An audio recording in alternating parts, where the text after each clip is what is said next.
madness ends now! At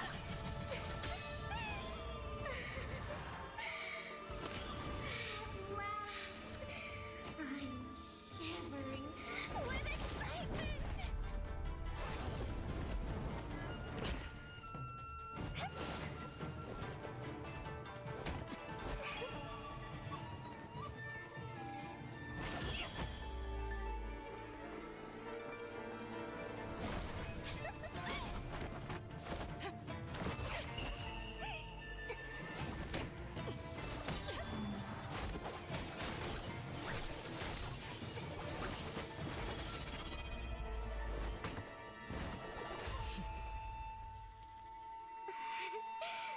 Such killing intent. Does this mean Hanabi-sama finally understands Kirara?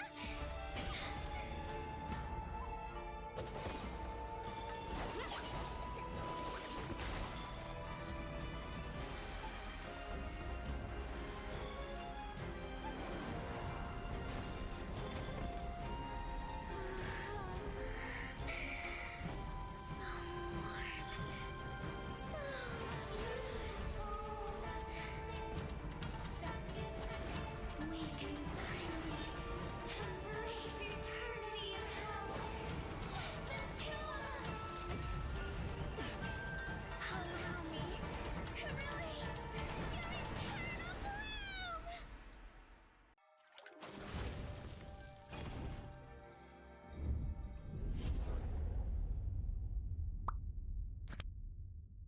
The human body was built to move.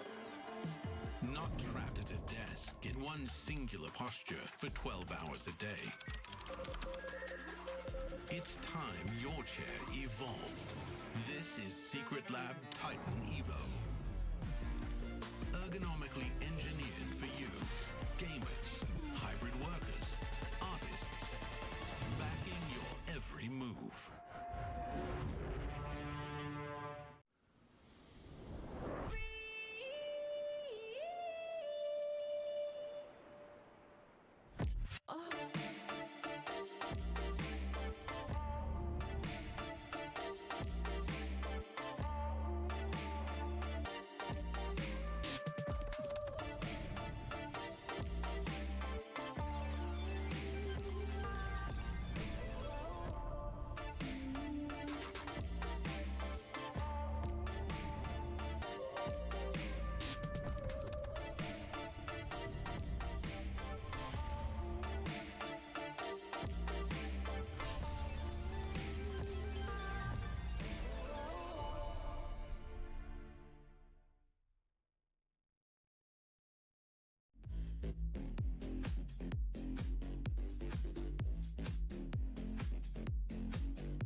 a splatter of beauty.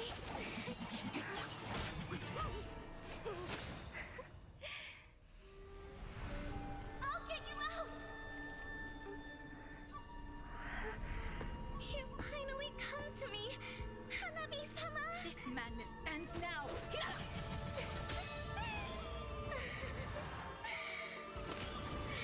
last, I'm shivering with excitement!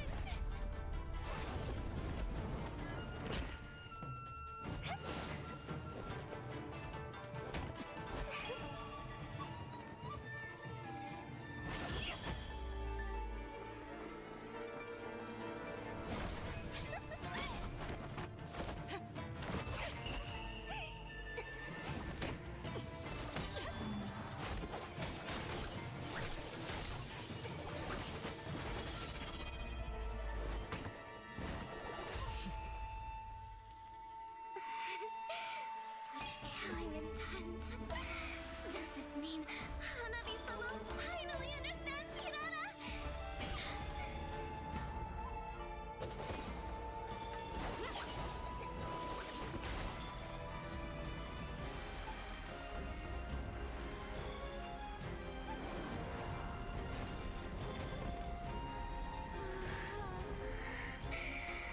So warm.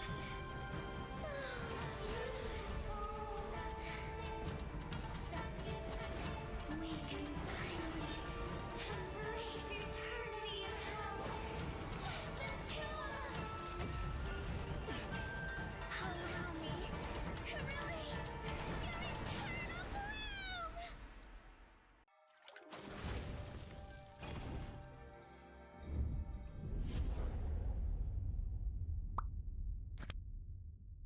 The human body was built to move. Not trapped at a desk in one singular posture for 12 hours a day. It's time your chair evolved. This is Secret Lab Titan Evo. Ergonomically engineered for you, gamers, hybrid workers, artists, backing your every move.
good can be graced with a splatter of beauty.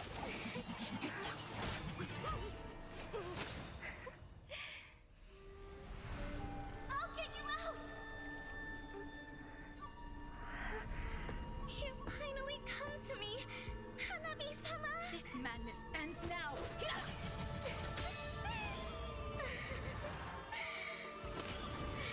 last, I'm shivering with excitement!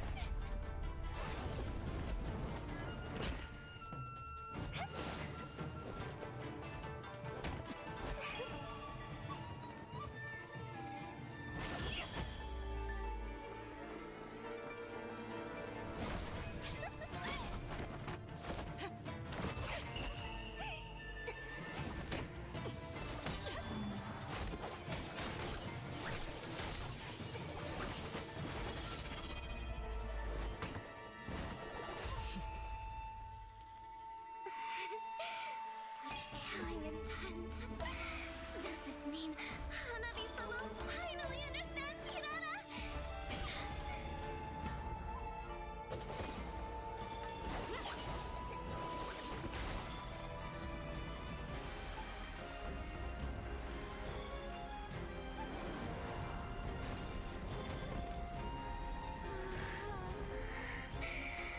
So warm.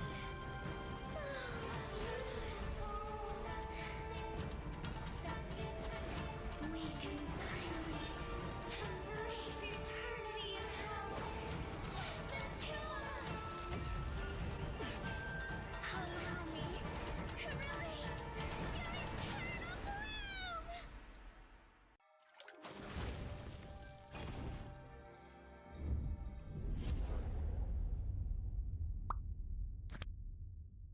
The human body was built to move. Not trapped at a desk in one singular posture for 12 hours a day. It's time your chair evolved. This is Secret Lab Titan Evo. Ergonomically engineered for you, gamers, hybrid workers, artists, backing your every move.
All right, ladies and gentlemen, a very good morning and I guess good evening to people from the other side of the world, perhaps. Welcome to the 2026 Asian Games Qualifiers for, of course, Mobile Legends Bang Bang. My name is Abstract. With me here is Moment. The both of us are gonna be running you guys through the entirety of today with 7 best of 3s. Yeah, 7 best of 3s once again today, and we have a couple of bang games lined up for you guys. But first up, it's going to be Team Iran versus Team United Arab Emirates, right? And when we talk about Team Iran, we have to talk about the maniac and also the savage that Amirali got yesterday on the Granger. So this guy, in terms of mechanical skill, yeah, he put himself on the map just a little bit. Day 1, right? Now in day 2, he's going to be tested again against 2 teams, actually. We get to watch Team Iran twice. After Team UAE, they're going up against Team Jordan. Honestly, a back-to-back games from the side of Team Iran is definitely gonna sound marvelous. But before we even jump in and talk about the games and perhaps, find out a little bit more about the players and their competitors, I'd like to take this opportunity to say that the 2026 Asian Games Esports events Mobile Legends Bang Bang Qualifiers is proudly co-organized by the Singapore Esports Association and Zenway Productions, whose commitments continues to drive the growth and development of esports both locally and across the region. We would also like to acknowledge the invaluable support of the Sports Singapore in advancing sports and esports promotion and development, and of course helping create opportunities to compete on the international stage. A special thank you to all our official, or rather not all, but our only official integrated resort partner, Resorts World Sentosa, for supporting with a 5-venue and hotel towards the historic journey towards the 2026 Asian Games. We are also proud to be supported by our official partners Moonton Games, My Republic, and Secret Lab, whose continued investments help elevate the esports experience for players, fans, and communities all throughout Asia. Yeah, and thank you guys for being here as well as the audience. I've received a lot of support from the online community and also the offline community as well, right? We saw the fans come down on day 1 already, and it was indeed a very hyped and sought after event. Yesterday, we did see top teams such as Team Indonesia, Team Philippines, Team Malaysia going at it. And now we're going to start to see more of Group A towards the end of the day. But for now, we're looking towards the side of Team Iran. Now looking at the schedule for today, what is going to unfold in the Land of Dawn as we head on to the matches that will be going on? Yep, as you mentioned, we will be looking at a back-to-back game from Team Iran. So first match today, Iran versus UAE, and of course coming into the second game is Iran versus Jordan. Coming into match number 3, we do have got Sri Lanka that's going up against Hong Kong, China for match number 3. Yeah, and a lot of first look at all these teams as well. And once again, a headliner here, match number 4 is Team Uzbekistan versus Team Kyrgyzstan. Both teams that have not played yesterday. So today we will be getting a first insight into them. And then we have it here. Team Singapore going up against Team Indonesia. So yeah, I mean, I'm kind of torn here, but now Team Malaysia going up against Team Myanmar as well for match number 6. This is going to be one banger of a series. Oh, that's for you. That's for me. That's for me. And Team Philippines going up against Team Cambodia. Man, oh man. Today, we have pretty stacked games right off the bat. But I would like to believe that the next few days are even scarier because we haven't yet seen the Titan going up against the Titans, such as the Indonesia versus Philippines, which is something that, Jason Churros would have the opportunity to see very likely. Oh man, but currently looking at the standings so far for the side of Group A, Team Indonesia stands at the top with the most matches played, 2-0, 4 points. Team Philippines also following very close, 1-0 with 2 points. Team Cambodia, Team Vietnam, Team Laos as well. They will be the 3rd, 4th, and 5th seeds. Now, in danger of elimination from Group A is Team Myanmar, Team Malaysia, and Team Singapore, who have already played 2 games and are at -4 points. No. Oh man, this is just, okay. Today we are gonna win against Team Indonesia. That's what's gonna happen, right? That's Yes, the we are culprit. totally But- gonna win. But now looking at Group B, Team Saudi Arabia standing at the top 2-0. Of course, they are the most experienced team in terms of this bracket as well. Team Yeah. Iran 1-0. We did see them perform extremely well yesterday. We're gonna see them today again. Team Jordan 1-1, standing at the third place. Now Team United Arab Emirates, Team UAE, they will have to prove themselves against Team Iran if they want to move up further in this group. And Team Oman, sadly, at the bottom at 0-2 with -4 points. Now, of course, as we move on over to Group C, that is where things start to get a little bit, slow, I would suppose. But today we'll start to break even because the only game that we saw from yesterday is Team Kazakhstan going against Team Tajikistan. When it's Kazakhstan, they managed to get 2 points for themselves, while Team Tajikistan -2. Uzbekistan and Kyrgyzstan is going to be playing today, so we will get a better idea how Group C is going to look like. Yeah, and for the first look into that Group D as well, right? We're going to start to see Team Hong Kong China play for the first time today on match number 3. But looking at the top, Team Mongolia standing 1-0, Team Nepal as well, and Team Pakistan followed by Team Sri Lanka, and lastly, Team Hong Kong China. But this is still day number 2, right? Things are starting to heat up. There's a bit of consistency here in terms of the match placements and how the teams want to play as much as possible. So standing for Group A to D have been settled, but only a few slots available. Group Yep. A, 5. Group B, there will be 2, C, 2, and D, 2 as well.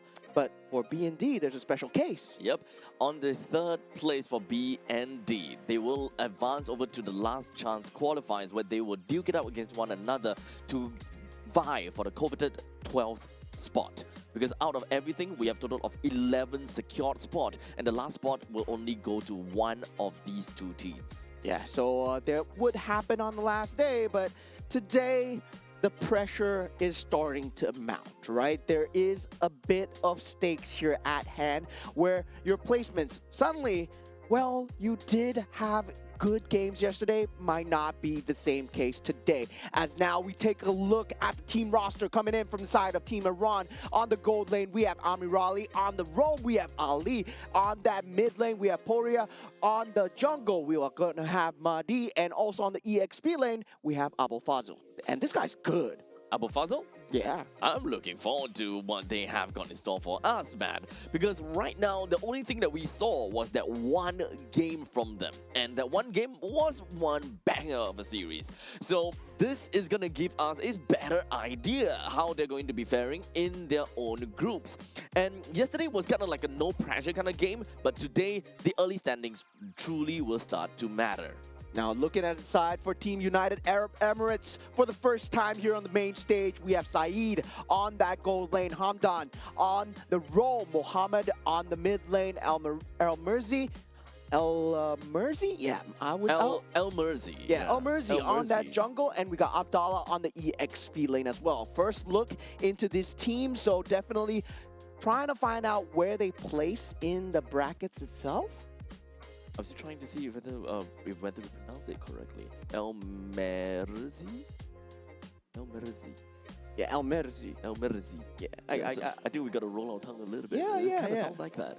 We try our best. We'll We'll definitely try try our best not to butcher your names. Yes. So perhaps just popping up onto the chat, I suppose. Perhaps they will be able to help us at some point in time. If you are, of course, residing in United Arab Emirates, for example, and you know how to pronounce the names, please do help us. Do help us. We will want to do our very best to pronounce your names correctly, as accurately as possible. And now we have the map veto of the day. Maybe today the theme is going to be water, because expanding rivers. Yeah, yesterday was broken walls, right? Yeah. Where every walls are broken, and even I'm broken at that point in time. Yeah, and for expanding rivers, we do see a lot of gameplay where the gold Yep. laner is able to join into these objective fights, especially to the second turtle fight. Yep. And also we do see the resurgence of the Harif as well. Of course, still very top tier in terms of the meta. Now, looking at the bans coming through, we identified yesterday that Marcel is going to be a problem. But, however, the top tier teams, Team Philippines, Team Indonesia, they didn't really care too much about the Marcel. And feels like they know their way around the Marcel because they've been playing it so much in their region. But a lot of these newer teams, they need to learn how to play against the Marcel as well. Now, the Guinevere, the Eve, Freya, Zusin, and Yuzhong ban as well.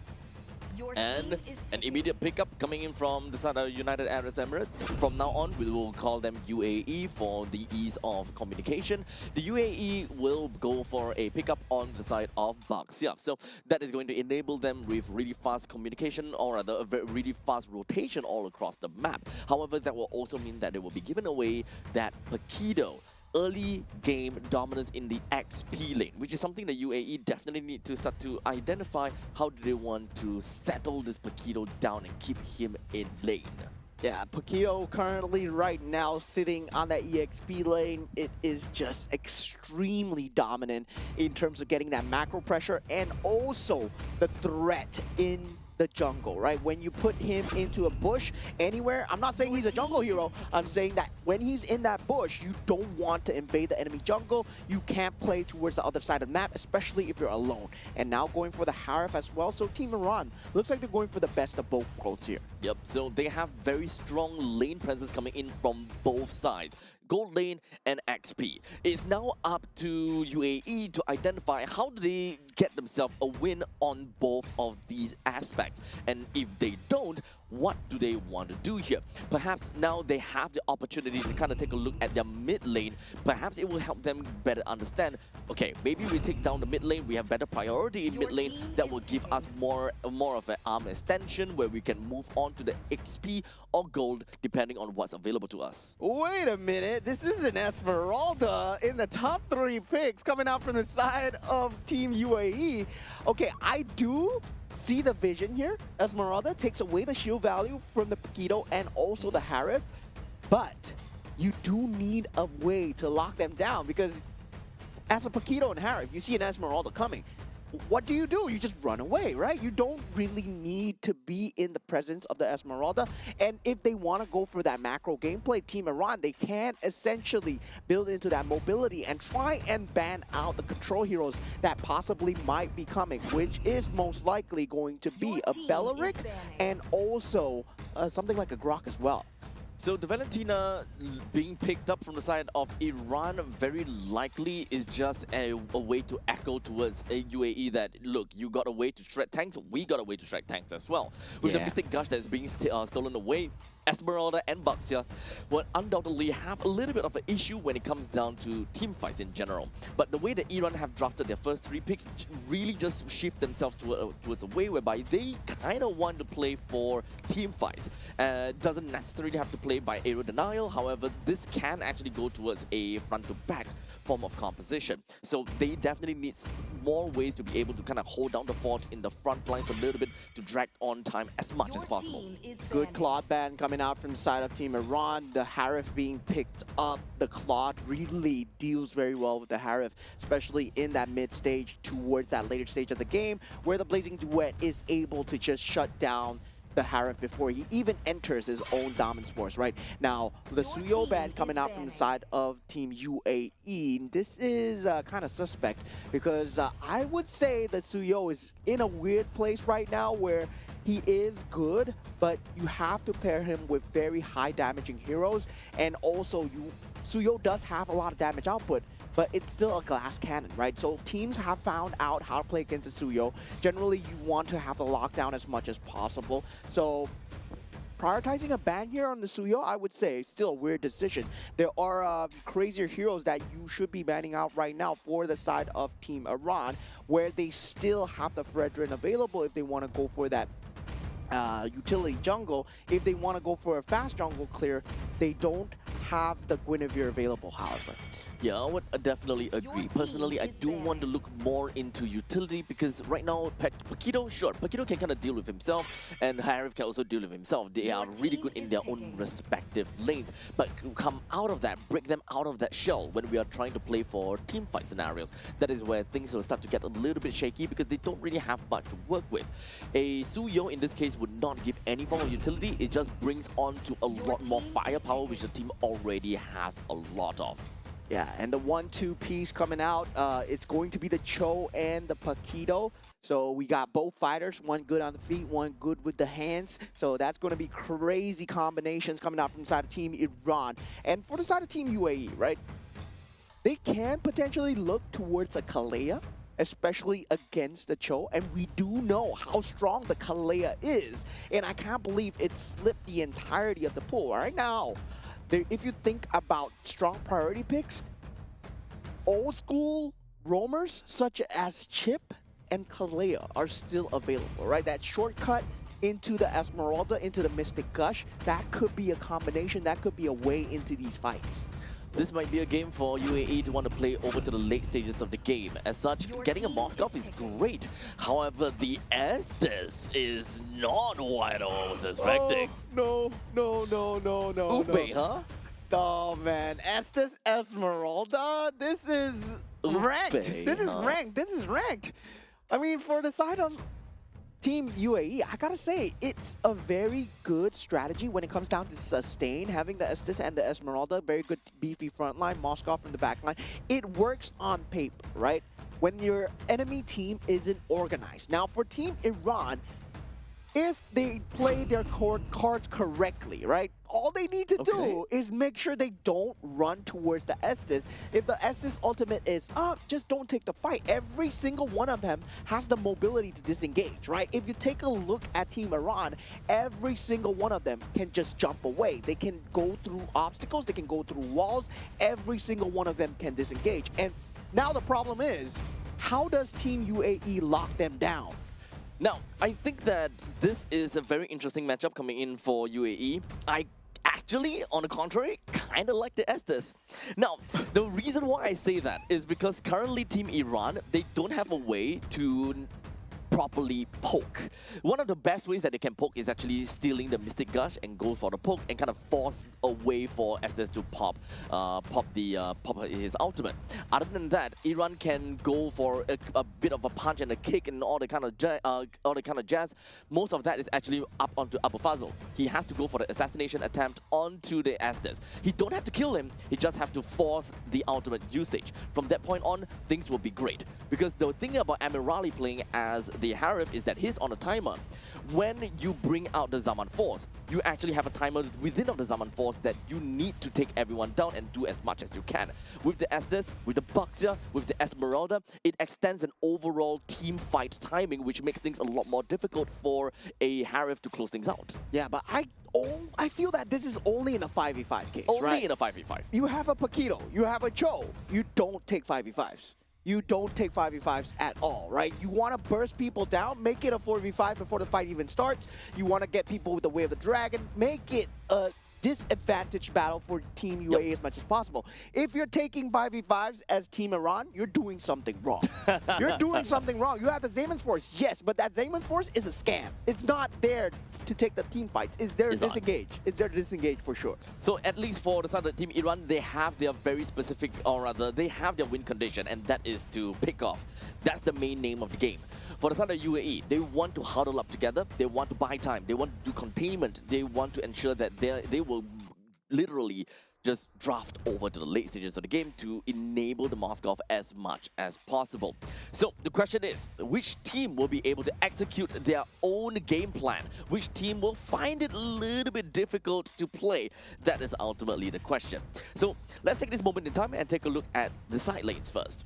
Gold lane versus gold lane, XP lane versus XP. When it comes down to Harif versus the Moskov, Harif always have got the lane priority because of the fact that he's got good wave clear and he's got good pokes sort of coming in from the synchro vision. Every dashes gives him shield, which is something that the Moskov would not be able to deal with exceptionally. Now, number 2, XP lane. When we're looking at the Esmeralda versus the Paquito, no way the Paquito is going to get very easy kills off of the Esmeralda, but neither is the Esmeralda going to sustain all the way. But the main thing is, it's all about the wave clear. Paquito should still be able to wave clear faster than the Esmeralda unless the Paquito constantly want to go for the kill. Yeah, and definitely, I mean, for that case, it is going to be that lane clear where the lane priority is definitely towards the side of Team Iran, right? Yes. When you have an Estes, your mid lane clear is not that good. Despite the fact that you have a Gord, Yes, but the harass factor, you are relying a lot on the Baxia, as we see right here, and Elmerzi has to come in to help out with that mid lane priority. Meanwhile, Madi, you can just focus on that creep wave, get that level 4 in time, especially on a lower clearing speed hero such as Fredrin. You want to get that level 4 as fast as possible. Now, of course, with them needing the Boxer to help out in the middle lane every now and then, I think that will only come in within the first few periods of time. However, as we mentioned before, whenever you have an enchanted support, that means that you would generally lose control of your own jungle. But it's not that big of a deal, because right now their opponent is a Fredrin, not someone that is super oppressive in the jungle, such as a Nolan or perhaps even a Suyo, for example, which actually really explains why they have decided to take away the Suyo here. Yeah, but I'm seeing a huge problem here, right? The Mystic Gush has to get a burst. If not, there's no way to lock them down to stay in that range of the Mystic Gush as well. Generally, we see a Bella Rig. Generally, we see something like a lines of maybe even a Tigreal just to keep them there. But now they don't have any way to do so. And that Baxia stun will be that main reliance factor. Now with the first turtle fight being taken, Madi does get the retribution off. So far, Mystic Gush being used in that back line, but it's currently not doing enough damage. Elmerzi does eventually go down, and that will be first blood for Team Iran so far.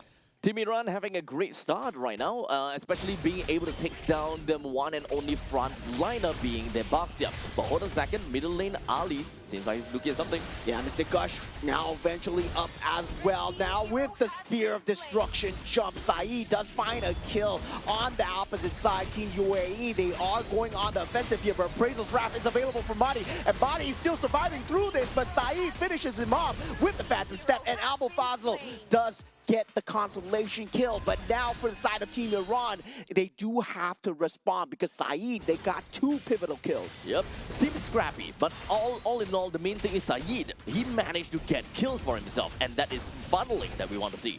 Yeah, now that funneling is going to come through, and I'm surprised Army Raleigh didn't rotate despite the fact that this is expanding rivers. Yep. You do have that Damon's Force available. If Army Raleigh was able to join those team fights, it would have been changing everything. But Army Raleigh might be in a slight bit of a tipple here. Ali comes in for the support, but Elmerzi is here though. He ran out of mana.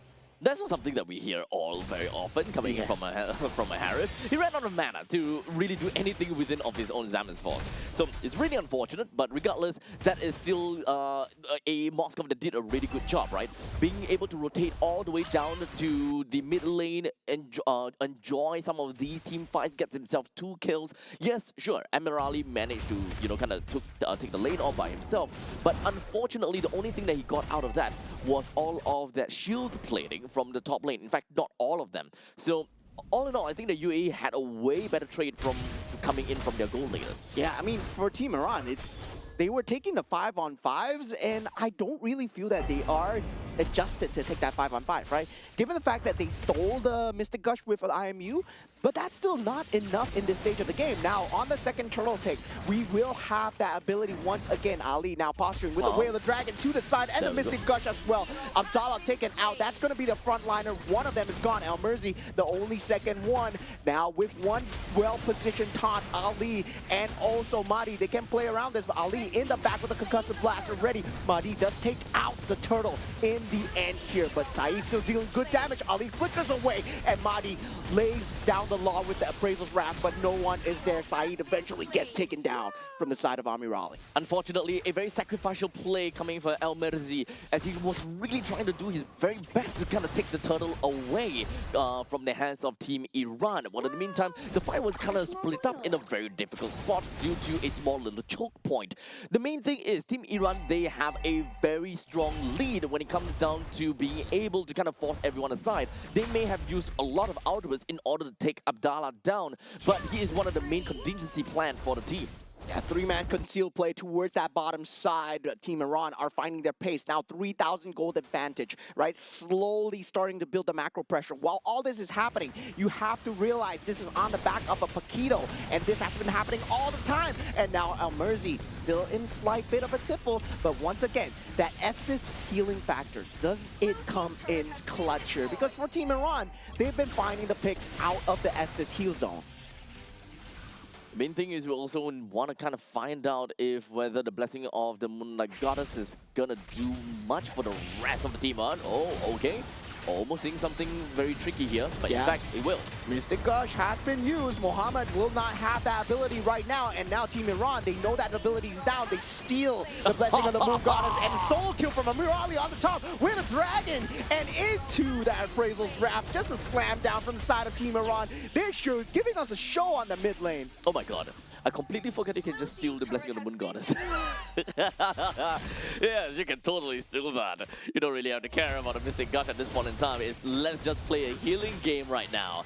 They do have a Brethren that allows them to play Upe as well if they really want to. And now they are diving behind that turret. This might be a mistake coming in from the side of Team Iran. They don't have the sustain to take this. Appraisal's Wrath does bring him back to square. Now Amir Ali, he is going to be posturing here. Does have that Zaymans Force. One good one. Might change everything as he takes down Abdallah right now. Zaymans Force still there, and he's just tearing through everyone. Saeed goes down as well. Synchro Fisher after Synchro Fisher. Double kill coming out from the side of Amir Ali.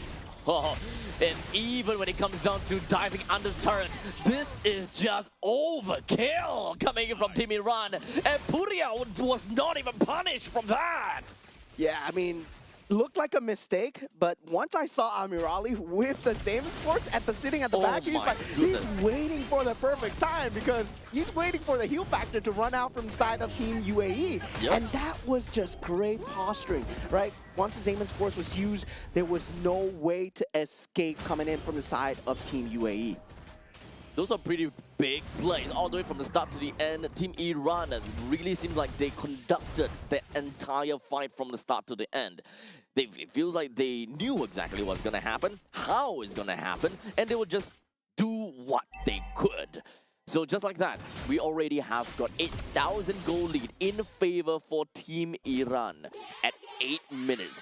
And in a very early game-centric kind of matchup, or a very early game-centric kind of team, what you want to do to win, oh my god, this is Slaughterhouse. Yeah, Abdallah, I mean, you picked the Esmeralda, and that's the problem with the Esmeralda as well, right? You think the survivability of the Esmeralda is very good, but if, let's say, you face so much oppressive damage, as we see Team Iran with an impressive taunt on the 3, Mystic Gush being used on the Mahdi here, he will be just overextending out of his positioning, and Poria will be going down for his troubles as well, and this is kind of a comeback for Team UAE. Don't call it comeback just yet. Abu Fazil still in that push. Oh no, Saeed just gets instantly taken down. Mohammed, he's in trouble as well. This man, this Paquito is so scary to deal with, and this is why he's so oppressive right now.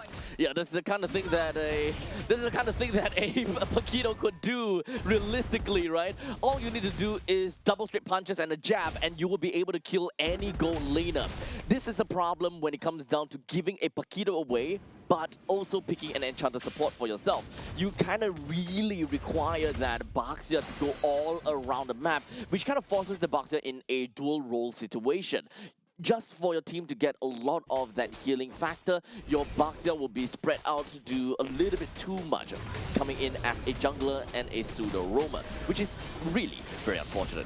Yeah, now great taunt onto 2. Saeed in a lot of trouble. Ali with a flicker forward does get the finish onto Saeed. That now that's all their physical damage gone. Appraisal's Wrath towards the back. Mystic Gush, is it enough for the side of Team UAE? No, it's just to disengage. And Team Iran, they're going to be taking no casualties this time. And Abu Fazil still not showing himself on the map here. They don't want to play towards his top side while this Lord is happening. And look at that. This is all towards the bait. Abu Fazil goes in towards Mohammed. But now the blessing of the Moon Goddess just comes in for Abu Fazil, and he has to escape. Does have the flicker available. Stun following up from the side of Al-Murzi, and now with the Spirit Destruction back up, Lord still in Iran's favor by the Zaymans Force, and Amir Ali stands tall throughout all this. That was a crazy exchange. It really felt as though that UAE was the one that manages to kind of bait Abu Fazil going deep into the fight in order to get an assassination, only to back them up again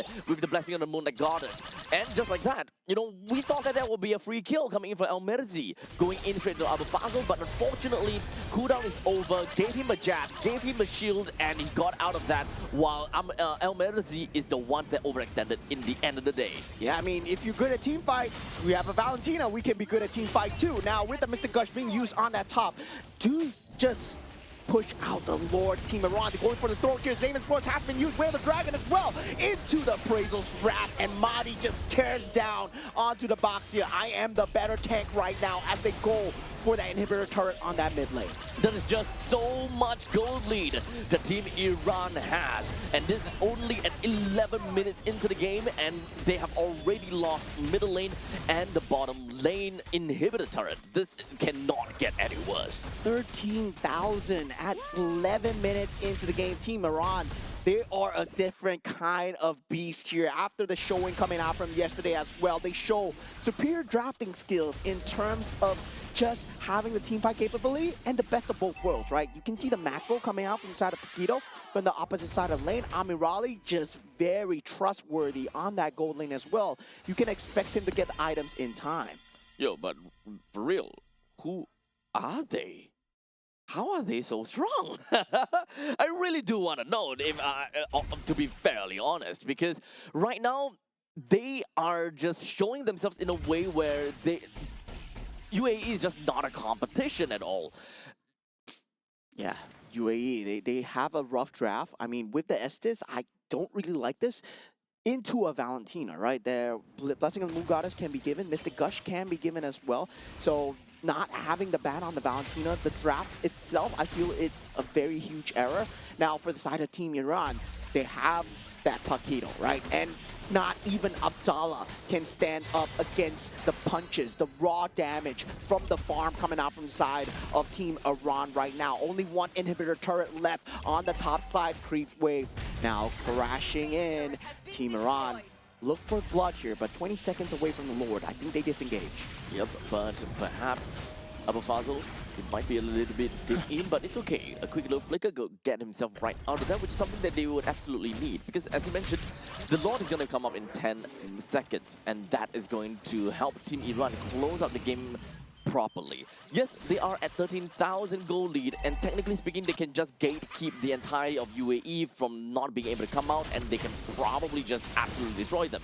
However, that is also going to be playing within of the UAE's hands, because there is still the Estes, and they gotta have to respect that. Oh, that was so close to Spirit Destruction coming through, but luckily, Madi was on the case with the Lord as well. Now, concealed play coming through from the side of Ali. Wants to go for the Whale Dragon, gets stunned up. Now, Mystic Gush has been used as well. Abu Fazl coming in for the flank positioning, does get spotted out. Now, with that, Esports has been dropped Synchro Fishes after Synchro Fishes. Amirali taking so much damage at this point. Amirali still not punished as here as Ali. He's soaking up so much damage, has the immortality. Team Iran, they're gonna wait for the Lord. There are no outbursts at all from the side of UAE.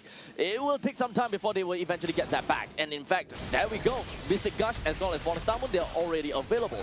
But unfortunately, the important one, Blessing of Moonlight Goddess, do they have it? Oh, Damon's Force has been knocked down, and Amirali's dealing so much damage with the help of Abu Fazl. Triple kills so far for the side of the Paquito. That's what you get when you give Team Iran the Paquito. It is a big mistake of giving the Paquito away to Team Iran. It really enhances their early game gameplay, and it enabled them to just go absolutely ham. This is just a master class when it comes down to just drafting alone, right? Having that Valentina, having the ability to have the Frederick, the taunt, the capability to jump into the team fight and take a macro battle. If they are losing, everybody can run away because it's just so scary. This is crazy. This is really crazy. Team Iran, they knew what they wanted to do all the way from the start to the end. They are dictating every single battle. They are the way that they move is absolutely phenomenal as well. Although we definitely gotta have to agree, right? UAE at the start of the game, they have enabled that Moskov really early into the game as well. Yeah. They want to accelerate his growth, and I see where they're coming from, and I do respect that a lot. However, they've just been outpaced by Team Iran solely because of the sheer power of what, number one, a Paquito is able to bring onto the board, and number two, just how often that Valentina can steal that Mystic Gush, and even if they were to find themselves in a team fight that they don't want to be in, Valentina comes in clutch with that Blessing Moonlight Goddess. I think it all boils down to the fact that Estes is not good in competitive play at all. Estes is just not good. But Abu Fazil, of course, man of the match, MVP, he did so much on that bottom lane. He was against an Esmeralda. And laning against an Esmeralda is going to be tough, but you do have the ability to lane clear, right? We saw the rotations coming through, and despite the fact that early game didn't go their way, Abu Fazil clawed them right out with the secondary engage. Yep. The main thing about playing a Paquito against an Esmeralda is you don't look to kill. Against some of the other XP laners, you probably want to kill, but not against this Esmeralda. Esmeralda, you would take some time before you'll be able to do anything to Esmeralda, or you need to be ahead by quite a lot of lead. So most of the time you want to wait clear and be able to kind of be present there, especially in this kind of lineup from the side of UAE. The entire jungle is actually open for your picking. This allows you to play a very assassin style kind of gameplay in response to the fact that they don't have a player from the side of UAE that can run around the jungles as fast enough. And we were saying, right, Abu Fazil, why he's the MVP, if you take a look at the itemization, he went for the Sea Halberd first. Going up against the Esmeralda, going up against the Estes, he knows that nobody else is going to build the Sea Halberd, right? And with the Dominant Eyes coming out from the Abdallah, it's not going to be enough healing factor because he does not have the Oracle yet. So Abu Fazil, really good starting itemization coming out into that kill factor, right? And that's why we see Abdallah. He had 7 deaths as an Esmeralda with an Estes to back him up throughout the entire game. And that was double frontline comp, just couldn't frontline. Yeah, completely broken down because of, number one, a massive lead from Team Iran to begin with. And if you were to add this Sea Halberd on top of that as well, we also need to remember the second property coming in from Sea Halberd is that the higher the HP that you have, the more damage that you will be able to deal to them. And unfortunately, that is going to be a problem to number one Baxia. Number two, the Esmeralda don't really get affected by the second property as much, but it is really just about the regeneration nerf. That makes things a lot more difficult as an Esmeralda. Yeah, that degeneration coming in time, right? You have a Baxia, it's okay. I have Sea Halberd, right? So that goes hand in hand, right? You can pick the Baxia. I'm going to pick up the Sea Halberd. To be fairly honest though, having a Baxia plus an Estes on paper doesn't seem so bad, because when it comes down to a Baxia, the main thing that you see and the main thing that you always think of is that Baxia have got very strong maneuver, and you will be able to kind of join into team fights really fast, or he's able to kind of scout out the entire jungle really fast. I think what makes a roamer strong is not the utility. It's more about the vision game right now. In the current state of the game, where I feel that roamers, you need to be able to check bushes. And Estes, there's very little ways to check the bushes. Cho, you can go in with the Jeet Kune Do. You can see why Marcel is strong with the photograph as well. And a lot of the roamers, they have the ability to check the bushes and give vision without being punished. Estes does not provide that. So at this point in time, you would believe that, Enchanter supports have no, I will say, no spot in the game? Yes, currently I would say definitely, especially if you're going up against a tank jungle. Right. Because there's no way that you're running into a tank jungle. If you're going up against assassin jungle, yes, you can come up with an Enchantress support for that massive healing. And if, let's say, you're going up against something like a Harley, something like a Hayabusa, and then, yes, it makes sense. But now against a tank jungle, I would say it's a rock, paper, scissors kind of situation. Now, of course, with that all said, we do have got game number 1 that's done and dusted, of course, in favor of Team Iran in a masterful way. In this case, with a total of 13 minutes into the game, I think that they ended the game under 13 minutes or somewhere along those lines. I think it's also showing of the patch itself, right? The games have gotten faster. The early game punishes have gotten way more as well, since we saw from yesterday. The Bruno, maybe he's back. I don't know. Hopefully Bruno is back against Claude. I'm not too sure about the Bruno. We talk about Bruno. We don't talk about Bruno. Because Bruno, I feel Bruno is back. I feel Bruno is back. You man. feel that Bruno's back. Yeah, Okay. currently in the state of the meta, I feel this is very good. Well, we're gonna have to wait to see how the other regions decide to pick that up. I think that is where we will get our questions answered. Now, as you were talking about, the speed or the pacing of the current MLBB, I do agree that it does seem like a lot of the teams are starting to really prioritize in the early games quite a bit. Yeah. But on the other hand, it's only that way because of the prevalence of Paquito. I feel that the moment that Paquito is leaked out of the banning pool, that early game can be very obvious. But the moment that Paquito is taken out, then we're starting to see more control-centric XP laners and gold lanes that need some time to farm up, like a Claude, for example. Yeah, I feel that the acceleration, gets really enhanced by the new jungle rotation coming out as well, right? You hit that level 2 faster, you hit that clear speed slightly faster as well. Then it makes for a much cleaner first objective fight. It becomes much more clear who gets the early game from that first objective currently in this state of the game. And also right now, the Marcel, still a problem. You gotta ban that out. Yep. So goodbye to Marcel, and UAE ensures that they take that right out. But now, we're back to the Paquito question. If whether Iran wants to ban it, because here's the thing. UAE, they were first pick, first ban. And they leaked the Paquito over to the side of Team Iran. But this time, I think the UAE have realized, you know what? Paquito is strong. Do we have anyone that can play it? Like, is our SP laner capable of playing it? If he can, then we don't ban it. We let Iran ban it. Yeah, and Abdallah, I'm not too sure about this guy. I don't know what he's capable of. We did see the Esmeralda not performing extremely well in that first game as well. Now I'm having a bit of doubts for the side of Team UAE, but come on.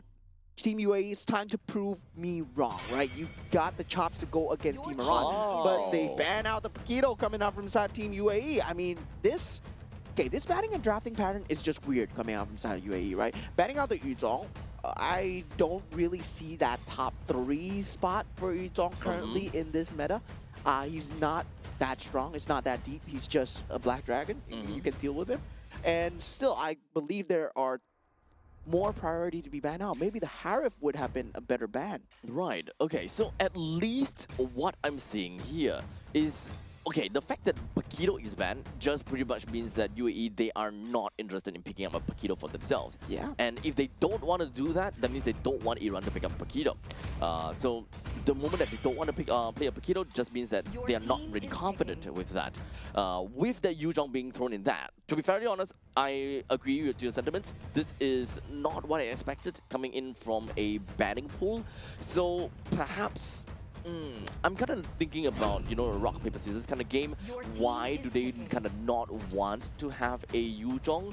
One of the only main thing I think of is always going to be Farsa that can be knocked by the Black Dragon form, but it still doesn't exactly reward or rather merits a need to ban the Yuzhong. Yeah, definitely. I would say maybe that Eve does first pick. Does make sense that they want to ban out the Yuzhong, but the Zhu Xin was also available in the pool, right? No, it should not, though. Then there's a lot of things that are available in the pool. If you want to go for the Zhu Xin Harif, if you want to go for the Atlas Harif, that opening is still possible for the side of Team Iran here. And yeah, with no Paquito now, you don't really need to worry about that EXP lane macro pressure, right? So Phoveus still there as well. So they will effectively play the Phoveus onto the Harif, so this is going to be great for them. With literally just going to be area denial, and they will be able to play for team fights really strong. They don't particularly need to care too much about how they want to, kind of layer in things, but we also need to remember, right, there's a Yip on the opposite side, so even if they do have a Phoveus, they can actually still play a Gatokacha onto the roam, and that can actually be pretty bad, because that is going to go towards Team Iran's game plan very well, while also disrupting the Yip to a maximum extent. Yeah, now going for that Zhu Xin pick coming out from the side of Team Iran. Now, I do like this coming out from the side of Team UAE, the Leomord into the Claude, but at the same time, right, Claude is... We've seen him do well, we've seen him do bad. And Claude is a character that requires a lot of space. Yes, on theory, on paper, Claude is that standard pick against the Harif because yes, you do have that physical damage, you outrange him, you outskill him in terms of farming as well. While Harif is busy taking the team fights, you accelerate your own farm. That's how this playstyle that should be played.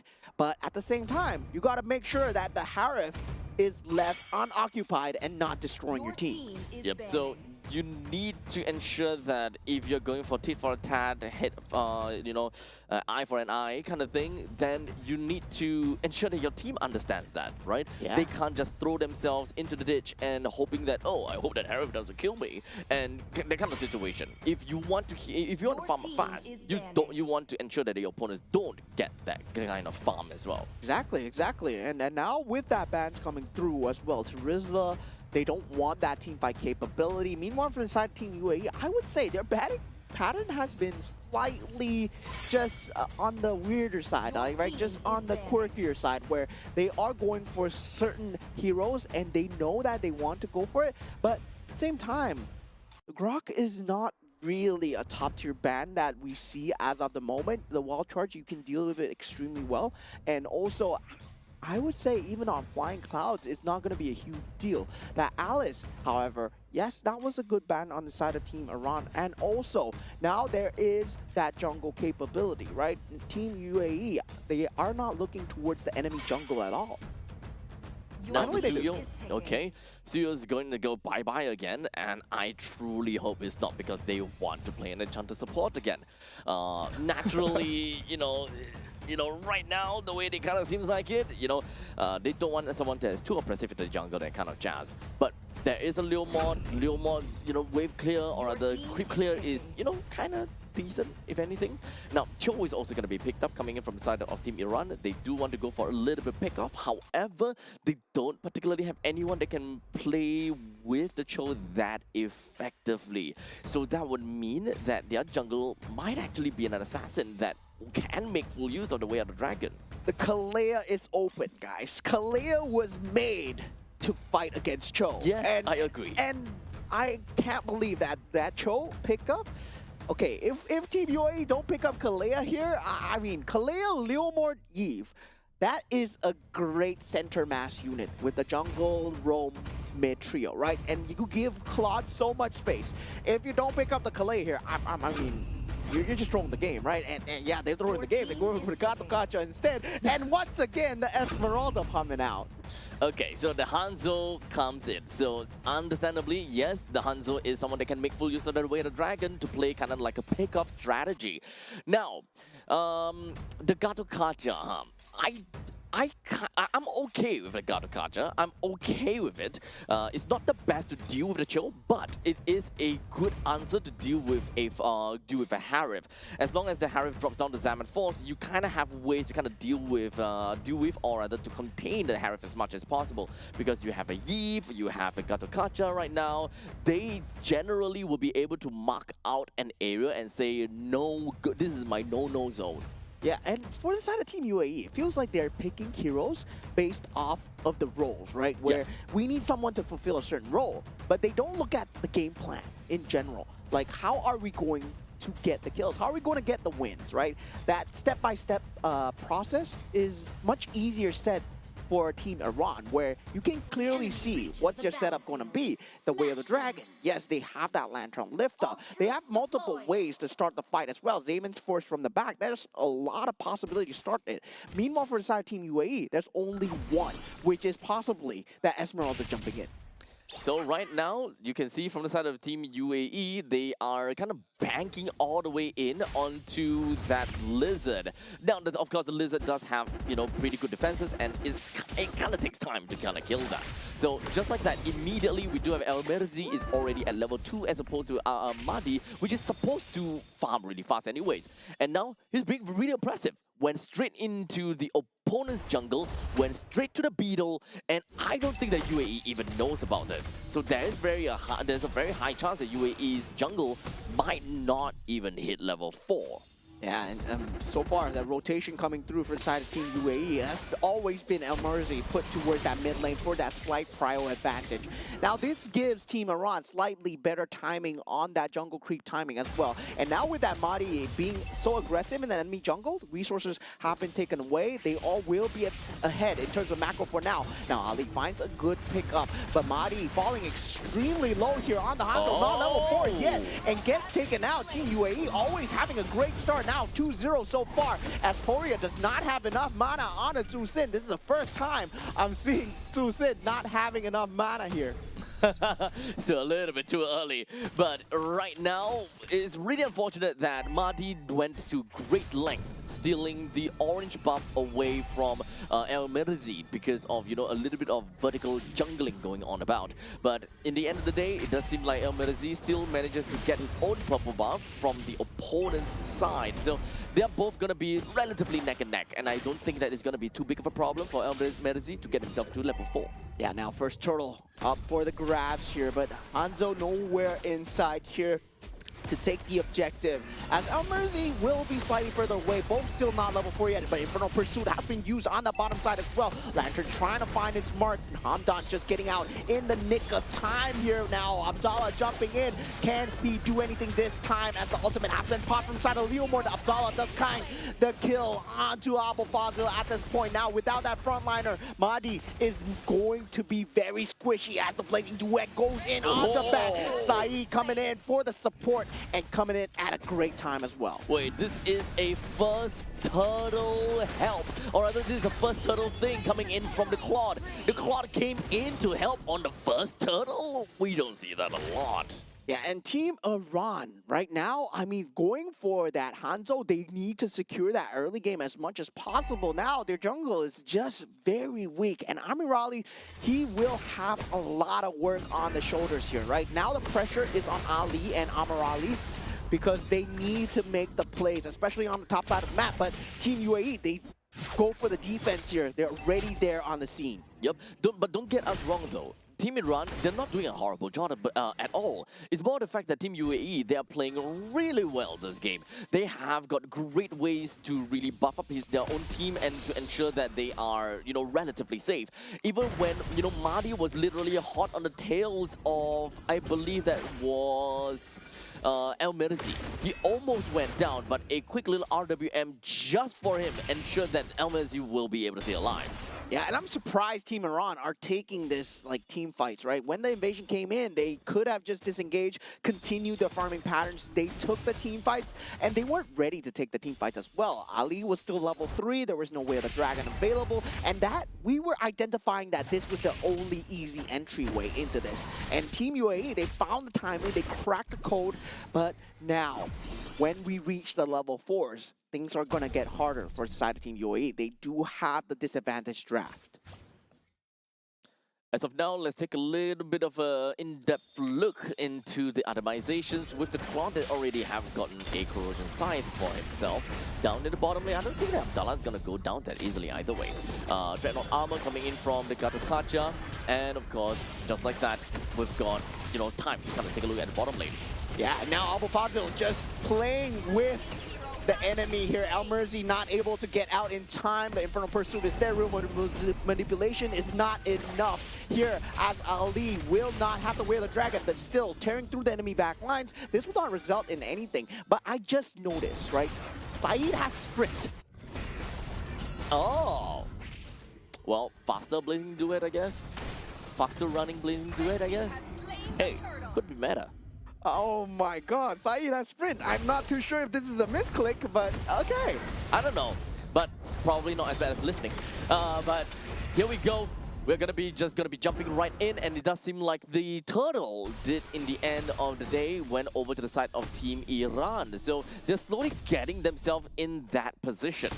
And now Corrosive Scythe has been picked up from the side of Mahdi. Now this is going to be a problem, right? Where the Claude is going to be easily getting caught by the Way of the Dragon. You don't have to Purify to get out. Your BMI becomes so much more important. And if Team Iran, they identify this properly, they can actually just exploit this. Now Mahdi in the midst of 4 people, takes out Muhammad, and not having that flicker. It's going to be starting to ramp up, right? Team Iran, now they reached their power spike. Team UAE, all that early game advantage, they couldn't keep on to it because they couldn't get the force engage going. They can't keep invading into the enemy jungle. Abdallah had to be on the scene, but he's been stuck at the bottom lane. This is the kind of thing that you can do as a, well, as a Hanzo. You have no problem just diving into the opponent's lines at all, which is something that we saw right above of the Turtle's Pit. In the meantime, he can also just jump right in over to Abdallah, and his, true body can no longer be touched. That's just how different the new Hanzo is this time. Yeah, and Abdallah right now, I mean, he looks like he's slightly in a bit of trouble. He's going to be able to walk away so far. I mean, this is a bad engage for Team Iran if they want to go for it, but they do force out the ultimate coming out from side of Almerzi. Very good disengage coming out from side of Team Iran. It would have not been in their favor. Currently 7 minutes into the game as of now, and Team UAE is slowly starting to lose some of that. Oh, hold on to the second, take a look middle. Yeah, Inferno Pursuit jumping in, but Abdallah being the first person on the scene. This is exactly what Team UAE wanted to do with the Esmeralda in the previous game, but it was shut down by the Keto. Right now, they have the ability to use that Esmeralda on the front line. Team Iran, they're not used to this level of tankiness coming out from the side of Team UAE. Now, Amadi going in at this point, going up for Hamdan, not exactly the target of his choice. Yep, but it doesn't really quite matter. I think that right now, Mahdi is just kind of testing the damage as well as testing the HP bars of the enemies. But now the turtle is currently under siege. Yeah, Amirali does get the turtle. Zaman Sports has been dropped down with the RWM as well. But Team Iran, they will be taking this team fight as long as Saeed does not connect in time. Where the dragon towards the back. Amirali still on tear through, but now Saeed arrives with the blazing duet towards the back. Body gets taken out, but already 3 members are down. Hanzo for 3. With 2 men left on the side of Team UAE, while Team Iran did not even lose a single soul in that team fight. That definitely just meant a lot. But Saeed, not a place to be yet. Yeah, in a bit of trouble here. Now, with that tier 1 turret as well, Team Iran just handily taking that fight, right? We saw the team plays coming out, the Wheel of Dragon holding on all the way towards the end onto Muhammad, making sure that the real world manipulation is not going to be a factor here. Amir Raleigh having that timing so far, I gotta say, he has the perfect goal laner timings to join these team fights. Yep. And honestly, I feel that Saeed has been joining into the team fights a little bit too early, to the point that he actually might have lost a couple of those lane kills, or rather lane creeps. It's very different from the previous game as the Moskov. Moskov does have very good mobility, and at that point in time, it was also expanding rivers. So it does make sense. However, this time, it's slightly different now. You're playing as a Claude. Your main thing is that you play over to the late stages of the game. Your Blazing Duet doesn't really do any much damage at all. Having a 2:1:1 just doesn't bring you anywhere too far in terms of the goal lead.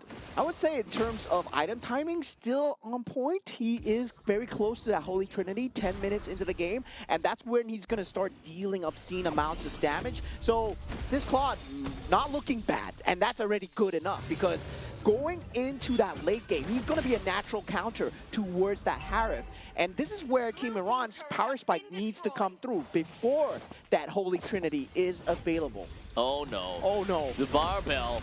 Yeah, missing it out. And Zaman Sports has been used here as Hamdan. He's going ham, trying to protect his team right now. Saeed nowhere in the scene. Real manipulation has been used so far, but the Whale of Dragon is there with Mahdi's attack support here. And Saeed unable to chase Mahdi in time. Amirali still on a tear through the back lane. And Blazing Duet gets instantly shut down from the side of Ali. What a great Cho player. Well, at this point in time, when you're talking about the fact that, Saeed is getting there, but Amirali, he's already there. As what he would want to do as a Harif, the moment that he hit critical mass, or rather the moment they hit his power spike, he needs to make full use of that power spike in order to create the gap even larger and harder for Saeed to eventually pick up.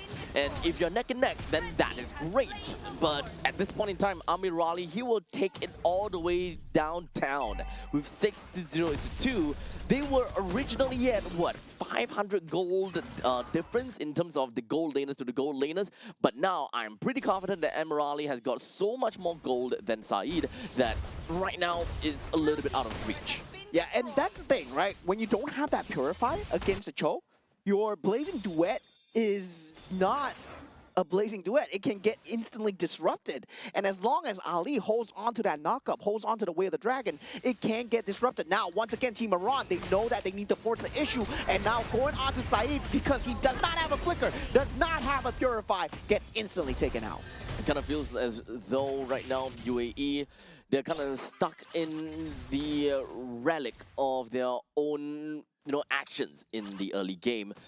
Super aggressive, a lot of movements, but now they're unable to kind of hold on to what Iran is just going to be throwing right at them. Yeah, and of course, Mari just on the Hanzo does not care about any damage at all. He can just pump it back up every single time he has that bar full. Every single time he has the ultimate. He's doing it again. Yep. It's just going to be very hard to deal with in this late game situation here. Oh, but not too sure. It seemed like he will be able to get himself away, while Team UAE was hoping that they would be able to find that chance to just pounce onto him. Yeah, right now, Abdallah still doing what he can in that front line, trying to front line as much as possible for the side of Team UAE. And now with around 1 minute left towards that Lord, Team Iran, they can't force the issue here. And Abu Fazil, he will, as it goes with the Infernal Pursuit. Once again, Amirali's dealing so much damage. RWM, is this enough? I don't think so, as Amirali, he is still dealing damage in the back line. Triple kill, can he get a Maniac? Once again, as he does for the second time in the second game, in the second day. Dude, this guy is just collecting trophies left, right, and center. And now with only one catapult remaining, Team Iran, they cycle it extremely well, and they take a clean victory 2-0. I'm looking forward to the back-to-back match. Emerali, dude, Emerali. This guy, he literally needs to be able to get a Maniac a day. Otherwise, he's just not on his top form, Bab. Great plays, great game coming in from Team Iran. They kind of yielded the early game over to UAE and really made it seem as though that UAE is, they are kind of like on par for a long periods of time. But the moment that Iran found out, you know what, we can exploit this current lead, we can exploit this current gap, this is the point in time where we are able to, kind of really just full send. I think that the main thing is that Team Iran, they have such a good idea and they have such a good understanding of the heroes that they have drafted as to when they can start playing the game for real. Yeah, I mean, a lot of good players, they know how to play when they're ahead, right? When we were talking about yesterday, but a lot of better players, they know how to play when they're behind. And this is what happens, right? Amirali, 10-0-3. Team Iran were behind for that early half of the game. And it was the case for game one as well. It was not a very easy given lead to them. They had to make the lead for themselves. They knew their power timings. They knew which objectives to fight for, which macro to go for. So the resource management was extremely well done from the side of Team Iran. Yeah, there's a lot of team fights that Iran is forced into, and they are also forced to make very tough decisions time and time again. And we gotta commend them for being able to kind of get themselves right out of that difficult spot and still being able to play the game to such a degree, right? Amirali 10-0, 0 death of a Harif in such a crazy and messed up early game. I think that is amazing, especially since you are going up against a lineup like UAE, where they have they have an Esmeralda that is going to be a boon to your to bane to your existence because of the fact that your shields are no longer your shields. And not to forget, there is also there's also a Yves and a Gatokacha that can literally threaten where you stood. The moment you drop down the Zaman Force, you might very likely just lose that control of it. Yeah, I mean, a lot of times where Team UAE, they did have the advantage, right? They could have kept pushing into that chokehold, and I say, this is a hard thing to do. A lot of teams, They know what they want to do in their head, but they need to be fully committed to it. And this is what happens when you're not fully committed, right? When you see that, oh, you want to go for that opening. That's why we say Team Indonesia, Team Philippines. Why are they so good at keeping that advantage? Team UAE, they had the advantage. They tried to push for it, but the other team is going to push back. The other team is not stupid. They're competitive players as well, but you just got to do it better. I think one of the other part of the concept for UAE is the fact that they can play the early game not too shabby because of the fact that they do have a Leo mod. And this Leo mod, you also need to remember that Team UAE, they played their Leo mod in the early game very well. He was very behind because Marty went for vertical jungling, stealing away the purple buff, stole away the orange buff, stole away that beetle, and yet they still, UAE, they still managed to kind of group up together and threaten Iran at where they stood right when Marty went back over to his purple buff. So UAE, they have strong ideas as to how the rotation is like. They know their timings very well too. And from that point on, El Mirzi, he tried to do his very best to catch up to the game as much as possible. Yeah, I mean, it was a draft where if Team Iran ran into you, you were going to take the team fight early game no matter what. The 5v5 was secured, but at the same time, you needed to keep up the farm going, right? It's a situation where you are going to survive. You have an Esmeralda, you have a Leomord, but the damage was not going to be present without the Claude being there. Yes. And they needed the Claude in the early game as well. I say slightly mishaps of timing where Claude could have been there much earlier in that team fights. The Blazing Gluette was only used towards the end of the battlefield where, yes, it was there for the finish up on Damati at that one period of time, but it was not in time at all. Yeah.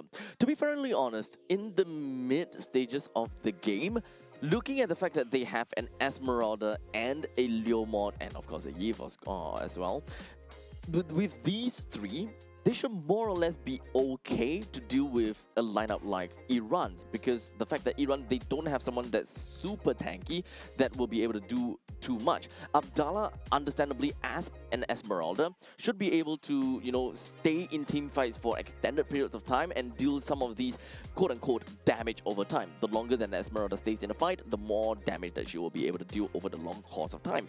However, it just doesn't seem to work out as well as they have originally expected, mostly because of the fact that I believe that Iran has been playing towards their win con and constantly trying to go for these pick-off strategies onto either one of these three, which ultimately made it so that Abdallah has got no game to play as the Esmeralda.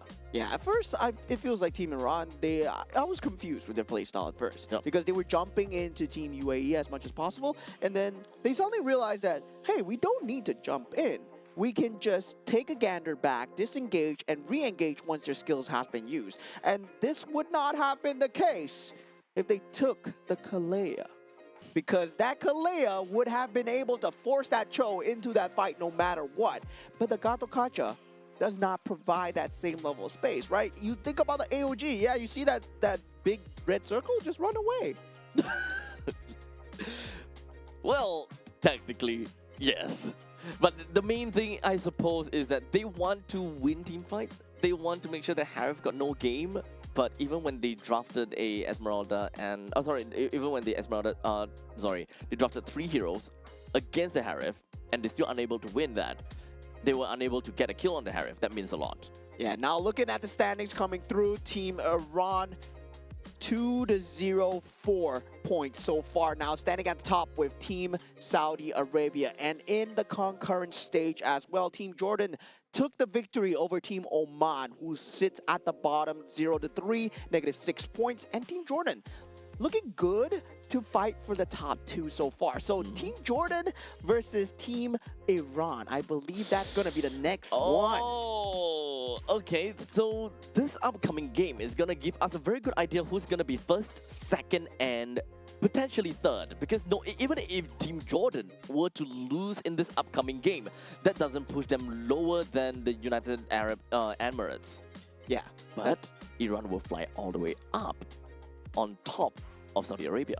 yeah, I mean, now the key match is Team Saudi Arabia versus Team Iran as well, right? Yeah. We talked about Team Indonesia, Team Philippines enough, right? When we think That's about old when we news. think about other groups, Team Saudi Arabia and Team Iran, this is where it's happening. This is where the maniacs and the savages are happening, man. Yeah. Honestly, it kind of seems like that point of topic is going to be super, super spicy. So make sure you guys come back in for the next game, and that is going to be Team Iran versus Jordan. See you.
If all that bloom are fated to wither,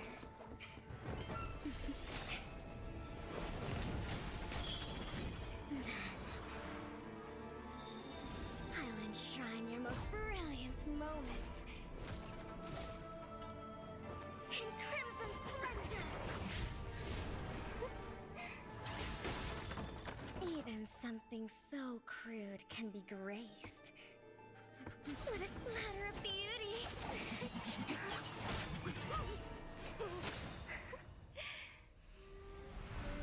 I'll get you out! You finally come to me, Hanabi-sama! This madness ends now. At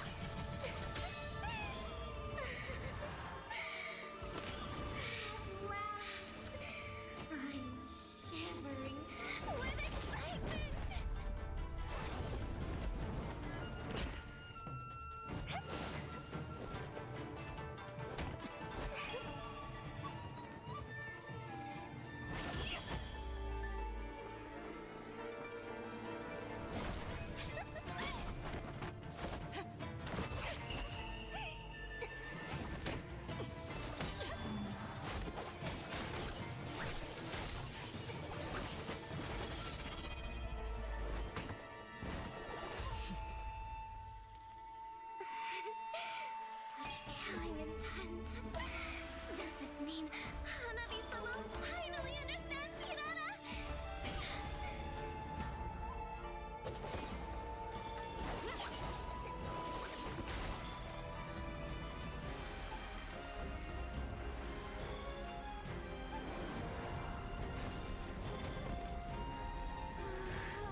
human body was built to move.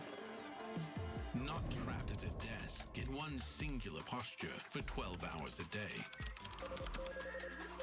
It's time your chair evolved. This is Secret Lab Titan Evo. Ergonomically engineered for you, gamers, hybrid workers, artists, backing your every move.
madness ends now. At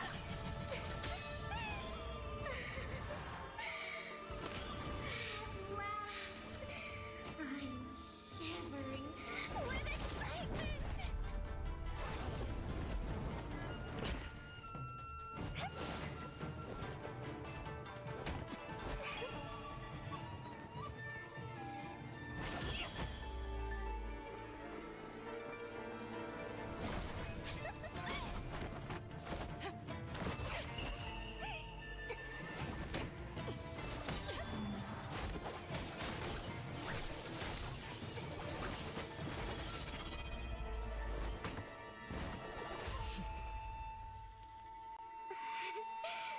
Such killing intent. Does this mean Hanabi-sama finally understands Kirara?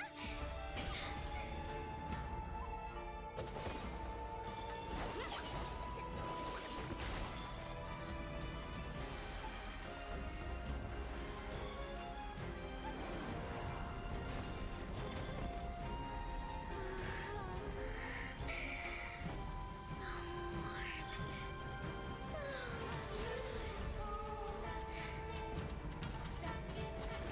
We can finally embrace eternity in hell.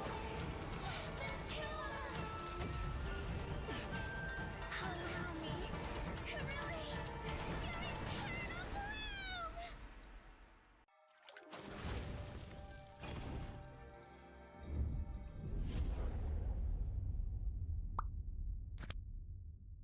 The human body was built to move. Not trapped at a desk in one singular posture for 12 hours a day. It's time your chair evolved. This is Secret Lab Titan Evo.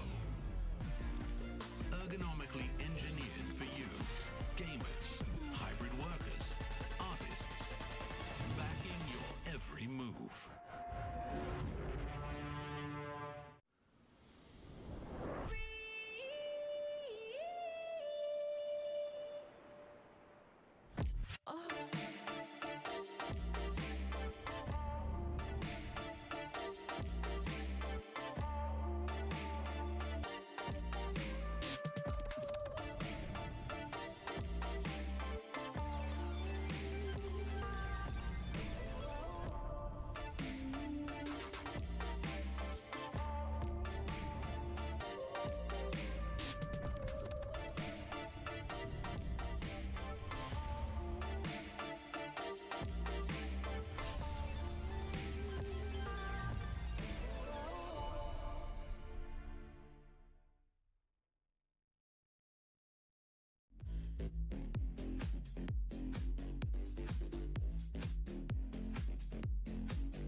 If all that bloom are fated to wither,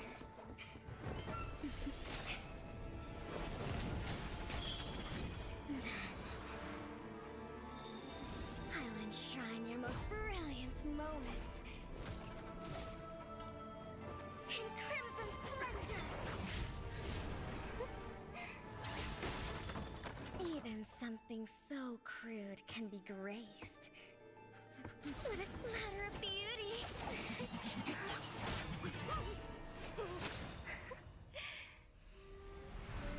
I'll get you out! You finally come to me, Hanabi-sama! This madness ends now.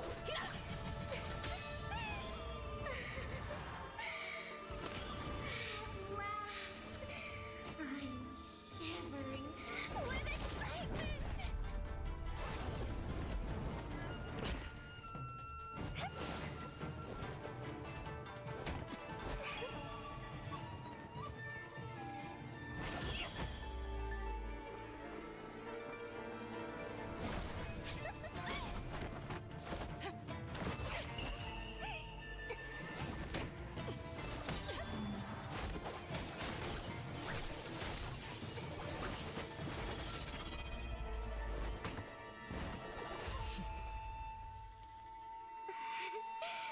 Such killing intent.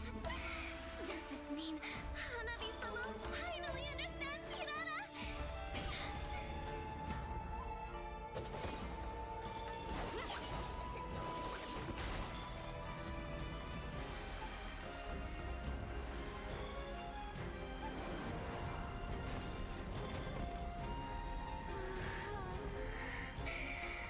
So warm. So beautiful. We can finally embrace eternity in hell. Just the two of us. Allow me to release your eternal bloom.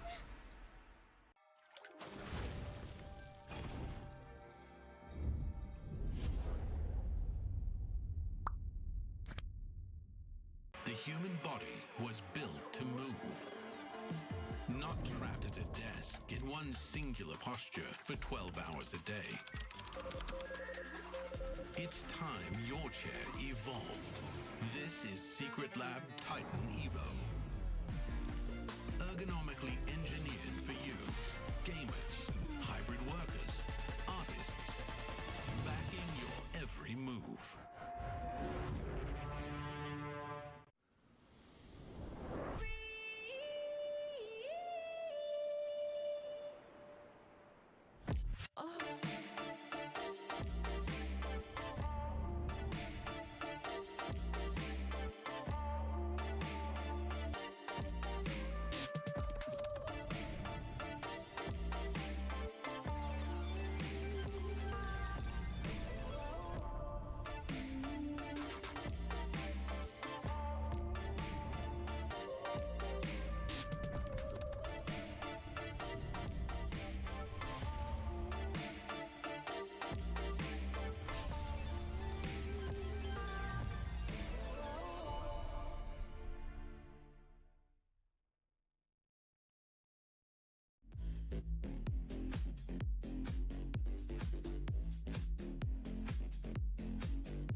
human body was built to move.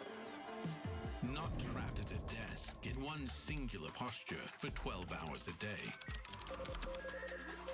It's time your chair evolved. This is Secret Lab Titan Evo. Ergonomically engineered for you, gamers, hybrid workers, artists, backing your every move.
Ladies and gentlemen, welcome back once again, and we have got you guys a second game of the day. With the first game of the day already done and dusted, and of course, Iran came out to be extremely great going up against the United Arab Emirates.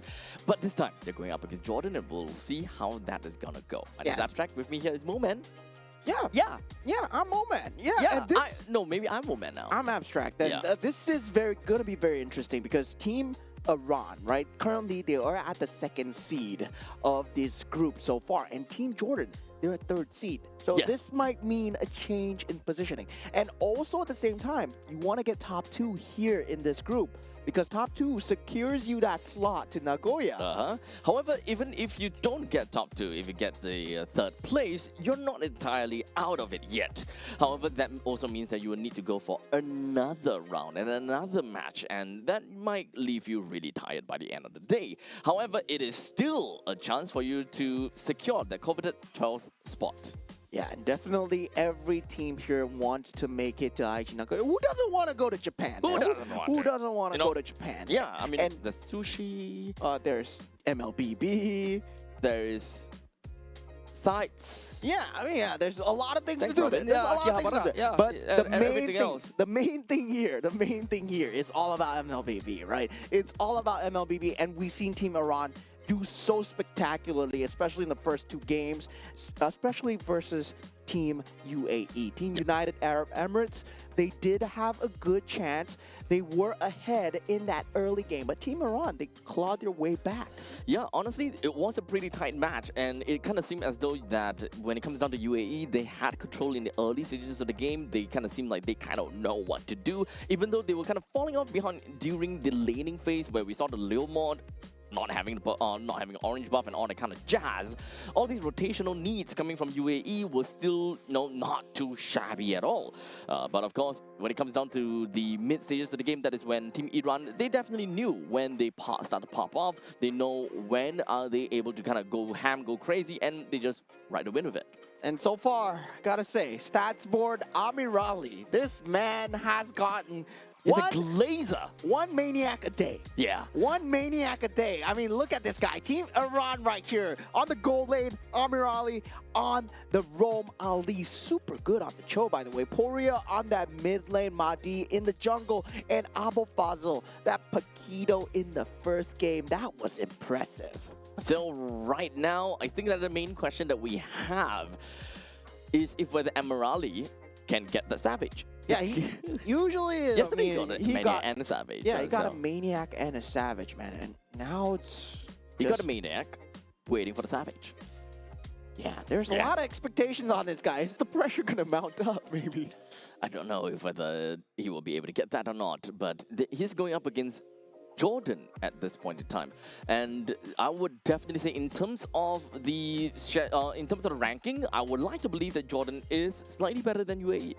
Yeah, definitely. And this is going to be a very competitive match indeed. In the gold lane, we have El Sawaris. And on that Rome, we're going to have another Abdallah. And this is not the same Abdallah as Team UAE. And we have El Ali on that mid lane. And also on the jungle, we have Marzouk. And on the EXP lane, we have Abua Te. Okay, so just like that, Team Jordan, they are going to be right on their spots and ready to rock and roll. Knowing that their opponent being Team Iran, they gotta have to take some time, and I hope they did take some time to kind of take a look at the VODs, you know, how Iran played in yesterday's game and the game before this one. Because that is more than enough information that Team Jordan will be able to get for themselves. In the meantime, Team Iran would not have much information onto Jordan themselves. Yeah, and this feels like a very bloodthirsty bracket so far, right? We've been seeing kill after kills. We've been seeing brawls after brawls. Doesn't feel much too intentional on the macro side of things where, yeah, they can be playing for the macro. They had a Paquito, but they choose to ignore that and they went for the team fights instead. So definitely it's guts over glory here. Yeah, I mean, this time I think the draft needs to really show what both of these two teams are capable of, and I'm pretty sure that we don't want to give the Paquito over to Iran. That is definitely not something to work. And to a certain extent, you know, even the Harif, I think that all of those Savages and Maniacs were all done with a Harif, if I Granger recall. yesterday, Oh. Harif today. Ah, okay. So you can't just ban out the Harif and hope that he would not get a Maniac here. I mean, if he can play a good Harif, I'm pretty sure he can play a good Claude as well, right? Entirety of yesterday, and we were still kind of figuring out if Claude really has a spot or not. With Definitely still has a spot. the way that sure. the game is going is so fast. Can Claude really keep up? I believe yes. I believe it's a yes. And we are having expanding rivers once again. Today the theme is water. As yesterday it was all broken walls. And today now we're going to have expanding rivers once again. Expanding rivers. Now with that banning and drafting underway, once again we see the side of Team Jordan taking out the Yuzhong. And it feels like Abu Fazl has made a name for himself with the Yuzhong somehow. Because everyone is banning out the Yuzhong. Now, with that respect ban on the Paquito, nah, that's not a respect on Abu Fazl. It's on the respect on the character, man. You don't want to let this guy out. Yep. So honestly, I kind of like Jordan's ban. Their first pick, right? Their first pick, so they can kind of go for bans that are respective to the opponent's side. So no more of the Harif, no more of the Paquito. I think that's relatively nice. That will mean that they will open up quite a bit of heroes that is available for Team Jordan to pick up, while Team Iran, they threw away the Marcel, the Guinevere, and the Freya. Yeah, right now, Zusin still available in that pool. The Boxia as well. These are very strong openers. And the Boxia will be that pick of choice coming in from the side of Team Jordan. Tanky utility does have that stun capability for the initiation and kind of non-committal as well. Yep. So at least on this case, I don't think that it is a very surprising thing to see how Boxia is first pick. But we pass the ball back over to Iran, where so far their first and second picks has always been very Harif related, very gold lane related. They want to lock it down. So I'm not too sure if whether they actually want to go for the Granger immediately for Amorali. I hope not though.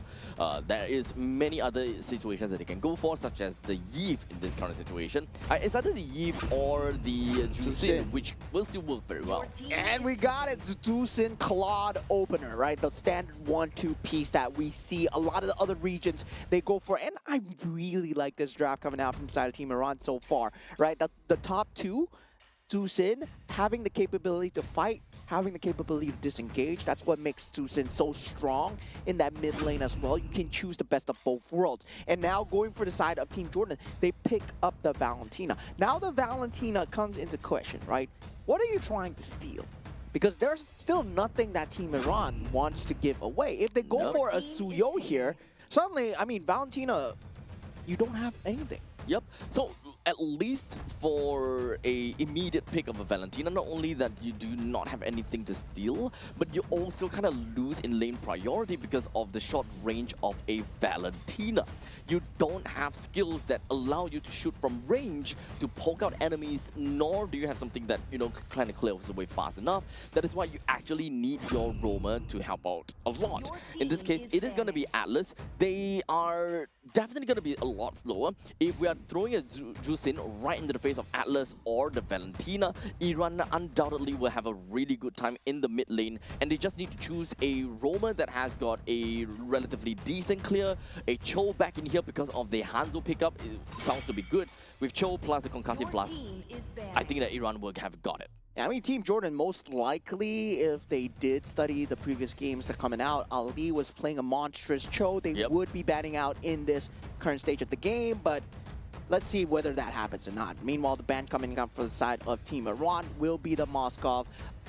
Just pair for pair in that late game, I would say Moskov can match the pace of the Claude really well, and also the ability to just traverse the map with the Spear of Destruction. Yeah, that is going to be a key ban coming in and securing that gold lane, right? The Harif is already gone, so now the Moskov already gone. The next one that you can probably think to ban out for Team Iran, I would say maybe the Granger.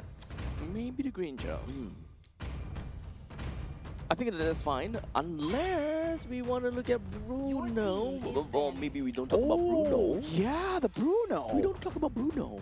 Yeah, the Bruno would do extremely well here, actually. In terms of Team Jordan's lineup, the Carry Boxia, the Atlas, Fatal Links into Worldy. Oh my god, that's a great combination coming through. Yeah, Jordan can actually look at that. Good But call. do they want to do that? That is honestly the question. Although I don't really like the ban on the carry at this point in time.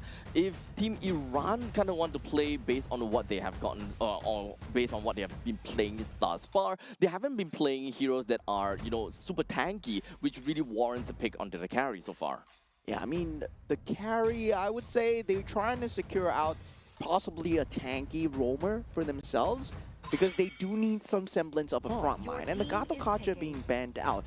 Yeah, I think you go for Chill right here, right now. It's either the Cho or the Kalea, right? You want to pick either one of these two. I mean, if you can play a good Cho, you can play a mean Kalea as well. Yeah, but I think that the only reason why Khalil will lose to a Chill right here is mostly just because of the wave clear capability in the middle lane. Like, yes, you can still go for Concussive Blast, but you want it to be a little bit faster that will enable the Juicing to really just beam down the opponents as much as possible without the need to shift that Lantern back over the creep waves. Yeah, definitely that's going to be the case. Now, for the side of Team Iran coming in with the last two picks, what will they open up with here? Definitely going to be one EXP, one Roam, and they do have the Atlas as well. All right, now I see why they ban out the carry, right? But now, Lapu pickup coming from Jordan. I'm okay with that. I do like it. But right now, Valentina still have got no ultimate steal. Yeah, there's nothing. There's nothing, dude. There's nothing to take, man. Okay, TOR, probably the only best thing. TOR is the only best thing. Yeah, I mean, currently I would say they're hoping for a roamer that you can steal the ultimate from. Lapu Lapu, definitely a very good pick, definitely against a Hanzo as well. Does give a bit of capability to jump into the back lines with the Bravest Warrior, but needs to be paired very well with the Boxia. They have a very beefy front line coming in from the side of Team Jordan, right? Now they need the damage. Your team is Clint. Okay. Early game. They do have Baxia, Lapu, Clint. They can kind of go early game-ish, but they will start to drop off a lot more into the later parts of the mid stages, or somewhere around 15 to 18 minutes. That is the point in time where the opponents will definitely catch up pretty well. Okay, now Okay, Khalid's fine. Something to steal, right? The Raging Sandstorm? Yep. Yeah, you can steal that actually very well from the side of Valentina. Now, for the Clint as well, I would say they were looking for a lane bully versus Claude. And feels like, yeah, we don't talk about Bruno, right? Bruno was not the answer, and they chose Clint instead. So, Guns over soccer balls. Guns over soccer balls. I mean, without a doubt, guns are better than soccer balls. Not during World Cup. I mean, yeah. But I guess that's the case. If you are a man that appreciates your firearms, yes, you would appreciate Clint. But if you appreciate sports, then yeah, you're going with Bruno instead. Oh my goodness. Now, okay. We have the full total lineup coming in here for Team Jordan and Team Iran. Now, how is this going to look like in the XP lane? That is just wet noodle fight going on against one another. But the gold lane, I think that this is where things start to get a little bit interesting, right? Because it is a Claude against a Clint. Clint does have a really good poke mechanism and poke capability. And for Team Iran, knowing that, that means that they would very likely want to put a little bit more emphasis down in the bottom lane, because that would mean that, the top lane in this case, but because that would mean that the Clint very likely will always be standing around the rivers or closer to the rivers, which will enable Iran with faster and easier takes. And Ready Flicker being used out by Ali, a sliver of HP. I mean, he was one dot away from dying, and that was clutch coming in from the side of Team Iran, but Team Jordan, they're showing their early moves, right? With the Boxia available, yes, you can have that early rotations, but at the same time, Mahdi, he's already in the enemy zone, trying to take away the orange buff, already got the lethal for himself. Yep, but he's looking for an opportunity to go in for a Chow time, but this is not going to be as easy to do because you're looking at an Atlas and a Boxia, but most importantly, the Atlas frigid area will make it so that Mahdi will not be able to run away. Yeah, definitely. And Mari at this point still not level 4, does not want to come into the jungle, does not want to make the same mistake as the previous game. Now, with Iran trying to get that mid lane advantage for themselves, they did get an early game capability where Team Jordan was slamming in with the help of the box here. They got to keep watching out for that. At this point, Team Iran, they're playing things a little bit on the slower end. They do not want to overcompensate, or rather, they don't want to get too far into the faces of Team Jordan because they don't have the power spike that they needed as of yet. There's really nothing that they can do right now. Yeah, in terms of draft, both teams look extremely solid. In terms of having the front line as well, and also counter initiation from the Fatal Links, going to be very good, especially for this first fight here. But Ali, the first one in, Abu Fazl gets the turtle here, but Abu Abte does take out Ali. Now Hanzo going in, trying to do what he can, but Alice standing tall in the midst of all this. Can he stand for long? And Poria just being taken out. That was really rough for Team Iran. 3 members were at the closest HP to death, and they were not being able to find a way to close that fight out at all. It would have been a lot better for Iran if they actually killed all those 3 members, but in the end, it went over to Team Jordan with 2 kills for themselves, and the 2 kills, one of them goes over to the Valentina, and the other one to the Lapu Lapu, one of the second and the third best heroes to go to. Yeah, not having much damage there. Poria actually using the ultimate to jump in, and that was to his own demise. Could have ended well, but sadly for him, did not go too well. But despite all this, right, Amirali, he's been farming 2 lanes. He's been going on the top and the bottom as well. This is what's expected of a Claude to accelerate his play style, especially when we talk about the game style being faster and faster, right? Your farm needs to get faster as well. And Team Iran, they're making space for the Claude just to come online. As now, both teams looking for opportunities. They're going at it pretty darn slowly, but we don't really see too much fights coming from Iran going up to the top lane as of now. Perhaps they realize that they don't have a way to really deal with the Clint, and they don't have a way to deal with these speed coming in from Team Jordan.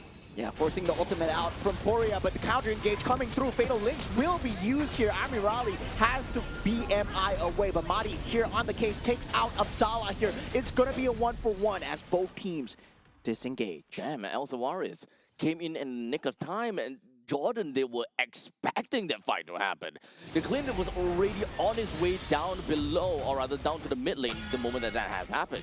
Yeah, Abu Fazl not able to get out in time, just uses the flicker, but the ultimate coming through just locks up El Ali, and now Mahdi, he might be able to get the finish onto El Ali, as Ali does come through as well. Poria here on the case. This is still going to be a 1-for-1. Trades are going left and right. Poria still in a lot of danger, does not have the Purify, does not have the ultimate to get out. They are really tanky, and they being Team Jordan.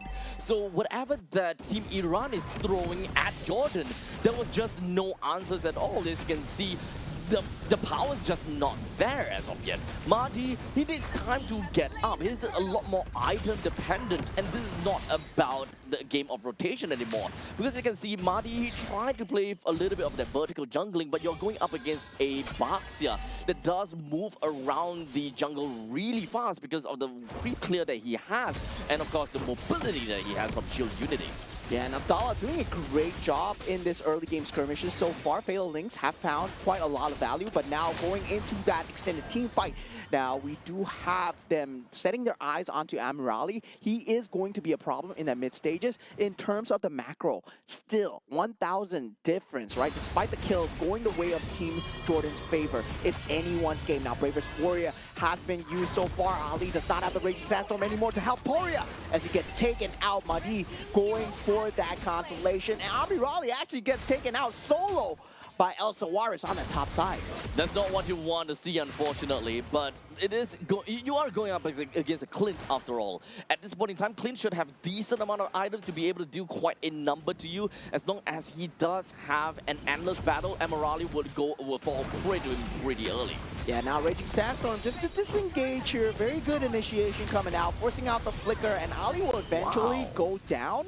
But at the same time, right, I finally like that Team Jordan, they're getting objectives off of this. Now that Tier 1 turret on that top lane being taken out, they were getting kills, but they weren't getting objectives. Now Team Iran, that's why they managed to stabilize so well. Yep, and we were just about to get there because we just hit like 6 minutes and 30 seconds, and usually by 5 minutes, if you have been leading with all of these kills, you want to translate all of these kills into standing objectives. Oh, look at that ultimate coming in from the side of Abu Fazl, and Abdallah in a lot of trouble here as Amirali will get the finish, and that was a great zone coming out from the side of Team Iran. And however, that's not going to be the end as of yet. That is the best of what Team Iran is able to do. But one thing though, despite all that has happened, you see that Team Iran has been having a lot of problems surviving in these fights. Mahdi is level 11. And now Abu Fazl gets taken out, unable to jump out in time, and Ali is down as well. Those are the two frontliners that Team Iran has. They have to put on the cross-map pressure. Mahdi, he's trying to go for that retribution snipe, but definitely very good dance coming out. Mahdi actually gets it in the end as well, and Poria will be in no man's land trying to protect his jungler as much as possible. BMI out into the enemy team as Amirali will be going down for that turtle. Yep, very strong aggressors coming in from the side of Jordan. They know very well that they have actually kind of a timer onto them. They can play in the early games very, very effectively. But once again, oh, good spot. But yeah, they have a timer onto their hands for Team Jordan. By about 15 to 18 minutes, they will start to have diminishing returns and Team Iran would really start to pop off. So if anything, they need to get a lot of goal lead by 10 minutes. At this point, maybe 6,000, 7,000 is good enough for them to secure. Yeah, 6-7. And Abu Ate at that point, with that bravest warrior, able to jump in towards that back, right? You saw that BMI being placed down.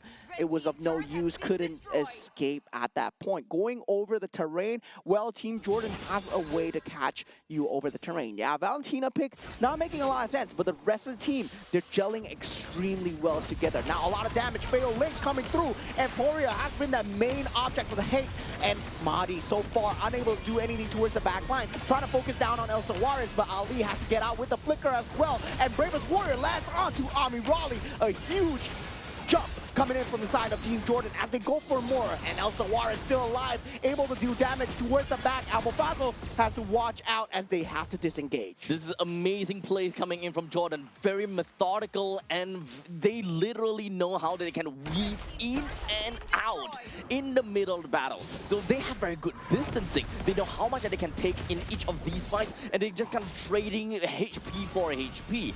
There's a lot of resource management coming in from Team Jordan, and I love how they took every single one of these fights. Unfortunately, the ball is currently in the court of Team Jordan. They have to really get into the nitty-gritties against Team Iran. If they don't get any of these standing objectives or these neutral objectives done fast and well enough, eventually Team Iran will come back to bite them in the rear. Yeah, now 10 minutes into the game, 6,000 gold lead. They do get the Lord for themselves. They need to get more objectives throughout the map. Team Iran still not out of the woods yet. They have Mahdi and they have the ability to hang on. As long as they keep these outer turrets alive, they still keep a semblance of map control. And Team Jordan, they've been doing a great job of these team fights, but now only at 10 minutes, they take out that turret. So they aren't able to convert that pressure. At least for now, even though Mahdi is not having a really good time, it is still at level 13. So no matter what, he will still consistently be able to challenge against the Baxia in some of these neutral objective battles. You need to understand though, it is an assassin going up against a tank jungler. If this is also an assassin jungler from the side of Team Jordan, he would have been level 15 at a certain point in time. So this is a great thing about being an assassin jungler for the side of Iran. You are still going to be in the fight. And Abu Ate finds Mahdi out of his form, but now jumping into that tier 2 might be a mistake here as he does go down, and El Sawar is actually taking out someone too in that back line. So it seems like we do have the Holy Defense that will now go down in the middle lane. The top lane Holy Defense will slowly start to go down as well. But the question is, does Iran have got what it takes to be able to effectively repel against Jordan? Mahdi not long for life here as Abdallah will be the first target coming out from the side of Team Iran. They're trying to hold on as best as possible. Blinking Duet used for that top creep wave. And now with that, they managed to hold on with one inhibitor turret down. Now for Team Jordan, they made a slight mistake, right? Lapu Lapu diving in too deep, but they got the constellation. Elsa Juarez at critical mass right now, able to deal so much damage. But Team Iran, they set the sights on the target so far. And do they jump onto him? They do not. Honestly, they're still on a pretty decent spot, right? With the first Lord. Oh, hold on a second. Ali! Raging Sandstorm coming through as Abu Fazil takes out Ali for his greed. But Abu Fazil gets answered in kind by Elsa Juarez. And this is not a good look, right? Clint dealing so much damage against your Alice. And he's currently got 10 kills. So he's got a Sky Piercer. Stacked up. He is maxed out, buddy. He is so maxed out. So I do love the fact that Jordan is really pushing their advantage as much as possible. But there is still a ticking time bomb over to the side of Team Iran. As Claude currently, he already got his 3 items that he absolutely needed. So it's only a matter of time for him to be able to do a decent amount of damage throughout the team fight. But unfortunately, right now, Alice is having a lot of difficulties trying to stay alive to even find that opportunity or that space for Amirali to just go in and Blazing Duet. Yeah, now 8,000 gold advantage coming in for the side of Team Jordan. I believe once that Wind of Nature is out, the tides are going to turn as well. You talked about the ticking time bomb. Yes, it's going to rear its ugly head really soon, but Team Jordan, they have a timing to avoid all this, especially if they can go in aggressive. They can take out Amirali before the fight even starts. Now, if they can't, Team Iran, they have that 50-50 chance, especially if they can sacrifice Furia. He has been the object of hate for the entire time that Team Jordan, they're just jumping on Furia the entire time. Yep, honestly, it's really unfortunate for him, but he's playing the juice in after all. One of the main targets that Jordan has to go for. The only, and of course, Furia also do have a lot of very annoying escape mechanisms. In this case, he does have the Purify, he also got to have the ultimate, so you gotta have to do what you gotta do. Yeah, now base defense coming in from the side of Team Iran. Team Jordan might be going for the throw here. Wind of Nature being picked up from the side of Elsa Juarez. Will this be enough? Abu Fazil going in, but gets Fatal Links down, and Elsa Juarez able to deal the damage down. Double kill coming out for the side of the Clint so far. Team Jordan are doing it. 3 members down for the side of Team Iran so far, and Elsa Juarez might be able to answer back with a Maniac off its own here as Amirali and Mahdi, they're only 2 members. Blazing Duet not available, and great effort coming in from side Team Iran, but congratulations to Team Jordan. What did I just watch, dude? We saw how Iran was so dominating against UAE, and now Jordan is so over the top against Team Iran. At this point in time, I don't even know how that standings look like. I don't even know the power rankings anymore. This is crazy. Yeah, I mean, at the side, Team Jordan, I would say they had a very good game plan going in. They knew that they wanted to bully out the lane. Yes, there is that critical mass Claude that they need to worry about. But at the same time, Team Iran, they don't have a frontliner. They don't have a proper frontliner, especially when the Alice is melting to the Clint, right? Yep. That was the story of the entire game. And the true damage coming out from Clint, oh my god. I feel that at this point in time, as long as you're on the losing end, it feels as though you don't have a lot of things that will work your way in order to come back. That has been the case for the past few games, and I think that the meta has shifted in a way whereby somehow it's really difficult for you to climb back. And Elsa Juarez, man, this man... Man, give this man a reward.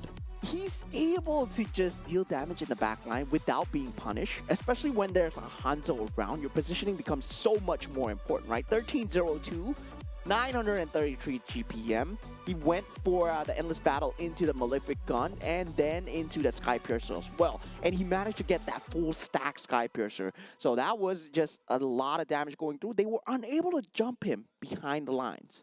It is really difficult for anyone, as a matter of fact, even as a Hanzo, to get a kill down to Elsa Juarez. And the moment that he just ran right in, boy oh boy, do you see the amount of damage that is dealing over to the Shadow? There was nothing that he could do at all. Yeah, the breathing space was not enough, right? Abu Fazl, you wanted to buy out the space together with the Khalid and also the Alice as well. And it was never a good time for the side of Team Iran. And this is because Team Jordan, they never gave them a second to breathe, right? If Fatal Links wasn't there, they followed up with Bravest Warrior. If Bravest Warrior wasn't there, Baxia will be there as well. If this is not possible, they will force out fights with Valentina stealing out Raging Sandstorm. And you see them just consistently applying the pressure, making sure that the ultimate combo never comes through from the side of Team Iran. And that was your win condition. So Team Jordan, they got that on lock, just to cycle and make sure that Team Iran, they never got a combo through. Yep. This is the kind of situation where Team Jordan, they have their frontliners that have true good stats, right? Literally, the hero have got really good stats, and of course, very reputable for their clear speeds. In this case, gotta be the Baxia. And of course, Atlas, when it comes down to Atlas, it's just really darn annoying. There's not a lot that you could do, and as a Hanzo, you looking at an Atlas, you're just thinking, wait, the whole point about me being a Hanzo is that I need to be sticky on the opponents, I need to keep slashing away, but if that Atlas is constantly just gonna be around my shadow and slowing me down, there's really no longevity on that shadow at all. Yeah, and I would just say, right, it's the Hanzo pick that really came to bite them back. Yes, into, actually. The mid game of this, Yes. mid game of the series as well, because definitely with utility jungle, they would have much better time holding on to the objectives, holding on to the ground. With a Hanzo, you just get bursted down so fast that if you're behind, the moment you're behind, you can't fight for the objectives anymore. However, though, I do like to argue that in this case, if they are using a utility jungle, then his XP will be way out of the league of Baxia because of just how oppressive this tanky lineup coming in from Jordan is. So even as a utility jungler, you may be able to hold your ground a little bit more, but that doesn't mean that your XP will be on par enough with the Baxia to be able to, you know, have good quality retribution. The only reason why the Hanzo is at level 13 at one point in time, and Baxia was like level 9 is only because he is an assassin. He is able to clear creep camps pretty fast. He doesn't have to overstay his welcome in his own jungle. That's why he's still able to keep up with that pacing and still being able to use his shadow to steal a couple of turtles away from Baxia. But what I'm saying is, what do you do once you get behind as Hanzo? Because it's very hard there's to no transition. Yeah, there's no transition out. If let's say you were a Fredrin, if you were something else, even a Barats maybe. Yeah, even a Barats, the old school method of dealing with the Baxia, you would have the capability to take the 50-50, take the fight to them, right? Right. Then, at least you have your entire team with you. Yeah, but with that Hanzo, it becomes a double-edged sword where you're like playing a yin as well, right? You become, my turn, yeah, you go into the dimension, force out a 4v4, but once that ultimate form is gone for the Hanzo, it suddenly becomes a 4v5. Yep. Exactly. And I think that that has consistently been the way because of the presence of Atlas. The moment that he comes out of the shadow, the moment he touches someone, it's already half bar of his longevity gone, right? The energy is gone already. So he has to keep just hammering away, and he don't really have a choice. He needs to hit the closest person, and he's got no way to get closer to Clint because he needs to respect the distance. Yeah, definitely. Oh, finally, we get Broken Walls once again, a repeat of yesterday. So now we had Expanding Rivers 2 times, Flying Clouds 1 time, and now we got Broken Walls. So very good diversity so far. We haven't had Dangerous Grass, and now going into game number 2. What happens to the game plan right now? This is a very competitive game. We saw Team Iran doing very well yesterday. They got the first Maniacs. They got the first Savage. Now Team Jordan, they show that they are better. They have 1 game ahead of Team Iran so far. However, this time, the drafting is going to be slightly different though, because now Team Jordan, they are going to be on second pick. But it doesn't seem like their draft, or it doesn't seem like their bans is going to make any difference. And I think even for Team Iran, it's not going to make any difference either. So if the final ban for Team Iran is going to be a Freya, okay, and Jordan is a Paquito, then there was absolutely no difference at all. The drafting would have been just the fact that Iran has got first pick, and you know, doesn't matter from that point. Yeah, and now for the side of Team Iran, right? It's time to take a look at the jungle. So they might be taking a look at Baxia here, but they go for the They still Valentina. prioritize the that was Team Jordan. Oh, that was Team that Jordan, was Team right. Jordan on the other side. Now Team Iran, they're taking a play out of their book. Okay, we go for the Valentina first, but I mean, yeah, Team Jordan, they're going to go back with the Boxia and the Atlas It's as such well. a strong opening though. So strong. I mean, It's one thing to be it's one thing to have a boxer because it's really difficult to deal with a boxer that's constantly around the map. It's another thing to be annoyed at the fact that the Atlas just slows you down and have the threat of being able to just rope you in for one free kill. yeah, I mean, okay, the good thing is they can steal the Fatal Links with the Valentina. Yes, they can. Yeah, so now that Valentina pick makes sense, right? But I was hoping that Team Iran, they would open the Boxia for themselves. Now, what do you go with? Usually, against the Boxia, we do see maybe somewhat of a combo with the Arlet and also the Fredrin. Do they go for that here? No, they go for the carry and the Cho, right? Respectable. They want to burst down before the fight even begins. Makes sense. Yep. So now it brings down to survivability, right? Carry, in the grand scheme of things, he will be able to kill the Boxia, will be able to kill the Atlas. But what is stopping the members from Jordan to just diving straight on over to Iran? That is going to be the main question here. What is going to help them to get that kind of spacing? Yeah, I mean, at this point, you pick up the Zhu Sin, right? The Zhu Sin just very good in terms of having no ability to steal from the side of Valentina. Also very good mid-clear as well. I mean, you don't want to pick up the Eve because barring the fact that the RWM could be stolen. Meanwhile, for Zhu Sin, you don't want to steal her ulti for the side of Valentina. Now, going into the ban stages as well, right? You talked about damage. There is that jungle capability coming out for the side of Team Iran. If you want, I mean, Fredrin is something that's worth looking at, especially Fredrin versus Boxia, and you can't take away the Fatal Links. Akai, also another one, and they do ban that out. So right now, I think that for Team Iran, the more important hero that they need to make it right is going to be the XP laner. The XP laner needs to fill a lot of roles, and he needs to be able to be the one that effectively squares off the members of Jordan and give his backlines a very good breathing space.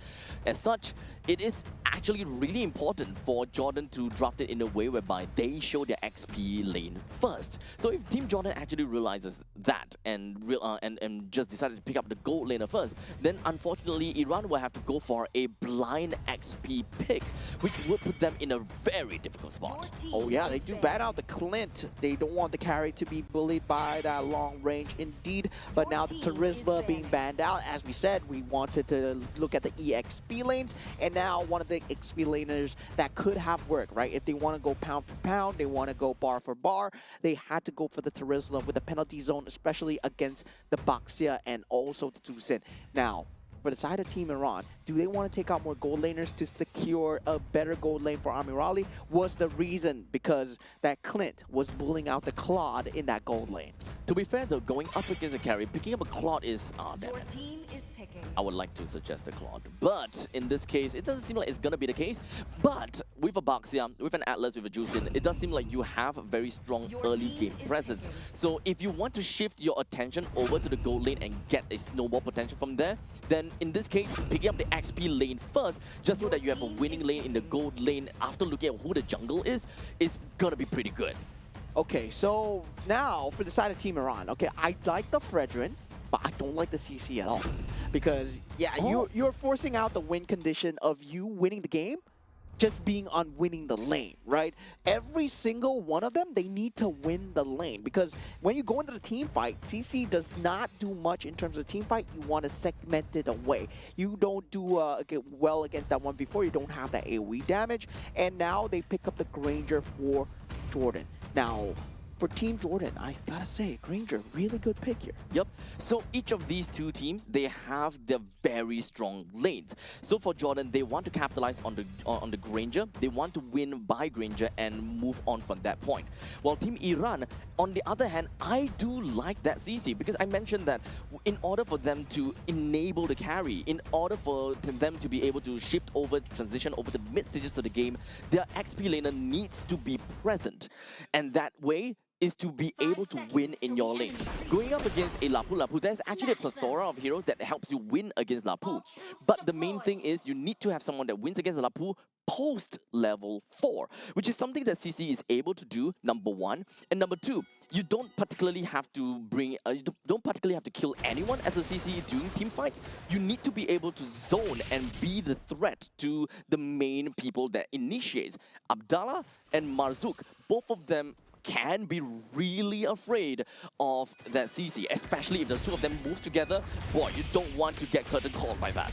I mean, that's why there's the glue, right? You win post-fight, and that's why the glue is such a great pick. And I'm surprised that they went for the CC over the glue because, yeah, you do win the lane, but the team fight is not exactly secure. It's more about segmented. When we talk about 5v5s, it becomes extremely hard to deal with. And now, that Jusin pressure is mounting on from the side of Jordan as well. And we see very good rotations coming out from Marzouk as well, right? Having that early game mid rotation, really presenting that threat of death. And Mahdi so far has not been able to match that. Well, this is going to be a pretty good game because I really like both of these two teams' raft. And this is one of those games that it could really go 50-50. It's really tough for me to eventually see how it's going to work out. We've got a very strong lane from Team Jordan in gold lane. We have a very strong lane from Team Iran in the top lane. So that means that all of that game plan is going to rest onto the mid. And as you can see right now, it does seem like Team Jordan is having a pretty darn good time just shoving the members of Team Iran away with that Jusin.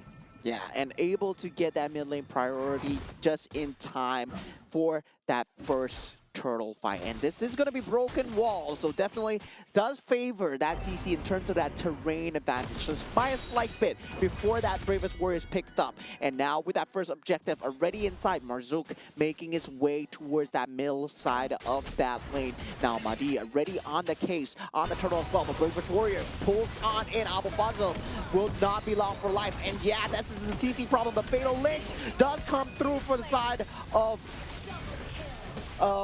Team Iran, as they do get the double kill coming through for the side of Team Jordan. But now with that turtle still alive, Team Ali not able to do anything, and Mahdi with the taunt, Appraisal's Wrath is there, but ouch! Not enough. Yeah, but unfortunately, it does seem like the turtle will also go over to the hands of Marzouk, and they really want to continue on to this fight. Ali had to flicker away, so that is one flicker that is going to be gone. No more initiation for the side of Team Iran.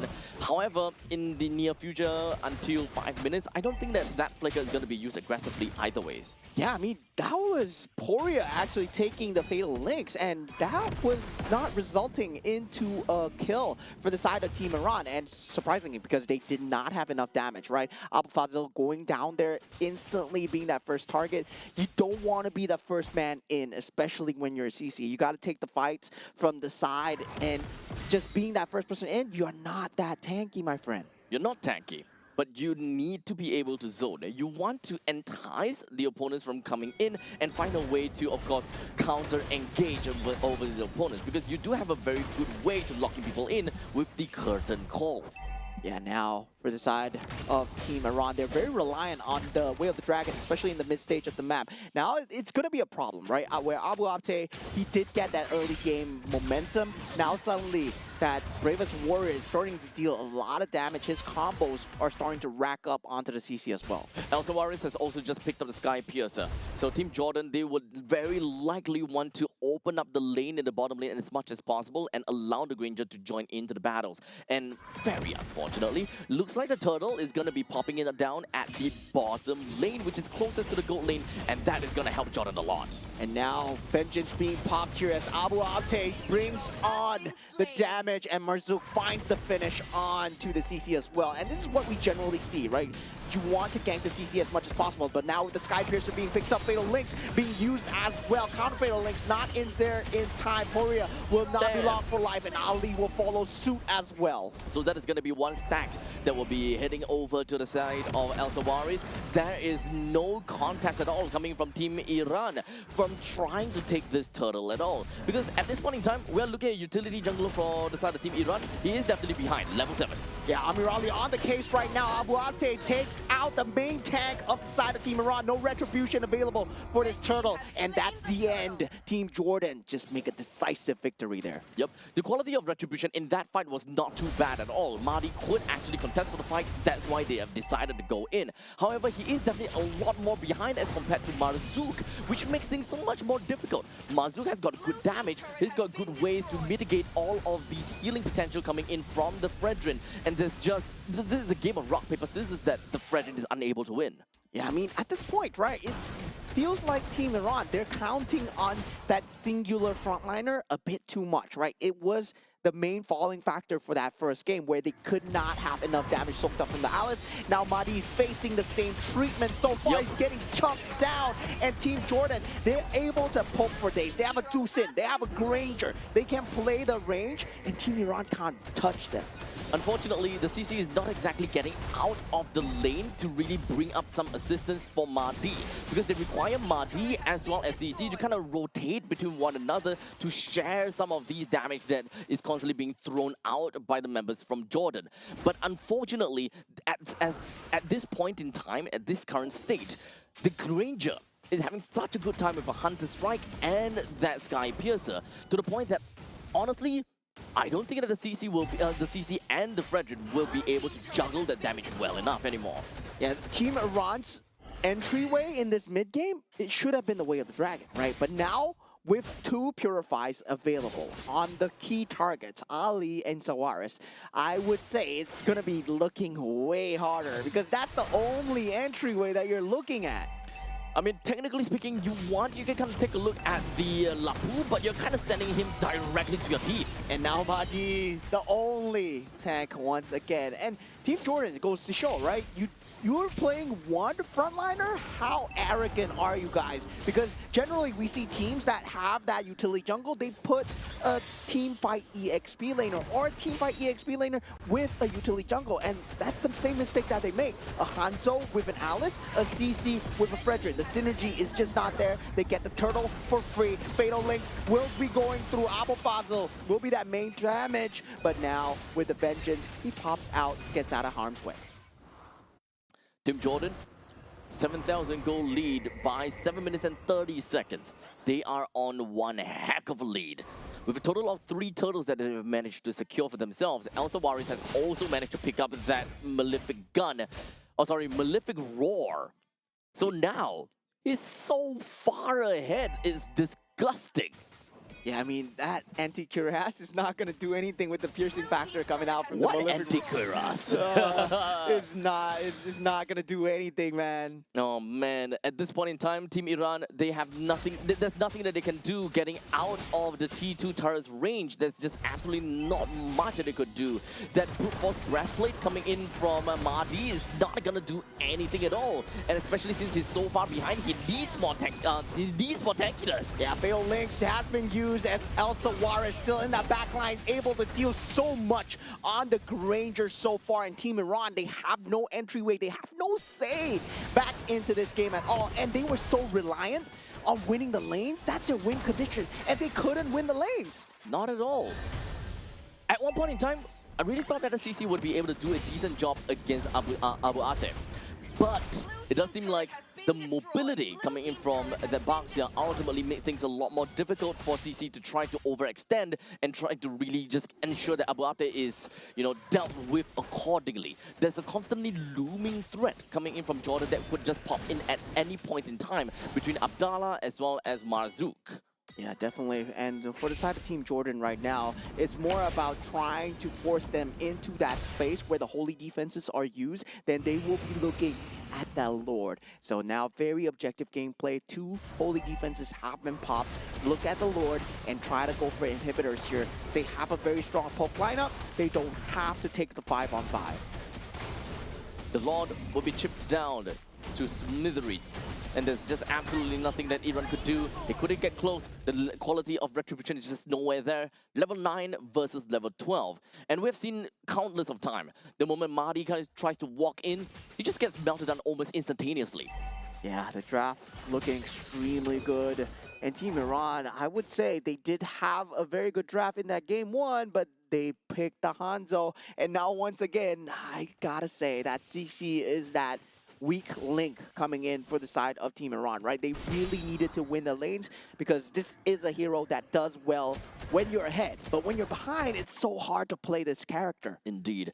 It kind of baffles me at the fact that Abu Fazil is really far behind despite playing as a CC that is focused on winning the lanes itself. Oh, Fatal Links might be coming through, but no, Abdallah just takes that engage and pulls the rest of the team away. Now, Team Jordan, they are going for the objective plays here. One turret at a time. Catapult does go down, and Abu Abte, he's in no man's land where the dragon finally lands, and Amirali gets a consolation here, but 10,000 gold ahead. Now, Team Jordan, the 4v5, if Team Iran wants to force this, they can potentially still win. They have the Granger still up, and Elsa Juarez, they're not letting go of the momentum here. But you want to also keep your eyes on the Puria as he does have got the fatal links. At any point in time, if he's looking for an opportunity, he can go for it.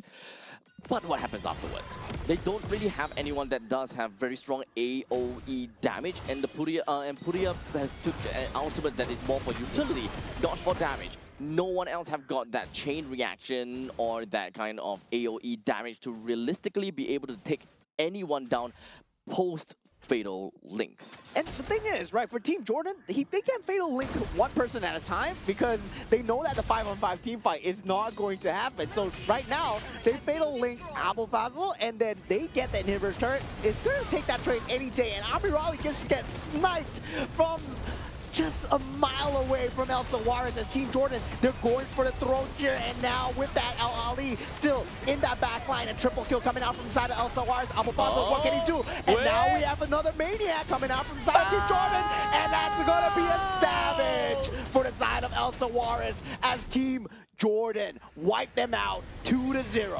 Oh my goodness, what a group, dude. What is this group? I love this group so much, man. I love this group so much. This is such a crazy group, dude. Team Indonesia, Team Philippines, whatever. I'm here for Team Jordan, Team Iran, man. We saw a savage yesterday in this group coming out from Amirali. Now Team Jordan, Elsa Juarez, pulling out another savage as well. Man, oh man, oh man. You know what? The West Asia region, they are cooking. They cook differently, dude. Oh, what is that? We see Iran in the previous game getting Maniac. We saw Iran yesterday playing, getting like Savages and Maniac. And for Team Jordan in the middle of the pack, by the way, they lost one match, huh? They lost one match, and I think that the match they lost to is probably Saudi Arabia, if I'm not wrong. Yeah, they wait. Hold on a second. Let me double check real quickly. For Team Jordan, no. Okay, yeah. Team Jordan, they have only played in the side ARE. Yeah. Oh wait, they won. Okay, yeah. Okay, MVP of the game, Elsa Juarez, as expected, man. This guy, he was given the tools to perform well, and I feel that the rest of the team, they really complemented his playstyle perfectly, right? First item, Sky Piercer, it was enhanced very well indeed, and the rest of the team, they played it like a T. I was expecting this already. With the Zhu Xin pick, that Granger could have been something that was next. I mean, the Claude, the Clint, yeah, you can ban that out, but he can play a crazy Clint. Why not a Granger? Yep, they essentially have got almost similar levels of power spike. So honestly, Elsa Juarez is going downtown with this. Team Jordan, they are absolutely crazy, getting himself that savage yet again, or not say yet again, but yet another one for the side of West Asia. Yeah, I mean, this group, man, this is crazy Oh, group. man. I would love to see one of them go up against Team Saudi Arabia. I believe Team Jordan already went through. Yeah, Yep, but they they lost lost against Team 2-0. Saudi Arabia. So, yeah, I mean, Team Saudi Arabia, they are going to be that top tier in that group. But looking at the other teams going in, right, going for that top 2 spot, that's where it gets scrappy. And this was indeed extremely scrappy. I would say, though, Team Jordan, they had that edge all along because CC bad. Honestly, CC is not bad. CC bad. CC is not bad. It's this current situation where he's picked up against the Lapu Lapu, I don't get it. I don't get how he lost the lane. He didn't lose the lane though. He didn't lose the lane. He was winning against Abu Abde. Is it really just because of the looming threat of Mazouk and Abdallah that forced the fact that Abu Fazl is unable to really make full use of the fact that he got the lane control, Yeah. he's got the gold lead, he's the one that will be the transition, he's supposed to be the one that transitions the team from mid-game to late game using the carry later on. It's supposed to be. I think right now for Team Iran, the jungle has been the main source of the issue when it comes down to getting the momentum, right? It feels like the jungle has been that weird slot where if they swapped the Hanzo into this game and the Fredrin into previous game, then the matchup would have been crazy. It would have been good. You think so? Yes, because they're relying on that mobility coming out from the CC and also the Hanzo taking the segmented team fights. Meanwhile, the previous time with the Claude, they needed that front line from the Alice and also a Fredrin. So they were going for the best of both worlds and it ended up biting too much more than they can chew. Right. So what you're suggesting is that sometimes too much balance ain't no good. You know, Yes. sometimes it's not about a yin and a yang, but sometimes it's about the yin. Yeah, or the you can't. yang Currently, kind of I thing. feel that in this meta, you can't be a jack of all trades and a master of none. No, you gotta be a master of Of one. one. Yeah, that's why Ah. even when you see the top tier teams, they go for the drafts. When the enemy team is playing a Paquito, they forsake the macro. They're going damage. Yeah, they're going team fight. Paquito, Yeah. Harif, Suyo, Yeah. Cho. That's why you gotta be a master of one. You can't be a jack of all trades. And a lot of these teams they think they can get the best of both worlds because they see this draft and they're like, oh, this works for this draft, this works for that draft. But there are things that make that particular draft work so well.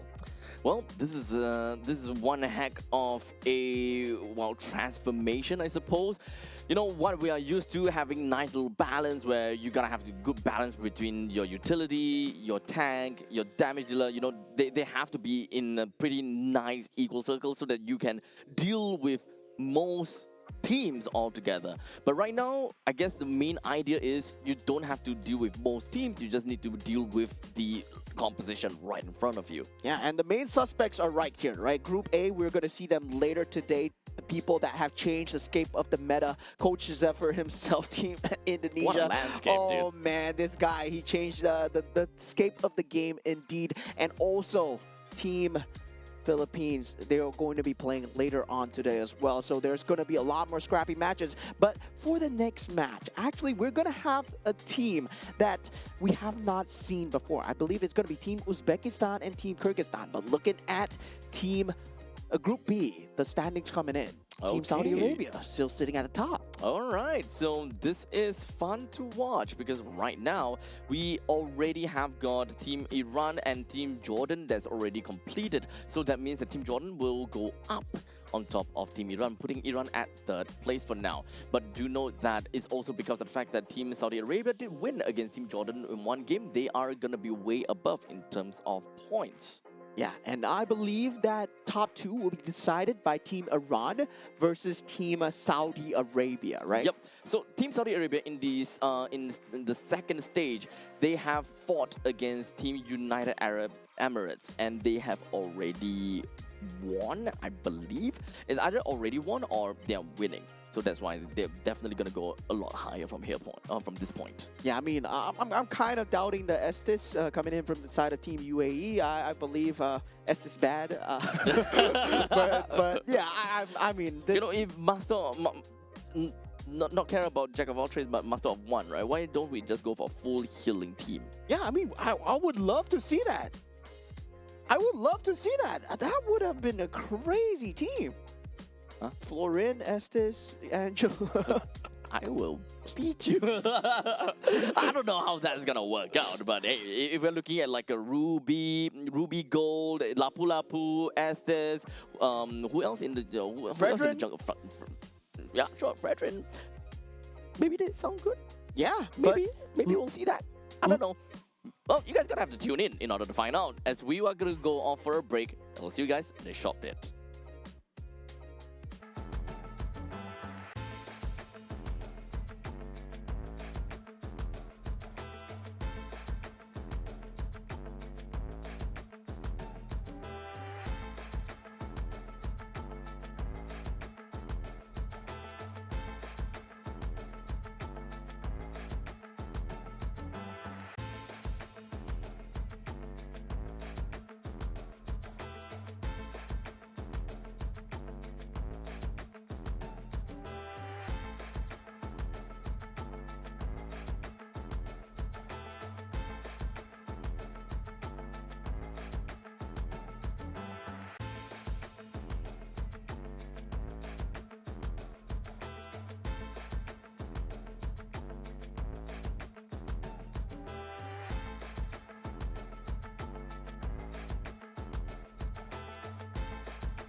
I'll enshrine your most brilliant moment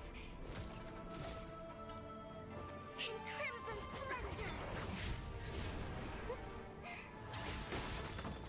Even something so crude can be graced with a splatter of beauty.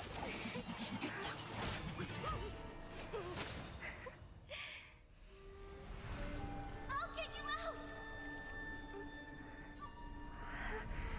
You finally come to me, Hanabi-sama! This madness ends now. At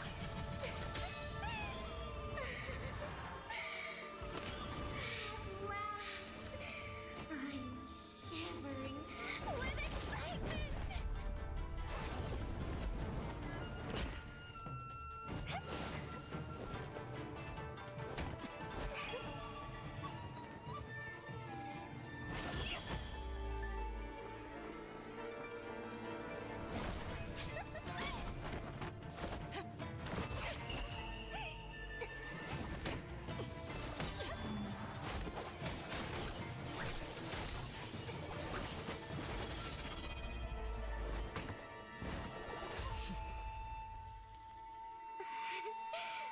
Such killing intent.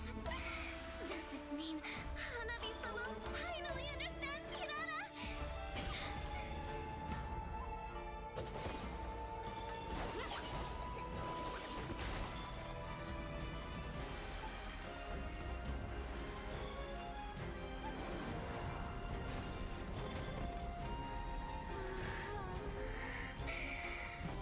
So warm. So beautiful. We can finally embrace eternity in hell. Just the two of us. Allow me to release your eternal bloom.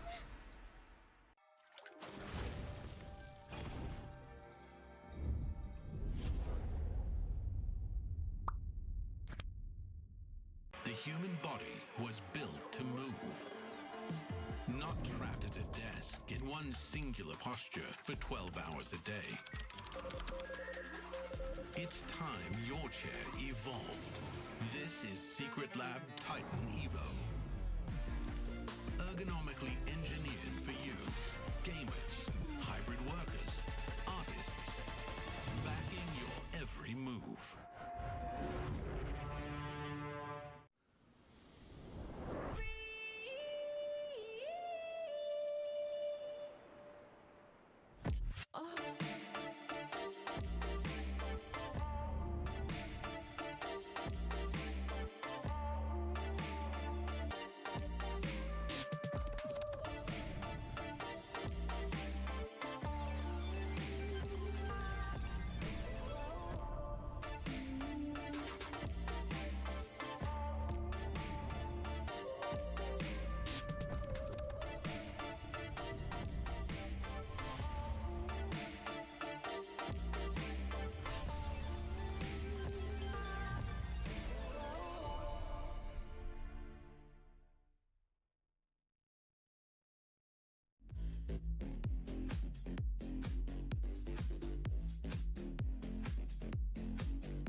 something so crude can be graced with a splatter of beauty.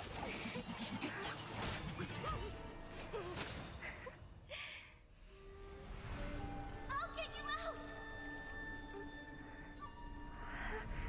You finally come to me, Hanabi-sama! This madness ends now.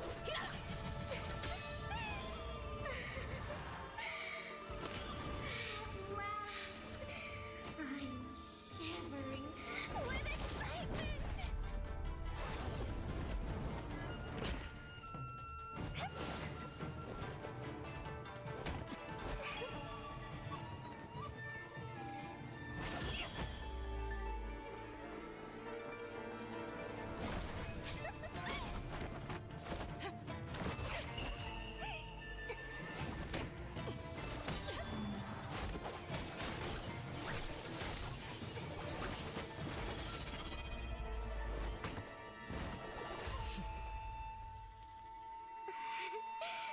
Such killing intent. Does this mean Hanabi-sama finally understands Kirara?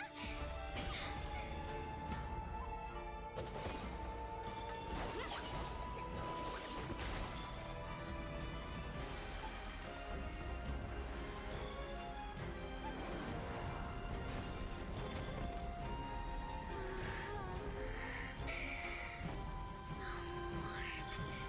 So beautiful. We can finally embrace eternity in hell. Just the two of us.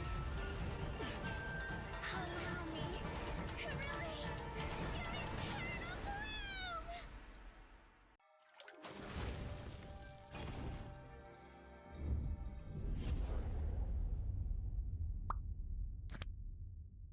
The human body was built to move. Not trapped at a desk in one singular posture for 12 hours a day. It's time your chair evolved. This is Secret Lab Titan Evo. Ergonomically engineered for you, gamers, hybrid workers, artists, backing your every move.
Something so crude can be graced with a splatter of beauty.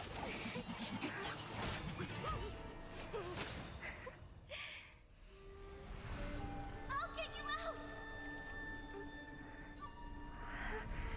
You finally come to me, Hanabi-sama! This madness ends now.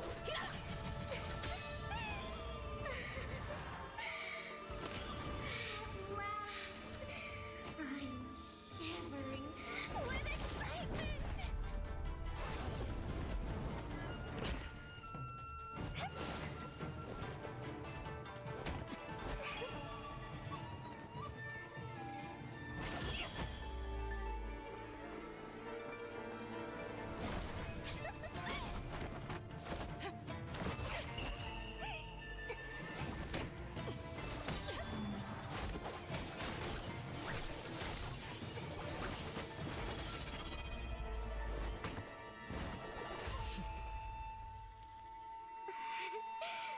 Such killing intent.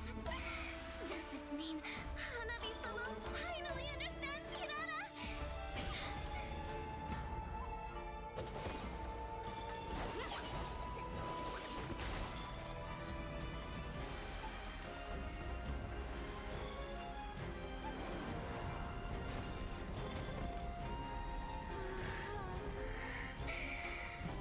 So warm.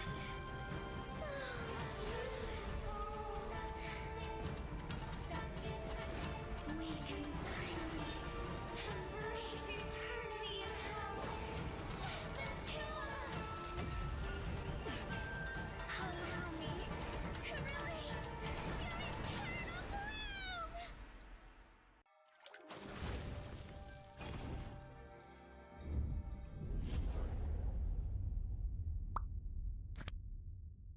The human body was built to move. Not trapped at a desk in one singular posture for 12 hours a day. It's time your chair evolved. This is Secret Lab Titan Evo. Ergonomically engineered for you, gamers, hybrid workers, artists, backing your every move.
this matter of beauty.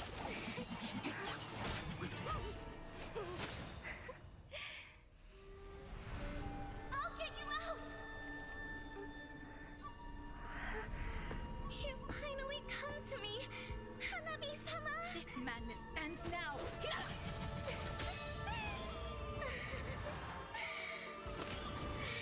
last, I'm shivering with excitement!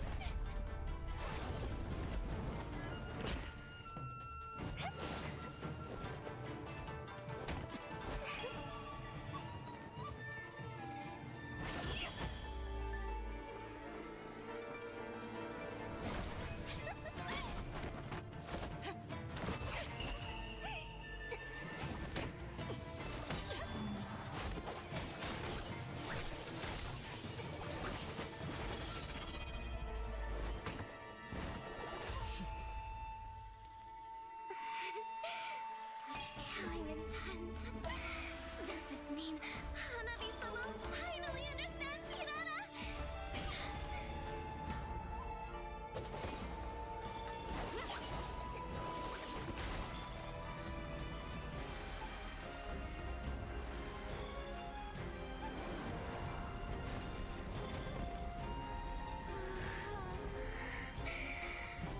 So warm. So beautiful. We can finally embrace eternity in hell. Just the two of us. Allow me to release your eternal bloom.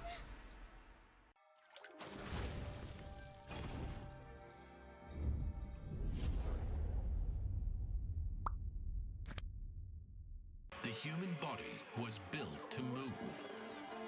Not trapped at a desk in one singular posture for 12 hours a day. It's time your chair evolved. This is Secret Lab Titan Evo. Ergonomically engineered for you, gamers, hybrid workers, artists, backing your every move.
moment. In crimson splendor! Even something so crude can be graced with a splatter of beauty.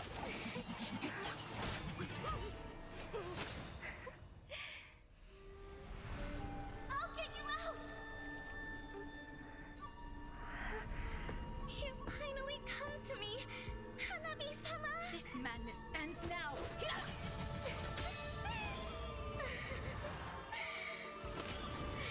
last, I'm shivering with excitement!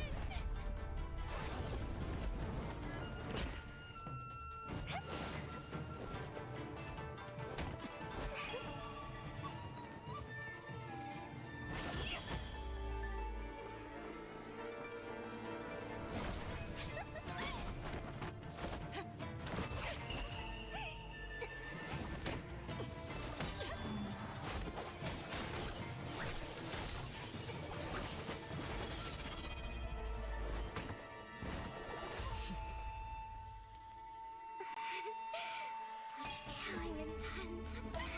Does this mean Hanabi-sama finally understands Kirara?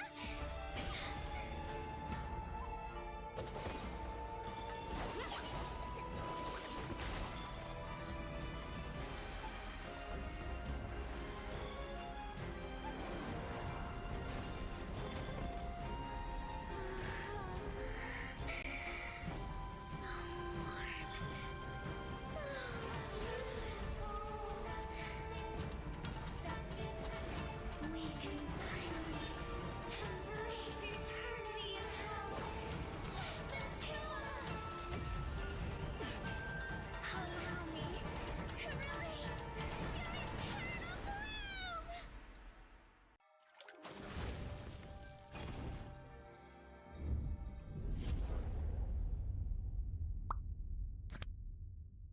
The human body was built to move.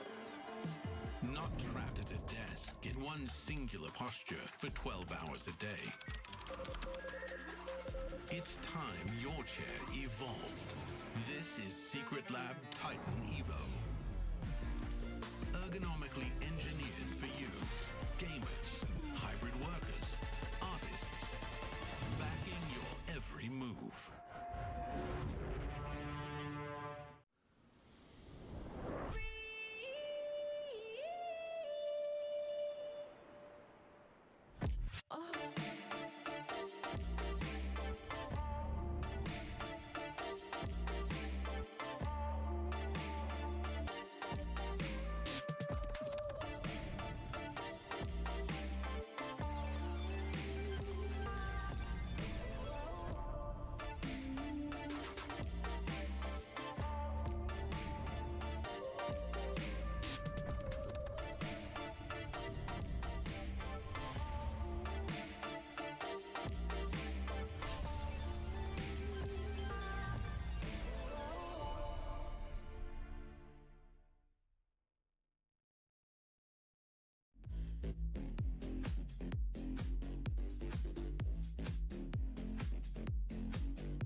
moment. In crimson splendor! Even something so crude can be graced with a splatter of beauty.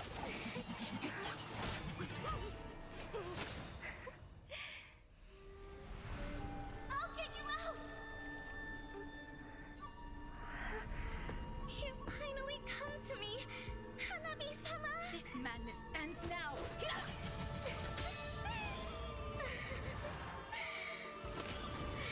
last, I'm shivering with excitement!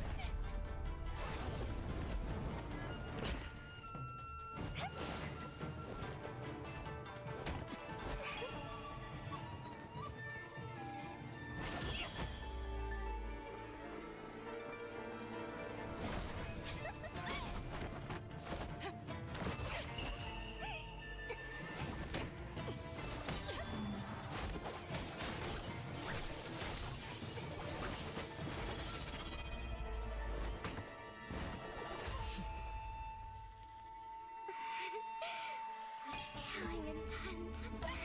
Does this mean Hanabi-sama finally understands Kirara?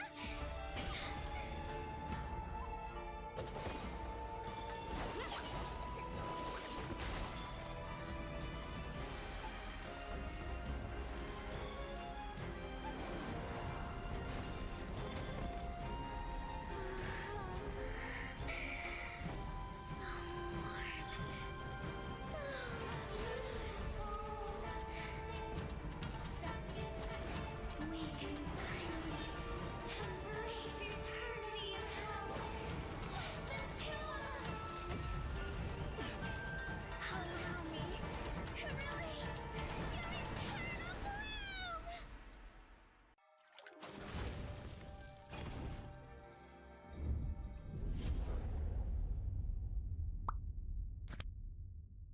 The human body was built to move.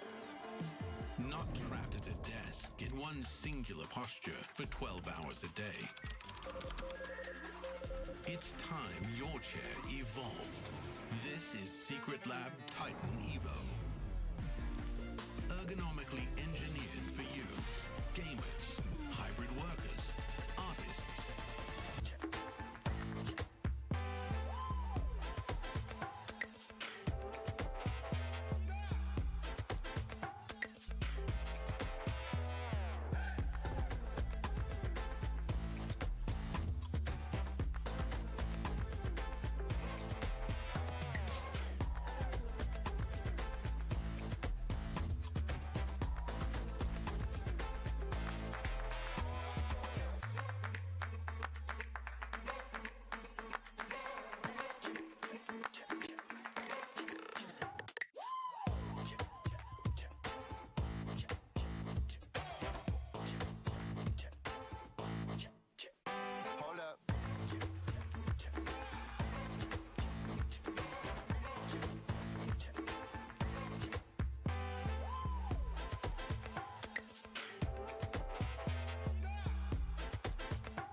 All right, ladies and gentlemen, welcome back once again. We have now got for you the third game of the series, but before that, my name's Abstract. We'll be here as Bowman. We will be covering to you guys a total of 7 series for the entirety of day number 2. Yeah, and I believe we have game 1 and 2 already done. We saw a great show from side of Team Iran and also Team Jordan coming out with the Savage as well. Yeah. Just amazing bracket so far. Now we take a look at the other side, right? We take a look at the further end where one of the teams where we have not seen before as of day 1. So Team Hong Kong China will be going up against Team Sri Lanka. Now, Team Hong Kong China, they're in a position where they're sitting at the bottom of the standings in the group so far, but now they have a chance to prove themselves. So honestly, at this point in time, we gonna have to find out how this game is really gonna be like. Because to be fair, we haven't really quite managed to see much of a game, or we don't really know how it looks like when it comes down to Hong Kong China's game. And of course, when it comes down to their specific, I would say their very specific bracket itself, it is also, you know, we never really covered too much. In fact, the only game that we covered, if I'm not wrong, was Sri Lanka and Pakistan, if I recall correctly. Yeah, I mean, Team Pakistan took that victory 2-1, I believe, right? Yes, 2-1. So, yeah, that was the first best of 3 that we saw in that day 1. Now, going up against Team Hong Kong China, right? Coming from a region where I believe Mobile Legends would still be relatively newer, and for Team Sri Lanka themselves, they're also exploring now more towards the community scene for Mobile Legends Bang Bang. So they're developing and making the names for themselves in the international community here, and we get a first look. So we're like early bird, right? This is early access into the server. So this is kind of like the infancy stage of Mobile Legends Bang Bang within of their region, the East Asia and the South Asia region at the very least. But before that, let's jump right in and take a look at the standings that we've got so far for Group D, which is the East Asia and the South Asia region. We've got Mongolia that is at the top of the list with 2 points to their name, and Nepal with a total of 1 point to their name. And the reason that that is the case is because they went 2-1 in their game against who is that? Pakistan. Against Pakistan. Yes, that is right. Well, in the meantime, Pakistan themselves, they got 1 win, 1 losses. Win against Sri Lanka, loss against Nepal, 0 points. Unfortunately, they kind of tally each other out. Well, for Team Sri Lanka, -1, and Hong Kong China, -2. Yeah, so only 2 teams will have a guaranteed spot in the playoffs here for Group D. So if we take the standings as of now, Team Mongolia, Team Nepal, they're secured that spot if this were the last day. Now, this is not the last day, however, and that third place match is also going to be taking place on the last day for that final slot to go into Aichi Nagoya. Yep. So at this point in time, we just really need to understand how, you know, Sri Lanka and Hong Kong is gonna be, because right now, yes, Hong Kong does have got -2, while Sri Lanka -1. They still have only played a single match so far. However, this matchup between the two of them essentially helps us understand who is, well, unfortunately at the most bottom part of the leaderboards as of now. Yeah, I mean, I'm not going to discount them yet, right? Maybe they can climb all the way up to that top 2 as well. They've yet to play against Team Nepal, and I've yet to see their power standings here. And the top team here, Team Nepal, I don't even know how well they can do well in MLBB. Now, taking a look at Team Sri Lanka, once again, we got Praveen on that gold lane, Hashen on that roam, Nisal on the mage role in the mid, Kavindu on the jungle role, and Ramanayake on the EXP lane. Yep, so we have seen the way that they played yesterday. It was not too shabby, the fact that they managed to take 1 point off of Pakistan. Although there is, of course, a very obvious trend that Pakistan has constantly went complete 3 games in the games that they have played all the way so far. And unfortunately, here on the main stage, we won't be able to see Pakistan games anymore though. So, you know, in terms of trend and in terms of consistency, Pakistan always goes up 3 games. So if you guys are looking for Pakistan game, well, you can kind of take a look at the second stage, which will come, you know, later on into the day, where Pakistan will go up against Hong Kong China. Yeah, definitely. For the side of Team Hong Kong China, taking a look at the draft for the first time, we got KY Zheng on that gold lane, KK Chan on that roam, HL Law on that mid role, CJ Wang on that jungle, and MY Chung on the EXP lane. Yep. So it's the same thing as, okay, at least for the entirety of the East Asia and South Asia region, we don't particularly have got a lot of information about any of these teams. When you kind of drop right in and take a look at the Wikipedia, the Liquipedia page, some of these teams we can tell, like for example, Team Mongolia, we can tell who they are. Well, in the meantime, for Hong Kong, China, it does seem like the only one that we can kind of look at things. Okay, never mind. I don't. Okay, so this guy, Wang, which is a jungler, apparently he is known as Wolf. Yeah, I mean, not From the wolf, Guangzhou not the wolf Gaming. that we know, right? Yeah. Not the Like not- literally, not- there's a line that says for Filipino talent, see Wolf. yeah. So that's not the wolf that we know. So this is a wolf from, I believe, from the MLBB series, the Super Cup that we did have in the Chinese region as well. So there's a bit of statistics over there for him playing on that competitive scene. Now, when you're faced with that international challenge, we have other teams coming in from that same region itself. But now for Team Hong Kong, China, it's the first look into that newer team, newer setup when it go up against that international talents coming in, right? Team Sri Lanka, maybe not too strong, maybe a good test of wherever they are on that power level. At this point in time, it's just -1 and -2. The difference is not that big because in the end of the day, the match wins are undoubtedly more important because of the head-to-head tiebreaker, right? So ultimately, as long as whichever one of these two teams wins, they will be on top of one another. Sri Lanka win, then they will be on top of Hong Kong, China. If Hong Kong, China wins, then they will be on top of Sri Lanka no matter what. Yeah, definitely. For that head-to-head, very important. But that top 2 spot, also very important. Now we're going into the map randomization. again. Broken walls. Not again. Broken walls. It will be broken walls. And yeah, broken walls was the theme. We did get that map 5 times in a row yesterday. But now, for today, we had a good plethora of maps so far. Yet to see dangerous grass. But I'm looking forward to see the drafts here, right? Because this is not drafts that we can try and make sense of, especially when it comes down to Team Sri Lanka. I was trying to make sense of the draft yesterday. Didn't make sense, but still worked out for them against Team Pakistan. Yep. So ultimately, I do kind of want to see what these two teams have got in store for us. Team Sri Lanka as well as Team Hong Kong, China.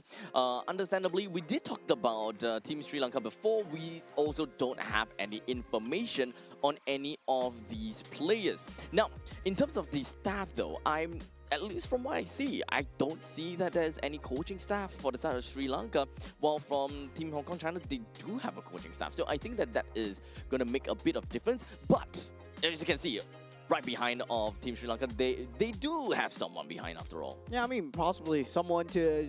I'm not too sure whether that's a coach or maybe that's one of the players.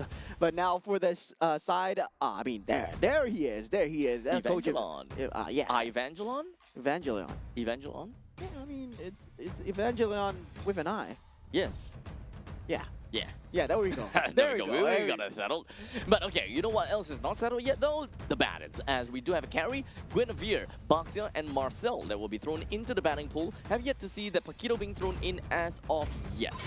Yeah, the Paquito still very strong here, but team is Team Hong Kong, banned. China, they do throw out that Akai ban, and this opens up quite a lot of premier picks into the pool, right? If you talk about the Harif that's available, Tusin available, Paquito, Phobius, all there still in that pool. And yeah, Phobius, we see it being one of the priority picks Your here, and team Team Sri is Lanka banned. actually going for the Fredrin ban here. I mean, if this was a draft that makes sense, Team Hong Kong, China, you go for the Paquito here. Without a question. Oh, Your okay. team is I mean, banned. Harif is not bad. Harif is great, but if you were given the situation whereby you gotta choose between Paquito and Harif, I without skipping a heartbeat, I'm going for Paquito.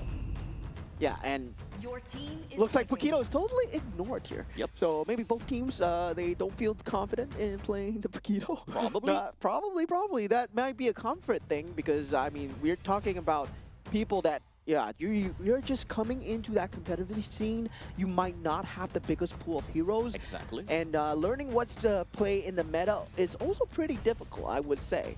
Yeah, so we can expect and we should be expecting that their pools are going to be slightly restricted, but the main thing is they gotta have to make full use of what they have drafted for themselves. They have picked up an Alice. They do have a Harif for themselves. So at least the way that we are seeing right now is that Team Hong Kong China, they do want to play for a little bit more towards the crowd, no, I'm not sorry, crowd control, but it's more of like the AoE. You want to play for team fights. Most definitely gonna be more team fight oriented. Yeah, I'm surprised that they went for the Gourd instead of picking up the combo piece that is the Atlas, right? The Atlas together with the Harif would have been a great combo maker, definitely with the Zaman's Force and also the Fatal Links as well. Now this opens up for Team Sri Lanka to go with quite a lot of picks here, especially for that mid lane versus that Gourd. Generally, you can pick up the Tucson, you can still pick up the Eve, that's still available as well. And yeah, you don't have to worry about the ability to lock down the Gourd because you can pick that up on later on. There we go. As you are talking about the Atlas, it will be taken away by the side of Team Sri Lanka. So far, Team Sri Lanka's lineup, they are looking at to be very tanky, and they do want to play for more on the durability route as what we see over here, which may actually be a little bit difficult for them to play due to the fact that there is a presence of Gourd over to the side of Hong Kong China. Yeah, so definitely on that mid role to have that mid priority as well. Lilia's still in the pool if they want to go for that and if they want to try and get that Claude for themselves, right? Very good pick against the Harif. I'm surprised they didn't go for that earlier. Now they banned out the Suyo. Now for Team Hong Kong China, what do they respond with, right? Generally, we see teams, they instantly look at the Claude as an answer towards the Harif. But at the same time, Claude, you gotta pick heroes that make Claude work. And so far, Leo Mord and Atlas in the pool, yes, it can work in that team fight-centric lineup. So, with that all said, for the side of Team Hong Kong China, they're looking for the frontliners, right? Or rather, the jungler and the roamer, which can be frontliners for the jungle, but it really depends on how they would eventually want to play it. Right now, it looks like they have a decent balance. Someone that has pretty good firepower in the mid stages of the game coming from the Gourd. If they would want to have pretty good transition, then someone in the early game would be great coming in from the jungle role. Unfortunately, Suyo is already been taken away, so we've got a slightly small pool to work with. Yeah, and right now for Team Hong Kong China, something that can take away a lot of that pressure would be I was gonna say the Kajo would I mean lockdown heroes would have been good, but the Atlas was still there, so the Kadita ban, right? So Eve and Tucson, Paquito still in the pool as well. Oh yeah, completely forgot about Paquito, dude. Yeah, Not used to that. I am not used to the fact that Paquito is still leaked out until this very moment itself. But it does seem like we do have a couple of the players that took down their headsets and the graphics went out as well. It kind of seems like we are in the midst of a lobby pause. With probably a little bit of technical error or something along the lines. We will keep you guys updated as to what exactly is happening as of now. But don't worry, our voices will keep you entertained. Yeah, hopefully. maybe this is the players thinking that, oh, this is a rehearsal and this is not the actual draft. Then that would make a lot of sense, That would right? make some sense That to would that. make more sense because you leave Paquito out. I mean, after the performance that Mr. Vinuya Sanford had yesterday, you leave the Paquito out. Man, oh man, that's just blatant disrespect towards the hero itself. Honestly, I don't know how this is gonna work, but you know, we'll get back to you guys if whether the Paquito is actually gonna be part of the problem or not, if whether we're gonna see a bit of a difference with the Paquito or not. But don't worry.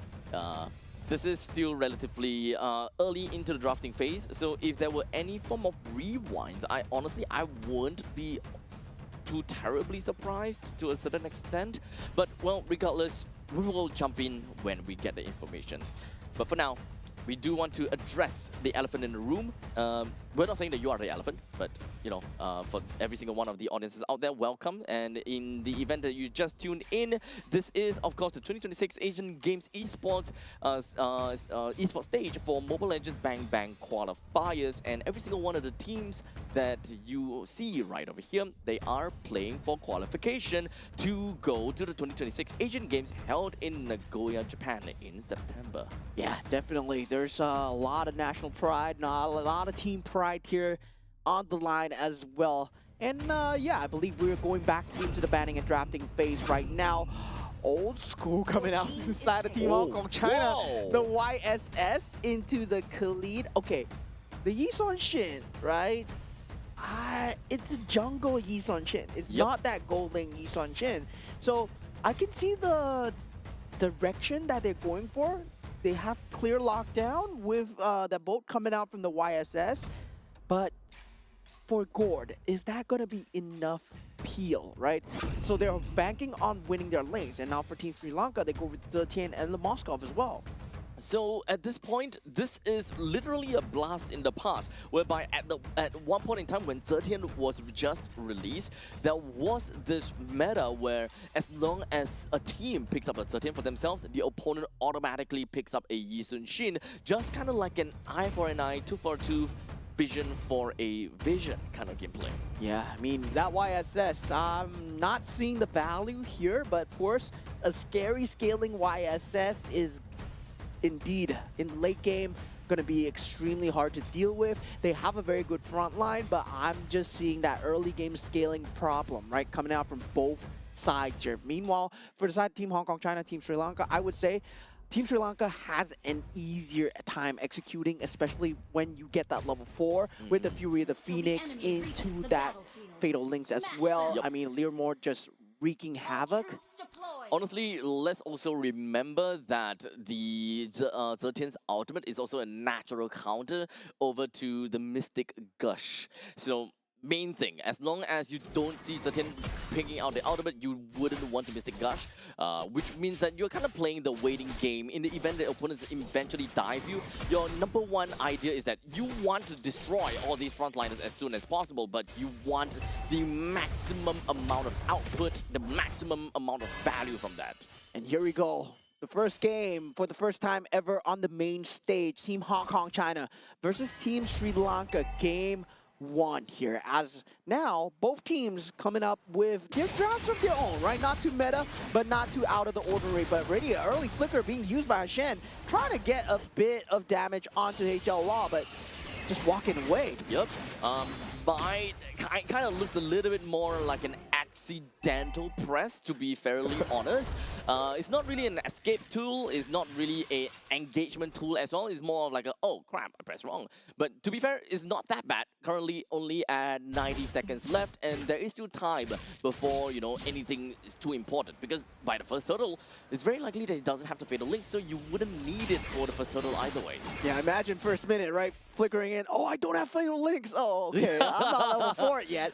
Still first minute into the game, my friend. And now Praveen just facing down the Harif. And Harif naturally just deals, is a lane bully, right? Yep. That's why Harif was so strong in that gold lane for such a long time. And with Zayman's force, well, you can fight for the objectives extremely well as well.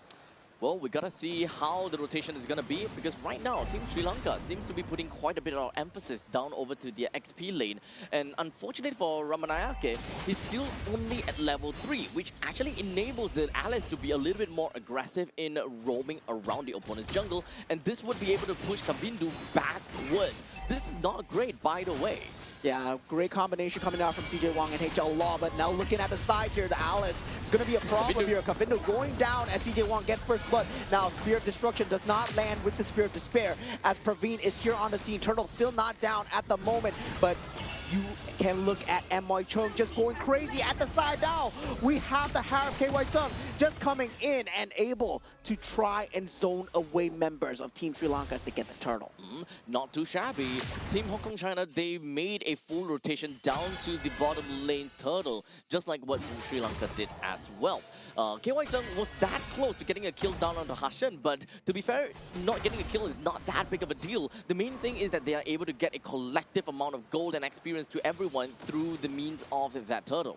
Yeah, now 2,000 gold ahead at 3 minutes into the game. That's a very good lead coming in from side of Team Hong Kong China. They did lose a lot of valuable time, right? And at the same time, creep priority was not in the way of Team Sri Lanka. Team Hong Kong China actually pushed out all those waves before connecting into that turtle. So they lost a total of 3 creep waves, and that's 1 for each lane. It is still relatively early in the game. However, Team Sri Lanka doesn't seem like they will be able to play in the early games as well because Team Hong Kong China, they're doing a very good job right now. Just take a look. Yeah, now Kavindu in a lot of trouble here, but Mr. Gush has already been used. They gotta worry about CJ Wang. He deals a lot of damage at this stage in the game. He's level 7 over Kavindu's level 5 here. He can pop the ultimate here, but that counter initiation will not end well for Team Sri Lanka. I think it is really important for us to take a look at CJ Wang, currently at level 8. Now, of course, CJ Wang, he does have a lot of experience to his name, which would definitely make some very good sense that he is pretty well above of the opponent's jungler, Kavindu, which is only at level 6. So the quality of a retribution coming up for the upcoming turtle in 20 seconds is going to be extremely important. And the very fact that Hong Kong China, they have that lead on the jungle, it helps. Fatal links into that Mystic Gush combo, not able to find a finish, but they do get the finish onto KK Chan. Now, two members, Hashen and Praveen, going down as Team Hong Kong China. They come in with the collapse. CJ Wang on the scene. And that's a big play. As long as Team Hong Kong China is able to get a couple of good kills for themselves, with CJ Wang with 2, KY Zheng with 1, this is a step towards greatness. Even though the Mystic Gush was not the one that gets a kill, but hey, doesn't matter. What we want to see in the early stages is some great farm from the side of CJ Wang. With 2 kills to him, consistently getting enough XP and being able to take down these turtle, early game is secured. But it's all about a transition from the early to the mid game, where we need to see HL Law start to pop off with some of these items, at least 2 items, and KY Zheng, if he's able to accelerate his growth well enough. Yeah, now forcing out 3 flickers from the side of Team Sri Lanka, right? They won't have it for this next objective fight. If Team Hong Kong China wants to collapse onto this, CJ Wang is going to have a great time. Level 10 currently on the YSS. 5 minutes into the game. That is a lot of macro advantage. And also Praveen in a lot of trouble in that top lane. Gets solo killed. And with that, Nisal takes out the turtle as well. They want to go for the collateral, but Nisal goes down for the trouble. 2 members for KY Zheng, and he's still surviving here, able to deal so much damage. Eventually does go down, but at what cost? Yep. Honestly, that KY Zheng has been alive throughout the entire battle a little bit longer than expected. So right now, Kavindu, he really wants to get away. Yeah, CJ Wang coming with that snipe, and KK Chan with the flicker as well, but Spirit of Destruction and Spirit of Despair. Team Sri Lanka, they might have turned things around here, and now they do take out CJ Wang and KK Chan a bit too deep in enemy lines. Oh, it's so unfortunate that HL did not have his Mystic Gush there. So both teams kind of overstayed their welcome in their own respective zones, and for the side of Hong Kong China, they were on a pretty good spot until the fact that Praveen just joined back in. This is the moment where they kind of overstayed their welcome a little bit, and it's really just the point in time whereby they saw Praveen. By the time they see the Moskov, it should have already been too late. Yeah, that Spirit of Despair landing onto 2 heroes can be such a menace to deal with. Now Purify being popped by KY Zheng. The rest of the team falling in. Praveen extremely low, gets taken out by KY Zheng at this point, but Leo Mort is here on the scene. But Kavindu just instantly falls to the Mystic Gush coming out from the HL Law. And Hashen does manage to get out, and Fatal Links, no value there. It's really unfortunate that Team Hong Kong China hasn't exactly been able to put Hashen down under multiple times, as a matter of fact. But maybe now they'll be able to secure something. Now Nisal, he has to get out from this position, and he does able with the flicker. But now CJ Wang, he's been showing so much map presence on this map. They gotta consistently be wary of his rotates here. Team Sri Lanka, if they go across that river line, CJ Wang is gonna threat. It's currently 7 minutes into the game. We're looking at about 3,000 gold lead in favor for Team Hong Kong China. In terms of experience lead, CJ Wang is at 11 as opposed to Kavindu at level 8. Kavindu is having a really tough time getting any of these farms. I think he really needs to start focusing a bit more onto his own jungle creeps. Yeah, now we have the ultimate coming out from YSS, but definitely Hashen will be taking the chance to disengage, right? No flickers available on Nisal and Praveen. They don't want to take these fights yet. Now 2,500 gold lead, still looking good for the side of Team Hong Kong China, but Team Sri Lanka, they have the better late game and better team fight. Yep. So Harif already does have the Starling Size and the Feather of Heaven. Just a single Holy Crystal and is more or less going to be online enough to be counted as accelerated growth, where you will be a menace in subsequent team fights. And we are only at 8 minutes in. I think it's relatively fair to say that he should be able to get his Holy Crystal by roughly about 12 minutes if things were to continue this way. Yeah, at this point, Team Hong Kong China from KY Zheng, right? There's nothing much you can do about the Harif. Barring the fact that you want to drop down the Fatal Links on him, he still has to Purify. And now Kavindu, they want to threaten that, but Damon's force in that back line, Spear of Destruction, not able to land. Mystic, gosh, dealing so much. Flickers forward, Fury of the Phoenix, not enough. Fatal Links eventually being used, but already 2 members down from Team Sri Lanka. And this would mean the end of this Tier 1 turret over here. It's really unfortunate because the way that Team KY Zheng was playing was too bold. He's way too bold as a Harif, which would have suggested that backup is just right around the corner. And as for Kavindu, he's so behind, he shouldn't be participating in some of these battles as the headliner. Yeah, they're 1v4 for KY Zheng in the Damon's force. He's just doing so much on this Harif, and yeah, he's just showing that, yeah, you should have banned out the Harif, my friend. Oh man, so now Team Sri Lanka, they are very far behind at 9 minutes and 40 seconds, and as we talked about that Holy Crystal, he might actually be a lot closer than we have originally expected.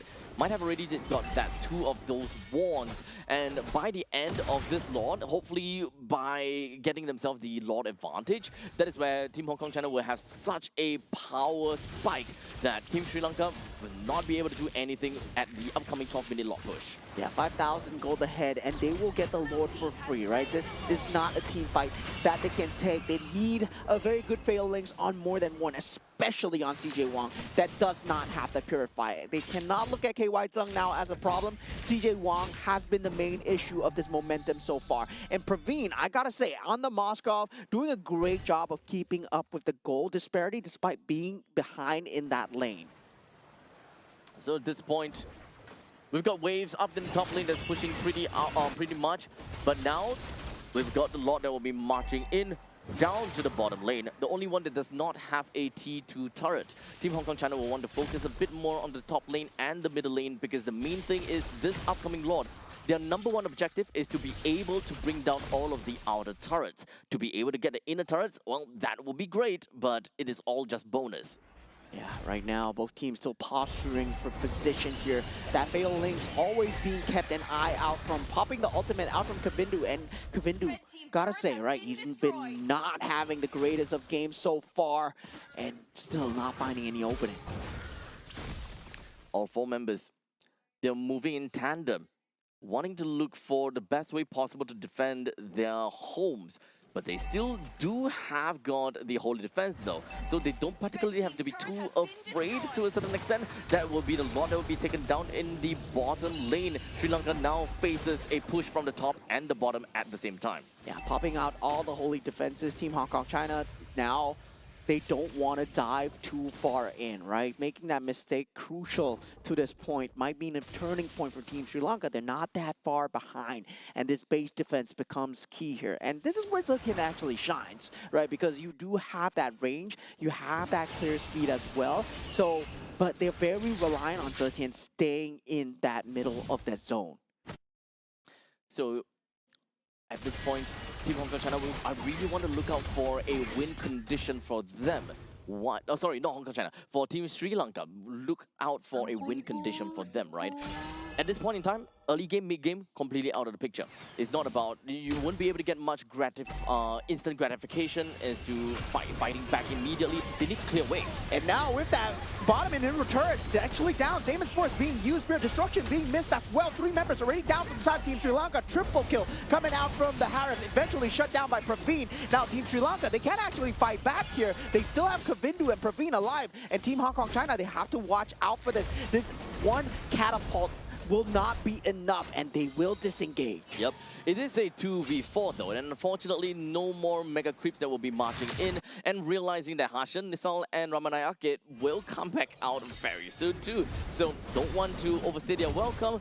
Focus on the neutral objective first, which is the lot that is going to be coming up right about now. And we were talking about the win conditions from the side of Team Sri Lanka, right? Yeah. They have to catch the Gorge before that Mystic Gush is popped. And he does not have Purify. So Fatal Links on him might be fatal. CJ Wong with the Retribution, of course, as a jungler, is also a prime target. They are not tanky by any means. And Team Hong Kong, Team Hong Kong China, they just don't want to be in that front line for them.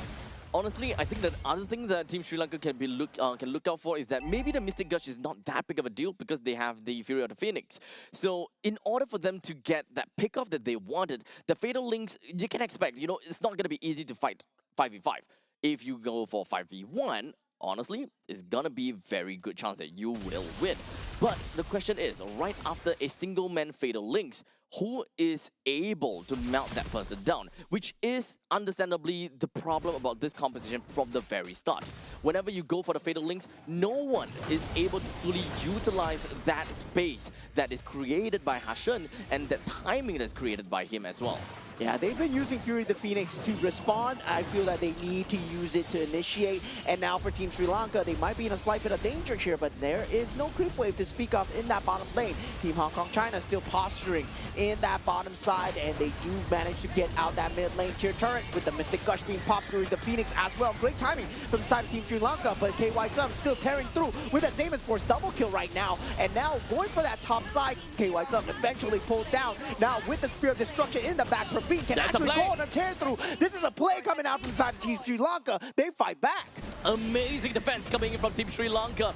They held on through and managed to get themselves a 3-man kill. At this stage of the game, getting 3-man kill is so big. Yes, they may have lost every single one of their turrets in their base, creating a barren wasteland. However, it is not over just yet. Yeah, this was a great fight. Great use of the Fury of Phoenix. Landed on completely all 5 KY Tsung without that range of the Damon's Force. Praveen taking full advantage of it, jumping towards the back with the Spear of Destruction. From this point on, Team Sri Lanka can start to contest for these rivers already. Even though they might be about 4,000 or 5,000 gold behind, but it doesn't particularly matter too much. They can try to go for these fights again. However, Kavindu is at level 15 already. Yeah. So in terms of retribution quality, they are neck and neck. At this point, it's a toss-up, right? You want to be talking about the battle spells, the ability to use the flickers. They will have it for that next fight, especially if they don't want to contest this Lord, which I don't think they should, right? Team Sri Lanka, they still can't play outside their base. They can still easily get caught by CJ Wong unless they want to move as 5, but the creep pressure coming through, they can't focus on one lane alone. The other thing that we need to look out for is battle spell economy. Every single one of the members from the side of Team Sri Lanka has used their flicker. They are about to get them back though, so might not be that big of a problem. Misal has it back, Hashin has it back, Ramanayake has it right now. So if they want to go for the fight, they might. Yeah, ready Fury of the Phoenix being popped, Spirit of Destruction as well, trying to get that Lord for themselves, but not able to find that pathway. And for that creep pressure that's being mounted, Praveen actually getting that Radiant Armor instead of the Athena Shield versus the Harif here. I would say I don't really like this choice, but if you're going for that sustained team fight, and if you know that you're not dying to the burst, Praveen, you can actually get that. So with the Lord now marching into the middle lane, once again, it is still going to be really difficult because of this this push coming in. Every single one of the turrets are already taken down, but luckily for Team Sri Lanka, they are ready to take on with this fight. Because right now, I think economy is not that big of a deal. It is all about how you deal with the current resources that is given to you.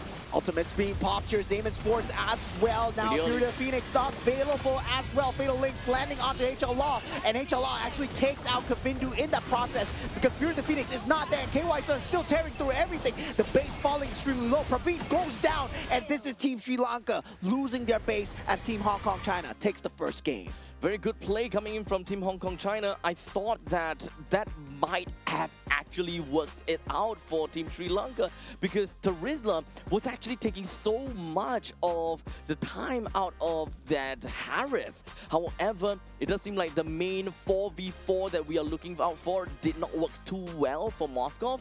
I was hoping that the Moskov would be able to do enough damage to the main body, but alas, it wasn't. It seems like there's a little bit too much control, too much pandemonium going on at the same time, to the point that Terizla's effort in, pulling the attention away from that Harith just didn't work out at all. Yeah, I would say having that short range capability of the Moskov really came to bite them back in the back as at the end, right? They had the very good clear speed of the Zetian, but they weren't able to stagger the waves enough to push out and fight outside the base, right? Once the fight was taken inside the base, that's where Harith really shines. You put down the Zayman's Force, it's inside your base. Yep. There's nowhere you can go. It's free real estate, right? The only thing that can realistically work out against him is going to be the penalty zone. But technically, he did land the penalty zone. It was just a single dash away, and that's a goodbye. Yeah, and we did see KY Zung, right? This MVP of the game, he was dealing so much work on the top lane. He drew so much attention to himself while CJ Wong was doing the macro work in the background as well. So they complement each other so well. And KY Zung, he was in the thick of it. He would fight 1v4, 1v3 at times, giving up his own life just to secure that ounce of farm. Yep, so honestly, very good plays coming in from Team Hong Kong China. In some sense, pretty scrappy to a certain extent, but they understood their game plan pretty well. So I've got no problems with this game itself. But now they gotta go back to the drawing board and kind of understand, what is the thing that helps them get that kind of lead? How do they move on from here? And will they be able to get a more decisive victory against Team Sri Lanka? Because let's be honest here, the longer that this game drags, the better it is for Team Sri Lanka. And at one point in time, Sri Lanka might have been able to get the win away. I mean, at the option, they instead of the Moscow, they had the Claude available as well. So I would feel that in terms of the draft, there was a lot of things that they could have looked at. Fury the Phoenix, yes, it does counter out the Mystic Gush, but the cooldown range between the Mystic Gush and the Fury the Phoenix is just too wide of a distance, right?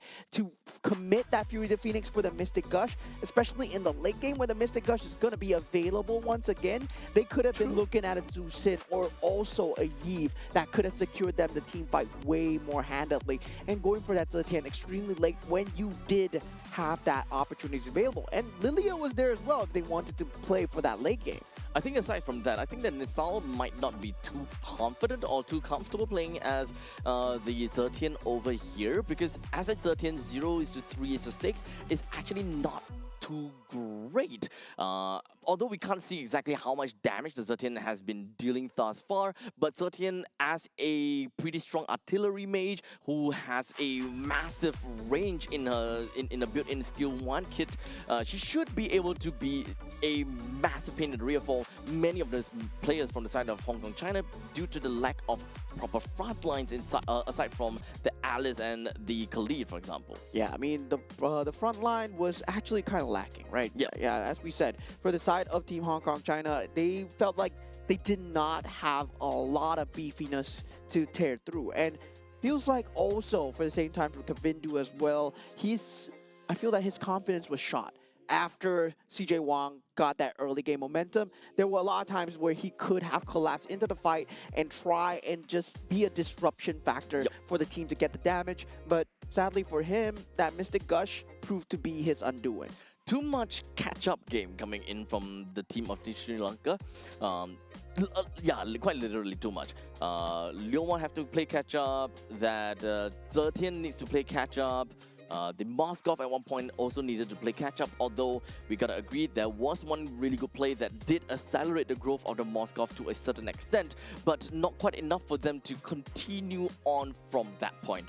In fact, sorry, I think that Moskov had two great plays that managed to single-handedly save the team.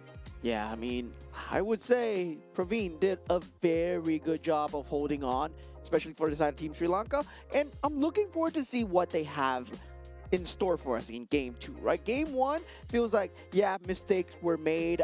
They had to fight outside the base, and they couldn't proceed onwards from there. Win conditions were not set clearly for the side of Team Sri Lanka. Hopefully, they can make the adjustment. Now, for the first time ever today, we're going to have dangerous grass. So, dangerous grass, huh? Okay, so nothing too out of the ordinary. I'll say that this is not going to change too much either. So, going in between these two teams, we are starting out the draft immediately, with Akai already slapped into the banning pool immediately. Something that we should expect to go into the banning pool should be Freya,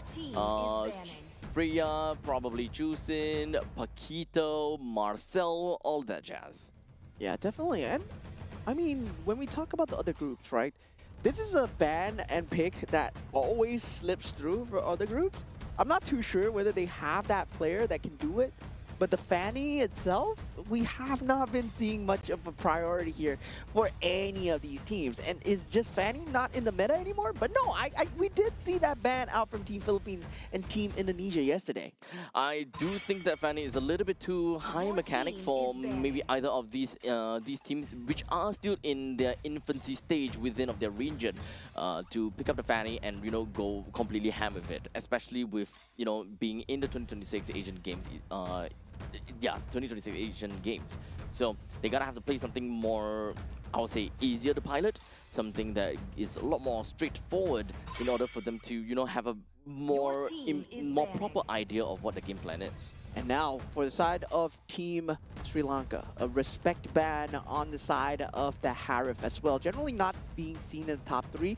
Now they do eventually ban it out. This leaves Marcel and also the Paquito in that pool, right? For Team Hong Kong China, if they wish to take one of them out, that's a possibility. If you think about strong openers, that Freya, that Phovius is still there as well. Honestly, the banning pool is actually going down pretty darn slow, as both teams, they are really looking into it very, very carefully. Guinevere is already taken out. Due to the fact that the previous game, no one played the Paquito, no one banned the Paquito, might just mean that, we might not need to care about Paquito in this entire game at all. Yeah, probably. That's going to be the case here. Now, opening for the side of Team Hong Kong China. Paquito's still there, but they go for the carry opener. And yeah, carry as an opener, I can see where it's good, but it's not good enough to warrant that first pick, right? You essentially reveal your play style as you're gonna play to protect the carry. And once again, carry has the same problem as Moskov, where the range is short. So meanwhile, for the side of Team Sri Lanka, if they want to lean into this, where we see the Granger coming in, right? You play with that range, you play that Rhapsody, you can play also that Bruno to try and get that bullying along that way. So, with carry from the side of Hong Kong China and now Team Sri Lanka, they have decided to pick up a Yisun Shin for themselves. So, literally ripping a page out of Team Hong Kong China's. Okay, I give up on this draft officially, because we see Min Sitar and Yi Son Chin coming out for the second pick. Doesn't make sense at all, right? They're not responding to each other. They don't have a play style. They're just going with whatever they feel like.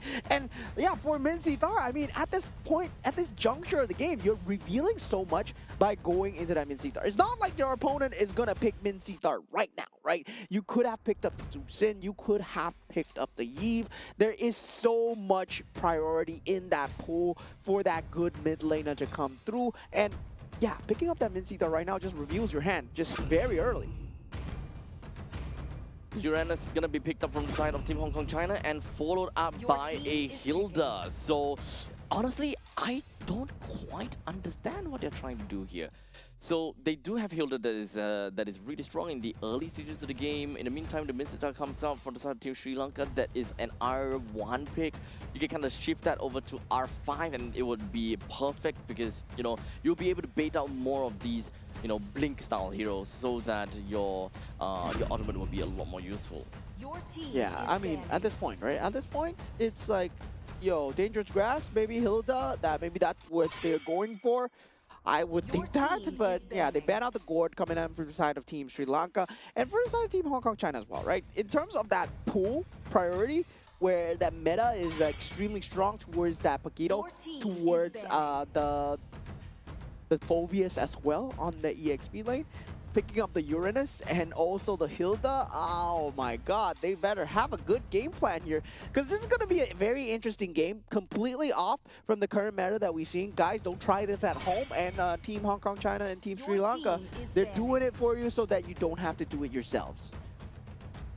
So we've got then team Hylos, is picking. Atlas taken away, while the God as well as the Juicin is taken away from the side of Team Sri Lanka. Now, R4 pick. At this point, we don't have very strong frontliners from the side of Team Sri Lanka. I'm still really positive about Minsita, gonna be real honest. Valir is, of course, a pretty good answer if you want to deal with, you know, fast-moving heroes, single point dashes that, you know, get close to you. But honestly, for Hilda as well as Uranus, they don't really quite care about the fact that you kind of throw them away because they can just kind of walk back to you. Yeah, so this is very confusing to me. I've tried to make sense of the draft, but at this point, right, we are gonna have to admit that this draft is not gonna make sense. So yeah, now going for the Your glue. team is picking. Okay, good against the Hilda, good against the Uranus. Okay, finally something that makes sense from the side of Team Sri Lanka. Now from the team side of Team Hong Kong China, they go for the Vexana. Okay, something that I haven't seen in a very long time. Yeah, I mean, the Heave is still in the pool. Gord and the Tusin, of course, banned out, but yeah, I don't see why the Vexana is being played here. Against the glue, yes, okay, strong. But is it strong enough? Your team is picking. I think it's good enough to just completely destroy the glue. We'll see. Need some items, and the glue will possibly not be able to see another day. But right now, Team Hong Kong China, in the early stages of the game, they've got pretty good damage coming from Hilda, from Vexana, as well as Su Yo. Now, the Ixia. Okay, range, yeah, okay, I get it, full barrage. But after the No full one barrage, can. I mean, no one can technically dive. No, no, the Hilda can just run. yeah, Hilda can just run. There's also the Vexana's Eternal Guard. the nether grasp that you need to worry about as well. So there's a lot of disruption factor there, and also at the same time, I can see what they're going for, right? King's Calling, full barrage, very good combination with the glue trying to force the members back in again and again into the full barrage. But that's so reliant on the full barrage. Once the full barrage is down, where else is the damage coming for? It has to be from Kavindu. So Kavindu, he needs to farm like crazy in the early stages of the game. 5 seconds Technically, till the enemy pokes reaches can the come from the Valir, Smash them. and those pokes from Valir are gonna be, you know, very very invisible impact. You don't realize that you're actually taking a lot of damage out of the Valir, but the moment that he gets a glowing wand for himself, oh boy, you really need to look out for him. Yeah, here we go. Team Hong Kong China versus Team Sri Lanka. This is game number 2. Team Hong Kong China currently up 1-0 at the moment so far. Now, KK-chan actually taking a lot of early game damage here as the Hilda will be able to jump back into the bush, try and get some healing factor back into his way. No, but the different thing is that the Hilda actually don't care at the fact that his HP is low. Just kind of weaving himself in and out of these brushes is more than gonna be enough for him to get himself back on track. Yeah, definitely. Early game Hilda, very hard to deal with. Indeed, Kavindu has to watch out from the rotation coming out. CJ Wong and Hilda, Mr. KK-chan, they're looking to try and invade as much as possible. We do see the defense coming through, but it's not going to be enough when the Uranus joins the fray as well. So at this point, we're still in the early matchups. Team Sri Lanka, They're trying to kind of have a feel of how the game is going to look like and how the game is going to be like as well. We do have KK-chan that has made all the way up to the top lane. Unfortunately, doesn't have got a glorious pathway that allows her to just run super fast right in the face of Ixia. No, unfortunately. She does have her own speed boost though, but I don't think it would be enough to help them secure such an early kill. Yeah, 2 minutes into the game. Still, both teams still posturing for position here. Now we do see an early advantage coming in for the side of Praveen as he gets taken out. KY Zung still on the task with that carry. Will eventually trade it out 1-for-1. First blood going the way of Team Hong Kong China. But this eyes should be on the turtle right now as both roams, they are trying to make their way back to the turtle where CJ Wong will be starting already here. And now with the flicker, it's not going to be enough with the King's Calling. And that's the thing. King's Calling wasted. What you going to do now? And yeah, you picked the Mincy first pick. To be honest, right now, I do want to see that the Mincetar will be able to do good work against some of these, very blink style heroes such as KY Zheng, but in the early stages, that Mincetar is just not gonna do anything at all. While in the meantime, we just finally see that the Valier hits level 4, but right now, all the way up the top lane, Hassan. Yeah, in a bit of trouble, but definitely will be able to get out. He does have the flicker available. Team Sri Lanka does have no flicker usage left for that next 2 minutes, and that means that Team Hong Kong China, they can't ramp things up. And KK-chan having that flicker as well, right? Ability to chase, it's going to be there. And not having the ultimates available, I believe at this stage, even the full barrage would not be a good answer to anything that Team Hong Kong China are going to throw at Team Sri Lanka's way. Now Hashan in a lot of trouble, and we see the flicker usage. Yep, that is goodbye to Hashan, as the Team Hong Kong China has finally managed to get themselves the third kill of the game. Although we are only 3 minutes into this game and MY Chung is already proxying the waves, which is great because this is the kind of lineup coming in from the side of Team Sri Lanka that doesn't necessarily have got a very good control of their own jungle, and they're just not particularly fast enough to catch up to MY Chung's proxy results. Yeah, I mean, both sides, I would say, Team Sri Lanka now in trouble, right? You picked up the Ixia for yourself, and the thing is, Ixia does not have very good survivability. If you get dove under the turret and you have no teammates, there's no way you're getting out. As KK-chan now walks himself right into the midst of team fight. Yeah, now with the King's Calling, surprisingly, HL Law is going to be the target of choice here. He was just collateral damage. The hook wasn't even in his direction. He just walked into it, and sadly into that King's Calling. And now for the side of Team Sri Lanka, they get a lucky kill going for themselves right now. Now they have the ability to fight for this turtle, but HL Law already back on the scene. We'll have that Eternal Guard up very soon. Just take a little bit more time before we'll be able to see possibly a big fight, because now we are only at 4 minutes into the game. CJ Wang is already tackling down over to the turtle. In terms of retribution, quality doesn't really matter because Kavindu has long forgotten about the fact that they need to go for this turtle. Went for the retribution already onto the orange buff and will be on his merry way. Yeah, definitely very quirky playstyle coming out from the side of Team Sri Lanka here. And now with that, Hashen being the only source of initiation, I would say. King's Calling not exactly reliable. That stick much more reliable as the source of initiation. Team Sri Lanka, they only have one avenue of entry, and full barrage right now until level 5 still not being able to be popped at this point. Now for Team Hong Kong China, it's all about that mid lane turret control, right? If you can get that mid lane turret control, you open up so much of the map. And now Hashem once again in trouble. This is not what you want out of your Gloom, your only frontliner that you potentially have for the rest of the game. At this point, Team Hong Kong China, they just want to play a little bit on the slower side. They do not want to put themselves right in the face of Team Sri Lanka and just kind of force the issue at all. Waiting for the perfect opportunity. And perhaps just kind of look at, the different standing objectives and different neutral objectives that is currently available. Team Hong Kong China, they're probably just gauging their way. Do they have the firepower? Do they have enough farm? And speaking of farm though, the carry is actually pretty darn farmed up. 1,500 gold on top of the Ixia.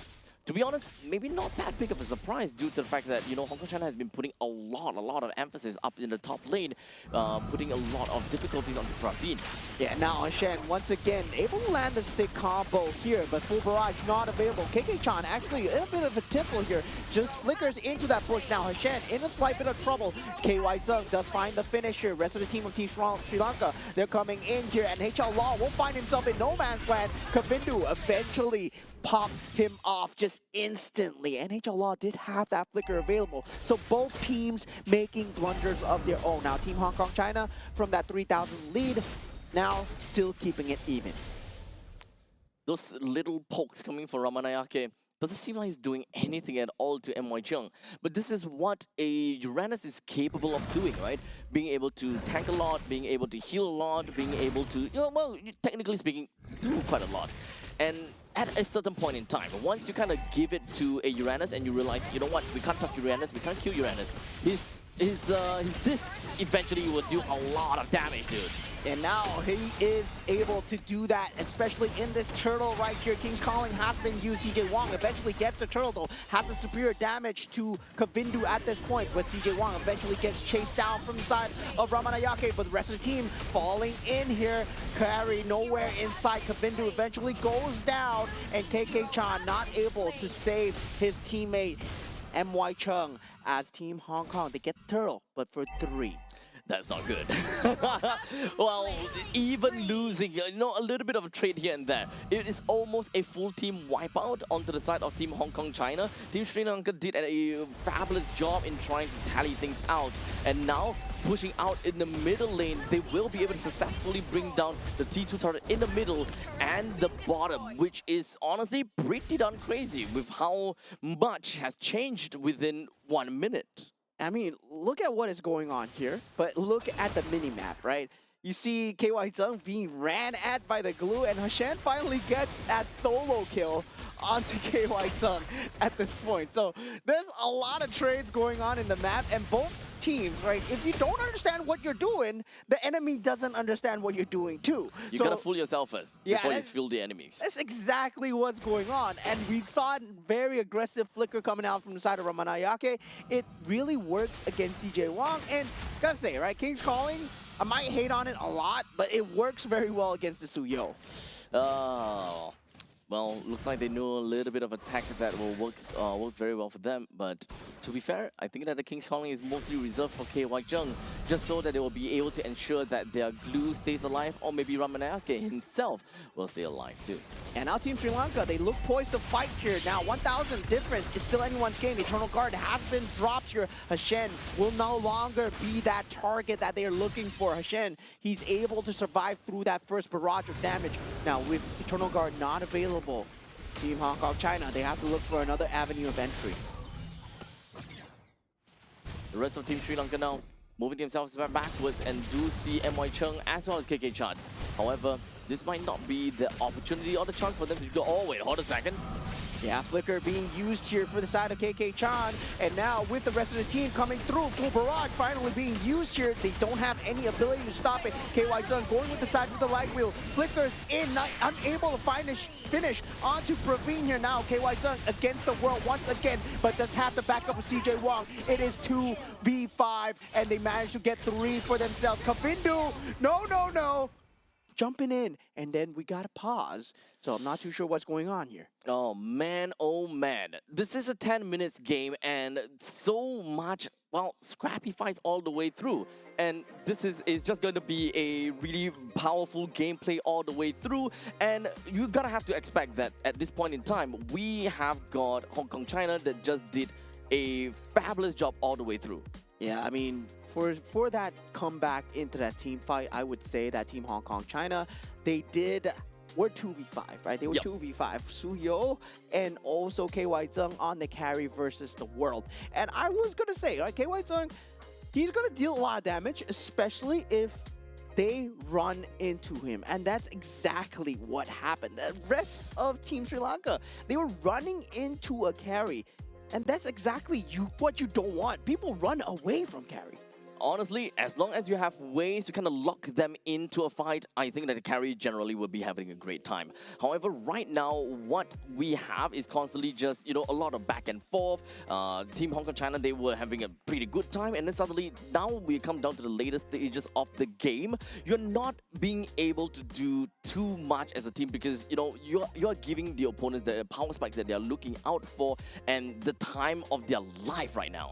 Yeah, I mean, I would say definitely a good response coming in from side Team Sri Lanka, especially given the fact that they know how to use the glue right now. They're not dying to that first barrage of damage. No way, yeah. Yeah, but still at the same point, that carry, that Suyo, the damage is starting to come out for Kavindu. Kavindu jumping in 1v2 like that, then instantly getting popped. I'm not too sure whether that pause was part of it, but Kavindu jumping in, that was not characteristic of a good YSS player at all. And now going back into the game, looks like everything is in order. Kavindu jumping in, and that was KY Tung, CJ Wang against the entire Team Sri Lanka. Looking at the instant replay, right? Yep, Look at that. This is the one. CJ Wang, keep your eyes onto him the whole time. Literally will be able to get that kill on Nisal, just that simple. Kavindu opened up, and at the point in time, I think that he was just tunnel vision, just going straight in, and he was like, okay, you know what, now's the time, we really need to get a kill, we need to do something about this. Yeah, I mean, he is the general after all, right? You gotta go in for the heroic move, and it didn't work out. So we got two heroes from the side of Team Sri Lanka, and not going to be able to get that Lord advantage. Now 4,000 going back into the side of Team Hong Kong China's favor, as we have Team Sri Lanka actually clawing their way back. As of now, when it comes down to Hashen, he needs to be really careful about his positioning, because at this point in time, we can definitely agree that HL Raw, the Vexana, he will be quite a menace to Hashen. He can't stay in that form for extended periods of time. He really needs to, possess someone as soon as possible whenever he could. So, he can't be in the front lines as too long, because this is actually the one of the only front liners that we have to remember about. Yeah, and in terms of creep clear, right, they are very reliant on that full barrage, as we said before. Kavindu, he's not going to be able to get that space into that creep wave at all. And also for Nisal, right, you want to use your spells for your heroes as much as possible, not on the creeps. And sadly, for Team Sri Lanka, it looks like they need to be playing on that back foot. However, for Team Sri Lanka to play on the back foot, they won't play like this for an extended period of time. We do have to remember that Team Sri Lanka is, technically speaking, a double marksman setup. Having an Ixia that has such superior range, and the fact that Kavindu does have got a very good synergy together with Ramanayake, honestly, towards the late stages of the game, if we were to see this game dragged on to past 20 minutes, this game might actually go over to the side of Sri Lanka, because at that point, let's be honest, MY Chung and KK Chan, they ultimately just becomes over-glorified sandbags. I mean, at the same time, right, triple damage coming through from the side of Team Sri Lanka. Also, now Kavindu in a slight bit of trouble here. No. That damage is not going to do well when there's two members in Team Hong Kong China. Yeah, that's a big mistake. Yeah, He shouldn't have went that far. yeah, that was capitalized on from the side of Team Hong Kong China instantly, right? Yeah. You're going for the macro play, but there's nothing going on the map for you. There's no Lord, there's no objective. And yeah, he was just on a split push. Yeah, there's nothing to kind of like bring the opponents away from you. If you do want to go for macro play, there must be a reason for doing that, and you can ensure your own safety. Number one is also because of the fact, if you have team members that is on the opposite side of the map showing themselves and be like, hey guys, we are ready to fight. In the meantime, there's another person on the opposite side of the map being you, then you are forcing the opponents to make a choice, make a decision. And in fact, sometimes a hard decision. But for that one, it was an easy decision. We just need to go down. Yeah, we just need to go down because there's no Lord, and now the Lord is up. Now Kavindu with no buffs will have to just give up this Lord, right? Team Hong Kong China now. CJ Wang will be picking up the Lord for themselves. Now this will be spawning in at 14-15. So now for Praveen does pick up the Malefic Gun, but KY Zung already has that Wind of Nature, so will have the ability to survive in either the King's Calling or also the full barrage. At this point, Back to 14 minutes into this game. It's understandable that a Valir will have the highest damage dealt, but it is not understandable for a Vexana to actually not have that big amount of damage, right? Total damage dealt is 26,000 damage. Honestly, kind of surprising to me. I mean, I'm not surprised that the Vexana deals so much damage. Well, they've been Not enough, though. Yeah, they've been clumping up for these team fights, but at the same time, right? We talked about the triple damage setup coming in from Sri Lanka, so that's why they're on top as well. Now, they're forming that tri-lane push in. Full barrage will be available as well. That 6-stick also there. This is going to be a concerted effort coming in from the side of Team Sri Lanka as they try to hold on to the inhibitor turret on the top side. No initiation coming out from either side so far. They both don't have tools to initiate. This is actually really tough for Team Hong Kong China. They have a lineup that is really great for the early game, having that Hilda and all, but they have already reached the late game territory, being at 15 minutes. So the tankiness of the front lines, the fact that the squishy back lines are going to be pretty far and out of reach for KK Chan. KK Chan has already come to the point that he is an overglorified sandbag now. But MY Chung, he can still be a pretty good sandbag, because as long as you're just kind of like going back and forth and exchanging hits between you and Hilda, then maybe you will be able to find some ways and find some avenues for the Suyo to come in to do decent amount of damage, or perhaps open enough space for KY Chung to do some of these, damage over to the front lines. But if you're just right in front of the enemy's turret, none of these can be executed. You need to pull Sri Lanka out of their base for you to be able to execute your game plan. Yeah, and they're playing on the opposite sides of the map. Meanwhile, for the side of Team Hong Kong China, it looks like they want to go for that next objective, right? And this time, this breathing space that you actually give over to the side of Team Sri Lanka, this gives them a lot of breathing space. And once again, Kavindu gets instantly shut down. This is dangerous grass. Every single bush is dangerous, my friend. Kavindu, not again. Unfortunately, this is kind of what Hong Kong China wants, right? Pull them out of their base, and unfortunately, that is discipline.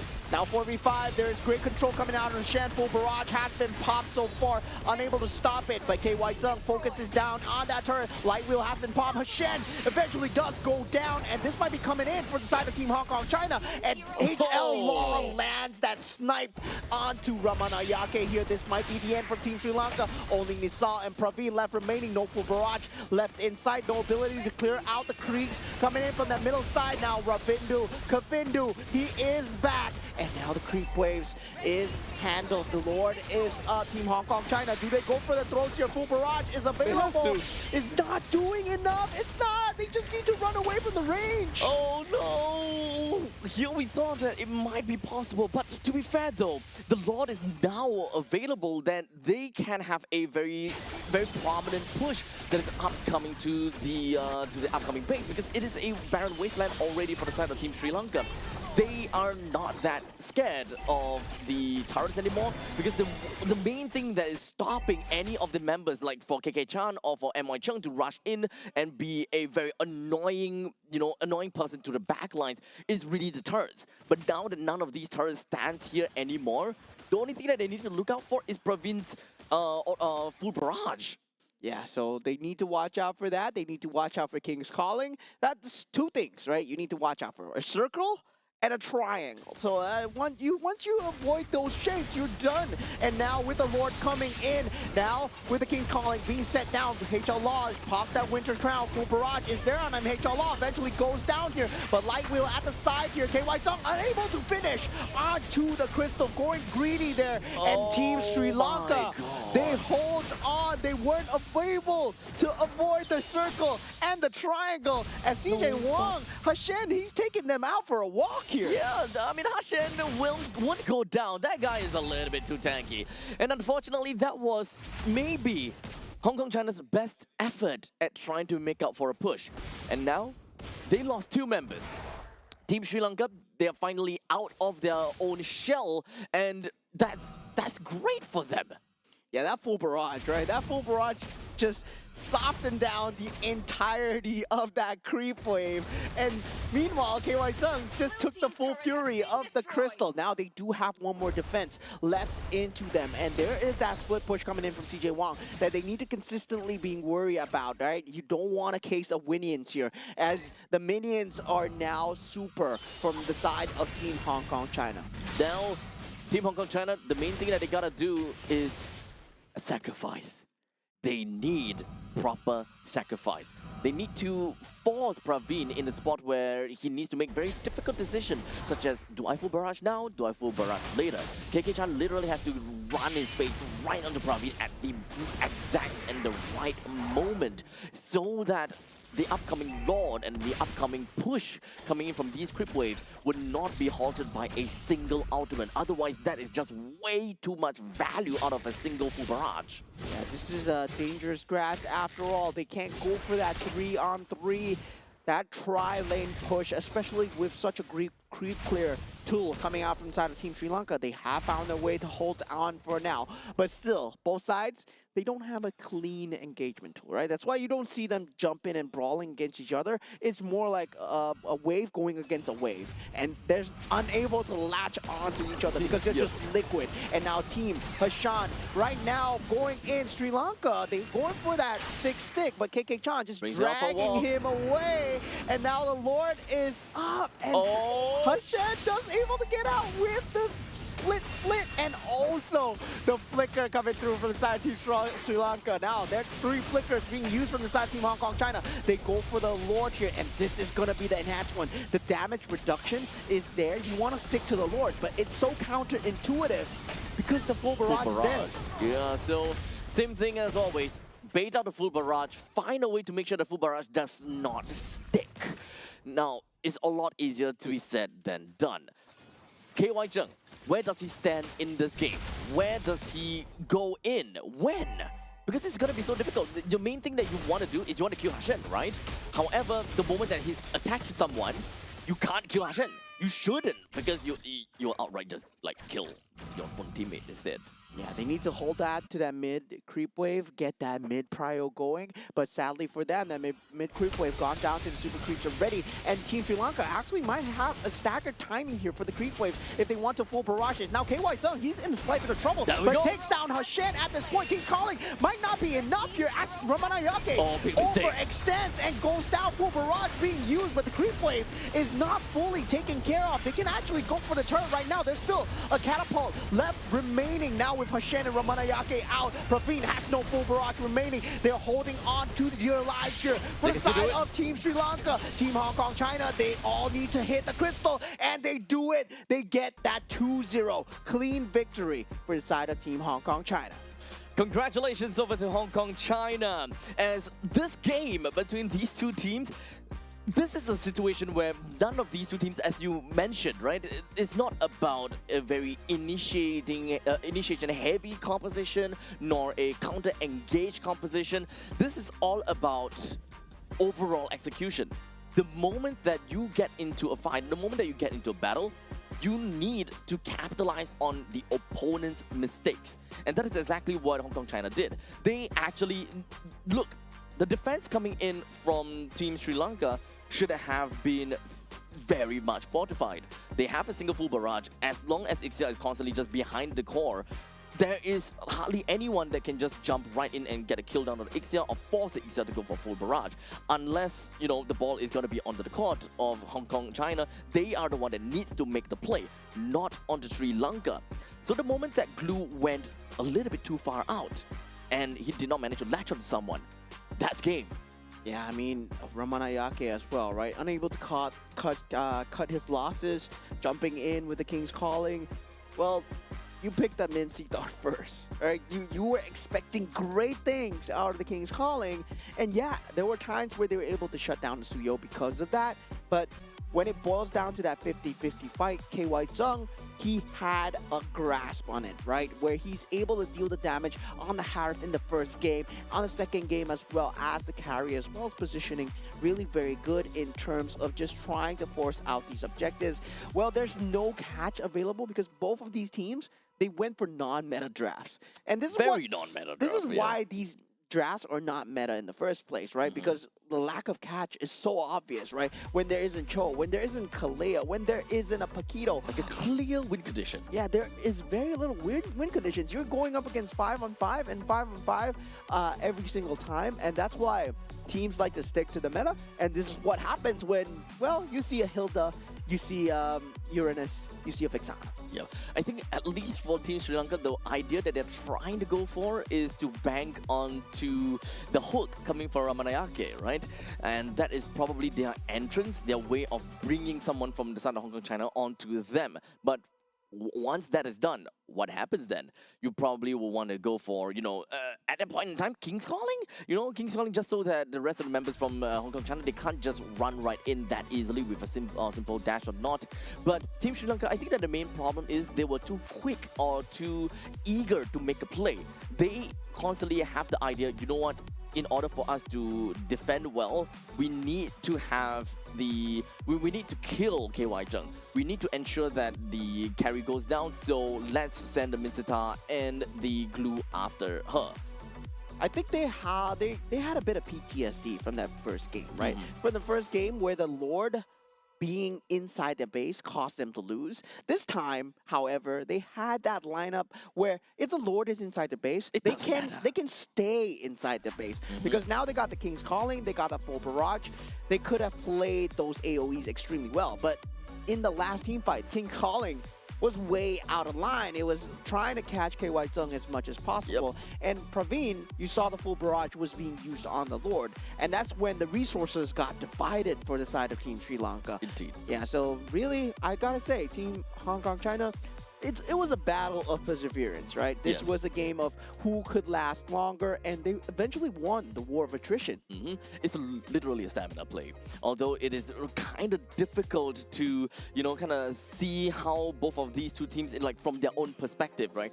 From Team Hong Kong, China, what do they have to do? Team Sri Lanka, what do they have to do? At that point in time, everything is in a mass hysteria, and they are probably just really desperate because they know that this is the battle of the lower seed. How else are they supposed to go up any higher if they do not get to win this game?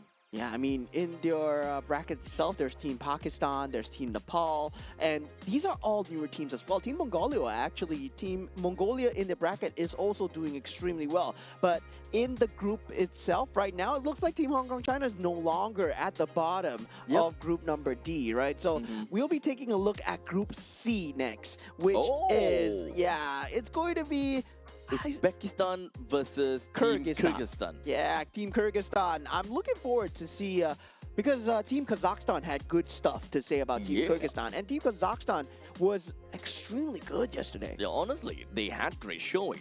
As such, we actually do have quite a lot of expectations coming up for the teams that is upcoming here. In fact, so far, every single one of these games that has been, kind of showed to us, they have been either entertaining or they have been really strong competitors all the way through. So when it comes down to this upcoming game between the Central Asia region, I'm just watching it. I'm gonna keep my eyes completely peeled and open to see what Team Kyrgyzstan and Team, what was that again? Kyrgyzstan and Uzbekistan. Uzbekistan, yes. What these two teams has got for us. Yeah, and currently the standings. So Team Sri Lanka, with that loss, they find themselves at the bottom of the barrel at -3 points, and Team Hong Kong China move themselves towards that top 3, and now they're tied neck and neck with Team Pakistan. They do need more points though, because I believe head-to-head favors Team Pakistan at this point. Now for the side of Team Mongolia, they pulled themselves forward 2-0, 4 points so far, and Team Nepal now down on that 4th place. And of course, well, just like that, we have got the entirety of the standings from Group D. We have -3 on Team Sri Lanka. We really had hope a little bit more from Team Sri Lanka, to be fairly honest, because we talked about that, right? Game number 2. They could actually bring the game all the way to game number 3. Yeah, and definitely, I feel that for the next few games going forward as well, it's going to get even more exciting. It's getting tighter. Team Uzbekistan, Team Kyrgyzstan, we have not seen. And we're going to have a team that we're familiar with, but we have not seen yet, which is Team Singapore, that's going to go up against Team Indonesia. after that game as well. So after Team Uzbekistan and Team Kyrgyzstan, we're going back to Group A. Oh yes, you're right. And then within of Group A, we have Team Singapore versus Team Indonesia, and I think Team Malaysia versus Team Myanmar. Yes. Oh yeah. Okay, so we've got a lot of games to look forward to. So for every single one of you guys that are tuning in from home, or perhaps you are here in Resorts World Sentosa, you guys have got a full day lined up for you guys, and we truly hope that you guys will be very excited for what's about to come up. Yeah, definitely looking forward to what's going on for the rest of the brackets here today. And I have a soft spot for Group B that we saw in the first two games. I mean, Team Iran, first Maniac, first Savage. Then afterwards, we got a Savage falling from Team Jordan. Yep, that lineup or that group was great, but maybe this upcoming group will be greater. So make sure you guys come back and take a look at that game. See you guys.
slither.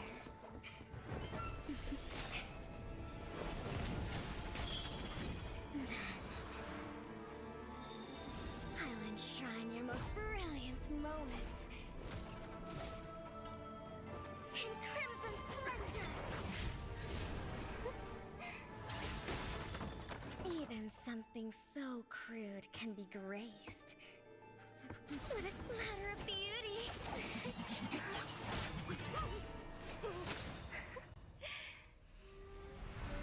I'll get you out! You finally come to me, Hanabi-sama! This madness ends now. At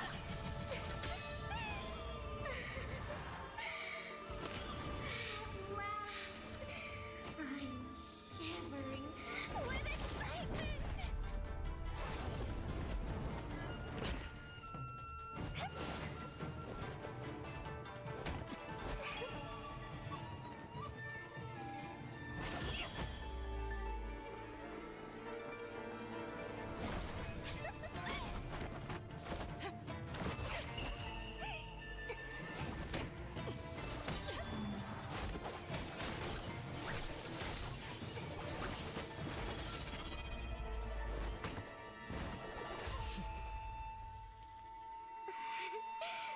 Such killing intent.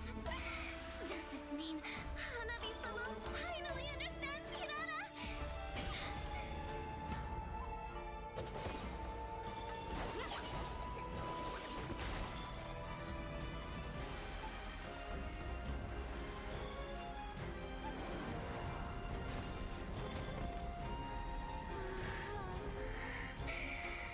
So warm. So beautiful. We can finally embrace eternity in hell.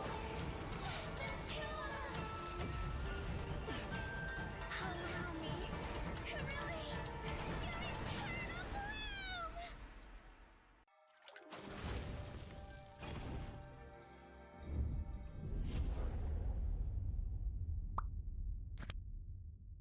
The human body was built to move. Not trapped at a desk in one singular posture for 12 hours a day. It's time your chair evolved. This is Secret Lab Titan Evo. Ergonomically engineered for you, gamers, hybrid workers, artists, backing your every move.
moment. In crimson splendor. Even something so crude can be graced with a splatter of beauty.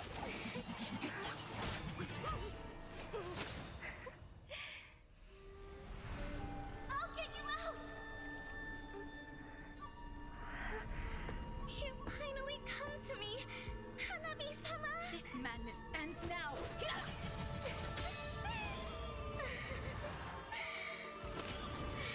last, I'm shivering with excitement!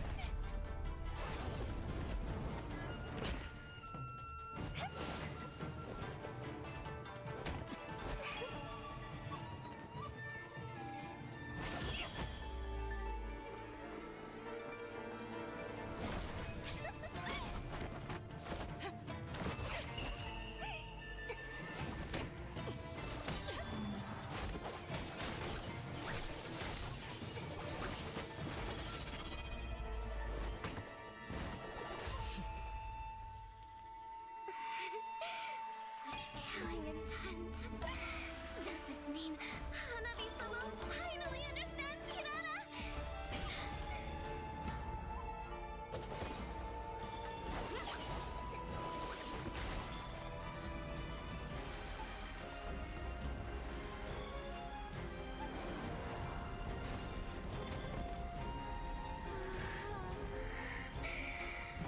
So warm. So beautiful. We can finally embrace eternity in hell. Just the two of us. Allow me to release your eternal bloom.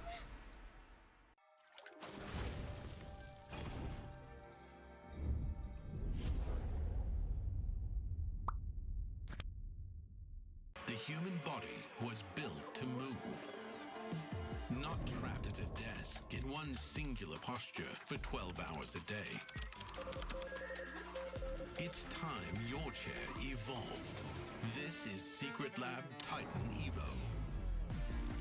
Ergonomically engineered for you, gamers, hybrid workers, artists, backing your every move.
most brilliant moment. In crimson splendor! Even something so crude can be graced with a splatter of beauty.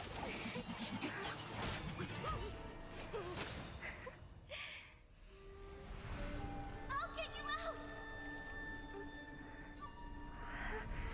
You finally come to me, Hanabi-sama! This madness ends now. At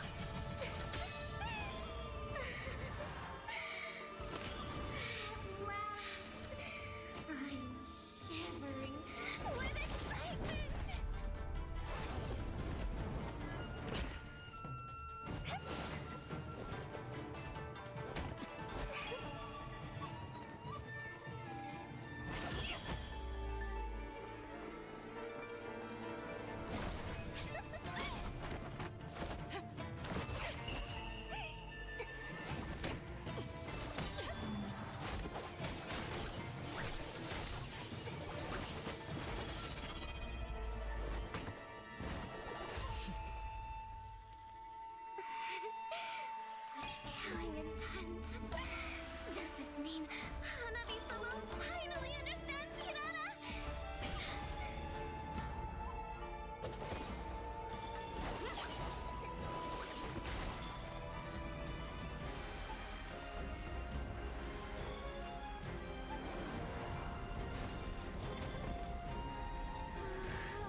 right, ladies and gentlemen, welcome back to the 2026. Oh, you look so stiff.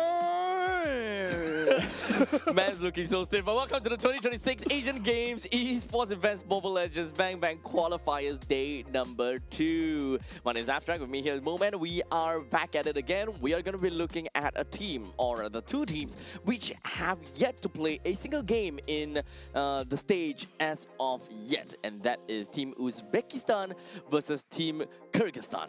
Yeah, just being glad that it's getting out there, right? MLBB is getting out into the international community. Uzbekistan and Kyrgyzstan have now joined the fray. And when you talk about games, right? When you see a new character come in, like Hirara, right? People get excited, right? Yeah. Even though Hirara is... But you said she's like horrible. Yeah. But still, like every time there is a new character coming in, there is hype. And now there are new teams coming in as well. And I believe it goes to say, right? We saw Team Kazakhstan. They were so clean, especially in this bracket. And they got good things to say about Team Kyrgyzstan as well. Yep. Not too sure about Team Uzbekistan, though. So definitely for this side, it's very fresh when it comes to a clean slate. Honestly, all I just really want to find out is what kind of meta are they going to be playing? Are they going to be slightly similar to Kazakhstan, or are we looking at something completely different? That is the general idea, the direction that we want to go for. But there's also another thing that we want to know, right? Because yes, some of these teams are relatively new. It's still in the entire ecosystem or community is still in its infancy stage. But aside from that, the players, are they recognized? Are they acknowledged before, or do they have experience? That is where we dive deep into Wikipedia and try our best to find out. But unfortunately, we were not able to see anything about any of these players. So very likely they did not have much of the experience as of yet. So this is going to be one of their main big experience. Yeah, I mean, definitely an international experience coming in because, well, you get the chance to go against some of the top tier teams. Not now, but I feel that we are breeding the next generation of superstars for Mobile Legends Bang Bang here, right? We saw the cleanliness coming in from the side of Team Jordan, Team Iran as well. Yo, Team Jordan, dude. Oh, Team Jordan, dude. Yeah. Oh, man, a savage, man. That was crazy. Man. That's crazy. That's crazy. And that's from a region where they're going to battle against Team Saudi Arabia. But looking at the side of Team Uzbekistan, for the first time here, we have on the gold lane, we have Zotov. And on that roam, we have Yoriev. And on the mid lane, we have Son. And for the jungle, we got Mama Rasulov. And also on the EXP, we're going to have Rustamov. Well, Team Uzbekistan, we want to see what they have got in store for us as they are now seated right there and then. The very first game of the day, the very first game of, well, their run through.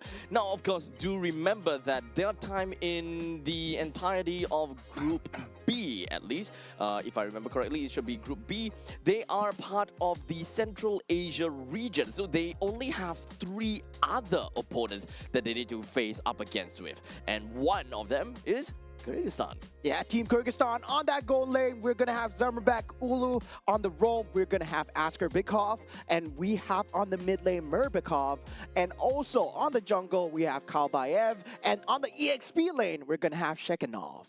Now, Team Kyrgyzstan is yet again another team that have not went to anything as of yet. So one thing that you guys have to remember is that they did, for the side of Team Kyrgyzstan and Uzbekistan, in fact, sorry, the entirety of Group B will not have any games in day number 3. So you guys gotta have to remember that as long as they go into this game, every single match actually matters a lot to these players. Because only in day 4 we will start to see more crossovers, and Kyrgyzstan will go up against Kazakhstan, and Uzbekistan will still have to go back and fight against Kazakhstan as well. In fact, day number 4, that is where we'll have a convergence of almost every single one of these teams fighting it out against one another. And this is one of the groups where only the top 2 is going to make it. They're not going to have the last chance qualifier because they're only 4 teams in that entire group, right? I believe this is Group C, because Group B, I believe, you're right. was my favorite group. Yes. Team Jordan and Team Iran and Team Saudi Arabia are there. So yeah, definitely, they are amazing. But Group C as well, right? We saw Team Kazakhstan going up against Team Tajikistan yesterday, and Team Kazakhstan are very surgical when it comes down to the drafts, when it comes down to the gameplay as well. They know what they're doing, and I hope for this region, Team Uzbekistan and Team Kyrgyzstan as well, some of that players, they rub off on each other. At this point, we just want to see if whether they have learned anything in the past few days, or perhaps from yesterday. I do want to see what they're going to come up with, but for now, we are going to be looking at flying clouds. In fact, I think that this is the first flying cloud of the day. No, we had flying clouds already. We have one. We had one flying clouds already, so yeah, flying Second clouds. flying cloud then. Yeah, second flying clouds, but I mean, when it comes down to Group C, we always get flying clouds. I believe. Yeah, Group C for Kazakhstan yesterday as well. They got flying clouds and into broken walls. So that was How do you remember that? Yeah, because they were wearing the cloud pattern shirt as well, right? So that's how. That's how. Okay, got it. Now looking at the bands, this looks standard, right? Oh. Phoveus, Guinevere, Paquito, Marcel. Okay, Very standard. We're back in MLBB. This is the thing that, this is the correct game that we're entering towards. Yeah, the game that we were watching previously was actually, you know... BBML. Yeah. Maybe I was about to say like different patch or something like that, but BBML will take that.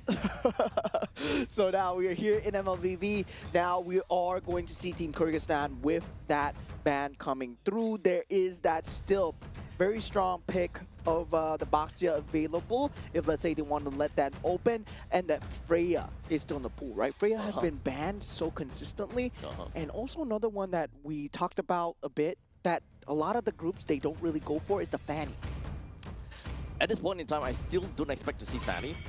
It's more of the point where you leak the Fanny for game 1 and see whether they are willing to pick it up. If they actually do, then okay, lesson learned, we need to start banning the Fanny, because the last thing that you kind of want is that you don't know anything about the opponent's team. You don't want to kind of waste a ban slot just to assume that they know how to play it. Yeah, you're just hoping that the cables are bad. But now looking at Team Uzbekistan for the first time, making it through from the ban stages. We have Freya. She arrives into the land of dawn. Let's go. The first Freya that we have seen in this stage. As of yet, we haven't seen any. So nice to see that Freya has now joined into the fray. Team Kyrgyzstan followed up with a Yves and Glue pickup. So nothing too out of the ordinary for now, but they are absolutely purple.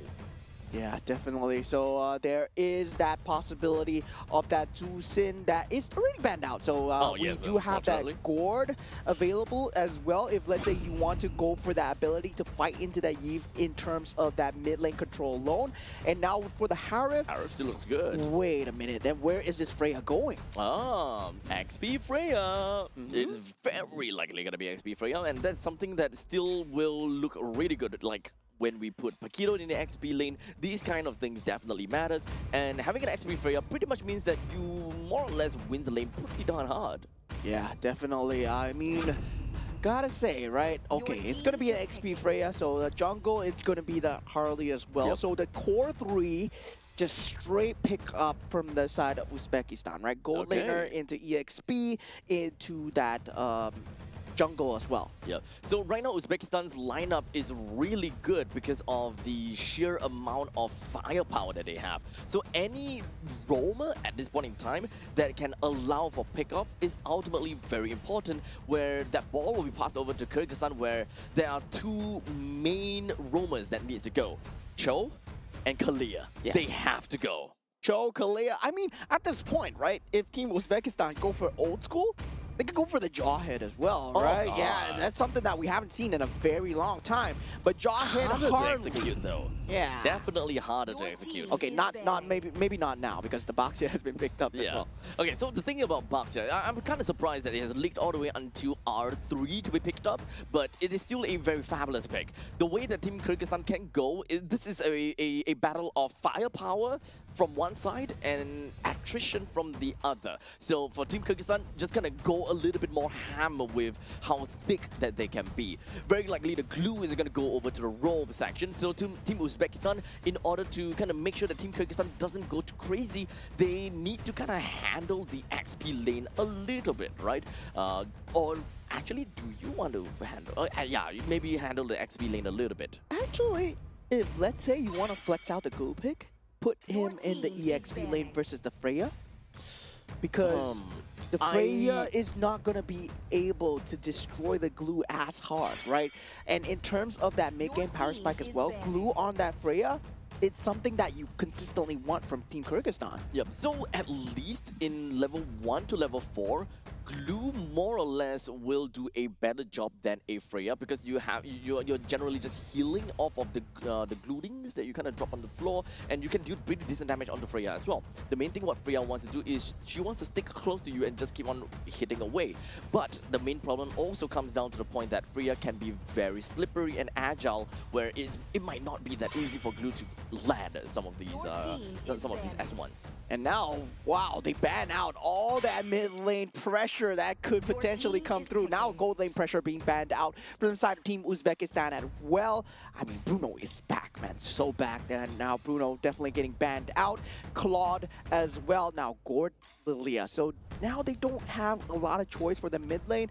We did see Honestly, like Kadita, we did see Kagura yesterday, where the cheese picks do come through. But if they want like just standard pure clearing speed, you can still go for the Farsa, right? You can still go for that feather airstrike into the team fight. Yeah, this one, it seems like a 4 protect 1 kind of situation. They've decided to pick up an R-Lot for themselves for more of that setup for Team Kyrgyzstan, which will actually lead to a pretty good pickup for the gold laner eventually.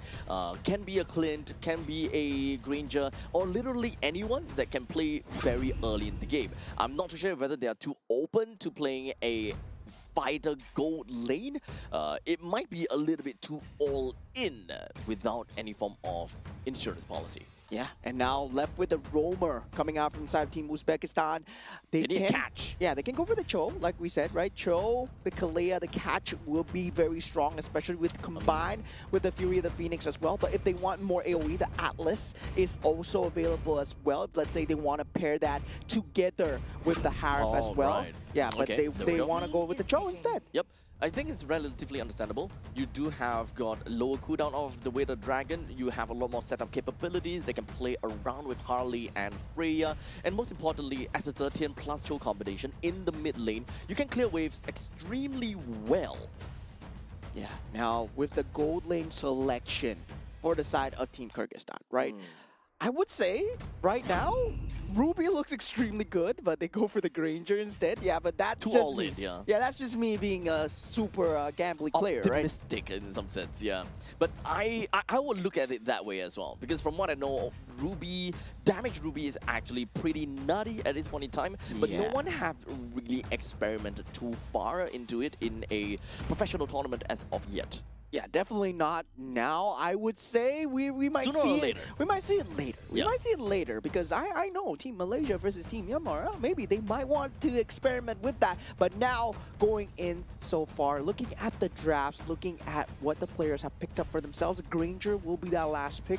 In terms of that poke damage, Eve, Granger, R-Lot, very good setup, but Uzbekistan, right? Team Uzbekistan has so much entryway to start any fight as they wish. Yep, and of course for Team Kyrgyzstan, even if the initiation were to happen, they do have a lot of ways and means to kind of peel for the team. This is a very tanky lineup where they can just literally just crash their heads in over to the members of Uzbekistan, and they probably don't even care too much. And here we go for the first time on the main stage, Team Uzbekistan versus Team Kyrgyzstan, as we see what they're made of in Group C, and already an early skirmish as Rustamov wants to go for the proxy, but he's not being allowed, getting chased down, does not have the flicker, has a vengeance, and goes down to Team Kyrgyzstan. Okay, so this is uncalled before, especially as a Freya going over to XP.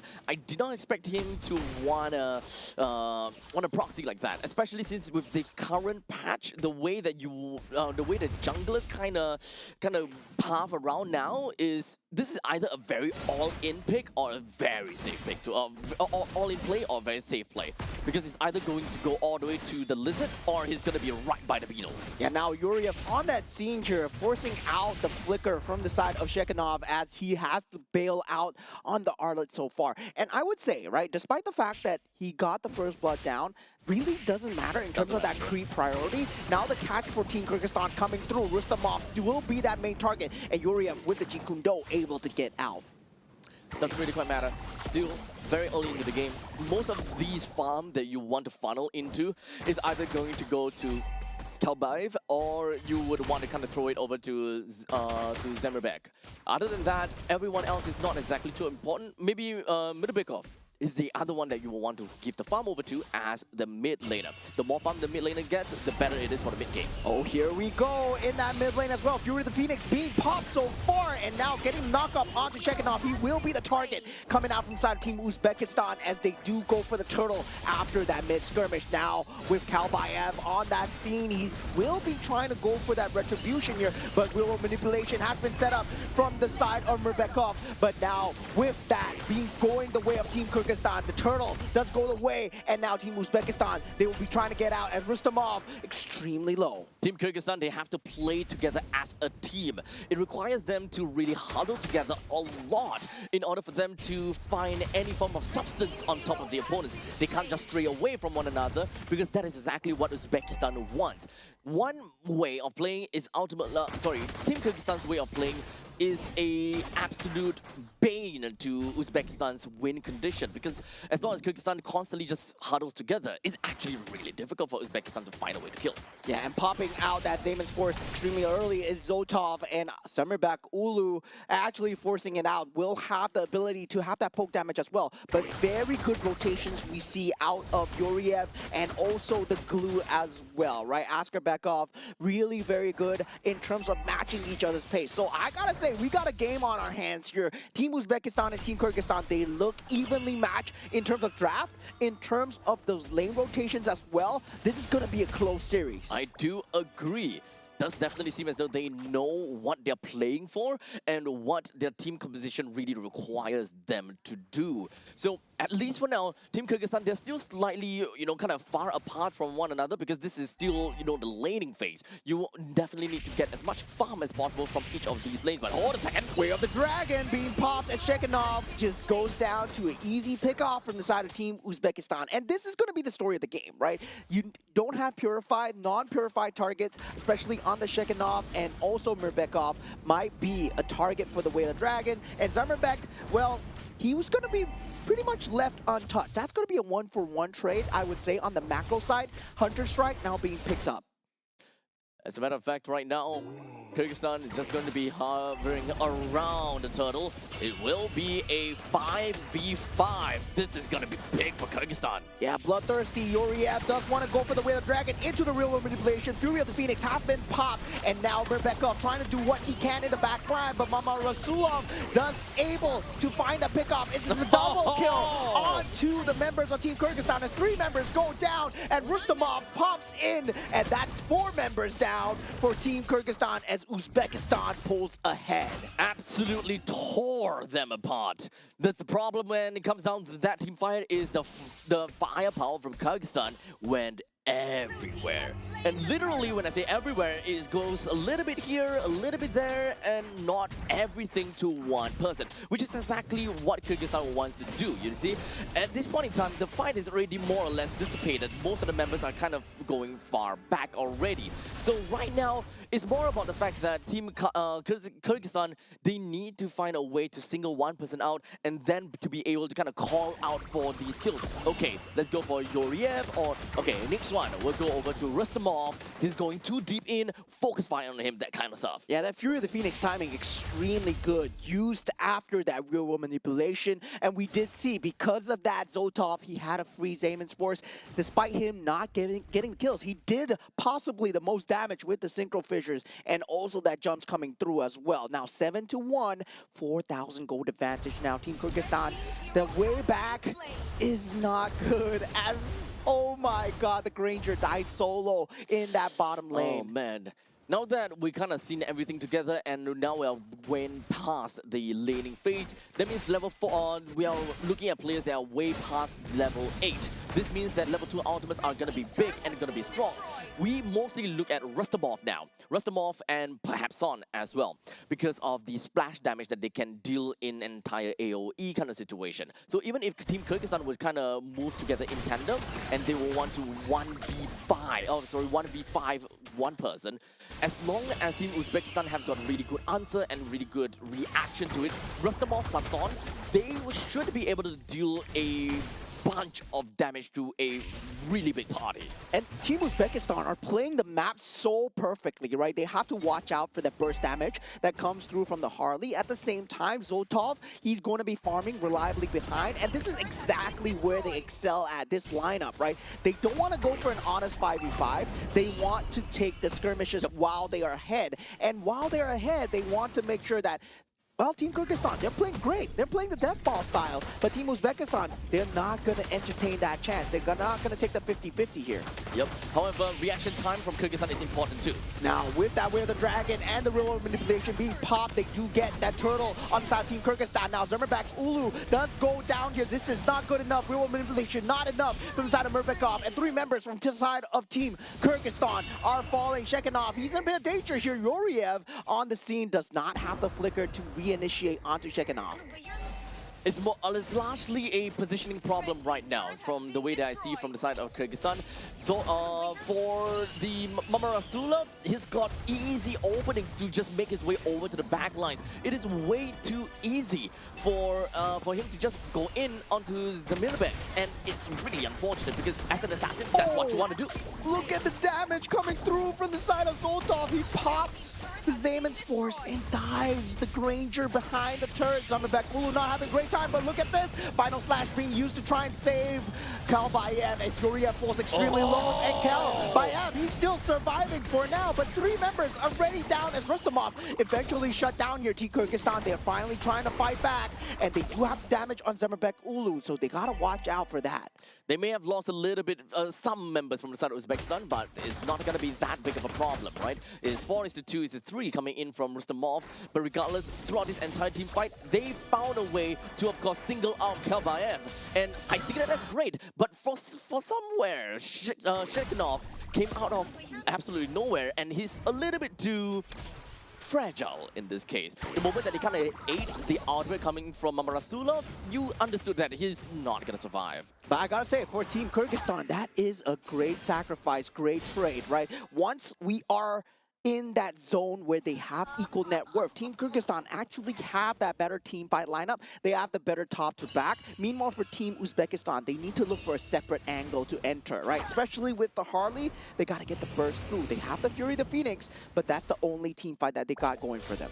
Team Uzbekistan has got a grand control of the entire land of Dawn, forcing Kyrgyzstan into a very unfortunate situation where they will not be able to get enough farm. And even some of these waves are frozen pretty nicely. You see top lane and the bottom lanes, they're not trying to shaft the wave of or anything. They make sure that they hold in place, nowhere for Kyrgyzstan to try to go and farm them. And if they were to go and farm them, it would be detrimental to them. Yeah, Team Kyrgyzstan now scrambling onto the defense as Holy Crystal is being picked up from the side of Zotov. Now the Lord marches in on that bottom side. They're trying to get all the turrets trimmed out, but now Yoriev jumps in with a Fury of Phoenix, actually. They want to go for it behind this turret. This might not be the player. Team Kyrgyzstan, they're actually going to strike as Rustamov falls, and Team Kyrgyzstan, once Zermerbek Ulu is online, he loves this positioning. It's not a good positioning at all for Team Uzbekistan. Well, at least for Uzbekistan, they may have lost Rustamov, and they are unable to do anything too much from this point on. They didn't get a single kill on the side of Kyrgyzstan, though, so I think that that's definitely a pity. However, they've tried what they've tried the best, right? They tried their best, and if they were to win in that gamble, that would help them tremendously in trying to take out more of these inner turrets. And Team Kyrgyzstan doing a great job of the inner base defense so far. They will have that final slash available. Yuriev needs to watch out for that, and it is popped. And Yuriev does not get the Wheel of Dragon off. He's getting chased down at the moment. Wheel of Dragon just for the defense. Kalbayev does not get the stun onto him. Now the rest of the team falls through. Rustamov is here on the scene. Yuriev still playing with Death's Door as the rest of Team Uzbekistan falls through, and Kyrgyzstan will have to run away. Shekinov unable to find the finish onto Yuriev, and Zarmabek goes down as well. All 5 members from the side of Uzbekistan, they are still alive. And Yuriev is still styling behind them, waiting for an opportunity.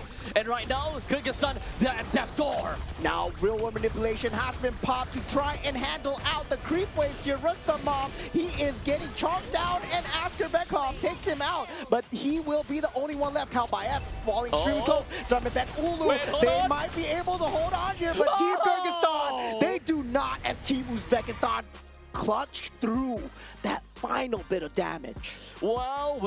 Uzbekistan literally just gave everything for that one final push, even though that was really a gamble because we've got the main characters just coming back in. But you know what? They don't care. Uzbekistan knows that if technically speaking, even if they kind of lose in team fight, they can kind of go for the push again. They're so far ahead. 9,000 at one point in time, maybe even about 9,000 goal lead by 11 minutes in. That is definitely quite a lead for them to play around with, even if this game-ending push did not work out. Yeah, they knew that they were on the clock, right? Yep. They are a team lineup that plays well when they're ahead, but when they're behind, they're actually very squishy, right? Yep. If you take a look at them one at a time, yeah, it's going to be very squishy, but they kept forcing the fight. And Yuriev, I gotta say, he was the main criminal behind Team Uzbekistan. He's a smooth criminal, dude. So smooth. Constantly just being so sly and just slipping to the back. And speaking of the smooth criminal, Yuriev, 0 kills, 1 death, and 14 assists, putting him at 78% kill participation. Yeah, this man defied death multiple times, right? We saw him jumping in and out, trying to force out the errors. And I gotta say, this looks good. This looks good coming out from the side of Team Uzbekistan so far. And even for the side of Team Kyrgyzstan, we saw the response. Their disengages were extremely clean. I gotta say, it looks like a competitive series that boiled down to a few mistakes that Team Kyrgyzstan made. Honestly, it's really hard to pinpoint mistakes from either one of these two teams. In fact, it really just boils down to them in a micro within of team fights. To be fair, we did definitely mention that Uzbekistan's lineup is technically slightly easier to execute because you are mostly reacting to what Kyrgyzstan is doing, because Kyrgyzstan, their lineup is a lot more of a higher skill ceiling, because you need to coordinate with your team to understand how do you want to macro your way around that team fight. If you don't land a right final slash, for example, or if Kalbayev were to crash onto the wrong person with the shield unity, there is so much that could go wrong. Yeah, definitely. We did see flickers and moments of brilliance coming out from inside of Team Kyrgyzstan. It looked like they were going to be able to hold on, especially once the stick came through, once the item build came through from the side of Askerbekov as well. If he had a bit more magical resistance, it would have been great against the Harley and also Zoltov as well, right? I believe during a lot of these team fights, Zoltov was just left free reign in that back line, able to just chunk down whatever amount of damage. And not to mention Rustamov. He was dealing so much peel as the Freya, and this is why Freya is so good, right? It's completely banned out from almost every single game because he's good on almost every lane, and on the EXP lane as well. He's just able to just bring the fight to them. And despite the fact that he gave up his life so many times, it bought space for the team. Yeah, honestly, all Freya wants to do is to duel. She is literally a Valkyrie and just don't care about anything, fight to the death. Even though she's the only thing she lacks is like a horse or a unicorn or a pony or whatever it is. She will fight to the death and do whatever that she could. So much shield, so much damage, and the moment that you overstay your welcome, say goodbye to your health pool, even if you are a tank hero sometimes. According to the mythical lore of Valkyries, it's a Pegasus, the horse with wings. Yeah, that you're welcome. You're welcome. You're welcome.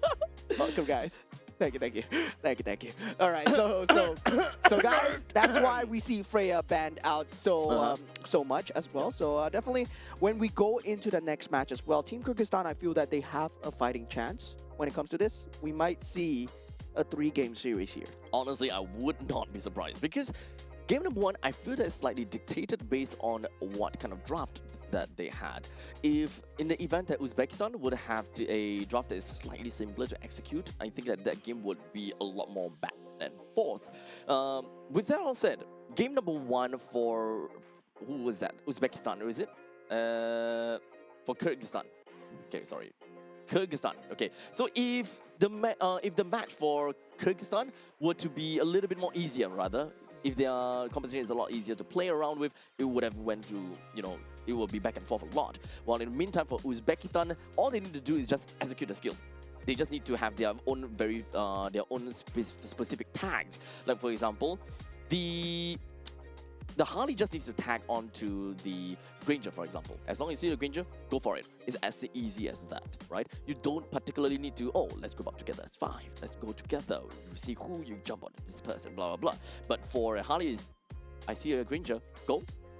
Yeah, but there was a very clear identification of the win conditions as well, right? Because I would say the team fight for 5v5 for Team Kyrgyzstan was so good. You have a real manipulation, you have stick, you have Granger with the range. So if you think about it with the final slash combined together with that, that's a 5 that you don't want to go into. And I believe for Team Uzbekistan, they identified that really perfectly, right? It's not as simple as it seems, where yeah, if they were taking that 5-on-5, they would win easily. No, there was a lot of target prioritization. There was also a lot of key targets that they managed to take out. While something was going on the side of the map, Harif was taking out a turret. And while Harif was fighting, well, Harley was taking out a turret. And that was just pure macro gameplay for them as well.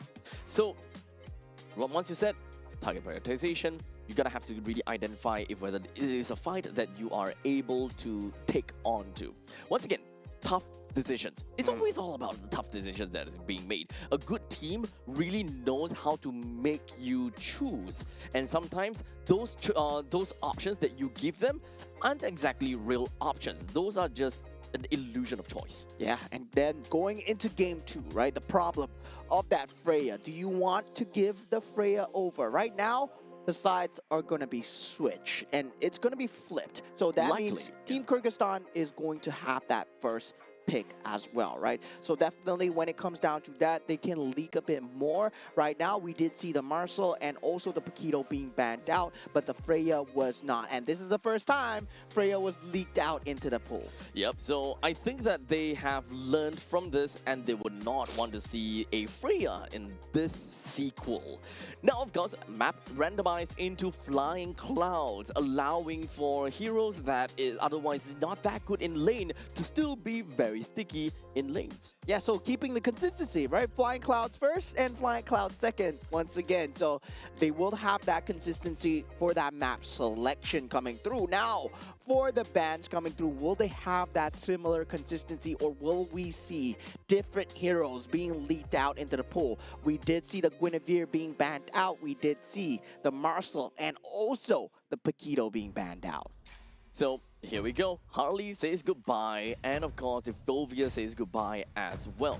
Some of the other options that we generally want to look out for is no Freya, no Paquito, and if anything other than that, it is going to be Marcel and Guinevere, the 4 heroes that I noted down. But now that the Harif joined into the banning pool, one of these 4 that I mentioned is definitely going to be leaked. Yeah, there's going to be the Guinevere, there's going to be the Marcel, there's going to be also the Paquito in that pool as well. So now the Marcel being banned out. Okay, now Guinevere as well, Freya, that's going to be huge. And also, yeah, a lot of the top tier bans, when you think about the mid lane, the Zusin, the Eve, that might deserve a priority ban. You have not seen them out from the players yet, but the Guinevere will be the ban of choice coming in from the side of Team Kyrgyzstan. Team Uzbekistan now with the Paquito and also the Freya choice. Oh, it's an either-or situation again, huh? So at least for Team Uzbek... Okay, so I am willing to say that they are not going to ban either of these. They are going to leak both the Paquito and the Freya, just so that if Kyrgyzstan were to get the Paquito or the Freya, then Uzbekistan, they themselves can have the latter. Paquito versus Freya. I would say I would still ban out the Paquito, and I'd rather play against a Freya. You'd rather play against a Freya? Yeah, currently in this patch, I feel that Paquito is still very, very strong in terms of the EXP lane. But no, yeah, you're correct. They banned out the Claude instead. No, so Paquito They'll open it up. and Freya are both open. Yep, so at least in this form, okay. So Kyrgyzstan gets the Paquito, got a lot more mobility as compared to a Freya. However, a Freya does have a lot more sticking power within of a team fight. You will be able to stick to one member or the opponents all the way until the end of the fight. Yeah, and for Team Kyrgyzstan, right, it's about not letting them stick, right? So getting that Paquito, it leans towards that playstyle. You can go and lean more towards that mobility as well. That Claude being banned out, yes, now you need to secure a good gold lane for yourself so that you can get the macro factor going. There is that Moskov still available. You can play the carry if you wish. Now for the side of Team Uzbekistan, they open up with a Khalid. And I believe this might be a team fight lineup that we're going to see here. Maybe it's Usin. Uh-oh. Your team is picking. So the Freya is going to be leaked out again. Does that mean that Kyrgyzstan wants to go greedy? Because technically they can. Kyrgyzstan with the Freya in The gold lane. honestly, they can be quite interchangeable if you think about it. They don't have to fully commit that Freya into the gold lane. The Freya can actually just go to the XP. Okay, now they pick up the Bruno. It's not going to be possible unless Freya jungle. Yeah, so with Team Kyrgyzstan's lineup, right, they want to go as mobile as possible. I would say Freya to them is not too big of a deal. It's detrimental. And meanwhile, for the side of Team Uzbekistan, right, they want to go for the team fight with that capability coming out from the YSS, having that vision, and also having the ability to go on people solo as well. Now, the Valentina being picked up, Breaking Sandstorm will be available for Team Kyrgyzstan. All right, so what is going to be the play over here for the side of Uzbekistan? They already have Aroma, they have... Okay, they pick up a Juicin. So this is actually quite a standard opening pick in the previous meta before. This is counted as one of the golden ways that you can start the game with the Yi Sun-shin. Normally, back then, you know, being top prio, followed by Juicin, and then you pick up a Khalid after the end. Really good ways of being able to zone the opponents. You have good ways of conquering the entire river lines itself because of how strong Juicin and Khalid is able to control the mid lane and wave clear. Yeah, now Team Uzbekistan, they ban out of Hill, the very good ban coming out from the side of Team Uzbekistan, because Team Kyrgyzstan, they want to play very individual, right? They want to play into skirmish units. Divide and conquer is the name of the game when it comes down to Paquito gameplay. If not, you can go 4-1, which is definitely you play with the Bruno, Valentina, and then you go for that team fight as well. So definitely for Team Kyrgyzstan, there is an option of you going the Hylos. You can go the Atlas as well. The Cho is also a possibility because it is a very individual unit if you want to go into that playstyle as well. And for Kyrgyzstan, I think possible because of Paquito. Or solely because of the fact that you have Paquito, you can play into these kind of pick-off strategies with the Cho or the Kalia in this case. They do have a Valentina though. So bringing in the Valentina, you are understandably gonna have, you're gonna be at the back and call of Juicin and will have a little bit of difficulty reaching out to Juicin unless you have someone very, very committal. Khalid versus Cho is gonna have a really tough time. If you want, and most likely, you want someone that is able to stick in lane a little bit better, Kalia would beat Cho in this situation for Kyrgyzstan. And for Team Uzbekistan, right, YSS, currently I think as of this meta, gold lane YSS is no longer viable. So it's going to be that jungle YSS, and yeah, banning out that Moskov, banning out that late game capability, just securing that early game bully coming out from the side of Bruno, right? And we talked about the meta shifting towards that early game centric playstyle where you want to win the lanes and bring the snowball in, win the game as hard as possible. We see it way more possible now with the jungle rotations coming through. Team Uzbekistan, they rely more on the team fight and they go for the Terizla instead. Yep, Terizla is still a very decent pick because every single swing actually deals a heck a lot of damage. You can still be quite a menace over to Paquito, especially since you have very naturally strong defenses, which will ensure that the Paquito don't just wipe you out in an instant. And now Team Kyrgyzstan, they go for the team fight route, right? They go for the Belleric into the Leo Mord as well. Belleric Bruno, still a very old school combo. Yes, you don't really have that much of a setup, but when combined together with Valentina now, Penalty Zone, and also Raging Sandstorm becomes a key opener on that table. Now, for the side of Team Uzbekistan, they answer back with a Granger, going poke for poke here. And now both sides, they have the best of both worlds here. So looking at this, at least for Team Uzbekistan, they do have a double marksman composition that allows them to play early into the game. This is the kind of things that, as long as they get a snowball, they will run they'll run away with the game. You won't be able to have a very good chance to kind of play around with, and you wouldn't really be able to do too much. Because the moment that, yes, there is a Paquito, you can go for assassination on either one of these marksmen, but it requires you to be very, very committal. The moment you do that, you might just very well be caught out by a counter-engage from the Terizla or the Khalid, allowing you to either allow the either Yusufin or perhaps the Granger gets some farm. That's a very good word. The counter-engage is going to be the name of the game as we head on into Game 2 of Kyrgyzstan versus Team Uzbekistan here. Team Uzbekistan currently ahead 1-0. And yeah, speaking of counter-engage, we have a great counter-engage tool, right? Valentina, IMU. You can counter-engage all you want. He is a counter. And we have Belleric Wrap for the Dryad as well. So right off the bat, as we take a look at Gold Lane, it's going to be Granger versus a Bruno. Both of them can actually kind of look at, lane bullying to a certain extent, and I'm not particularly too afraid for any one of them. Most likely, it's all about a poker game. They just want to play around with one another and just kind of, test each other out. Theory on paper, Granger wins against Bruno. So sadly, Granger was led to the downfall of Bruno when it comes down to that meta sunrise sunset. Oh, now, so yeah, Zotov is going to have a great time, especially if he plays this perfectly, because there's no way that the soccer ball lands onto Zotov at this point unless he makes a spacing or positioning mistake. Well, we shall see about that. Of course, it also depends on what kind of items that oh, okay, he's going to rush straight for the boots. Okay. At a certain point in time, some of them choose to not run or rush for boots. They go straight in for the Heart's Claws in order to get more domination in lane, in order to get yourself to be a lot more sticky in the lane. But of course, there could be a very high probability that it decides to go for that because of Flying Clouds. Yeah, now with the rest of the team falling in here, this bottom lane looking like a bloodbath. Leomord pops his ulti, Kalbayev. He is there on the scene, taking out Rustamov. That will be first blood. And Team Uzbekistan, they cannot respond. Terizla is already down, and they won't have that frontline body. There's a fast kill, very decisive out of the members from Kyrgyzstan. And just like that, we do have the turtle that's currently available, and Uzbekistan at this point in time will have a slightly tough spot because of, well, the looming threat of Shekhanov.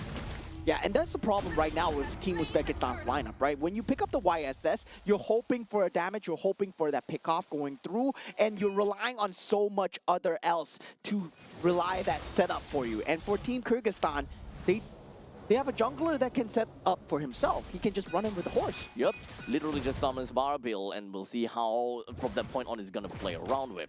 Now, in the XP lane, we have more or less had a very good idea how it worked out because there is just so much mobility and movement coming from Kyrgyzstan and just punishing down to the bottom lane. Oh, popping the ultimate out of the side of Mirbikov as he is forced to use IMU away with Sun's ultimate as he was in slight bit of danger, did not want to force out that flicker. I would say IMU versus flicker, IMU way less committal. Yep, especially since the cooldown will to kind of wear off a lot faster as well.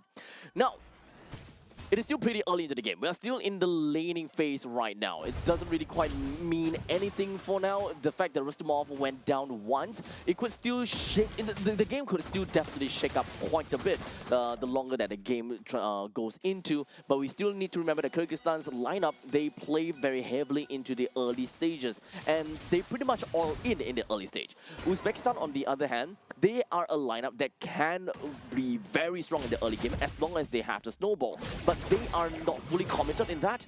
They are still a lineup that can be a monstrous duo with that Granger and Yisunshin in the late stages of the game. Yeah, early game has been secured though, right? They went for that gank going on to Rustamov at this point. They want to secure that space onto Shekhinov so that he can start making plays throughout the map now with that matchup, right? Once you hit that level 4 on the Granger, Yep, well, Bruno is not going to have a good time. And yeah, that's where the fall of Bruno came. The Granger came and the Bruno went bye-bye. Yeah, so as long as it reaches past level 4, the Bruno kind of will have quite a bit of difficulty from this point on. It also, I would love to see that old part whereby you play the Berserker's Fury into the Bruno, you go for fast item build-up, and immediately just kind of force Zoltov in a really tough spot. But that's not going to happen, unfortunately.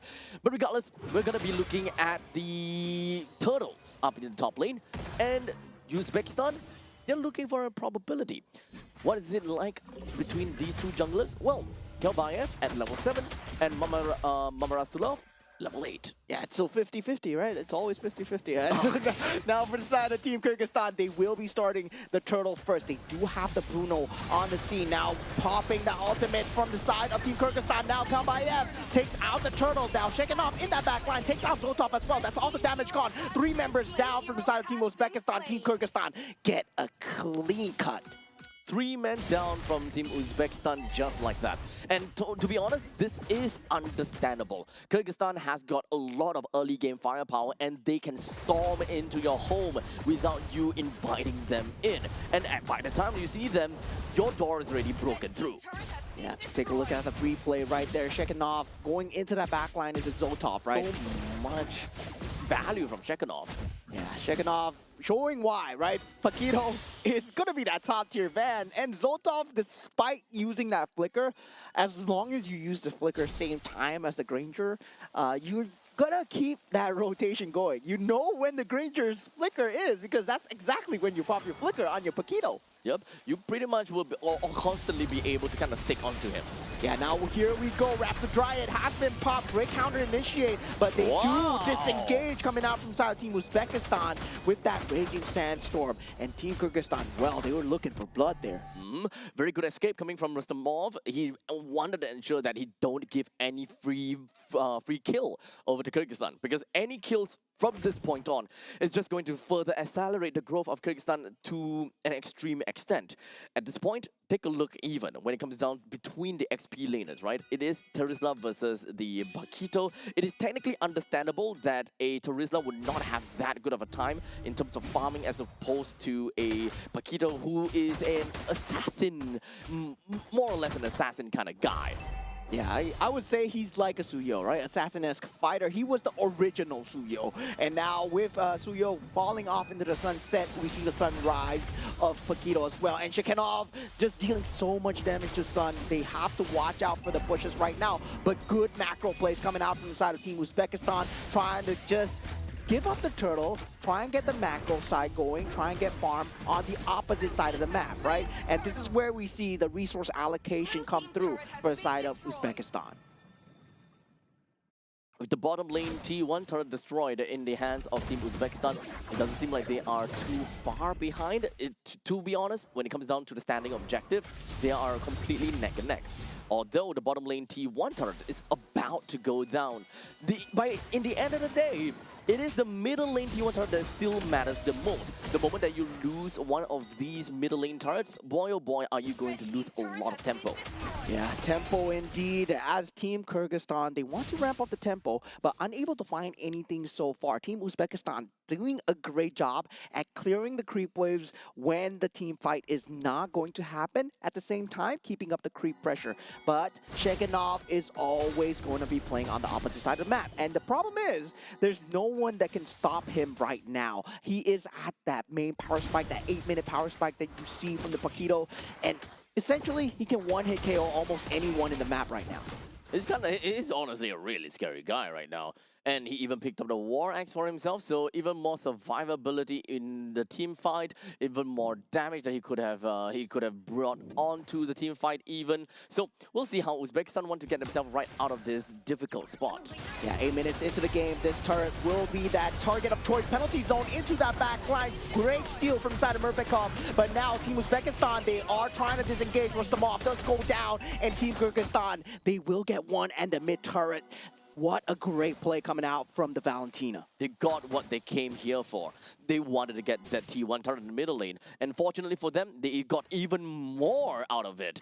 They did manage to get themselves a kill, and that is going to help them accelerate their lead a little bit more. They may have only gotten a total of 5 kills for themselves, but with the fact that they managed to take down all 3 of the outer turret, giving them 3,600 gold lead. At this point in time, they're going to stabilize a little bit. The first 2 lords of the game should understandably go over to the hands of Kyrgyzstan if all goes well, and it's actually up to Uzbekistan to make a move in order to change the course of this battle. Yeah, Mama Rasulov not near the Lord at all, already down at half HP, past his way there, but now for this fight itself, there is no flicker available on the Valentina this time. That initiation will not be there, but the Wrath of the Dryad is something that they need to watch out for. Yuriev, first contact now. Kalbayev does go in, straight disengage coming out from Team Uzbekistan.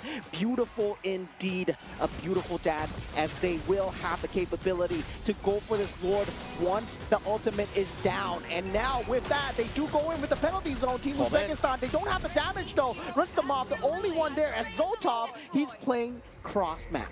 Yep, Rustamov doesn't matter to him. Even if he were to kind of throw his life away, I think that that's completely fine. Because the main idea of the fight was to drag on that long dance as long as possible, just so that Zotov is able to get a nice push in from the top lane and destroy the T1 turret. That is money bags at the outer side of the lanes for the side of Kyrgyzstan that is waiting to be picked up.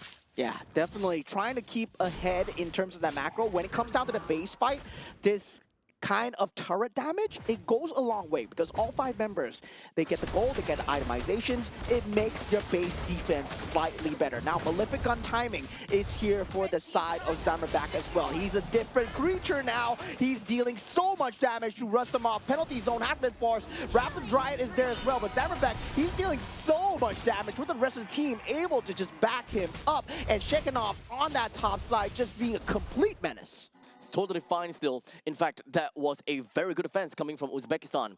Throughout that entire Lord push, it's still not over as of yet. Oh, jumping in with that flicker, not penalty zone, not being found here. And Uzbekistan, they're just gonna disengage and clear the creep waves off of this. But Team Kyrgyzstan, they want to force some errors, but they might be going in too deep here, not overstaying their welcome. Very well done on both sides. Okay, so the fact that all of the outer turrets are destroyed, this is pretty much going on curve with Kyrgyzstan.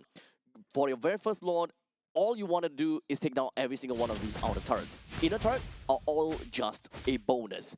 And if you get less than that, then honestly, you did not do well, or rather the opponents did defend very well. In this case, all is equal. Uzbekistan, they should not be too worried over the fact that they are falling behind. It is expected of their lineup to be falling behind due to a double marksman lineup. They require a little bit more time. However, how far behind based on 12 minutes mark, they are 6,000 gold behind. I think that they can come back. Oh, what jump in by Shekhinov. That is not going his way. Zotov finds himself extremely low, but Zamerbek still in that back line, able to dish out the damage as Zotov is forced to run away. Still has that flicker available. Uzbekistan, they can't go for the re-engage. They know that Shekhinov is low, but they don't know where he is. So they will take one and leave for now. 18 minutes. Give Uzbekistan until 18 minutes, and there is going to be a lot more probability for Uzbekistan to really be a lot more powerful. Right now, we are mostly looking at 3 characters: Zotov, Mamarasulov, and as well as Yuriev, or maybe Rustamov. Because right now, we don't have someone that is really strong in terms of holding on to the Lord, and holding on to the Lord is actually really darn important. Rustamov mostly has been that sacrificial lamb, right?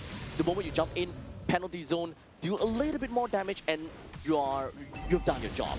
While for Yoriev, he does have a kit that allows him to survive a little bit longer with that quick sand guard. So hopefully he can get tankier from this point. Yeah, can they survive and can they hold on here? They're trying to force out the lower dance as much as possible, but that top and bottom lane priority will eventually go the way of Team Kyrgyzstan, and they know that. They're playing it extremely slow. They're forcing out the lower dance, taking their time here, and Zoltov with a great movement towards that bottom side alleviates one side of the pressure, but does not handle the other side. There's no one there for the moment, and if Shekinov starts making his way towards that top lane, he can threaten both sides, but he will choose to play with his team for now. Yoriev still forcing out that vision. Yep.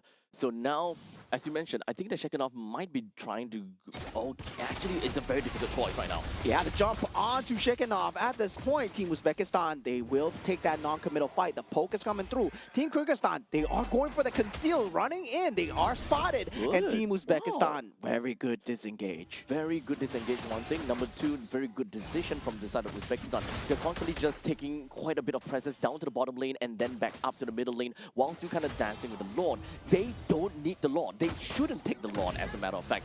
They shouldn't try to whittle down the Lord down to half HP, because Kyrgyzstan, they have the firepower to be able to burst down this Lord and take the Lord for themselves. What Uzbekistan wants to do is to drag on this Lord dance as long as possible. Raging Sandstorm going in with a Rapid Dryad. Kalbaev does get the Lord, and this drag might be the end of them as Rustamov does go down. They don't have the penalty zone available. They have to run away. Team Uzbekistan trying to disengage as Yoriev will be able to escape. Only one. That was great. Wow. Only a single death out of that fight. I think that is the best case scenario for Team Uzbekistan already. Even though we're looking at 7,000 gold deficit for the side of Uzbekistan, but I think it's fine. A total gold economy of 38,000. Just a little bit more, I will say. Although the lead is definitely growing a lot more than I would have wanted if I am rooting for Uzbekistan. From 18 minutes, I think we're gonna have to drag it out to 20 minutes. Yeah, Lord going in, destroying the inhibitor turret. That is on that bottom side of the lane. Team Kyrgyzstan, right now, they're feeling it as they don't have Kalbaev. Rapid Dryad has been used time after fought. Now Kalbaev is here. Mepekov takes him out. And also Yoriev goes down. Only 3 members left from the side of Team Uzbekistan. They still have a creep wave coming in as the inhibitor turret will be going down. That flicker usage just in time for the side of Zoltov as 2 inhibitor turrets are down.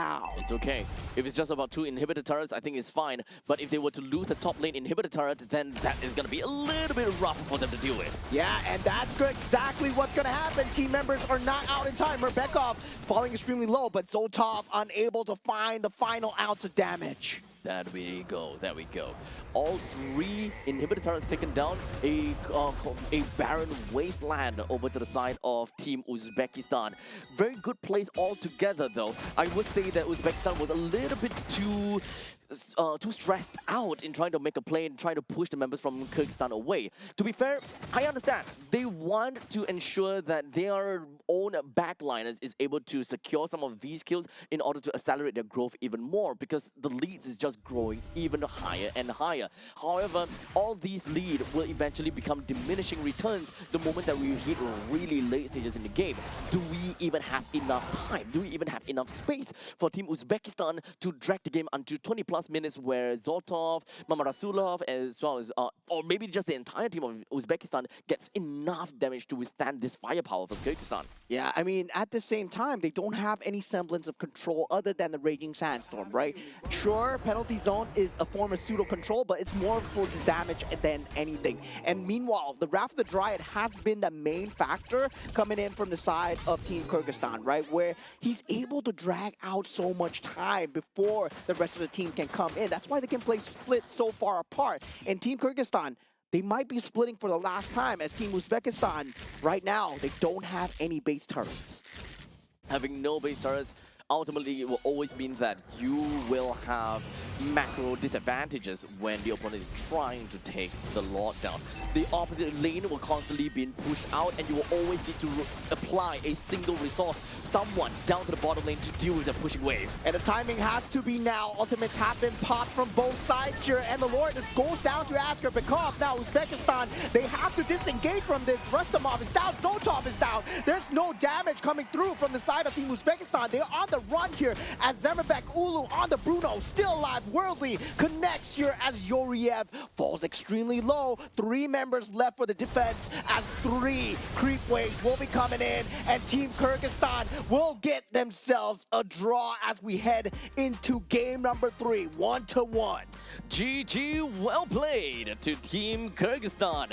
In fact, this is a very strong early game lineup that allowed them to create a massive lead and essentially just ensured that Team Uzbekistan is unable to hit their critical mass by the allocated time. Naturally, in the early stages of the game, if the gold and economy were to be plotted out correctly, or if the game does not increase in terms of the income gap, then Uzbekistan would have gotten max items somewhere around 18 minutes. However, because of the fact that the Team Uzbekistan, Team Kyrgyzstan, they are so dominating and they are constantly just shoving out the opponents to ensure that they don't get much farm, then understandably, getting max farm will have to move on to later on from 18 minutes back to 19 minutes, back to 20 minutes even. I think it was one player in particular, right?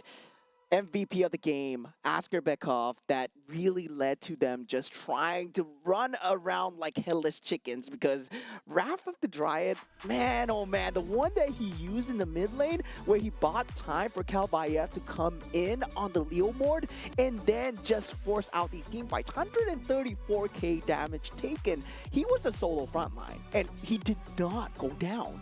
Oh, not a single time. Yep, not a single time. He's got so much items on himself, and he is extremely sticky in team fights as well. He may have took a lot of damage, but look at that. He does have Guardian Helmet, so he's constantly just going back over and over and over again. It's a really annoying hero to deal with, and he even have got Brave Smite on top of that. I gotta say, a clean macro game coming out from the side of Team Kyrgyzstan. Another factor where Team Uzbekistan were unable to recover is because they weren't able to traverse to the outside of the map, right? They weren't able to get a kill even. Yeah, because of Shekinov, because of the Paquito. Yep. This is why the Paquito is so strong. The moment you go out of the map, you get caught by accident, well, Shekinov is gonna punish you. Yep.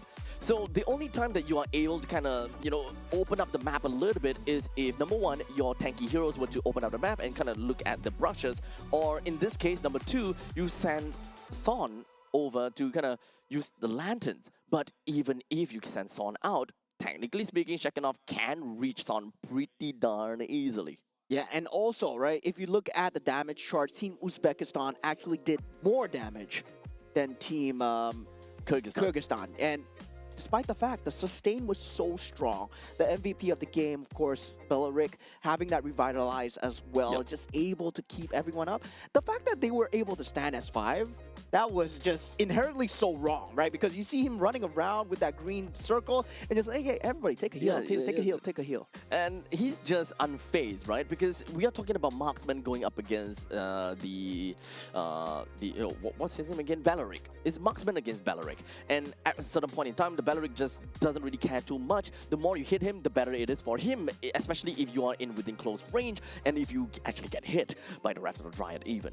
Yeah, definitely. And I would say just a bit of a premature victory coming out from the side of Team Uzbekistan when they wanted to go for that mid lane engage. They thought that with the Wrath of the Dryad gone, they could jump in, but they forgot about Kalbayev. Oh my god, what team play coming through. And we really have a game on our hands, right? We saw game 1 where it swung towards Uzbekistan's favor. Now Team Kyrgyzstan, they strike back. We have a game 3 and both teams are so evenly matched. Yep, this is probably, not probably, but this has so far been the only game that gave us a full 3-game series, and understandably so. Both of these two teams are very strong in their own regards, and they have showed their competence in each of the games that they have won with. And even in the games that they have lost, it is not an outright defeat. These are games that they definitely have got a chance to win, given the circumstances are right. Yeah, definitely. I would say both sides Draft-wise, there was no error. Execution, they were both so good. It's just that one team always outshines the other, and this has to be one of the peak MLBB that we've ever seen because it's always about two teams, right? One trying to get an edge over each other, trying to punish each other's mistakes, and when it doesn't become a draft error, I feel that, oh man, this is the best of the best. Yep, this is the power of the Central Asia region at this point. Even though they are less viewed and less popular, that doesn't mean that they are out of running and they are not that strong after all. You know, we still need kind of like a litmus test between the Central Asia region versus the Southeast Asia region, for example. It's kind of tough to kind of compare regions like that. But within of their own region, we can pretty much tell that everyone's power level is actually quite similar. Yeah, I would say if we put this central region in Group A, they will have. Don't say Singapore. They will have a good chance. Not against you. Okay. They will have a good chance of making it the top 5, right? Really, they will have a good chance. Of course, I don't think they can take down the Titans that are to come. Team Indonesia, Team Malaysia, Team Philippines as well. They can't take down Titans, but they can get that top 5. Yeah, maybe they will be able to make some of the Southeast Asian teams, you know, kind of sweat a little bit. You know, Vietnam, Laos, Mongolia, Singapore. Yeah, I'm sweating already. wait, is Mongolia even? Yeah, no. Mongolia is in it's not. Group D, right? Yeah, Team Yeah, Mongolia I is think Group so. D. Cambodia, sorry. Yeah, Yep. Team Cambodia, Team Laos as well. Yeah, definitely. Myanmar, Vietnam. Yeah, definitely. I feel that the way that they play, the way that they approach the game is very similar to how Team Philippines approach the game as well, right? In terms of that macro play style, they play for the resource control. We saw that was a very long game. It was close to maybe 18 minutes game. It is outright a 19 minutes game. Yeah, it was a 19 minutes game, but there were only 14 kills. It was 13-1. And so we did see that, yes, the macro gameplay is still going strong. It was still exciting to watch. You can see that for Team Philippines, they play the same play style, and I can see that rubbing it off in Central Asia here. To be honest, even when it comes down to the side of Uzbekistan, even though they lost, we can definitely see a masterful display of them just kind of moving around the lots bit. They understood that they should not be taking the lots. However, they should definitely try to stop the opponents from taking the lot. And if they did manage to go for a reset, just keep on letting the lot go for a reset over and over again. Try their very best to drag on the fight as long as possible while they still have that opening to farm at the bottom lane and the mid lane. Because that is the only time where the marksman can openly farm while the opponents are kind of like stuck in a situation where, okay, where do I go? What do I do? Yeah, definitely. The Lord Dance perfectly executed. Now we saw one top tier pick come out, Freya, and we did see another top tier pick, Paquito. Yep. And we see why it's getting banned, right? Consistently getting banned. Now, will it leak through once again? No, maybe, you know. Honestly, Freya gone, we got Paquito gone. Maybe now leak the Marcel. Yeah, I don't know about that though, but honestly, I'm just at that spot where the only qualm I have about that previous game is they went for, I think the Harry ban. No, okay. Basically, the final ban was not either Paquito, it's not either Claude. Oh, the Claude. Okay, Yeah, they banned the Claude. So they opened up the Paquito and they also opened up the Freya. Freya, yeah. Just like that, it immediately signals to me that one team takes Paquito, other team takes the Freya.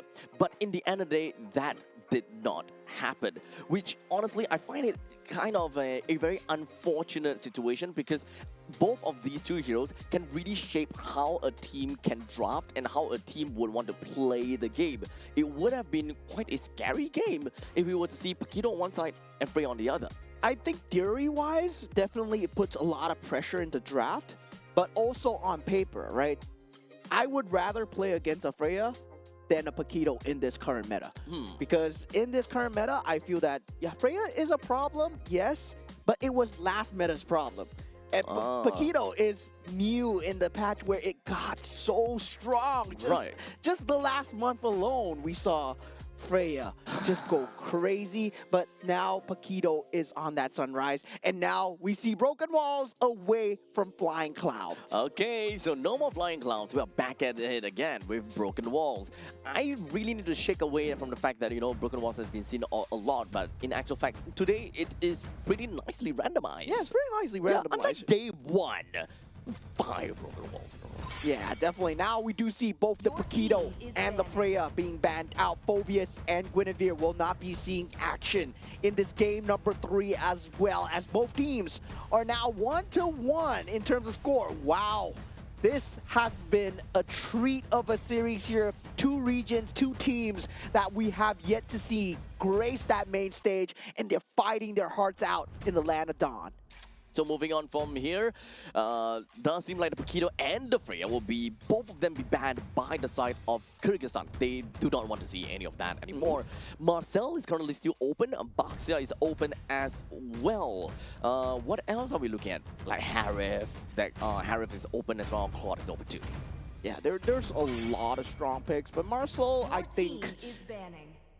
Come on, man. Team Kyrgyzstan, you gotta ban out the Marcel, man. If you lose to a Marcel here, you're never gonna live it down. So definitely, they ban out the Harley instead. So Team Uzbekistan, they have the chance to go for the Marcel now. Are they going to? Yeah, I mean, Marcel! you got to. Marcel is a problem. So right now, at least, now Kyrgyzstan, they have a chance to respond. Baxia is currently still open onto the field, but they're not going to be picking that up. So if the Baxia were to go over to the hands of Uzbekistan, that kind of sounds like danger because Marcel is fast moving, the Baxia is fast moving as well. Now that they picked up Bruno, just pretty much means that they want to play for the early game. That doesn't definitely mean that Baxia is still a very good pick. Yeah, I would say for the side of Team Uzbekistan, they know what they're doing, right? Against a Claude, you gotta pick that Bruno right now. I feel that Bruno is extremely strong against the Claude. It's a rock, paper, scissors, where, yeah, the Bruno gets beat out by the Granger, but the Claude gets beat out by the Bruno right now. And without the Harif in the pool, we don't have that all-encompassing magic damage to come through, where Harif just overpowers everyone in that early state of the game. Now for Valentina, that is a very curious pick, right? Valentina first, because you can actually take away the golden hour.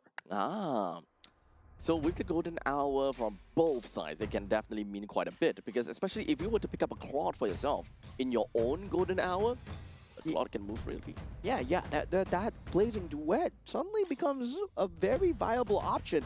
But meanwhile, for the side of Team Kyrgyzstan, I would say, yeah. But that's a late game combo now. We need to remember that. Yeah, that is going to be a very good combo. And they do go for the Akai here. So no Baxia, no Fredrin so far. We do see Leomord and Akai being the junglers of choice for both teams here now. EXP lane?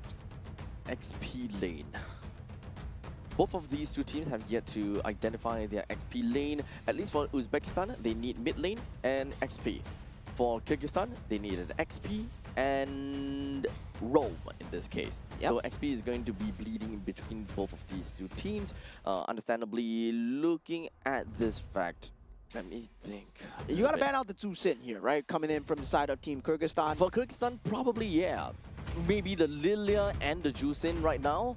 Uzbekistan, though, banning out. Oh, right, God is fine as well. Yeah, I mean, one of the stronger mid lanes as well. So Team Kyrgyzstan will be looking to ban out the mid lanes. Meanwhile, for the side Team Uzbekistan, looking to ban out the EXP. Yep. Sora, Lapu, they are all pretty decent coming in here. Right now, I think that the main thing is Team Kyrgyzstan, they don't have a very good engager per se. So Uzbekistan want to take away some of these engagement tools, mostly from Lapu and maybe even Yuzhong to a certain extent. I would say for the side of Team Uzbekistan, there is also that Cho that they can look to ban out for the side of Team Kyrgyzstan. As a roamer. For Team Kyrgyzstan. For Kyrgyzstan. I don't think that having a Cho on the Kyrgyzstan is that good because they don't have anyone that can really make full use of the Way of Dragon as a form of burst. You can kick, you can single out, but can you actually kill within that window is mostly going to be my question.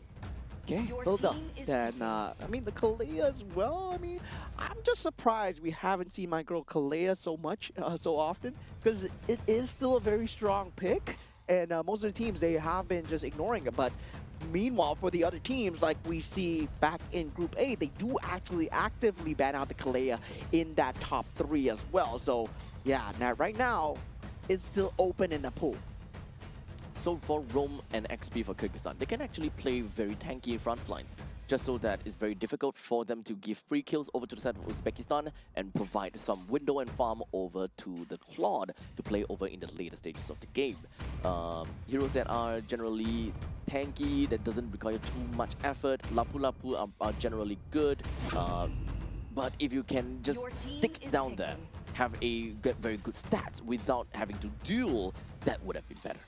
Yeah, so for Team Kyrgyzstan, they're going with what works, right? Very good front line for Claude, Beleric with the counter gauge, Raph the Dryad coming through. Meanwhile, for the side of Team Uzbekistan, they need to find a way. They want to fight. Yeah, to access that Leo Mord a bit better, especially for the side of mid lane. They need something with good mid priority, right? Having that to Sin is going to be good as well. That Lapu Lapu coming in as a pick now for that mid lane. They will have to pick here, yeah. Maybe Certain's not too bad here.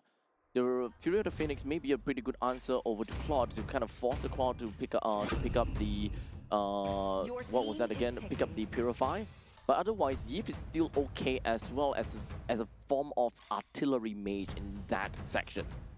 Ah, I see what team High ground rather. I see what team Uzbekistan are going for here, right? You pick up that Yves to make sure that you have the RWM conundrum, right? Whether or not you want to steal the RWM, whether or not you want to steal the golden hour. But at the same time, Team Kyrgyzstan, they go for the Yuzhong to force out that positioning of the Yves as well. And also, Yuzhong does very well against the Lapu Lapu. Okay, yeah. So one thing about Yu Zhong is he wants to, in some sense he wants to duel, but he doesn't necessarily have to stick down and fight, unlike a Lapu Lapu in this case. Lapu Lapu, every time you hit the opponents, you get a heal. However, what Yu Zhong does is that you would definitely want to use a couple of your skills. You do have initiative tools, which is one of the more important part, and of course, slightly global presence kind of thing. Yeah, I feel that Team Kyrgyzstan, they leak the Marcel, right? But they are also leaking the strats to deal with Marcel right now. Because I can see the vision going in, right? You have the Blazing Duet threat in the back line, you have the Black Dragon threat in the back line, and in the front line, you got the Beleric and also the Heavy Spin as well. So there is a lot of possibilities here as we go into game number 3. Team Uzbekistan versus Team Kyrgyzstan. Interesting series so far. They forced us into the best-of-3 series. So now we do have got Team Kyrgyzstan that will be starting off at the purple buff side, getting a deal with the Horned Lizard. And for Team Uzbekistan, they will be starting off with the Beetle side, which is going to be the orange buff. Both of these two junglers will finish up and meet up at the XP lane. And if they were to continue doing that, it is understandably going to be Bruno versus Claude, and Bruno is going to have a pretty good time. Team Kyrgyzstan would need to look for opportunities to bring their members down to the bottom lane to ensure that they will be able to keep this Bruno in check. Yeah, now the mid lane priority, very key here. Kalbayev will be straight up going for that lead though to try and get a bit of an early game advantage here. And Chekanov is going to have a great time against Rustamov here, especially as a Yuzhong versus a Lapu Lapu. Lapu Lapu all the way until level 4. You can't really do anything to a Yuzhong. You can only hope to kind of throw your axes out and farm a little bit from that point on. Otherwise, most of the time, you're actually sticking right under the turret. Yeah, and the thing is, right, you can't do much on the Marcel actually against Kyrgyzstan's lineup because the only main target that you want to go for is Murpikov. Generally, you pick Marcel to just jump in and steal and just be annoying in the enemy's jungle. But Akai and Askerbekov on that Beleric, they're going to be so good at defending against that. Well, now we do have the turtle that will be spawning in 5 seconds. I'm not exactly sure if whether Uzbekistan have got the firepower to deal with this upcoming turtle fight though, but we shall see how that's gonna work. Rustamov, he doesn't have a lot of HP to work with. He's not level 4 either, and I don't think that he wants to go in with the Bravest Warrior with such low HP too. Kyrgyzstan should get this turtle no problems. Yeah, Black Dragon form has been popped, petrified, not available photo just to use to keep him away, and a great keep away. This Kyrgyzstan is going to get that turtle turtle here, but WM has been popped. Nothing is going to happen here because definitely both teams, they don't have the finishing damage without that Petrify. Yep. Same thing as always. Like, as I mentioned, that Bravest Warrior coming in from Lapu Lapu is not going to give him anything. In fact, he needs to go back home soon. He don't have got much of the abilities to get him any form of farm. Anyone could just rush right in and get a kill onto him.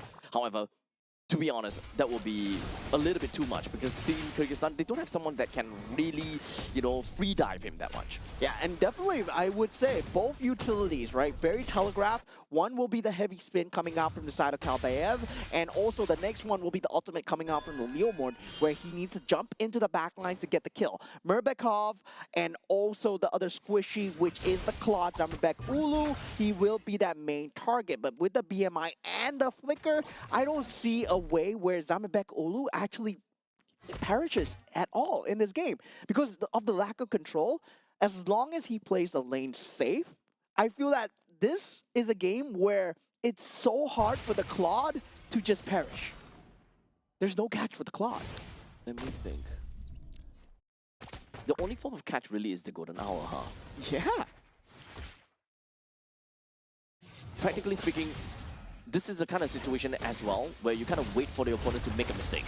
Yeah, now Black Dragon form being forced out now with the ultimate. Kalbaev is here. Heavy spin will be there. They are actually going for the re-engage. Your golden hour has been popped. Shekinev waiting in the bushes. And Team Uzbekistan, they know that if they take this fight, that Petrify is waiting for them. Askerbekov is here and could have popped that Raptor Dryad, but does not know that there's not enough damage. Now, for the side of Team Kyrgyzstan, both sides still keeping it chill. That heavy spin still not popped so far. This game has a lot of touch and go, but oh, take a look down the bottom lane. Yeah, that Blazing Duet is not going to be enough to save you, my friend. That soccer ball is dealing a lot of damage. Bruno wins Claude. Hands down. But in the meantime, here we go. Turtle fight. Yeah, RWM has been popped so far. Kalbaev with the real world manipulation and also the heavy spin in back-to-back here as Sun unable to find any damage here. As long as the heavy spin does not pin anyone, as long as the Petrify does not catch anyone, there won't be any kills throughout the map. No kills at all for either one of these two teams. The problem that we see right now, at least for Team Uzbekistan, is that they are a team that can actually play early game, and I won't say that they... Honestly, they are a team that can play early game. Yeah, they can kind of pop off in the mid stages of the game pretty well. That is something that Rustamov can do very well, Mamarasulov as well, and Zoltov. So as much as possible, they want to get that advantage over Kyrgyzstan before it goes over to the late game stage, which is ultimately going to be in the territory of Zamerbek. Yeah, both teams are actually very defensive in terms of that composition. I gotta say, it's gotta be on that heavy spin once again, and also for the side of Team Uzbekistan, right? Real manipulation is not gonna result in anything, but definitely for them, they are relying on the timing coming out from the Leomord, especially hoping that the Leomord does get the damage through, but who will be the target? Murbekov might be the only avenue of entry here for Team Uzbekistan. All standing turrets are still available. A little bit of skirmishes in between for both of these two teams, but they are all constantly just disengaging from one another, not wanting to get too deep into some of these fights. They do not want to overcomplicate things. They also do not want to overstay their welcome in some of these fights. That means that this is going to stay the same over a long periods of time. So the only thing that is working out is turrets, or sorry, not neutral objective. The turtle has consistently went over to the side of Kyrgyzstan. That's pretty much all. Yeah, now with this 6 minutes into the game, right? This is going to be a case where in the mid game, that shard residue is going to become a problem. But looking at the bottom lane, with the Blazing Duet, Zamerbek actually gets the better of Zoltov, and 1v1. Now Black Dragon form being popped with the Raptor Dry here, real manipulation being forced onto both sides, and nothing is going to happen so far. It's just two wet noodles slapping each other, but Mama Rasulov does come through with the turtle, and also the frag onto Shekinov as 3 members of Team Kyrgyzstan. They are running away, but Team Kyrgyzstan, behind all this, is Zamerbek just getting that bottom lane turret. The whole 7 minutes that we have been watching was just a pressure cooker, just creating such a big pressure. And the moment that we see that fight happen, we also do have Zamerbek that manages to take a 1v1 fight against Zotov, which is honestly very surprising to see Zotov lose. But in the end of the day, we finally have managed to see a turtle taken by Uzbekistan. They got a kill of their own as well, and a turret takedown of their own too. Yeah, I would say for Team Kyrgyzstan, right, they made a slight mistake on Shekinov just to go towards Mama Rasulov. He did have that Petrify available. If he was able to pop that, that would have resulted in a much different key timing, especially with the RWM up from the side of Murbikov. Now, inside of that mid lane as well, RWM being popped up, and now we got square on square action as Sun. Well, square on diamond, maybe. Oh, I don't know about this, dude. They're just echoing each other, right? But in the meantime, that was a amazing, or rather really nice RWM coming in from Mirbekov. He did manage to kind of hold 4 people inside of the box. However, no form of follow-up coming from the side of Kyrgyzstan. They do not want to overstay their welcome as well, and it's all in all very difficult decisions for either one of these two teams to make. Yeah, currently mid defense will be the name of the game here for the side of Team Kyrgyzstan, right? They want to get the turrets as much as possible, but Zotov already pulling ahead in terms of that slight little macro. As they slowly move on from this point, Kyrgyzstan, they do have a slight push out from the side of the bottom lane, but they're just waiting for the perfect timing here in the middle lane. But here we go, Conceal.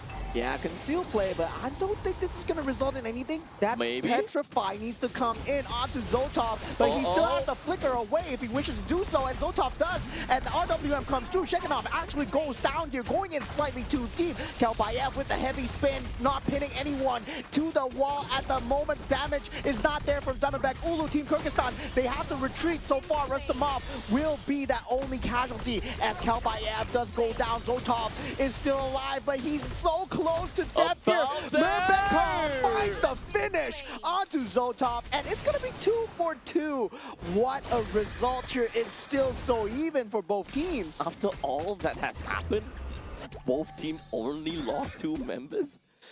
Oh boy, this is all about min-maxing, isn't it? Okay, let's take a look at that, right? So, out of the entirety of the fight, Zotov went down, Rustamov went down as well. Okay, thank God we do have the instant replay. We have a pretty good idea. Shekinov for Rustamov. So, it's both of the XP laners that lost one another. However, Kalbayev did go down coming in from the side of Kyrgyzstan. So, at this point, kind of equal. Yeah, it's still very equal. Okay, I think the only problem is Zotov went down. Yeah, that's going to be a huge problem as well. But the thing is, Team Kyrgyzstan, they've shown that they have different avenues of starting fight, right? Forcing the fight out with the Black Dragon form, having the Rapid Dryad in the back as well. Shekinov can essentially go down as he wishes, as long as Askerbekov is alive for Zamerbek. Meanwhile, Team Uzbekistan, they won't have that same insurance to defend Zotov. That golden hour is going to be so important in trying to just defend out Zotov. Kyrgyzstan, unfortunately, I don't think that they have what it takes to defend this Lord, though. They do have a pushing wave in the middle lane. Most of their HP is really down also. Less than 50% HP, some of them even. Yeah, Petrify is back up for the side of Shekinov though, but Murbekov falling extremely low. The sustain is not the same level as before in game 2, and this is the Marcel problem that we've been seeing, right? There's so much vision, and also with the help of Zotov Soccer Ball, they'll be able to bring it down here. Team Kyrgyzstan though, jump in with the heavy spin here. Black Dragon form is being used in the back line. There is no flicker.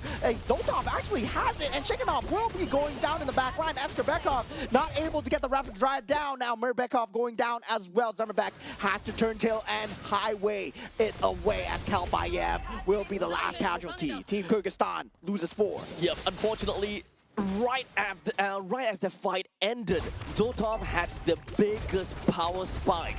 when it comes down to the Malefic gun. The moment that he picked up a Malefic gun, unfortunately, Shekinov is a little bit out of range already. It's really difficult for him to pick that up. This is the exact moment that Zoltov got his Malefic gun. Shekinov can do whatever that he wants. He can drop down from his dragon form into this petrify and hope that he will be able to get a kill down with Zoltov. But whenever he has the flicker, he will find a way to get out. Yeah, Wrath the Dryad has been used here, but there's nothing to follow up with this. They're just trying to just take and chip away the Lord. Will a manipulation pop from the side of Murbekov? This is Team Kyrgyzstan's box. Now the other box has been popped as well from the side of Sun. Rustamov takes out Karbayev at this point. Golden Hour extremely good. Black Dragon form not enough here as Zemobek falling extremely low. Blazing Duet still not being popped. Rustamov trying to get his HP back up. He's been surviving these team fights time and time again. Right now, back over to a solid push from the side of Uzbekistan, but I'm not too sure whether they can even do anything from this point. They manages to bring down the middle lane T3 turret, and so is the bottom lane T3 in 13 minutes in. And that was the pressure cooker. 7,000 goal lead right now from Team Uzbekistan from a single, very decisive win. Yeah, and the problem is, right, unable to have any defensive items on the Yuzhong, only the Oracle so far. I believe if he went for a physical defense item, he would have a much better time into jumping into these team fights. Now, that healing factor, not going to be enough. They know that they have two frontliners, but Shekinov needs that tank ability to be able to jump into the back lines. That third item will go a long way here, but can they get it in time for Team Kyrgyzstan here? Unfortunately, I think that Zoltov is currently completely out of reach. We have seen Shekinov try again and again and again to try to catch on to Zoltov. I'm not too sure whether it's about timing right now. I'm not too sure if whether it's about target prioritization anymore, but this Bruno hurts a little bit too much for this Yuzhong to handle all by himself. I think it's a problem of Yuriev, right? Where the Marshal is able to give them so much vision, they can see the flank coming. They can see the entire team fight before it even begins. And there's a disrupt with the photo coming through as well. So Team Kyrgyzstan, they don't have the plays coming through. Now with the conceal play, they want to go for this Lord. They want to fight outside their base. And this might potentially be the last year Black Dragon form has been used. You see the disengage coming through. And Team Uzbekistan are playing this so well. Now this push control has been taken by the side of Shekinov, and Kalbayev once again goes for that jump, but with the heavy spin, not pinning anyone down. He gets the Lord though. Team Kyrgyzstan, they're actually doing it, but Zoltov still alive, and Shekinov able to not get out as three members goes down, and triple kill for the side of Zoltov. So far, Murbekov will fall as the Maniac secure. Team Uzbekistan are doing it with the last creep wave. They will take the series 2-1. So what if you get the Lord? So what if you're playing as a Kai? So what you heavy spin everyone else away and take the Lord?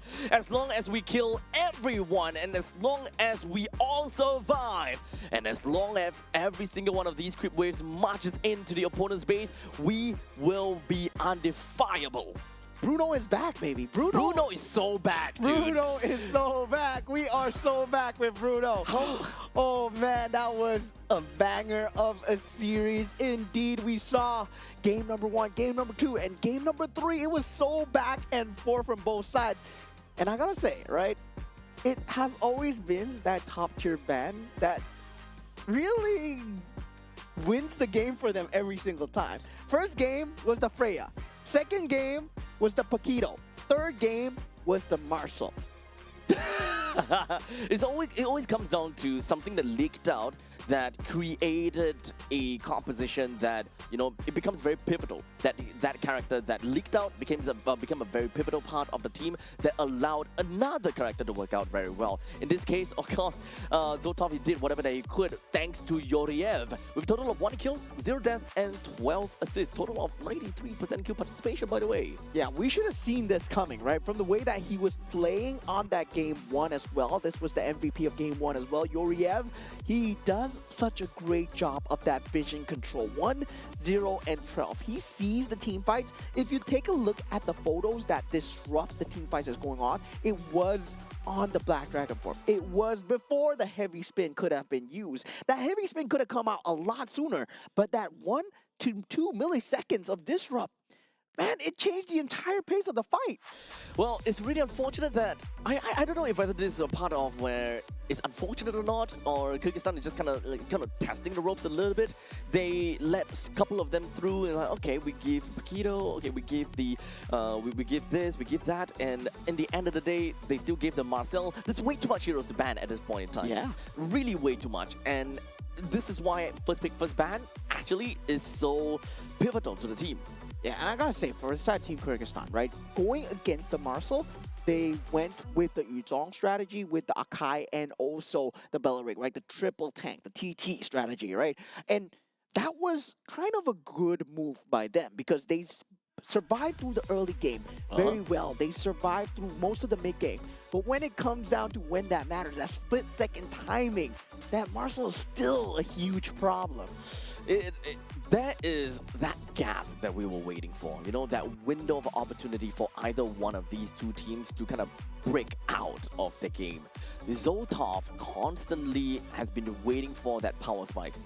The Malefic Gun did such wonders over to this Bruno. The moment he gets this Malefic Gun, no one's touching him. This is not a lineup that Kyrgyzstan will be able to touch as long as there's a Malefic Gun onto the hands of Zoltov.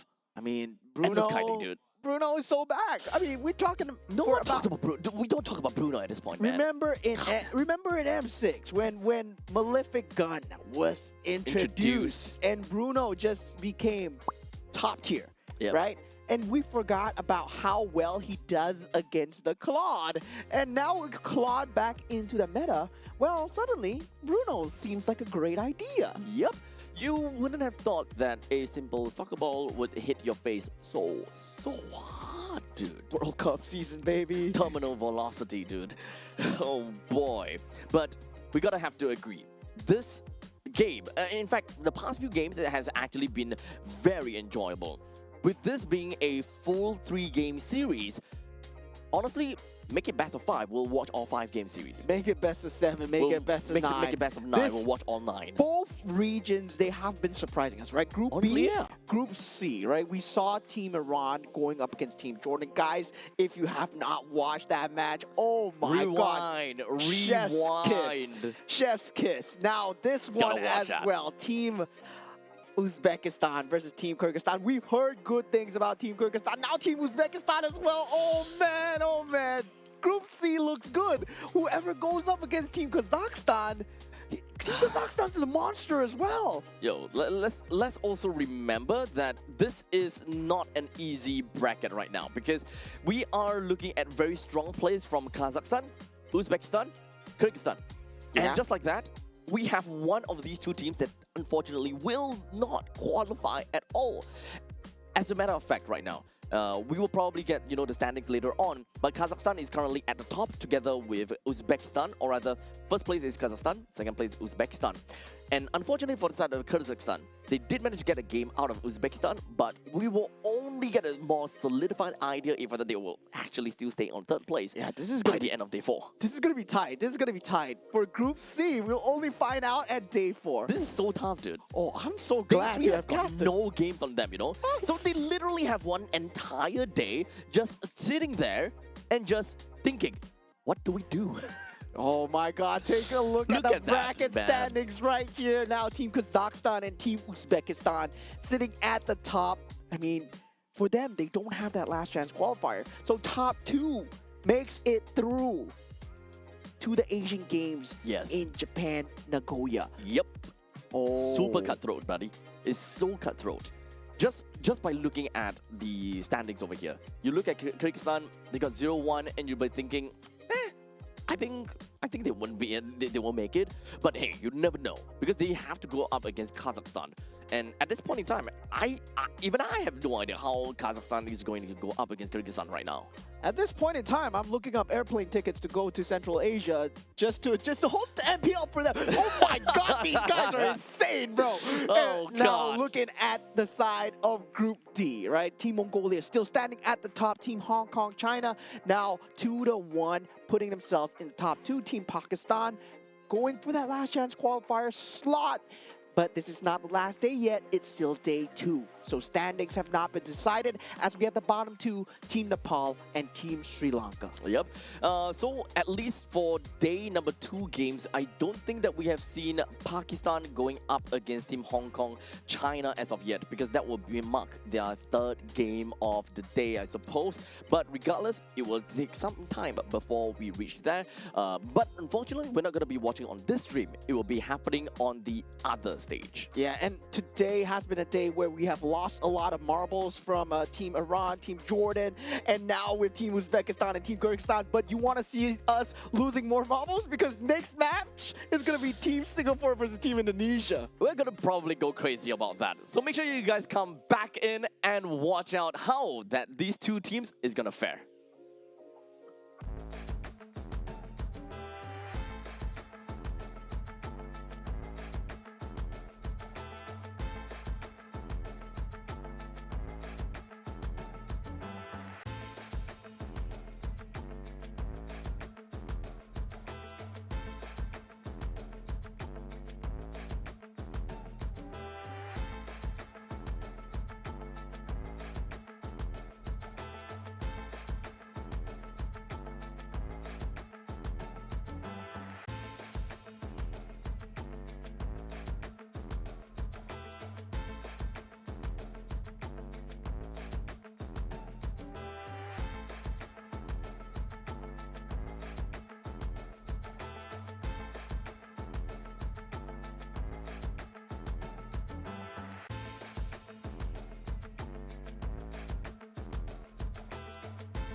Allow me to release your eternal bloom!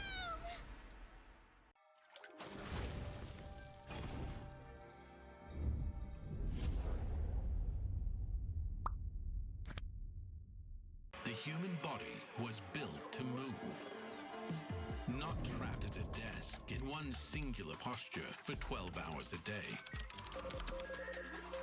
It's time your chair evolved. This is Secret Lab Titan Evo. Ergonomically engineered for you, gamers, hybrid workers, artists, backing your every move.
enshrine your most brilliant moment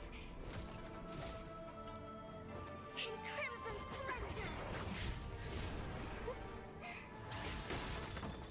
Even something so crude can be graced with a splatter of beauty.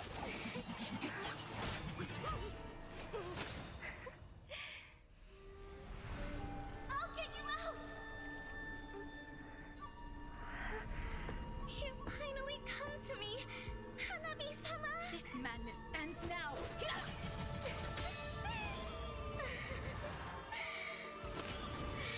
last, I'm shivering with excitement!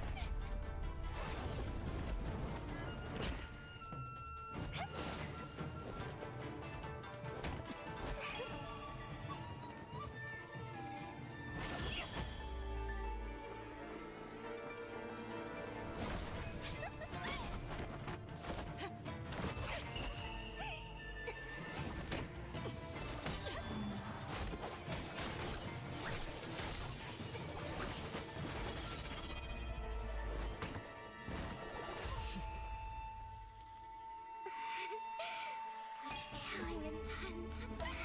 Does this mean Hanabi-sama finally understands Kirara?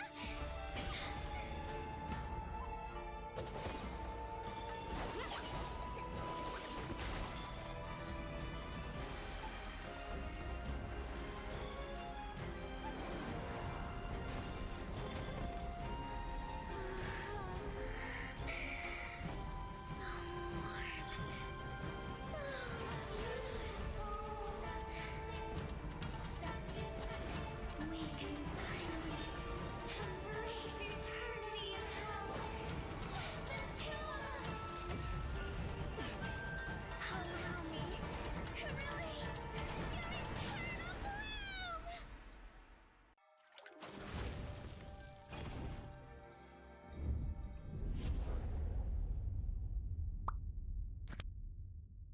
The human body was built to move. Not trapped at a desk in one singular posture for 12 hours a day. It's time your chair evolved. This is Secret Lab Titan Evo. Ergonomically engineered for you, gamers, hybrid workers, artists, backing your every move.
right, ladies and gentlemen, welcome back once again, of course, to the 2026 Asian Games Qualifiers for Mobile Legends Bang Bang. My name is Abstract. With me here is Moment. We are now down at it for Group A, where we will be shaking in our boots. I'm having Shiver me timbers. stress headache right now. Team Singapore going up against Team Indonesia. I mean, the statistics man says in me that, well, doesn't look good, but the patriotic side can't stop, right? Yes. But Copium. paper alone, we've lost Yep. 0-2 to Team Vietnam. Yep. We've lost 0-2 to Team Laos. Yep. But against Team Indonesia, we're gonna have a chance. Oh yeah, we're definitely gonna two of them. Yeah, no issues. Definitely for sure. I mean, Manifestation. yeah, definitely for sure. Yes. If BTR can win, definitely Team Singapore can do the same as well. Right now, all at this point in time, throughout the entire game, I'm probably just gonna be looking at my show caller the whole damn time, as he's probably gonna give me, strike me a smirk after every game. Yes. Team Indonesia, man, oh man, what a team to have represented here at the Asia Games qualifier. We did see them have a great show yesterday. Very Amazing clean. show. Very clean, I gotta say. Yep. And we haven't seen Team Singapore on stage. Not so yet. This will be the first time on stage. These are names that we are very familiar with. And looking at the lineup for the side of Team Singapore on the gold lane, we got Keith, aka Vanix. And also on the roam, we got Bellamy, aka Lozi, and also Royvin on that mid lane.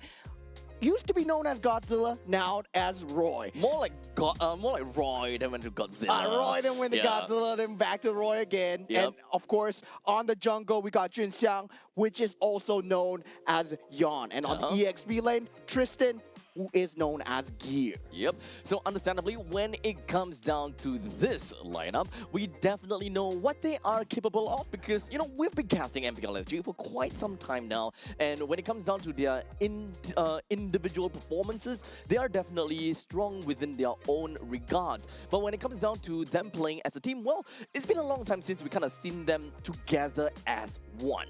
Oh man, the boys! KGP, man. The back. Eugene! Boys are back on stage, and now I'm so excited to be casting for them once again here at the Asia Games Qualifier, but not in this fashion, right? Not in this fashion, yeah. Because the team that they're going up against is going to be a huge mountain to climb. This is Team Indonesia. On the gold lane, we got Dingarai, also known as Arfi. On that roam role, Alexander, also known as Alec. Dalvin, also known as Hijume. And Afan, also known as Yasuke and Shauki, aka Nino. And these guys, they've been tearing it up on the global stage. They are definitely one of the titans that Team Singapore have to go past, and they are going to be a massive obstacle. Day number one has not been looking great for them. We gotta have to agree. So hopefully when it comes down to today's game, perhaps they went through the VODs a bit. They understood a little bit more about how to, go past the members here from Team Indonesia in order for them to get a nice finish. Hopefully be able to get at least one game. If they can get two games, even more perfect. But of course, no pressure, no pressure onto them. I just want to see them play the best MLBB that they can. Yeah, definitely. I would love to see the prime versions of themselves here today at this show match. I would say it's going to be a great show, right? Back into Group A where, well, Mobile Legends Bang Bang, it's the strongest here, and definitely one of the strongest teams to go up against as well, Team Indonesia. What a way to go. Indeed. Some of these teams, or some of these players from Team Singapore, we can definitely say that they are one of the best in their own specific roles. But of course, if we have to look at Team Indonesia, not only are they really great, and if not best in their own roles, they come in from the same team as well. So they do have a lot of chemistry. They do have a lot of, I would say that a lot of time with one another to really practice some of these strategies, some of these plays with each other. So in terms of experience aside, Team Indonesia, they are really crazy. Yeah, with Coach Kenny Dio Zephyr behind them as well, the brains behind this team. Well, oh well, they've delivered a great performance in the last international that we see, the M7 stage, and now they are here shedding off their alter ego with their alter ego and coming in with the government-given names. As we go into the map selection now, we are going into Dangerous Grass. All right. So with Dangerous Grass right now, this pretty much have, you know, a lot more, hopefully we'll play a lot more assassin kind of gameplay, a lot more pick-off in this case. Leaking out heroes like Paquito is definitely going to be very difficult.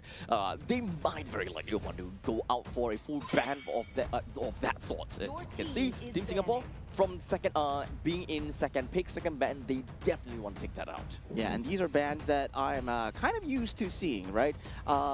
Looking at the bans coming through, Phoveus and also Kalea being banned out. Now the Paquito and also, I believe, the Fanny being banned out from the side of Team Singapore as well, right? So this is back to familiar ground, right? We're seeing Fannies getting banned.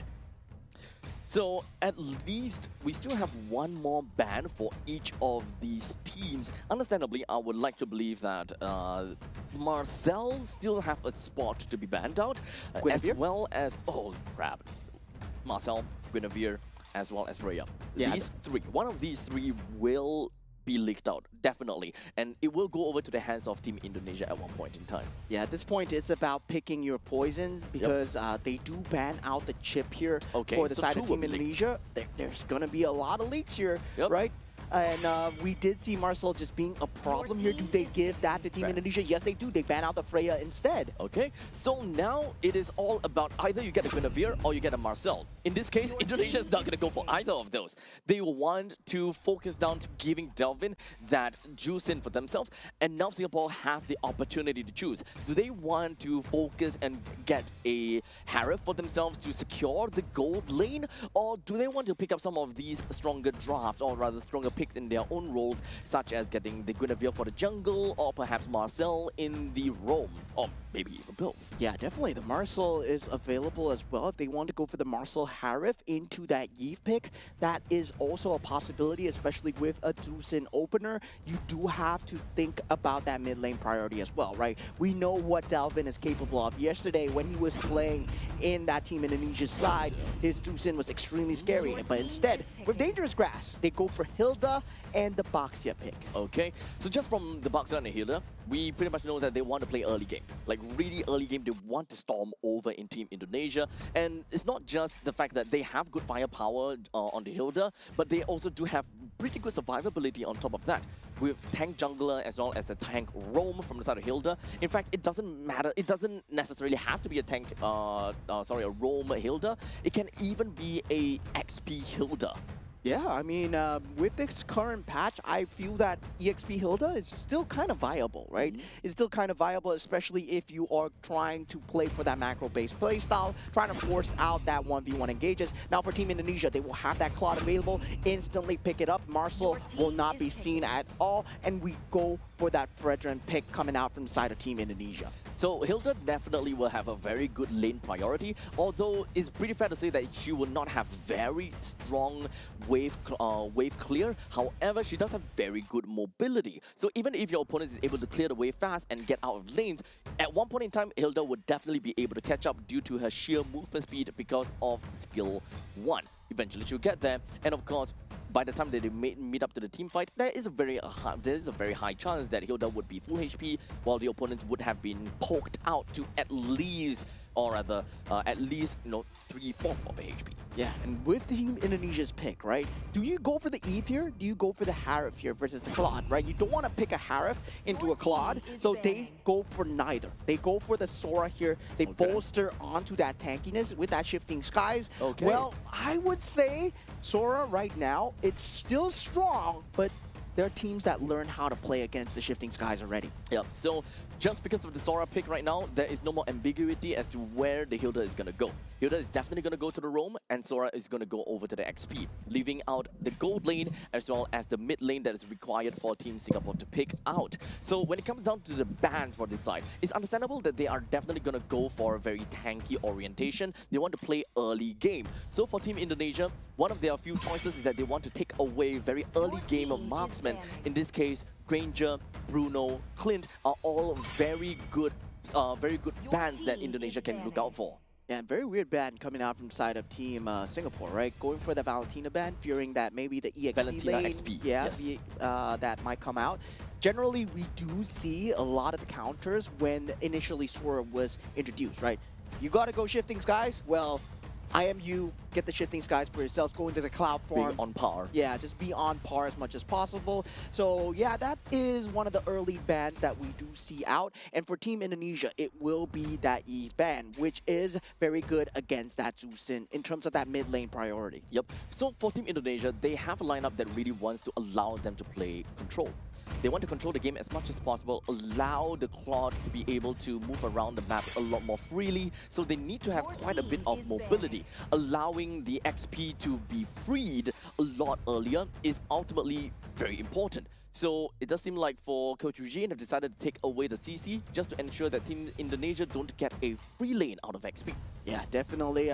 Sora giving him an easier time. Well, you do get that snowball going, and then you get to use more instances, right, where the Sora is not kept in lane, especially by the CC as well. That's one of the key factors that we do see the thought of CC going into that EXP lane as well. Now, meanwhile, for Team Indonesia, if they still want to secure a good priority mid lane, they can still ban out maybe the Zetian, and also there is that Gord available still in that pool as well. Gord too. Yep. Okay, so Lilia being taken away is also one of those heroes that is really good into a dive composition, which is what Team Singapore is trying to do. They want to do target prioritization, which is something we see a lot. They need to be able to call out some of these shots a lot faster and and very well. Hilda is very single target oriented. Baxia is going to be the same thing as well. Sora does have very strong power when he goes over to the Storm form. If you do want an edge over the opponents in terms of firepower. Yeah, and going for the side of Team Singapore right now, they will have that choice of gold lane here. Not a lot of gold laners are being banned out. They can go for the Moskov, but they might not want to show their hand not at all. too early, right? They do need to get a semblance of late game versus the Claude. The Harith, I don't think they are going to go for it, but mid lane right now feels like it's going to be the Kimmy. So at least the Kimmy will be that part of the insurance policy that Team Singapore is trying to look out for, but that also means that there will be a small little lapse in the early stages of the game where they don't have that bursty firepower in the event they want to play a bit more burst. So right now, Team Singapore, they're a very common to Team Com. The moment that they go in, they want to finish it right there and then.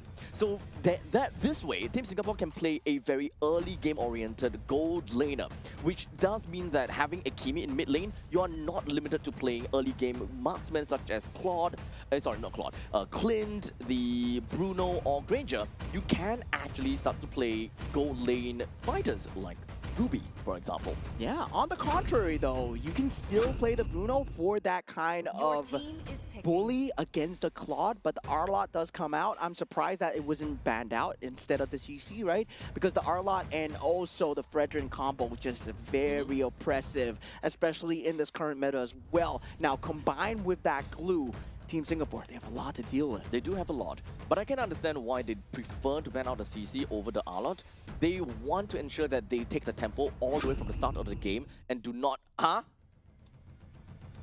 Yeah, okay. We have the Leslie pick coming out from the side of Team Singapore, and well, oh well. Leslie, my favorite hero, but I'm not too sure what's going on here for the side of Team Singapore. And yeah, this might be a new strat coming in. We were talking about trying to bully the Claude out lane. Yes, Leslie good at bullying, but I would say in terms of survivability, not much there. But of course, you can see the Fredrin and the glue coming. So you gotta play such good positioning though. Yeah, okay, so right now, we talk about catch. When it comes down to Leslie, Leslie is great at escaping catch, only to a certain extent. Leslie can go invisible, so these kind of targeting spells will no longer be applicable. So it's technically a good answer over to Alon so that he's unable to be too sticky onto you, constantly just second skill right into your face. But my question is if whether glue can still attach to you as a Leslie when you're invisible. Yes, you can. Yes, you can. Okay. Okay. Yes, you can. The answer is yes. And now we are going into game number 1. Team Indonesia versus Team Singapore here. Team Singapore yet to find a win, and Team Indonesia sitting at the top of Group A so far. Yep. So this is a very unprecedented team comp. So far for Team Singapore, I don't mind all the way from the start to the 4th one. But the Leslie definitely threw me completely off guard. I do want to see what kind of hidden tech Team Singapore might have for themselves. Yeah, definitely. Going with the marksman emblem as well will not have that kind of sustain, but both have that quantum charge available. Now, in that mid lane, there's already an early game skirmish. Bellamy going for it at the start here as Junxiang in a bit of trouble as Afan is here. That taunt is available as well, and now Junxiang trying to get away, but Alexander finds the damage through and flickers away to safety along with Delvin. Team Indonesia, very clean use of the battle spells. That is a very long team fight in the middle lane, and it is really unfortunate that Baxia is the one that went down throughout the entire fight, and Team Indonesia was not able to find one onto Delvin, which had to expend a flicker in order to get herself out of the kill range. Yeah, at level 3 at that point, couldn't draw the Baxia towards him at that point, but they found the damage through, right? Delvin just laying down the law with that lantern, and now for Tristan versus Xiaoqi here, the Sora, once you reach that level 4, it becomes a huge problem to deal with, but the Arlet can potentially clear out the creep wave before it even starts. Now, taunt being found out by Afan. We have that brawl going as Team Singapore. They bring in Kimmy. Alexander falling extremely low, but still disengaging just in the nick of time here. Team Singapore will not get anything going for them. Yep. At least they did manage to bring Alexander's HP to all-time low, but they're not going to be stopping out the fight. Team Indonesia rushing in. Yeah, Bellamy unable to survive here despite being in that bush, and note that shifting skies being played out, that cloud form being used onto Afan. Afan gets taken out. Retribution out for the count. Tristan still fighting into this as Junxiang still surviving through it all. This is a good fight for the side of Team Singapore. They do get the turtle, and Xiaoqi falling extremely low, and Roy does find the finish. Team Singapore actually doing it here. Yep. Looks like they did manage to go pretty dead even against Team Indonesia as of now, being able to get 2 kills of their own and also taking the turtle for themselves. But the question is, where are all these kills going to? Roy with 1 and Junxiang with 1. In the meantime, for Team Indonesia, we do have 1 on the Alexander and 1 over to the side of Xiaoqi. Unfortunately, you wouldn't want to see it from onto the side of Alexander. You would hope that it goes over to Delvin instead. Yeah, jump onto Alexander. Bellamy unable to find the finish. The flicker has been used away, but dragged back as Bellamy will eventually go down. Wait a minute, the damage is not coming through from the side of the Tucson. Bellamy still running away, so close here. Delvin does find the finish. Now Royvin does want to deal the damage as much as possible, but Tristan is here, unable to find that pull in with the ultimate. Okay, that team fight, we can see that there was a lapse in communication. One of them was going for, or rather Roy was going in for Delvin, and unfortunately for Junxiang, he was just looking for Afan. They need to get a more steady prioritization going in. Do they want to deal with the front lines, or do they want to deal with the support? Yeah, and really, I would say, still on the gold lane itself, Dingarai still farming up a storm, but now with that going, Junxiang, he's in a lot of trouble here, unable to tank up the damage. Appraisal's wrap being used, flicker forward coming out from Delvin as well. Team Indonesia, they are going full ham here as they are unable to land the final slash, but they already got 2 kills for themselves. Fight's not gonna be over just yet though. It doesn't seem like re-engage coming from Tristan. Yeah, Tristan here will be able to get out. He does have that storm form available. And now with that, the traction pole is not there as well. We're going back to even grounds. Even though Team Indonesia managed to get quite a lot of kills out of those fights, the gold advantage is only at 1,000 gold.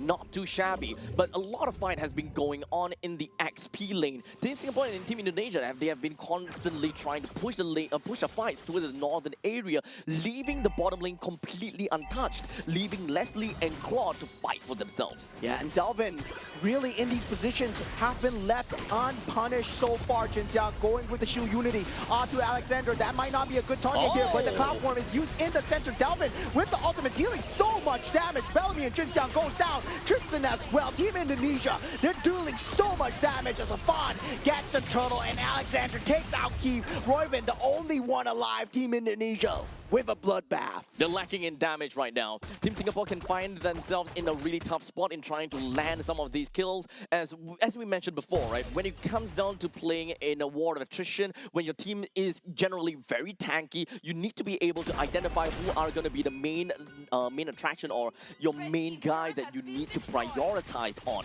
Right now, it's kind of still all over the place. At least for Tristan, he's trying to set up for the team. While in the meantime, the team from the side of Team Singapore, they don't necessarily have got what it takes to be able to melt down a composition like Team Indonesia in a three-man, I guess, if they're all grouped up in three-man, which is what Tristan managed to do. Yeah, 4,000 gold advantage so far coming in for the side of Team Indonesia, and they're not letting the pressure slip. Already the bottom lane tier turret is down, and they're looking for that tier 1 turret. And Delvin, in these positions, he's been so safe, still has that flicker, still has that ultimate, and Team Singapore has no way to initiate on him, despite Tristan always being in that forefront. I do really want to find out how this is going to work out now. And now, immediately. Does go in, Shifting Skies has been found, but Afan, he's falling low, but it's not going to be low enough as Bellamy does not find the finish. Tristan so falling low as well. Team Indonesia, they're doing it. And now once again, Dalvin, he's pulling out so much damage as Zingarai comes in with a blazing duet, but Shauki with a triple kill. Unfortunately, it does seem like the Leslie coming in from the backside, at least he was able to escape from all of these deaths. He did manage to do quite a number of damage over to the side of Delvin, but unfortunately not quite enough. She's not exactly at critical mass as of yet, and right now just need to stick around with the team to ensure that she don't get singled out, because this is a team comp from the side of Team Indonesia that can really put this Leslie in a really tough spot. Yeah, 6,000 gold advantage. This is why you don't give the Arla away to the side of the Fredrin user, right? That final slash together with that taunt combination, it becomes much of a bigger threat, especially with Delvin being able to stand all the way in front. They don't need vision. They got to sin, and Delvin is doing so well. Alexander just teasing out the damage going through, and they will eventually get the turtle, and that's the objective gaming settled, and they set their eyes on that mid lane. Tristan goes in with that cloud form. Shifting Skies unable to find that full damage through, and they still lack the damage from the side of Team Singapore. They can't focus fire anyone down. Tristan is constantly trying to look out for opportunities in order to set up for the team and of course drag everyone back towards the turret in order to get some of these damage being poked out over to the side of Team Indonesia. Unfortunately, we're looking at 8 minutes into the game and close to 7,000 gold lead. Final slash, that combo coming out from the side of Shauki. He's doing extremely well. Jin Xiao falling extremely low here, gets dragged back in from Dalvin as well. Afan still with the appraisals round, landing it down. No members going down as of yet. They're playing in between the turrets, but Dingarai coming in with the blazing duet. Finds the finish onto Bellamy and to Jin Xiang as well. Double kill as they want to go for more. Tristan falling extremely low as Shauki gets unstoppable streak with a triple kill onto Keith as well. Great final slash coming from the side of Shauki. Whenever you weren't expecting, it came out and just literally drag everyone back down to Naraka. Just kill them as much as possible and just bring them down to the underworld. Team Singapore, they're having such a tough time. And with that all said and done, the instant replay gives us a massive idea, right? When it comes to Team Singapore, they thought that they're safe. They thought that everything is good and fine, but that stun plus that final slash really threw them completely off guard. Such an aggressive flicker coming out from the side of Dingarai as well, feeling the pressure, feeling the heat, sees the blood in the water, dealing so much towards the Baxia as well. Baxia falling extremely low, and Dingarai pops that blazing duet, and eventually that's the tag from Team Singapore gone. Team Indonesia, they're just tearing through those turrets as they are unable to stand within their own confines of their space. There is so much fights going on. And Team Indonesia, they're constantly just forcing these fights over to the side of Team Singapore just so that they will make bad trades time and time again. And this is how Team Indonesia wants to create a lead for themselves. 9 minutes and 30 seconds, and we're looking at 10,000 gold lead. This lead will continuously grow higher and higher as long as Team Singapore constantly tries to defend outside of their base. The Lord will be the next site that they set their eyes on for the side of Team Indonesia right now. 3,000 gold ahead is that Claude, right? And once that snowball is going, it is a massive weight that cannot be stopped coming in from the side of Team Indonesia as well. Now, Alexander looking unkillable, getting so much map advantage. But I gotta say, Delvin, 2-0 and 14 right now. This man has been present in every fight and left unpunished. I've never seen him use that flicker yet. It's really unfortunate. Delvin has constantly been in the face of Team Singapore, and he's constantly being hit by Roy even. Roy has been putting a lot of emphasis onto Delvin, but she's just dealing really small little poke damages, and she's not anywhere at a point where Kimmy is going to be strong enough. Yeah, it feels like a bubble gun that you're pointing towards the side of Team Indonesia right now as the Lord does go in, and Delvin aggressively goes in as well. Still has the flicker available. Tristan goes down, and Team Indonesia, they get the inhibitor turret. They drag back in the box here as well, and that's a double kill coming in from the side of Delvin. And look at the back here as Xiaoqi is going on a hamstring as Dingarai and Delvin, they clean up the rest of Team Singapore. A clean 1-0 for Team Indonesia. That was way too much for Team Singapore to handle. This is a monstrous play from the side of Team Indonesia where they are just really ferocious at every corners of the map. The moment that they know, of course, then that they have big performance, or they literally have got anything that they can in order to get themselves a power spike, they just go right in. They don't care about anything at the point in time. If they were to lose some members, hey, they are definitely gonna get a more better trade, right? So Indonesia, just scrappy fights. In fact, actually, they imagine to be scrappy fight, but it's not scrappy at all. It's not scrappy at all. Yeah. If Singapore is able to take fights, or rather take kills away, then yes, it's going to be scrappy back and forth, but at least the trades still go over to the side of Indonesia. But Singapore has got nothing in terms of damage to make it scrappier. I think they had the damage, they didn't have the control. Right, because of the lantern lifts up that was consistently there from Delvin, it was consistently repositioning the members of Team Singapore where they were in positions that they didn't want to be. Yep. And once that was happening, Dingarai came in towards that back. What is that pose, my friend? Yeah, scuba, man. So 7-0-12. He is doing so well on that gold lane. Expected Leslie, well, 1v1 against a Claude. Well, Claude does way better right now. 7-0-12. Oh, bad. It's really unfortunate. Okay, you know what? You know what's the biggest part that is unfortunate? We didn't really quite get to see the reason or the tech coming in for picking up Leslie. Yeah. I don't know where that is coming from. I really want to know the answer. I don't want to jump into conclusion, but as far as we see it, the composition coming in from Team Singapore seems like they're trying to make their way into early game composition with the Hilda and the Baxia. That looks great. And then coming in with that Kimi, just be like, okay, that is going to be insurance policy, playing for marksman and still have decent amount of pressure in the early game as well. And then boom, Leslie. Okay, everything thrown out the window. Yeah, I mean, the early game skirmishes were fine for the side of Team Singapore, right? They went on to Alexander, which should have been the key target at level 1 to 2. And they did manage to get the first blood going towards their way as well. But they were unable to convert that objective and goal difference onto Delvin as well. So Delvin being left 5-0 and 14, Dingarai being left 7-0 and 12. And this is uncharacteristic, where you see the Baxia, he's unable to go towards that bottom side of the lane at all, because Team Indonesia, they were always presenting that pressure on the opposite side of the map. And this is what makes the Claude so good. When the pressure is off, he can solo farm for days. There is just too many space that Team Indonesia managed to get for themselves, and there's so many windows that Indonesia can constantly just open up for themselves as well.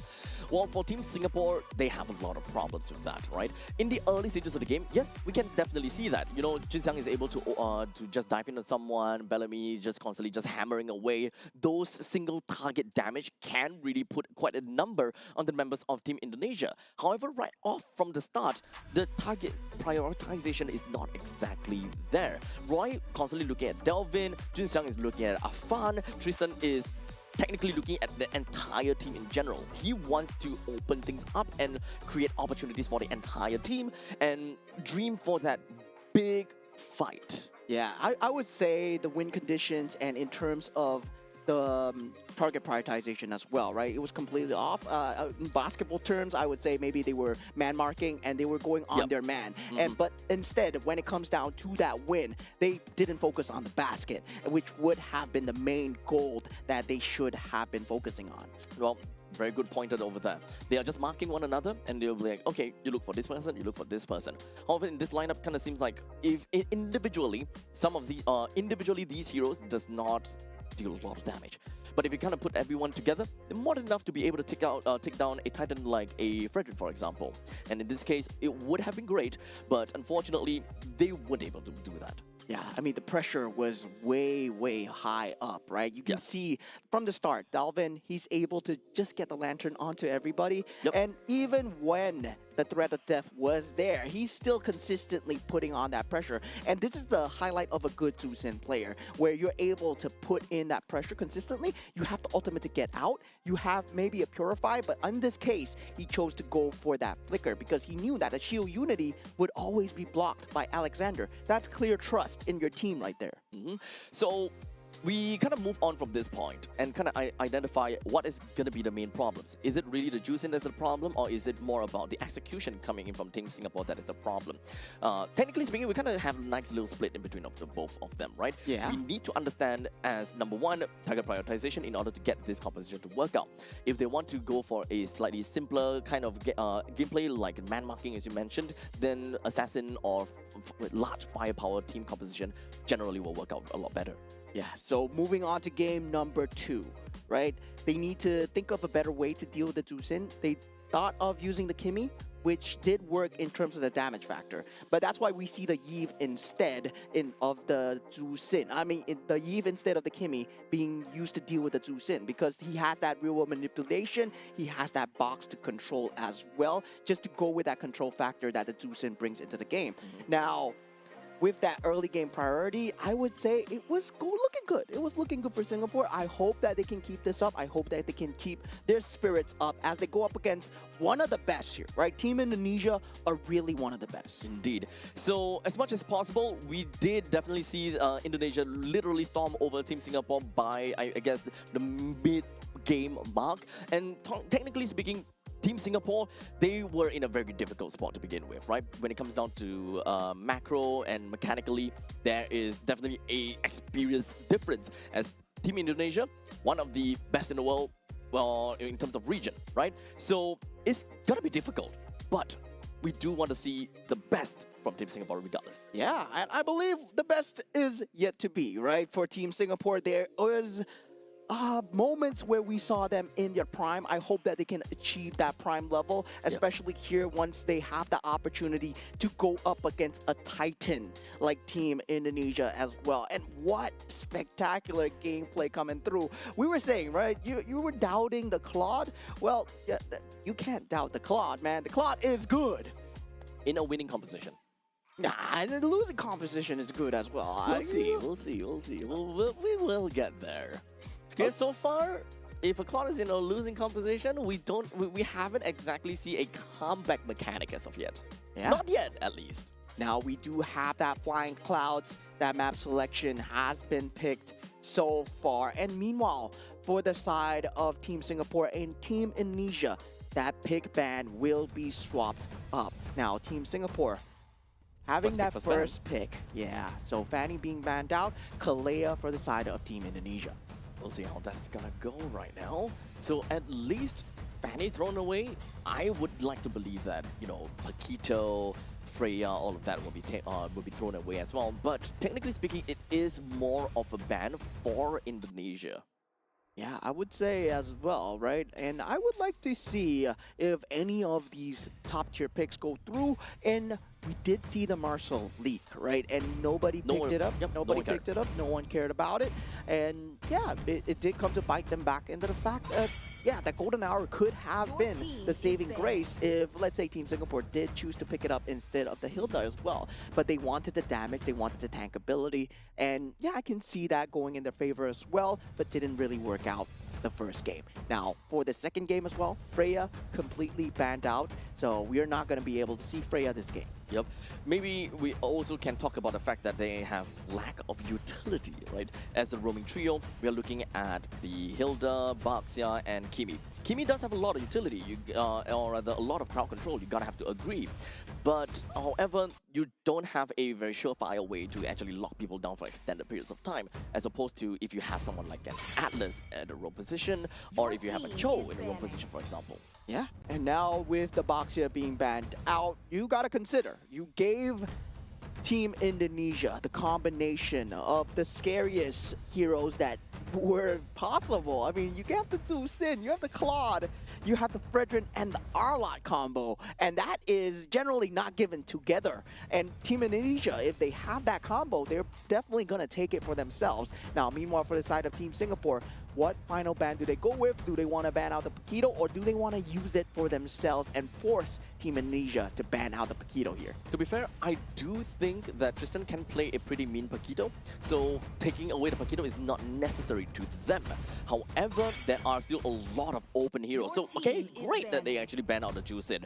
But now it's up to Team Indonesia for what they want to ban. I think at this point in time, they would lick out of Marcel. I don't think that they are too particularly afraid of Marcel. Right now, what they might be looking for is number one, Paquito needs to go, or we are just generally going to be looking out for Harif in this case. Yeah, Harif as well. I mean, Paquito, there is also the possibility that they want to pick up the Fredrin for themselves from inside Team Singapore, if let's say that's going to be the opener as well. And also for the side of Team Indonesia right now, they also have a lot of possibilities to go for that Claude themselves. So Team Singapore right now, first pick. Paquito. Without a doubt, they gotta have to choose Paquito, man. If they kind of leak the Paquito away and give the Paquito over to Xiaoqi, I would not believe. That's just blasphemy, man. If you don't take the Paquito for yourself right now, Xiaoqi playing the Paquito, I'm quaking in my boots. I don't want to see that. I really do not want to see that. Yeah, first pick. 20 seconds remaining. What do they open with? There's a Marcel. There is that Paquito. I would take the Paquito any day right now. Any day. Like, if Team Indonesia were to take the Marcel, sure, so be it. There must be some ways that we can play around. And honestly, I do want to see Team Singapore. Oh, okay. Your team is picking. Okay, Phobius does a good job of dealing with the Paquito, I guess. Yeah. In terms of level 4, but you give it to one of the best Paquito players in the entire region, right? So, do they go for it here? They go for the Claude and the Harley. Okay. I mean, because Team Indonesia, they don't need to go for the Paquito right now, right? They can still go for it in third pick. Yeah, because the it's Phobius is ready out. Oh no, now. For the side of Team Singapore, how do they answer back against a Claude? We saw that Leslie wasn't the answer against a Harley as well. You need a tanky jungler. That Baxia has been banned out. You go for the Fredrin here, but you don't have that Arlot as well.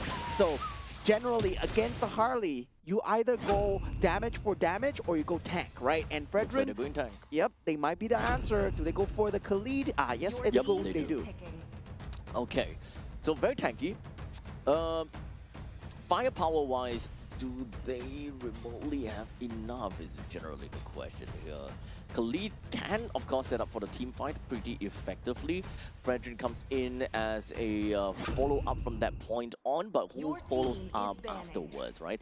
Understandably, with the mage pick as well as the gold pick, I do not want to see a Leslie again, once again. We do have a Yves, though. So, Rome, Gato Your team is banning. I don't think it's necessary here. Even though getting the getting the Eve to snap out of RWM is really important, but I don't think that the Gato Kacha would gel very well with the Team Singapore. I mean, for Team Indonesia, they have two choices here, right? Where they are going towards that team fight, or they are going towards that mobility. So if they're going towards that mobility, that kind of solo play, that Cho is available, they want to go for that team fight together with the real manipulation. They will have that Hylos available as well with the Glorious Pathway. And yeah, there's just so much possibilities right now for inside Team Indonesia, as Team Singapore as well, right? But the Moscow band really very good in dealing with the Claude late game, and also Spirit Despair against the Harley. So right now, Team Singapore, they are lacking of a single mage and a gold laner. While for Team Indonesia, they're looking for a roamer and an XP. There's still quite a lot of XP heroes that is actually kind of open. And the way that Team Indonesia is opening things with the Harley in the gold lane definitely does suggest that they can play very power heavy. Your team Oh. is banning. Yeah, they ban out the Leslie. I mean, they feel that it is... It's a problem for Harley to a certain extent. Yeah, it is a problem for Harley, and it's also a problem for Claude as well, especially in the laning phase. But we did see Dingarai just doing an extremely good job of dealing with the Leslie as well. And now, for the side of Team Singapore, their final ban coming through, they might be looking towards that EXP lane. That Paquito is still there. It's still there. They can still ban a Paquito. Don't give it over to Chowky. Please don't. Yeah, I mean, I'm not too sure it's going to completely leak the pool here because Paquito Claude, on paper, that is the dream lineup there. That's kind of scary. But now... Lapu. Yeah, Your team is Lapu. picking. I think that... Is this a point in time where it's like a no-brainer Paquito pick? Well, It- you don't need to pick it now. You don't have to. Phoveus is on the other side, so you can pick it on the last pick as well. So they can definitely secure their roam pick right now, especially if they want to go for something like a Cho, and they Your go for the team Hylos is instead. picking. Yeah, Okay. so we have the RWM into the Glorious Pathway combo. Is this a bait for a carry? Could be. Sounds like a bait for a carry. But if they don't pick out the carry, who else can they possibly go for? Because this does definitely seem, for the side of Team Singapore, they do want to play a little bit towards late stages of the game. There's no Harif to kind of go neck and neck together with Bruno. Phoveus. Bruno... I think Bruno would have too much problems dealing with Harley. If you get the Haas clause early, maybe you can kind of out-heal the Harley burst coming through. Yes, that's a possibility. The Harley needs to be very over-farmed here. They go for the Lilia and the Your team is Granger picking. instead. Okay, I like this out of Team Singapore way more than the previous draft. So, I mean, having a Granger better than the Leslie, in my honest opinion here, sure. But that also means that Team Singapore, they are playing kind of a tempo-based game. Not necessarily, you know, super early or super late. As long as they're able to snag any form of, you know, tempo, they will try to ride with it. But this is the kind of situation where you kind of mentioned before, you know, jack of all trades kind of composition. They Yeah. want to go from front to back. Yeah, definitely front to back. It does work very well in terms of trying to hold on to the late game, but I don't see them having that entry point into that mid game as well, right? That taunt will be that only capability to go in, and Yuzhong. once, for the first time, right, Paquito completely left the pool. They go for the Yuzhong instead, and I mean, by all means, Phoveus, very good against the Paquito. That's why we see a one ban or the other, and now with the Yuzhong as well, they secure that team fight, and also at the same time, I believe they're going to use Harley and Claw to secure that macro play. Well, we'll leave it up to the members of Team Indonesia to show us what they have got with this draft, and of course, Team Singapore with theirs. As we jump right in, let's take a look at the overall composition here and talk a little bit more about the gold lane and the XP lane, and eventually down to the middle. So for the XP lane between the Phoveus as well as the Yuzhong, Yuzhong definitely will have a very strong showing in the early stages, or rather the early laning phase, all the way until level 4. Phoveus does have pretty annoying kit coming in when it comes down to Demonic Force, but nothing too difficult for the Yuzhong to deal with.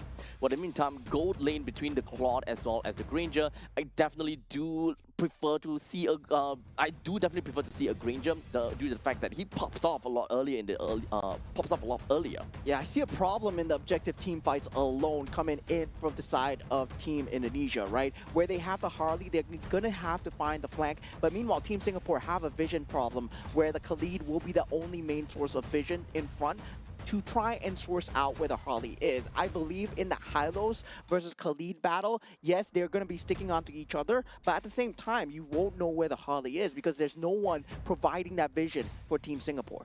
In the meantime, it's going to be good for Team Singapore as well because of the fact that they do have a very strong pushing lane in middle.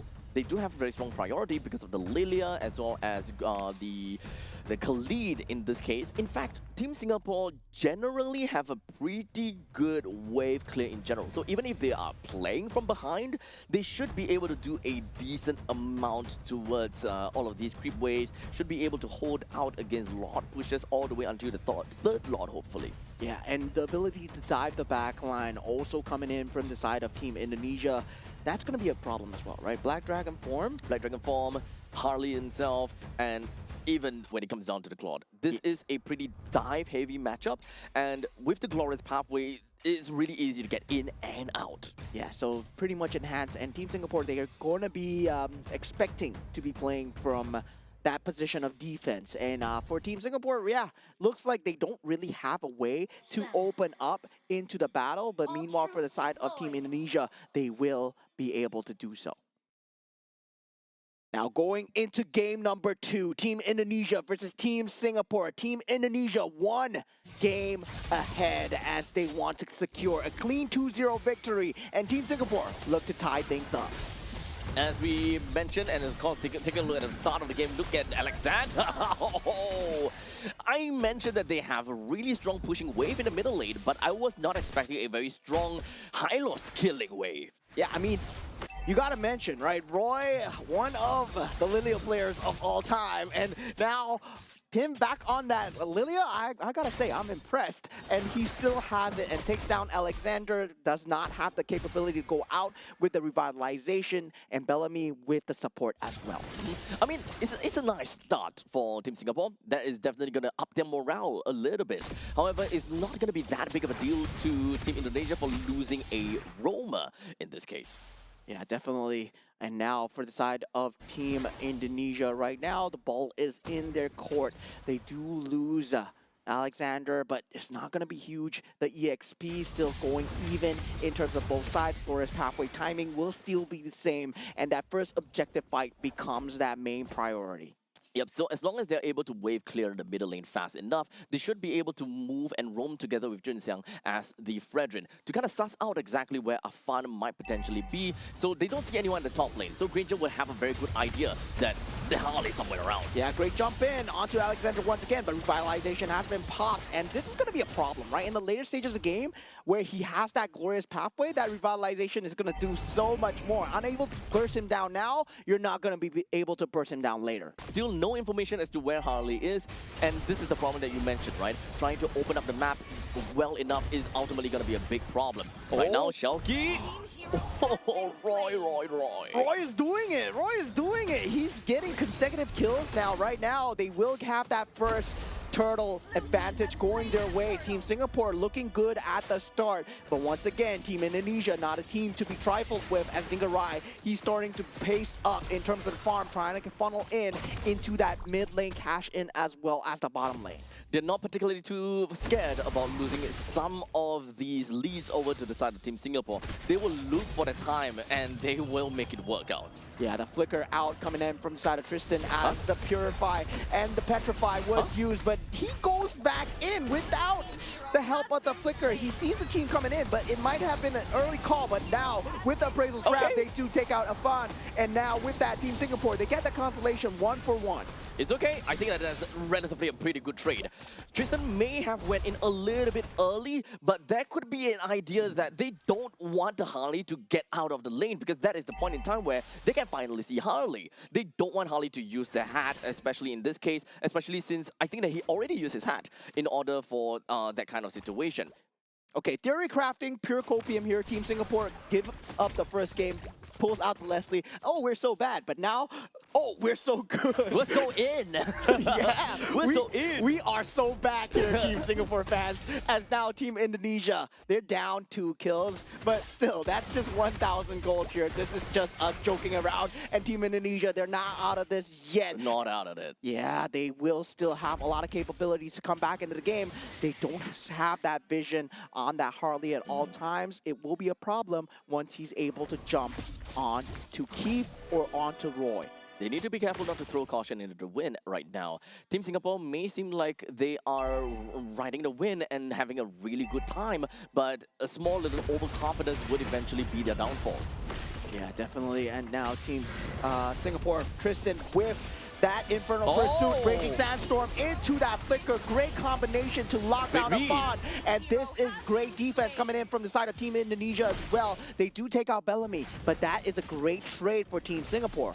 Of course, that is also a really nice read coming from the side of Bellamy, preemptively flickering together with Afan. Yeah, now Glorious Pathway has been used together with Black Dragon form. Now with the debut of that Black Dragon form, Roy has to pop that Black Shoes Appraisal Scrap into Retribution as Keith comes into the battle, and Team Singapore, they clean up 3 kills ahead, but still the macro is not going their way. Singarai, he's been farming up a storm. 4 minutes and 58 seconds. He took down every single one of these energy shield and even brought down the turret at the bottom lane. This will be a permanent swap coming in from the side of that Granger, and he has to stick to the top lane now. Yeah, looking at the team fight going in, they were trying to force this no matter what, while Dingarai is getting that macro advantage, right? We talked about Team Indonesia being a brawl team. They can play the macro as well, but now with the Appraisal Scrap coming through on Dingarai, does BMI away.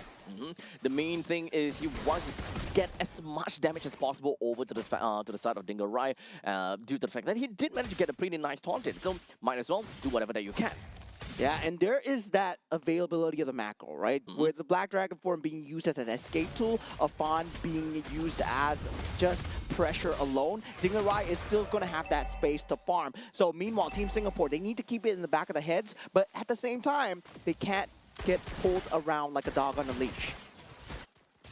Slowly but surely, even though Team Singapore seems like they're having a good lead, but the lead is not that big. Yeah, Alexander going down here, not popping the revitalization, but still trying to make use of the macro map advantage. You see Afan and Dingarai just instantly jumping onto the creep waves, trying to keep the macro up. Despite the fact that we are 7-3 right now, still no gold lead to be mentioned of. So right now, with the way that we are looking at the Granger, currently he already has the Hunter Strike as well as the Sky Piercer. There is no lanes that this Granger is gonna belong unless Team Singapore have already opened up the certain parts of the river. So right now, as much as possible, Keith needs to follow in. Yeah, now Tristan with that Infernal Pursuit. Alexander pops that Glorious Pathway. It will be there. RWM as well for Delvin. But at the same time, Shauki going in. He does not have the Petrify available. Keith getting the double kill, and Shauki now takes out the Fredrin, and also Tristan going down in the back line as Afan does get the damage through. And now it's an even trade, 3-3 so far, but triple kill coming in for Keith on the Sky Piercer. This is even bigger for Team Singapore to get for themselves. But Dingarai, you have to be really careful though.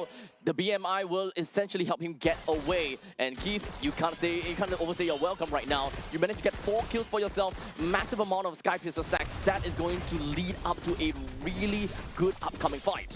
Yeah, now with that turtle being up for the grabs, Jin Xiang will be falling in here. Glorious Pathway already used. Team Indonesia right now, they're 5 members strong. They want to fight this. Black Dragon form not available. Afan does have the ultimate though. He can pop Keith on the side as this is Flying Clouds. Everybody is trying to collapse into this as the turtle now falling lower. Jin Xiang does get the turtle, and now Bellamy falling extremely low. Blazing Duet being used as Dingarai takes out Bellamy, and Team Indonesia, they want to collapse with the RWM right behind. And now for Team Singapore, they have to retreat as Royven goes down, not able to pop the Black Shoes in time, and Tristan will be going down as well. Team Indonesia, they're just killing everyone, and now with the counter initiate onto Dingarai, that's a great consolation, but 4 for 1. That was a really big appraisals wrap, but unfortunately, all in all, Keith still went down, so the amount of Sky Piercer stacks is gonna get halved down. Yeah, Team Indonesia showing that they might have lost the battle, but they didn't lose the war, right? They're waiting for the power spikes, getting the farm across the initial members. And if you take a look at the team fight, yes, a great consolation coming out from the side of Jin Xiang with the appraisals wrap into that taunt, and Keith getting that Sky Piercer stack back down. Oh, such a juicy appraisals, Raph. We don't get to see that very often, being slapped right onto a Claude, which is a backliner, by the way. So right now, even though Team Singapore has got a lot of those Sky Pieces stacks go over to Keith, got halved in the end of the day, and now Team Indonesia, they have managed to reclaim control of the land of Dawn, getting themselves a total of 3,000 gold lead. And this is going to be the part where things start to get really difficult. Keith will now have a difficulty in surviving because of the presence of Afan, while Dingarai more or less have got really good farm already and will play for teamfight very effectively too. Yeah, I mean, for Team Singapore, it feels like they are forced to stick together. Meanwhile, for the Team Indonesian guys, right, they can play apart, right? They can play in a singular unit. They have so much survivability, and that is the highlight of their lineup so far. And this is the power of the Claude. You can leave Delvin with Alexander. Meanwhile, the other three, they can't just roam around the map. As of now, the Lord is finally spawned, and Team Singapore, they're looking for an opportunity to eventually just ride with it. Yeah, right now they still need to be wary of the Granger. He's dealing decent damage onto the members, but of course he has to resource utility and just cycle that through. With the Glorious Pathway being popped from the side of Alexander, does not get the stun so far. And Team Indonesia, right now, they will be still dancing. Yep, they will have to regroup for now. Tristan has already used a flicker for himself, and right now Team Indonesia, they're releasing the Lord back over to the hands of Singapore in order to play and dance around the Lord. Yeah, with this control though, RWM has been popped. Xinjiang extremely low. Appraisal Craft not connecting, but Alexander goes down. But the jungler is gone from the side of Team Singapore. Team Indonesia, they know this. They pounce, they strike Dingarai with the blazing duet, doing so much here. 3 members already down and more to follow, as it will be a complete wipeout. Team Indonesia, double kill for Dalvin. And now they'll try to do their absolute best to take down as much of the standing objective. But the mid-wave lanes will definitely crash in, and bottom lane as well. All of the outer turrets coming from Team Singapore will undoubtedly be taken away, while this Lord being taken by Dingarai will not be challenged at all. Yeah, definitely. It is going to be a clean take. We saw the moment the target prioritization was down onto Xinjiang, right? They knew that it was their opportunity to strike. There's nothing to protect them in that front lane at all. Yes, you have Raging Sandstorm. So what? We have Blazing Duet, and currently it's at critical mass. This is a very difficult fight for Team Singapore, as they all got scattered around like little ants the moment that they see that Bagon just sprayed all over them. Team Singapore, they got themselves in a really difficult spot. They constantly want to get themselves the Lord and wants to be the one to be the main power holder.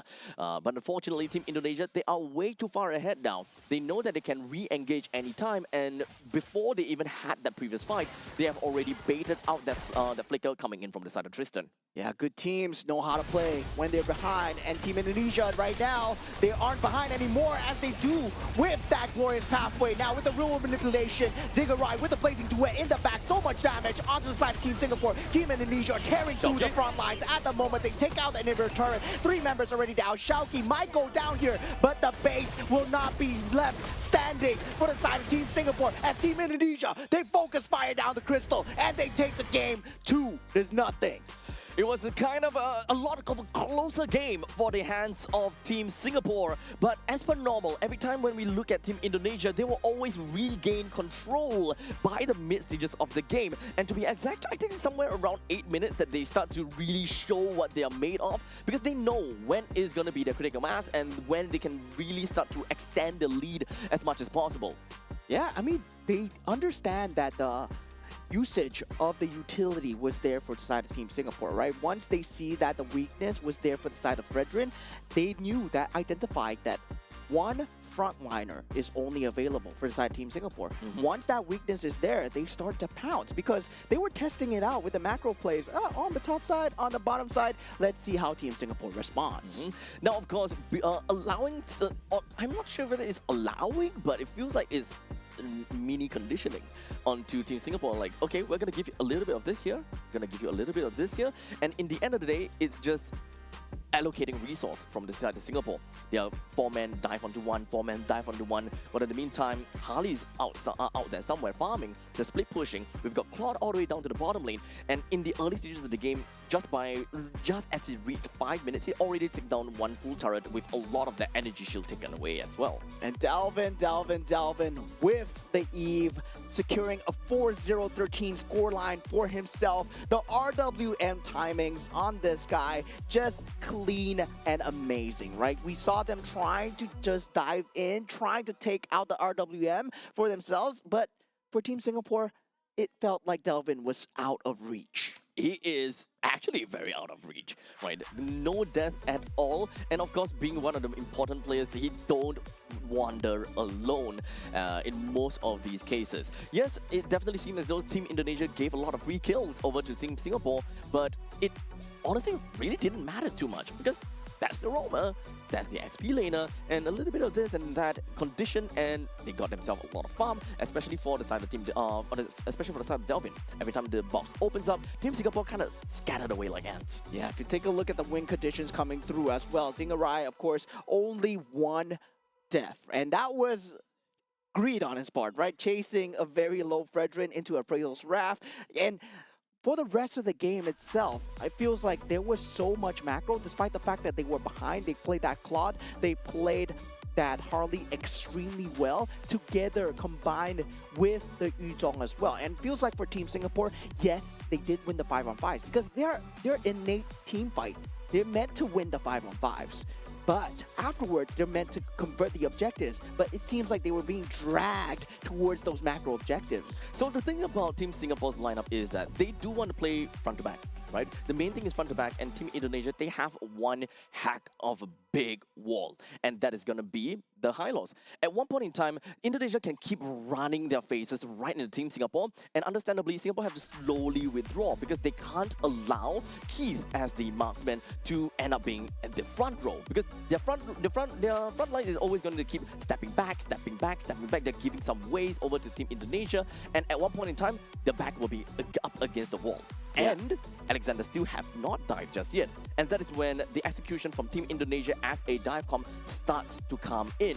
Break up the entire team of Team Singapore. When they have no more way to go back, they have to go left and right, and that splits up the entire composition. Yeah, basic team fight timing as well coming in from side Team Indonesia. They always fight when the creeps are up there to take an objective as well. It feels like for Team Singapore, they are playing with that gaps in the timing very well. They did have the creeps to work with, but at the same time, very good wave clear coming out from Team Indonesia, right? They had that Eve, they used the box to try and just clear out the creep waves, and then suddenly, well, we can't take an objective. It's really hard to swallow at the fact that, you know, game number 2, Team Singapore seemed like they had it. You know, we are all looking at the game. Oh, Team Singapore is getting a kill there, everywhere, and even to the point that there is a lot of very good funneling of kills and farms over to the side of Keith. That really seems as though we are starting to get a snowball out of that Granger, which is something that you really don't want to see, especially since it is a front-to-back strategy. The main part is to lock down onto the Granger so that he do not have enough firepower to just melt down that Hylos. Yeah, and that was a very, very ugly time bomb that they were keeping for Team Indonesia, right? The Claude was there. Man, oh man, if you're not convinced that Claude is good, they were behind, right? They were behind this time. They were behind this time. And Claude brought them back in front because they kept them on the back of the mines. Now, Group A, looking at the top, Team Indonesia, 3-0 with 6 points. And sadly for Team Singapore, 0-3 in the bottom so far. We'll be looking more towards Group A today, as I believe the next match is going to be Team Malaysia versus Team Myanmar. But looking at second place, Team Philippines, so far they have yet to play their third match. And Team Vietnam, Team Laos, Team Cambodia as followed. They are getting that top 5 seed so far, but this is only day 2 as we move further into the brackets. So, manifestation. They have to win every single game from this point on. It can happen, especially against Team Philippines, right? If we can, sure. Team Singapore loses to Team Indonesia, yeah, we grow better and we groom our talents, and yeah, we can fight Team Philippines. They will be going up against Team Philippines on the June 21st, which happens to be the final day. They will also go up against Team Myanmar on that day as well. So, we'll see how that goes. Yeah, we'll see how that We'll see goes. how that but goes. I'm also excited for the next match. It's going to be Team Malaysia versus Team Myanmar. So make sure you guys come back in on over to the stream to watch that game. Don't go anywhere too far, as we'll be right back with you in a jiffy.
If all that bloom are fated to wither.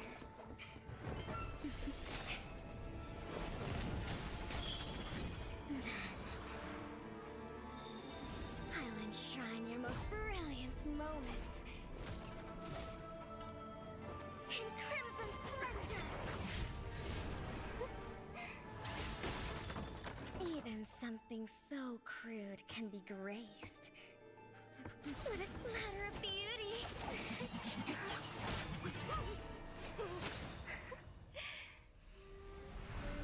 I'll get you out!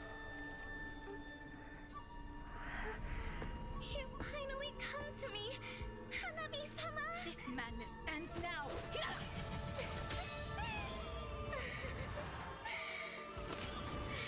last, I'm shivering with excitement!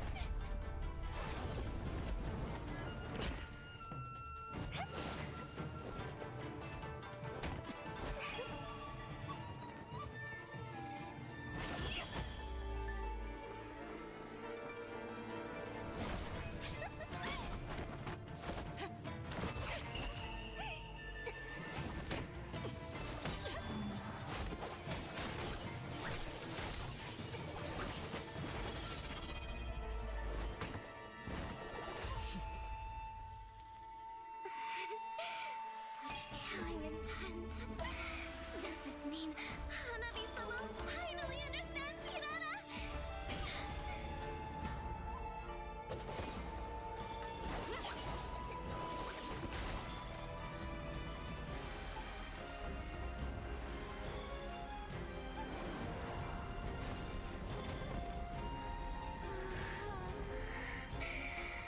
So warm. So beautiful.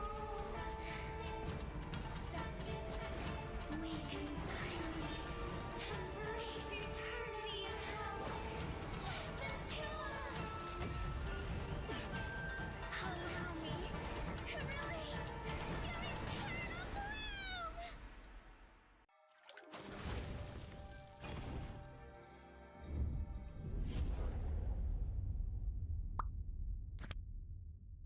The human body was built to move. Not trapped at a desk in one singular posture for 12 hours a day. It's time your chair evolved. This is Secret Lab Titan Evo. Ergonomically engineered for you, gamers, hybrid workers, artists, backing your every move.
moment.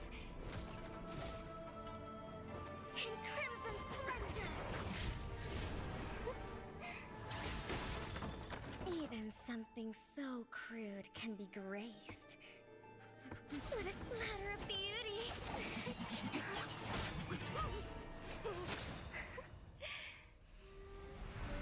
I'll get you out! You finally come to me, Hanabi-sama! This madness ends now. At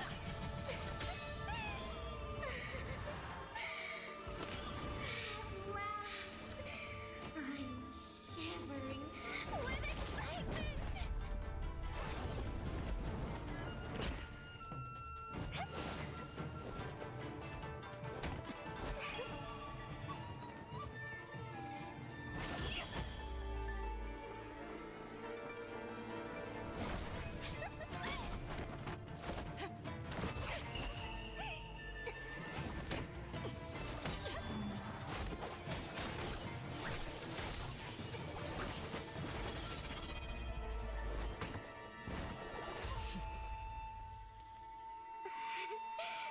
Such killing intent. Does this mean Hanabi-sama finally understands Kirara?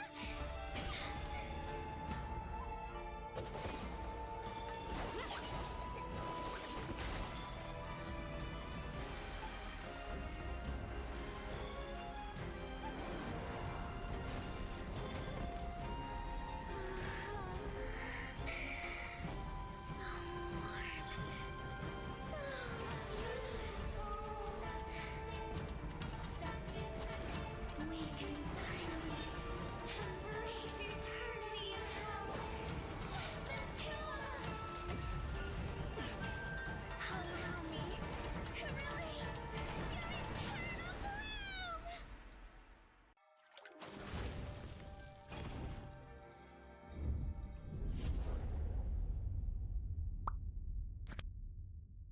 The human body was built to move. Not trapped at a desk in one singular posture for 12 hours a day. It's time your chair evolved. This is Secret Lab Titan Evo. Ergonomically engineered for you, gamers, hybrid workers, artists, backing your every move.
enshrine your most brilliant moment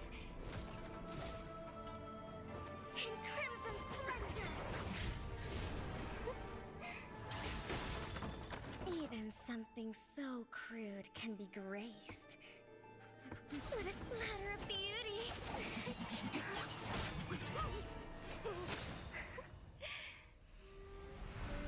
I'll get you out! You finally come to me, Hanabi-sama! This madness ends now. At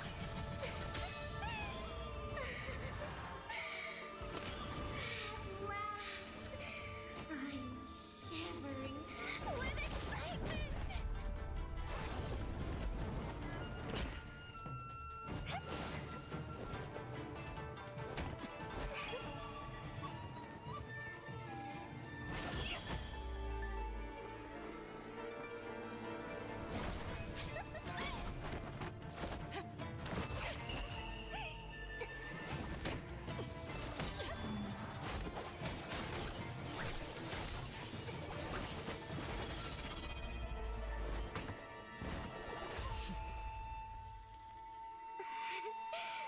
Such killing intent.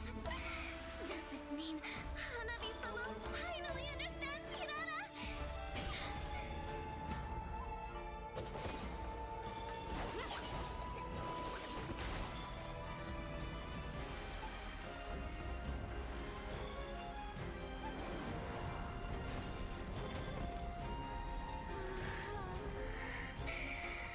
So warm. So beautiful. We can finally embrace eternity in hell. Just the two of us. Allow me to release your eternal bloom.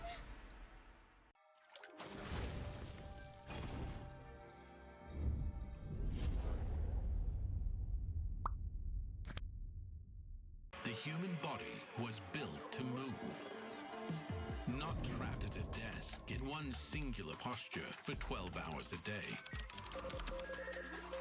It's time your chair evolved. This is Secret Lab Titan Evo. Ergonomically engineered for you, gamers, hybrid workers, artists, backing your every move.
moment.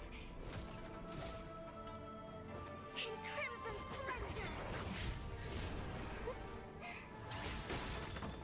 Even something so crude can be graced with a splatter of beauty.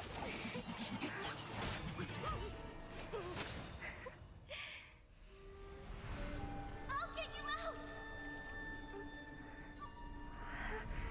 You finally come to me, Hanabi-sama! This madness ends now. At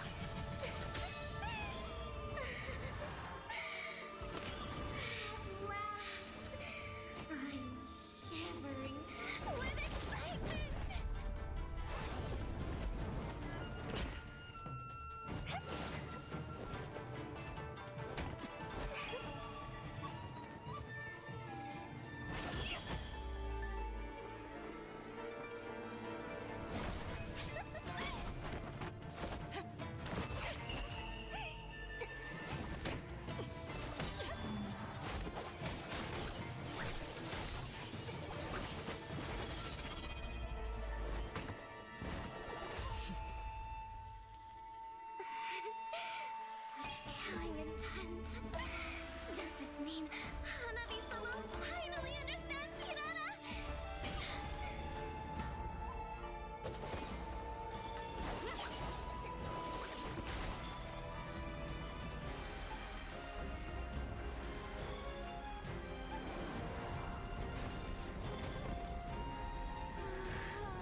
ladies and gentlemen, welcome back once again. And we are back in for 2026 Asian Games. And of course, here we have for Mobile Legends Bang Bang Qualifiers. My name is Abstract. With me here is Bowman. We're going to be looking at the game that is most looking forward to. This is a game that's super close to my heart here as Team Myanmar are going up against Team Malaysia. And yeah, if you guys didn't know, I'm from Singapore, yes? Tell me more. But I'm originally from Myanmar. Oh, yes, Mr. Mo Saong. Yes, exactly. So I am very keen to see my boys do well here, especially at the Asian Games qualifier. So, well, we already have that similar seed spots going up against Team Malaysia, and going up against Team Malaysia is Team Myanmar, right? Both teams, I would say, they would have similar levels of experience. And meanwhile, for the side of Team Myanmar, they've been playing together as five for a very long time. Oh, as five.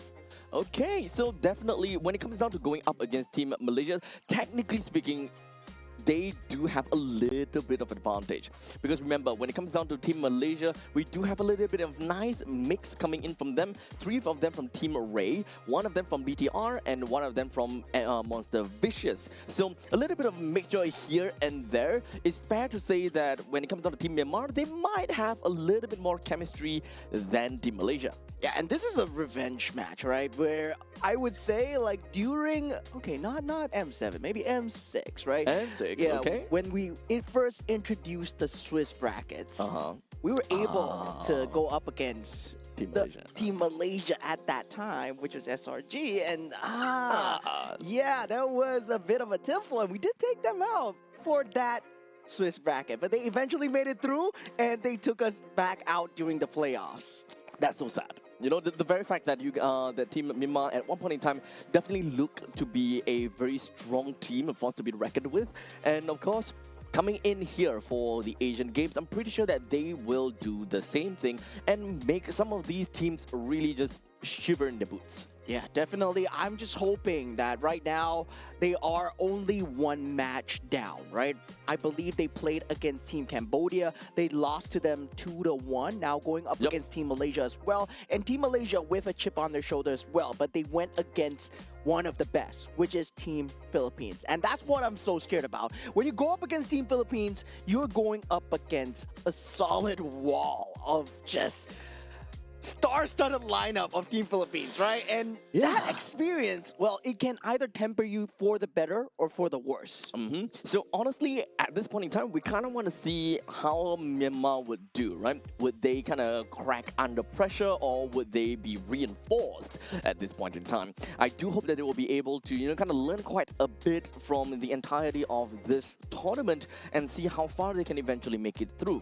Because when it comes down to Group A, I think it's relatively fair to say that Team Myanmar can definitely look like one of the stronger teams to be one of the top 5. Yeah, and so far, now we see standings here for Group A.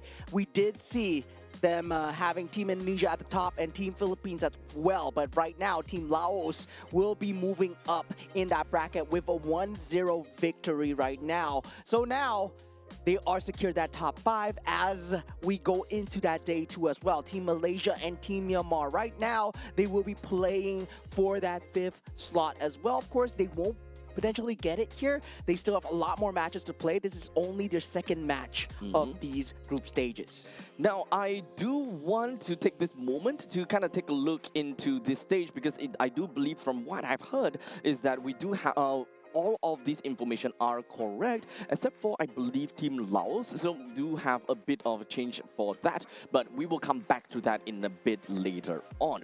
But regardless, once we have come to the end of, I believe, Group A, we'll give you guys a little bit more information as to how that bracket eventually looks like. Yeah, this is by far one of the most interesting brackets to see, the most number of teams, the most number of matches. But looking at the boys coming in from the side of Team Malaysia, we got Ilton on that gold lane, Akif on that roam role, Amar on that mid lane, Nazan on the jungle, and Razif on the EXP lane as well. Yep, when it comes down to Team Malaysia, the only opponent that they have fought so far was going up against Team Philippines, which we managed to witness yesterday, which went in a 2-0 fashion in favor for Team Philippines. Definitely, it's going to be a tough game for Team Malaysia, and I'm pretty sure that they will want to come back stronger from that game by going up against Team Myanmar. Perhaps they will want to use this game as a way to, pump up the morale. Yeah, second time on this stage here. They do have their in-game monikers, but of course now shedding their in-game monikers coming in as the government given names, and Team Malaysia as well. I mean, Team Myanmar as well, right? They will have their own monikers, I believe. All of these guys, they have international experience, but when we head into Asian Games qualifiers here, you wear a different jersey. You're no longer representing your organization. You're representing your region, and this is why it is so important for them. And of course, when it comes down to Team Myanmar, I'm not gonna try because I'm gonna just leave it over to my fellow Burmese friend here. All right, on that gold lane, we have Shine Lin Ao, and on the roam role, we have Jo Tuya, and on the mid role, we have Myo Min, and also on that jungle role, we have Han Tu Shui, and on the EXP role, we have Hein Te U. Yeah, so going by their in-game monikers, this is Sanji, Kai's, Han, Ying, and Blink, and these guys. Just say Sanji? Yeah. Not actual Sanji. The from other Sanji. The other Sanji. The Myanmar Sanji. Yeah, the Myanmar Sanji. Yeah, we did see a glimpse of him in an M7, right? Where they played for the qualifiers as well. But now we're going to be seeing him on the international stage. Okay, so I'm super excited to see what these two teams have got in store for us. And especially when it comes down to Team Myanmar, they definitely do have got a lot of game in their experience. And as you mentioned before, they played as 5. Now, of course, whenever I take a look at Team Myanmar's game before, it definitely comes down to a lot of mechanical play coming in from them. And it really comes down to, at least from what I remember, they do have got a very general strategy where they love to play 4-4-1, whereby they always group up together as 4, and the jungler just goes completely on the other side of the map and always force tough decisions onto the opponents. Do you want to go for a jungler, or do you want to force that fight? Yeah, generally we're a region that loves the Ling, loves the Fanny. We do have a playstyle of the Harley as well, but now with the meta shifting towards also having that tank jungle available, that Boxia becomes more of a focus as well. And I believe this is a team that has shifted their focus as well. They've been starting to try and hybridize as well. And also for Team Malaysia, now how well do they mesh together given the experience that they had against Team Philippines yesterday? Okay, so without further ado, we're going to be jumping right in and take a look at which map is going to be selected of the randomizer. It is going to be Expanding Rivers. So taking a look at very mobile gold laners is definitely going to be one of the key of the game. Being able to join into some of these team fights early on, like even from the first turtle, can very much be expected, especially in this current meta. It does seem like we are seeing very aggressive plays right off the start. Yeah, definitely, and they do ban out the Fanny, the Phoveus, and the Arlott coming in from the side of Team Malaysia. Meanwhile, for the side of Team Myanmar, right, this leaves the Paquito in the pool with the Freya and the Glue being banned out. Now, they do ban out the two Sin, and it's pick your poison, right? Both the Marcel and the Paquito still available. So meanwhile, for Team Malaysia, they instant snap pick up the Paquito. Yep, I think that is without a question. Without a question, you would want to pick up a Paquito for yourself, as Team Malaysia is understandably a very aggressive team. And playing a Paquito or having a Paquito in their team composition, they can't help but be happier. Yeah, now going for the Claude and the Gourd here, right? Generally, we do see a roam to follow up with that Gourd, but picking up that Claude will be a priority here for the side of Team Myanmar. And while for the side of Team Malaysia, right, having that Paquito, you really wanted to go for the Claude. That deny pick coming out from Team Myanmar would be very strong as well. Now, what kind of gold lane would you want to go for to match for the Claude? Picking up the Moskov here is actually not too bad of a choice, given that the Spear of Despair might be good, but they go for the Harif into the Claude with the Frederick. So right off the bat, it does seem like we do have Team Malaysia that kind of want to play a little bit of the balanced role. They do have very good damage from Paquito, while in the meantime, they want to control with a good amount of tempo coming in from the Fredrin itself. They do have got the mage as well as the roam that they would need to fill out, and eventually we'll get there. Well, Team Myanmar, in the other hand, they do pick up a Cho, so at least Cho and God can play for one another and go for pick-off. However, just the two of them is not enough. Yeah, now with the Atlas being banned out as well, I would say there is another potential roam that Team Malaysia can look at, which is the Kalea as well. And meanwhile, for the side of Team Myanmar, right? The Boxia is still available in that pool if they wish to go for it, but I don't see it synergizing extremely well. Of course, there's that single target on single target with that Mystic Gush available. That could be a possibility of an angle that they're looking at, and the Akai would have been a great pick, especially with the Gourd.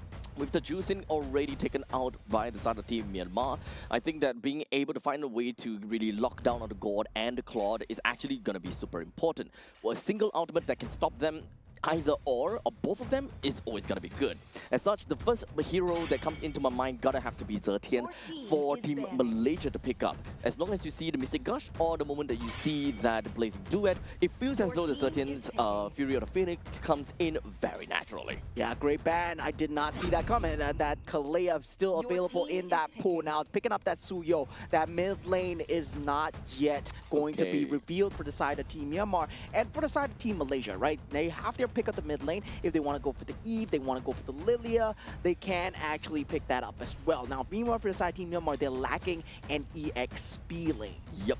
So at this point, the information that they have from the side of Team Malaysia is it is going to be a Paquito XP. If they do want to play on that route, then the fact that they are looking at Harif versus Claude, right? So they will want to put some advances or put some resources down to over to the gold lane. So as much as possible, their XP laner needs to be someone that is either number one being able to hold its own against Paquito, or being able to have a decent amount of lane priority to clear wave together with Paquito and then move out together. Yeah, Team Malaysia, they go for a very good front to back. I would say Eve having that box available and also that Khalid able to fight with that Raging Sandstorm. But the problem is, right, where is the catch coming from Team Malaysia, right? There is a very little form of catch where you can't exactly force out the team fight.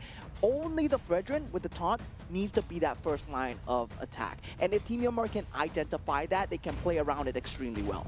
So at least when it comes down to mobility, I think that Team Malaysia have got a decent mobility to catch up to the Khalid in the event he goes for Raging Sandstorm plus that Flicker. A little bit slow from Yi, but at least his box is relatively huge for him to be able to help out with a follow-up on top of that Khalid. And of course, Razif playing as the Paquito, we mostly want to see more of a bushwhack play and be very sly and assassin style going on. Yeah, definitely. I would say both sides having great drafts when you go into the game, and it'll all go down in the land of Dawn here as we go into the first game of Team Malaysia versus Team Myanmar. Both equally seeded in terms of the group stages right now. So now we are looking at Malaysia as well as Myanmar. They're going to be starting off at the southeastern part of the map, and they will eventually end off at the northwestern part, which is going to be the XP lane. Now, understandably, between the Edith as well as the Paquito, at all the way until level 4, they can be relatively equal. However, Edith will have a problem in terms of sustainability, because when it comes to Paquito, he does have a jab that gives him the shields, while for Edith, he doesn't really quite have that kind of regenerating power. All he has is really good amount of crowd control. That's pretty much all. Yeah, really, that's a lot of crowd control, though, for side Team Malaysia. Team Myanmar, they need to be wary of these team fight capabilities, right? For them, it's more of a burst and pick kind of play style. They do have that Primal Wrath coming out from the side of Edith, but it's not going to be too big of a factor without the farm that is needed. Now, already Akif on that job, able to feel out where the Suyo is. And for the side of Team Myanmar, now they're playing the defense side, they will be able to take out the orange buff. It does seem like very interesting that Shine is actually doing a pretty good job against Ilton. He managed to put him down to a low amount of HP. But speaking of that, speaking of which, right, talking about the gold laners, Shine is actually using Flicker. Yeah, so that is going to be a flicker coming in for the side of Claude. It is actually a very good skill, right? You know that there's no definite catch coming out from the side of Team Malaysia. You don't really need the Purify just for an RWM. Well, you can potentially just have a later timing for the blazing duet, but we are going to have to see how he positions himself. If he can move toward the back line and force out that RWM into that blazing duet, he's going to have a great time. It's going to be a very reactive gameplay for Shine. He believes that, okay, I don't need Purify, I can just either flicker away or I can just BMI out. Yeah, now with that first turtle being on that spot, Nazan does get that first pick. That Suyo not having that timing into that turtle fight, and Team Myanmar chooses not to take that and not getting a lot of macro going their way as well. Shine Lin Aon does manage to get a bit of damage on that bottom lane, but the first blood has been picked up with the RWM onto Myo Min on that mid roll. Really good layering coming in from Team Malaysia. Is just a matter of milliseconds for Team Myanmar to really want to react to that. Didn't even give any time for Myo Min to just kind of flicker away. Yeah, now with the Zamon's Force being popped out as well, Blazing Duet is available here, but Shanglin Ao needs to play extremely safe here. Now, Tu Shui, he does have the ability to go in, but now being forced out from Akif as well. Mystic Gush does come through from Yomin. It's not going to be enough here as Team Malaysia. They just go for the clean disengage. Very nice. Team Malaysia at this point in time, they do have a slight bit of lead on top of Team Myanmar. Just a shy bit of 1,000 gold. Not going to be that big of a situation right now. But here we go. Take a look. Razif does come in, but clean reactions coming out from the side of the Suyo player as well. Now with the Damon's Force being popped on the bottom, does not matter too much here. Skirmish will be here at the orange buff here. The jump up from Akif into that raging sandstorm, and he does find that clean cut kills. Team Myanmar, 2 members down so far. Team Malaysia, they invade successfully. Very aggressive plays from Team Malaysia, and right now Tusue doesn't seem like he's able to do too much because currently only at level 5 as compared to Nazan right now level 7 as a Fredrin. So Team Malaysia, they do have a very good control over the map at this point in time. It's very likely due to the fact that, you know, Team Myanmar, they kind of seem like they are having a little bit of difficulty trying to control out the middle lane to a certain extent. Yeah, consistently popping out that Damon's Force to the bottom side as well, not giving the macro advantage while this is going on, right? They want to take the team fight and get the macro. No, you're not going to get the best of both worlds here. Team Malaysia just slamming their foot down. Now they will have that second turtle available, but this time that Way of the Dragon is available, and they gotta watch out for that. A lot of ultimates is currently still available, and in fact, Team Malaysia has just refreshed all of their cooldowns. Every single one of them can be part of this game. The ultimate economy so far looks pretty darn good for Team Malaysia, and if they ever want to jump right in, they absolutely can. And now we do see that bottom lane. Nobody's rotating in, and Hilton will be going in. But Akif does have that Raging Sandstorm towards the back. Myo Min in a lot of trouble here, but RWM in the back line, keeping the rest of Team Myanmar locked up as Team Malaysia, they get 2 for nothing and the turtle as well. Great early game start for them so far. Unfortunately, Akif did not manage to get a kill down on the Myo Min, but the main thing is being able to lock Myo Min out of that team fight due to the fact that it is a turtle fight after all.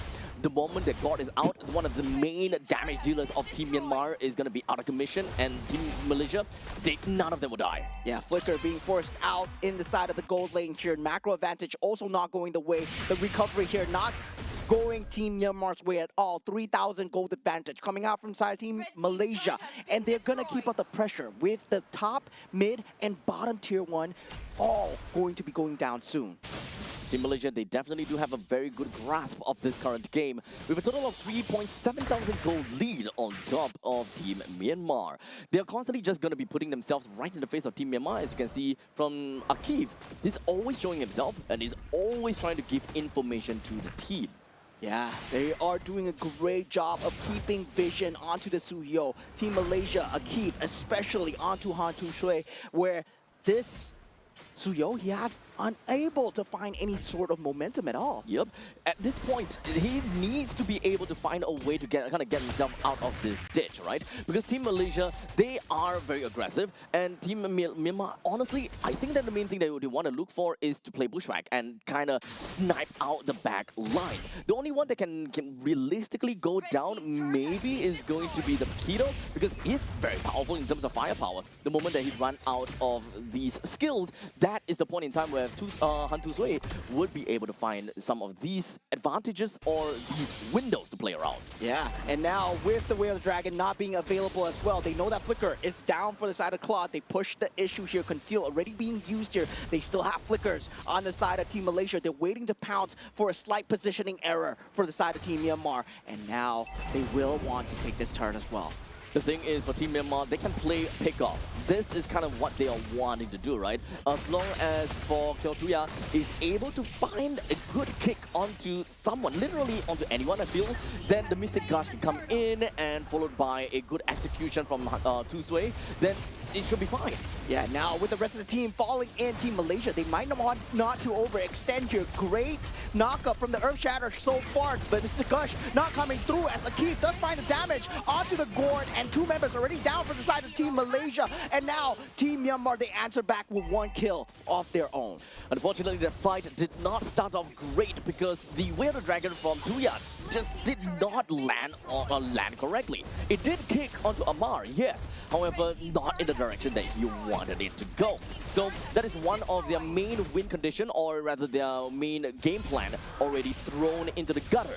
And from this point on, they need to look at how Tet-U comes in with the onwards plus the Earth Shatter. That is if he's able to layer those in. Yeah, so far, Jatuya doing a good job of trying to keep up the vision with that 1 death so far, not letting the chip affect his shoulder as he does go on for more. But 5,000 gold advantage coming in from the side of Team Malaysia at this point, right? Diving in this tier 2 turret, very good idea if they can especially take out the gourd first. But that counter kill onto Akif means a comeback recovery for Team Myanmar. But still, 5,000 gold ahead, it's a long ways away. Hardly any form of recovery, but here we go. The conceal play right over to middle lane. He found one. Yeah, Jaw in a lot of trouble as he gets instantly shut down. And that's what you want to do from the side of Team Malaysia, right? Make sure the Cho is unable to start these fights. Make sure that the flicker is consistently used. The good thing here is that Jaw did not use the flicker at all. So at least for Team Myanmar, they're looking for those opportunities. The Lord is definitely going to be coming out. So at least for Tuya, he understands that, okay, we're just going to be playing it slow. He may die a couple of times, in fact, 2 times only. So he'll want to open things up and wait for them prime opportunity to go in for a nice Way of the Dragon. As long as he gets one good one, there is a possibility the Team Myanmar will be able to take away with a good amount of trades. Yeah, Team Malaysia so far very dominant throughout the entire map. They will have that Zaman's Force available together with that taunt capability. This team fight for them is going strong. And Team Myanmar, they have not been able to find a pick-off so far. They need to pick and burst, right? That's their entire crucifixion of that lineup. And that fixation is not going to find them any opening at all. That all said, the Lord will go down and it will be marching down to the middle lane. Do take note that the only turret that is available is all the way up in the northern side. And as long as Team Malaysia is able to get more than that outer turret and being able to touch more of these inner turret, this is going to be great for Team Malaysia. And they will be able to get quite a lot of advantage just from a single Lord. Yeah, the lack of frontliners here as Edith will be that only source of damage. So coming in from the side of Team Myanmar, they have no one to frontline. They still have holy defenses available. But look at that, Han Tu Sui getting caught here. But he is a Suyo, able to get out. And Amar, oh, very premature. yeah, flickers away.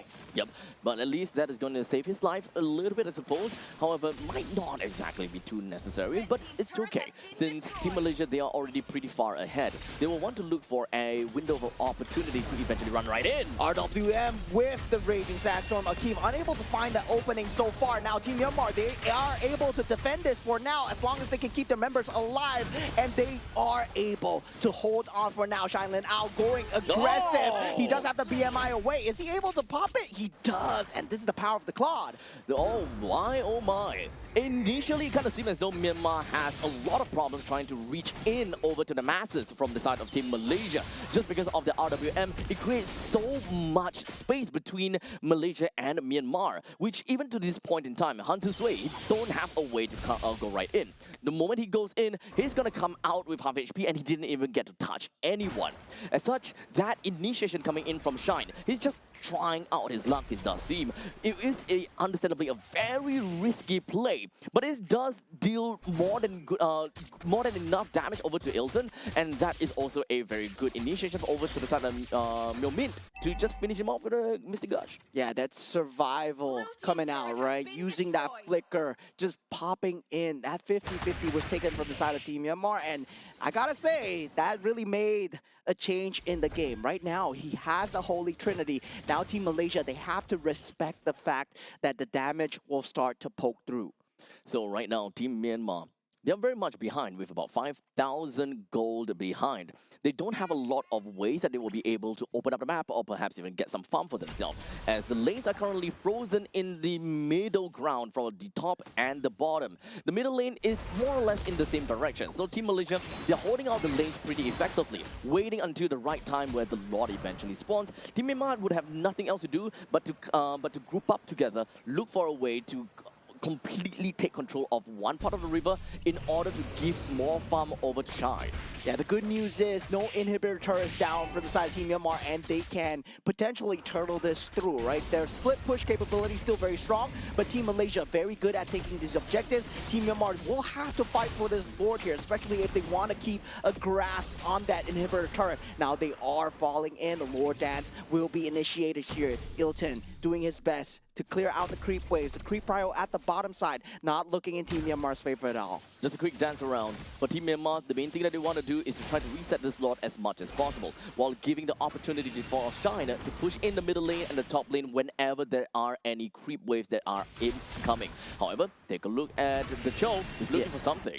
Nagoya not unable to find anything now. The creep wave slowly but surely pushing in. A slow push mounting at the bottom side. Team Malaysia, they're playing this macro extremely well, and also with a key being there on the job.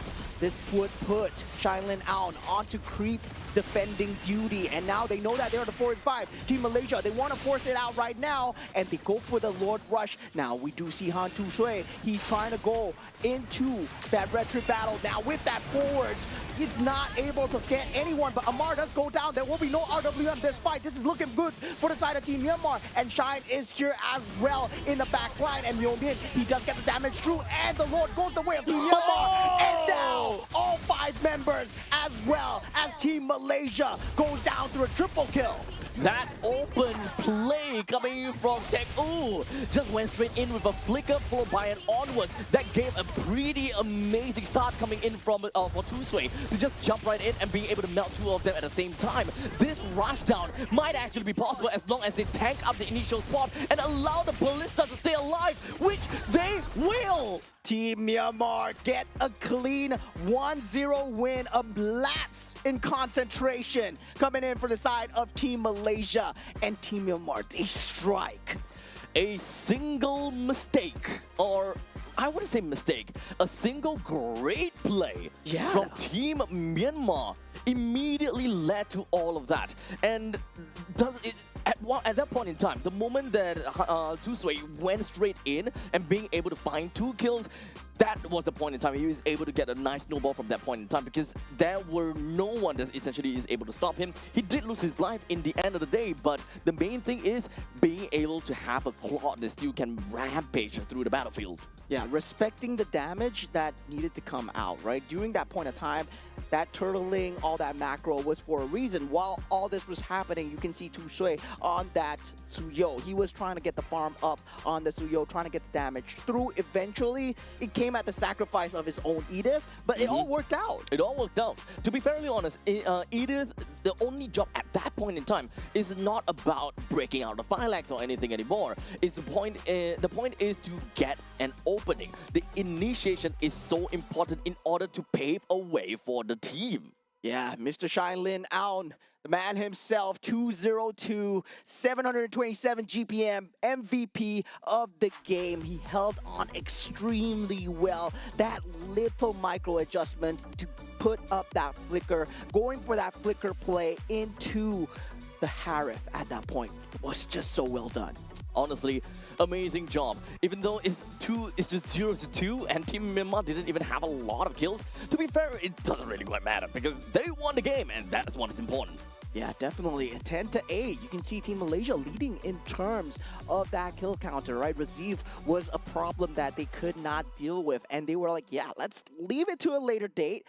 Our problem now is to get the farm on the Claude as much as possible. And this is a situation, once again, the Claude from behind, right? This is a hero to be respected. This is something that only a Claude can do. And currently, I feel this is why he's so strong in the meta. So honestly, Team Myanmar, they did whatever that they could at best, and of course found the opportunity onto Yves. Having the Yves not having the box, you know, the RWM, is such a big thing, right? Because we saw multiple times when Team Malaysia was literally knocking on the doors of Team Myanmar, a single box completely breaks away Team Myanmar's advancements, and they don't have a means, to just rush right in.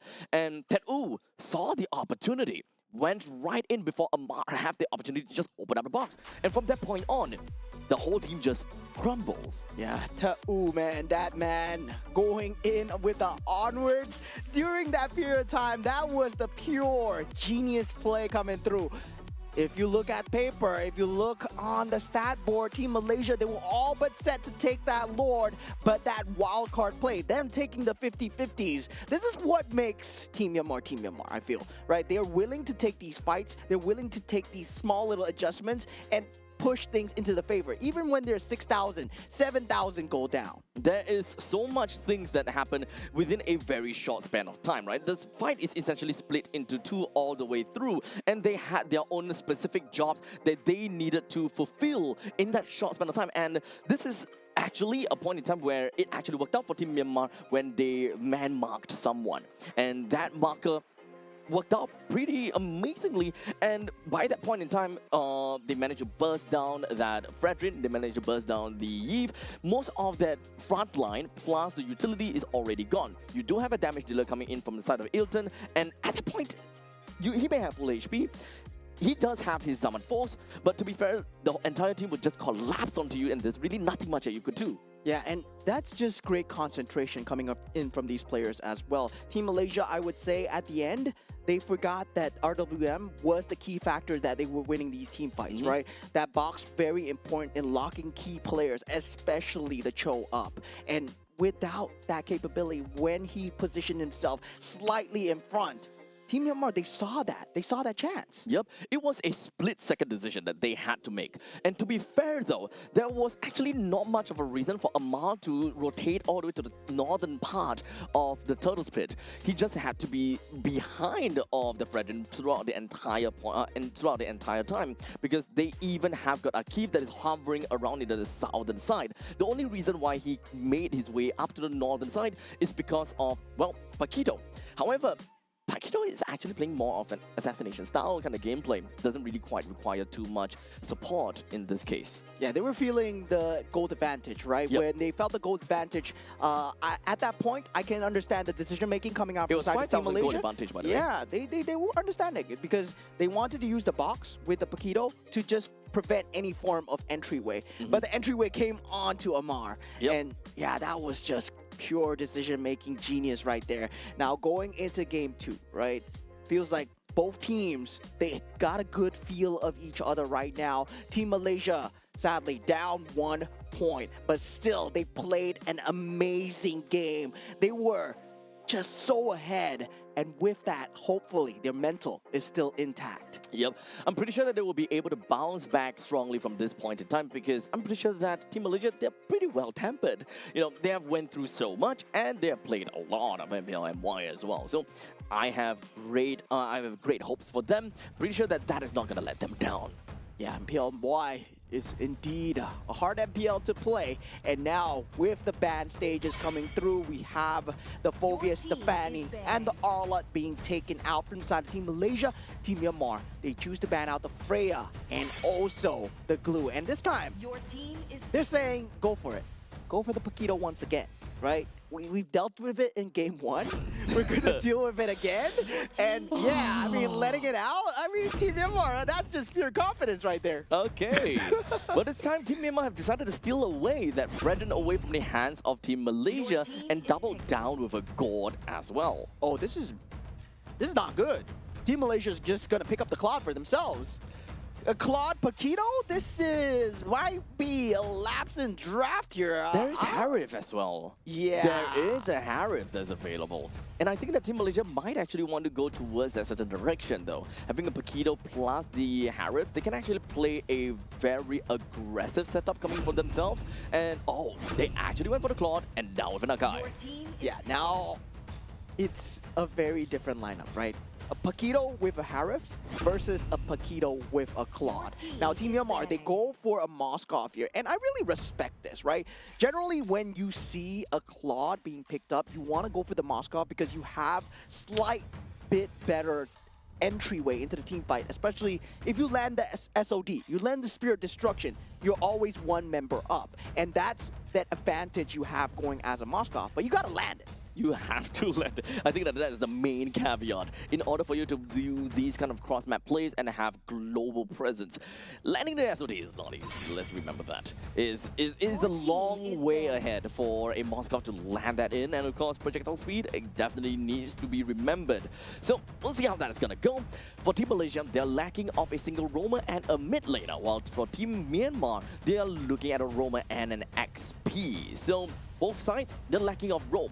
They gotta have to ban that out and try to whittle down the pool as much as possible, because Team Myanmar, they do have got the first pick into the second phase, so they can actually snap pick any roamer that is left over. Yeah, and surprisingly, Team Myanmar choose to stay on that second pick, right? Because they did have that choice to jump over, they did not, and they are staying on that second pick as well. So now for the side of Team Malaysia, they do ban out the Yuzong, and the Yve will be the ban of choice coming out from the side of Team Myanmar. So both the Zusin and the Yve not available to deal with the Gord's lane pressure now. Lilia is still there. They can actually use it well though. Paquito, Claude, Lilia, that is a very, very good individualistic lineup. So now Myanmar, they're gonna have to accept that the god needs to be paired with someone that is, relatively decent when it comes down to clearing out the waves, or at least be strong enough to kind of force the members from Team Malaysia away. They have decided to pick up Uranus in this case, so a little bit of proxying work, which can definitely come out to be relatively strong if you think about it. Because right now, the only one that they can see is an Akai. Akai doesn't necessarily seem very strong in terms of rotational speed, but now the ball is onto the court of Malaysia. How do they want to deal with Uranus in order to ensure that this Uranus is always going to be kept in check? Put the Akai on the roam and pull out the Guinevere, right? Because the Guinevere is available. I mean, that's what I would do. But now for the side of Team Malaysia, well, do they go for that pick here? No, they go for the Kalea, the Lilia. Indeed, that would be a good individualistic play. And Kalea, yes, very good at locking down the Gord. That's what you need. Generally, we see a Kaja, maybe a Cho, and the Kalea as well. Yep. So the Kalea's, at least when it comes down to Kalea, she will be able to catch on to frontliners very effectively and allow Lilia to burst them down. And it can also work very well with Paquito. So Team Malaysia, they have got good ways to burst, make full use of these pick-off strategies. And in the event that anything doesn't go well, it will be an Akai that will be heavy spinning the death of the rest. Okay, we got a Hellcurt coming out from the side of Team Myanmar. It's been a long time since I've seen this boy. And yeah, well, I mean, they're feeling it, right? They went Moskov, Uranus, and also Hellcurt. This is what they're known for. I mean, well, I'm just going to look forward to this. How does this work against the Paquito and Claude, right? Because you're playing individualistic, you are playing solo, but once you take away that map vision, the ability to help your teammates, yes, it becomes disenchanted when you have that communication available, because all the players are talking. This is not a ranked game, but in that competitive spirit where Hellcurt is still able to shut people down 1 versus 1, that's just a lot of damage. So just like that, we are going to be looking at that Hellcurt in the roam position, being a very annoying hero that can be a very good harasser as well. So looking at this, with a great power in the roam section, you generally will be able to find your ways into the side lanes very effectively and to kind of help out whoever that would be in need. This puts the goal lane for the side of Team Malaysia in a really tough spot as the Claude, because you constantly have to look out. Is there going to be a Hellcurt here? Oh Oh my god, that was just so much damage. I have no idea what MLBB was doing standing beside there, and the flicker being used as well. Oh no, that's an early blunder. Yep, as I mentioned, Team Malaysia, they're not gonna find themselves in a demoralizing state. They will use that loss as a lesson. Yeah, definitely. And right now, already one member down so early, and that's a huge one as well. A lot of mid-prio loss, and mid-prio really decides the state of the game going into the middle stages as well. This first turtle not looking good as well. Now Razif will be the target of hate here as Jatuya. He does manage to take out the Paquito, and this is why they picked up the Hellcurt. Oh boy, great plays coming in. They did manage to get a very good lead on top of the Paquito right off the bat. Team Myanmar, they definitely know what they can do against Razif whenever he goes to play as this Paquito. So moving on forward here, that means that we can definitely expect that this Uranus will be able to do quite a number in the XP lane, and it should more or less be pretty open. We also need to remember that when it comes down to Team Malaysia, they don't have someone that have instant gratification to deal with this Uranus. You definitely can expect a heavy spin that pins this Uranus to the wall, but that is a lot of resources that will have to be wasted just to take a tank away.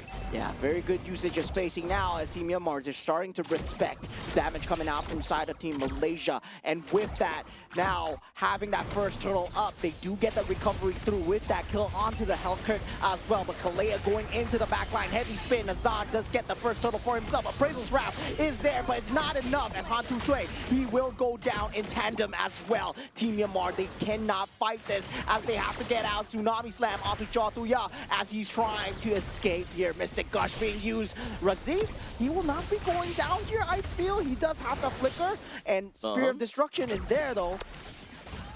2-1 counter scoreline, and Team Malaysia, they did manage to get the turtle for themselves with a nice little heavy spin to ensure that Nazan definitely will get that turtle for himself. So from this point onwards, Team Malaysia, they do want to kind of take a look into their own win condition, and that is to play towards tempo, and also when it comes down to pick off. Who is going to be the main contest, or who is going to be the main victim when it comes down to that? Yeah, so far, very good vision game coming out from the side of Uranus, where you are able to feel out the rotates coming out from the side of Paquito. That's why Paquito hasn't been such a huge problem so far, and I believe Team Myanmar have done a great job of dealing with the Paquito as well in that first game. So definitely there's a reason why they leaked that pick through.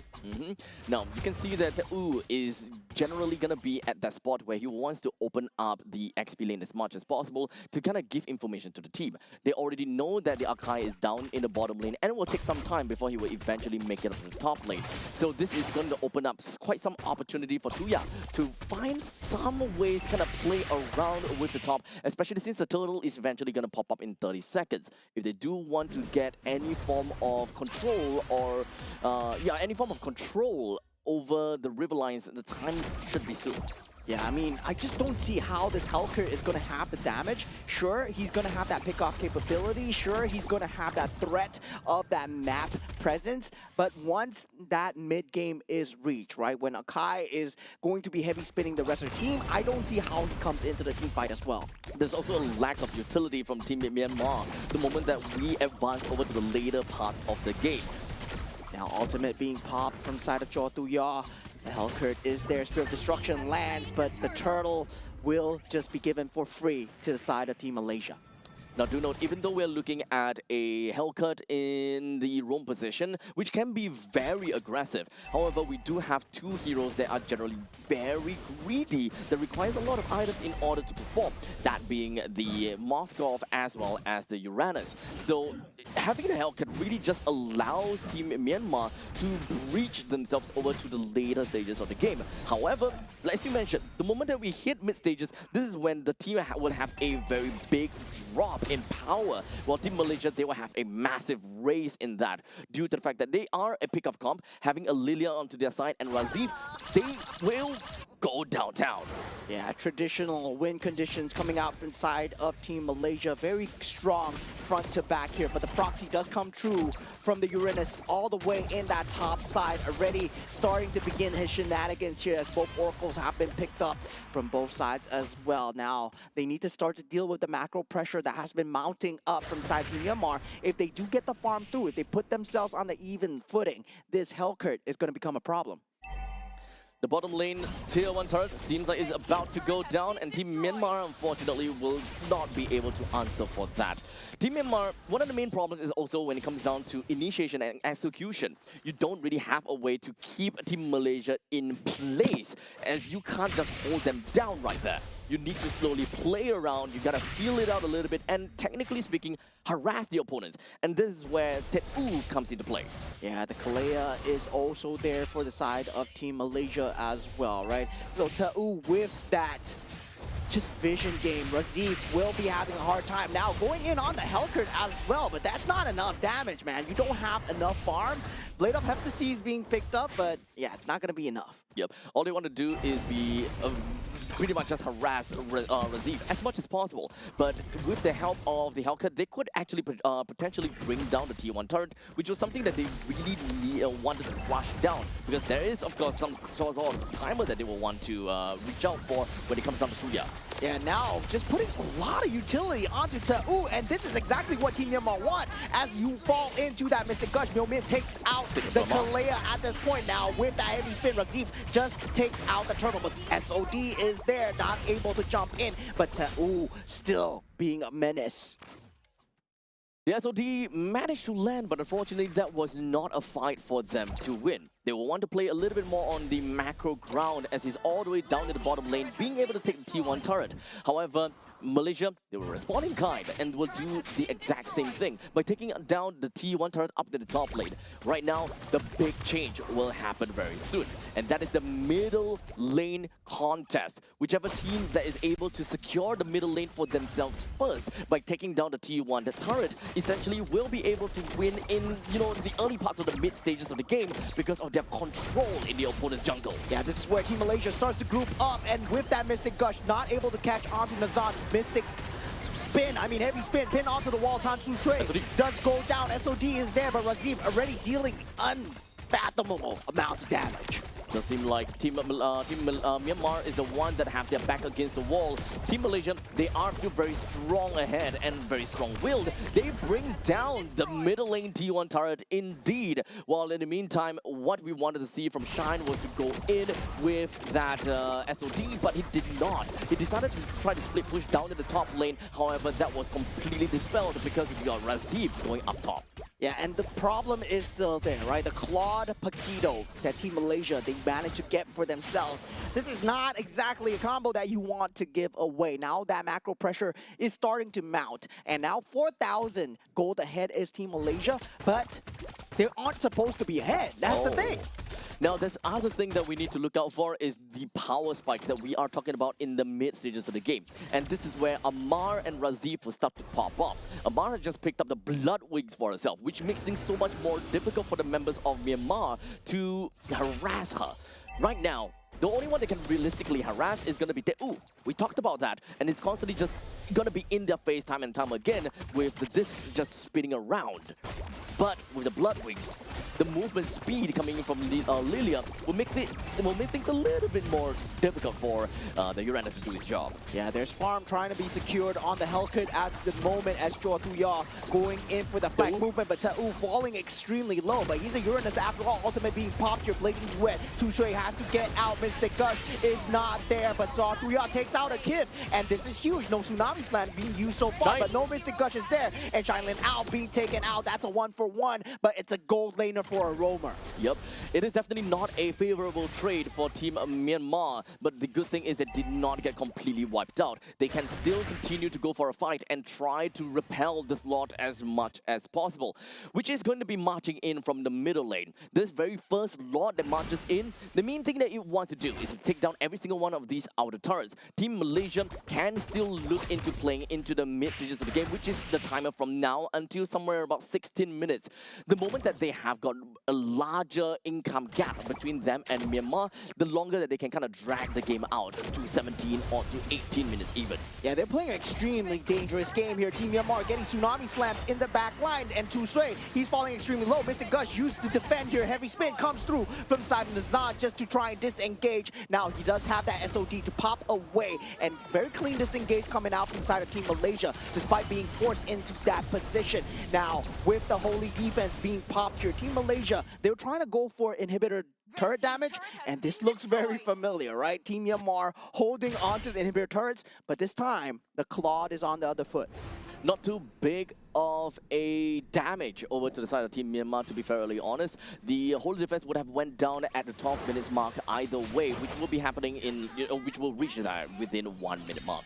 So right now, the main thing that we want to look out for is just how online are some of these players. So let's take a look so far. Ilton have already got a total of 41,000 damage dealt by from him alone. So it's relatively fair to say that he has got the 3 items that he needs in order to go absolutely ham. But speaking of items, there we go. The 3 items from the side of Claude. And of course, we talk about Lilia. And now with that, they want to go on to and this is not exactly a prime target of the choice, right? Nope. You see the Paquito with the most amount of damage coming in. Yes, it's not going to be able to do anything to Uranus at all. And Team Myanmar, as long as they can keep this up, as long as they can make sure Ta'u is that first point of contact, they can essentially inch their way back. Now, our eyes definitely will be on to the side of Tuya. What is going to be his role in this fight? He will not be able to give any form of utility, so the best thing that he can do is to look out for any form of opportunities to go for quick kills or quick assassinations. At this current state, it does definitely seem like he is going to be looking out for Amar because of that Execute. Execute is undoubtedly very strong against a Lilia in the event that the Lilia just go ahead and Black Shoes trying to min-max the amount of damage she can receive throughout the entire time. So as long as Amar is constantly away from the main team fights and has to look out to be really careful, or he needs a lot of support coming in from either Nazan or Akif. Yeah, Lord is now up for the taking here, 12 minutes into the game. Now, with the creep priority going towards Myanmar's way on the bottom side, and also Jaw Thuya showing himself on that top side as well. But the farm is being funneled extremely well into the health cart. Then Team Malaysia burst it down before Jaw Thuya convenes and joins his team.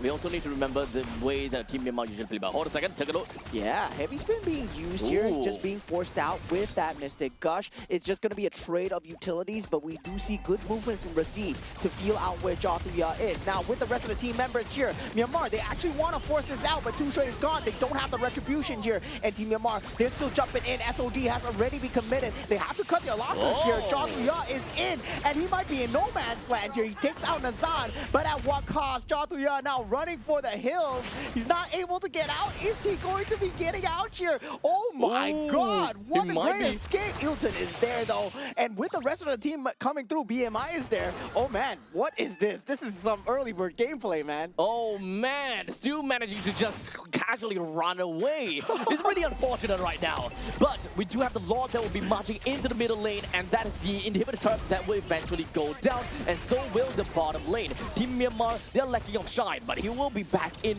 really soon. A quick little SOD should be able to bring him straight into the fight in the event that Team Myanmar will want to start things off first. Yeah, now once again, they have to be wary of Jaw Thuya's position, right? Right now, they're feeling the blood in the water so far. They need to wait for Nazan to reconvene with the rest of the team, and Team Myanmar, if they want to jump now, this positioning might be good for them, but they're still holding on. They're wary of the Lilia being in the back line, and Jaw Thuya has been snuffed out. Now, with Ta'u going in front, SOD is still an option to open up the team fight. We also need to remember the team of Malaysia. The way that they play is that they are not afraid of being in the front lines. That's why Ilton as well as Amar, they don't mind being in the front lines and being the harassers. The reason why that is that there is no containment coming in from Team Myanmar to lock people down. Now with that heavy spin being used, Ta'u is able to get out so far. Now with the Mystic Gush gone as well, Flying Cloud Mechanic is there. They are coming in, SOD as well, jumping in with the Spear of Despair. Akif will be locked down here. They don't have the heavy spin to disengage her. And now with that, Team Myanmar, they secure one for themselves. a small little victory for them. Being able to take away that Kalia might be able to allow them to take some of these money bags that are just standing around the lanes. The top lane and the middle lane T1 turret can definitely go down. But so far, Team Myanmar, they can look out for more of these opportunities of split push, which is something that Myanmar meta usually like to play. Normally, with an assassin or someone that have a lot of movement speed, would just split push alone and leave all the other 4 members on the opposite side of the map, which we have mentioned before. This is something that you will always want to take a look at and be reminded of, that Qualifiers, he can come in at any point in time. Yeah, this guy, man, this guy, he made the great escape so far. I would say losing all inhibitor turrets in the process, but still holding on to the game, right? The map pressure that he provides alone, you need to think about the back every single time you're pushing forward as Team Malaysia. So this is why they can't exactly go for the base rush, because their backwards is always exposed. Now with the Lord up though, I don't think that Team Myanmar will be able to control this Lord, however, though. It is always going to be a 4v5 because the Hellcat will always need to take some time before he reaches the main fight. Well, in the meantime, this is all about juggling, and this is all about the macro game. As long as Team Malaysia realizes and sees that, hey, Hellcat is all the way to the top, there could be a possibility that they would want to be able to jump into a fight. They don't have a composition that can burst down the Lord, though, so they will want to prime this Lord as much as possible to burstable HP. yeah, Jotuya making his way here. The knockup coming through from the Lord here. Mystic Gush in that backline. Team Myanmar, this looks like a fight that's going well for them. Team Malaysia, they get the Lord. They're gonna disengage her. They shouldn't be fighting this. Yep, so the Lord was primed indeed, and Malaysia was looking for an opportunity to eventually go in the moment that the darkness, the blanket, or the darkness clears up in here. But it doesn't seem like that opportunity came up. And that's why Team Malaysia, they have decided to focus down onto the Lord and look for a easier way to win, and that is to crash right in over the core. Yeah, so far they will have that super creep wave coming in on that mid side as well. Posturing for positions is going to be both teams here, and this is where Team Malaysia, they smell blood in the water here. As the Lord crashes down, they are trying to hold it in the front of the base here. The taunt coming through, but the heavy spin is there. Good positioning for the side Team Myanmar. Damage still coming through. Mystic Gush is available, but Eaton goes down, and Jotuya in that back line dealing so much damage. Eventually gets shut down, but Shine Lin out. He's still alive. He's dealing so much damage with the Spear of Despair, and now Spear of Destruction does not land as Razif, he goes for a Hail Mary play, and they hold on for now. Team Myanmar still strong. Team Myanmar held it on because Jotuya, he manages to do his job, and that is to burst down Ilton. That's the main thing. That's the real thing that he needed to do.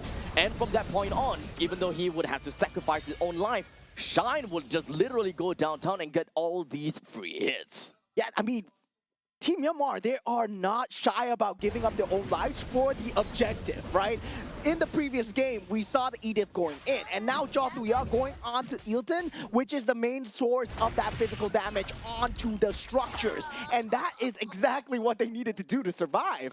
So currently 18 minutes into this game, and we're looking at 51,000 total gold over to the side of Team Myanmar. So it is relatively fair to say that their items are all relatively maxed out, and we can definitely see that in a short little bit. But this instant replay recap is what we want to see. Take a look all the way from behind. The moment that you see the Hellcat connects all of the stingers is when you realize, I've done it. Yeah, I mean, I done goofed up, right? And Jotuya behind. Well, right now, this Hellcat pick looking extremely good, but at the same time, right? The pressure is mounting to the side where they don't have inhibitor turrets. There is going to be constant creep wave pressure. But now Team Myanmar, they have much more breathing space, knowing that they can take down a lot of the members, especially Razif. He needs to be wary. He does have that immortality, but that one life is only going to get him so far. However, we also need to remember, right? Team Myanmar, they did manage to pull off an impeccable defense. However, they can't keep up with this forever. They need to find another opportunity like what they have did previously. And unfortunately, the ball is going to be on to Tuya. He needs to find something like that again onto Ilton. or maybe onto Amar. One way or another, someone needs to die, and there must be a trade between the roamer and, you know, either the gold laner or the mid laner. I mean, now at this point, this Lord is something that both team members, they cannot give up, especially so for the side of Team Myanmar. This is an enhanced Lord. That damage reduction is there, so they cannot afford to give this up at all. But looking at the side of Team Malaysia, there is that creep wave coming through from the top side as well. There is that win-in possibility. Jatuya is there, popping the ultimate, but the tsunami slam into the Mystic Gush. Spear of Destruction is there as well. Spear of Despair is there to try to hold on. Team Myanmar, they're fighting this 3v2. They do take out Akif and Razif. They finally take out the Lord for the side of Team Malaysia, but Team Myanmar, they hold on once again. That's fair. A roamer for another roamer and the XP laner. This is absolutely fair. However, that will also mean that Team Malaysia manages to take the Lord for themselves. We will eventually be marching in within 5 seconds from now. I love this game so much, man. I love this game so much. I gotta say, Team Myanmar, we are cockroaches so far. Look at that Spear of Despair onto Razif. If he went for that base turret there, it could have been bad, but that stun came out completely in the nick of time. That control only the Moskov, that was possible. Now, with that Lord marching in, they won't have Razif and Akif.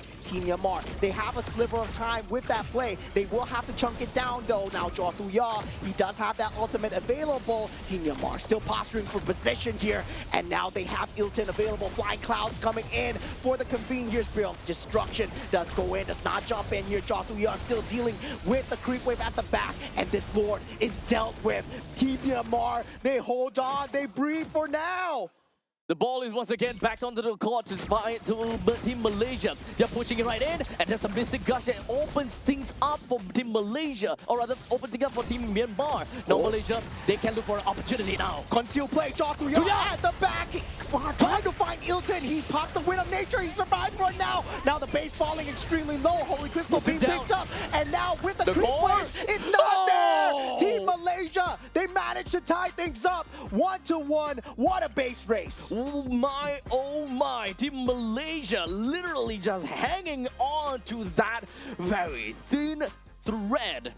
Anything could go wrong at that point in time. Ilton, he managed to survive from that, from all of that stingers, and being able to get himself the Wind of Nature out of there is undoubtedly super important as well. But regardless of all of that, that was still a very close game between Myanmar and Malaysia. We're going to game number 3, baby. Yeah, I mean, if you kill me once, shame on me. But if you kill me twice, if you kill me once, shame on you. But if you kill me twice, shame on me, right? Yep. Ilton with a very good itemization swap towards that rose gold. Then afterwards, building that Wind of Nature as well, just to deal with that Hellcurt. Came in so clutch. My hands are shaking right now.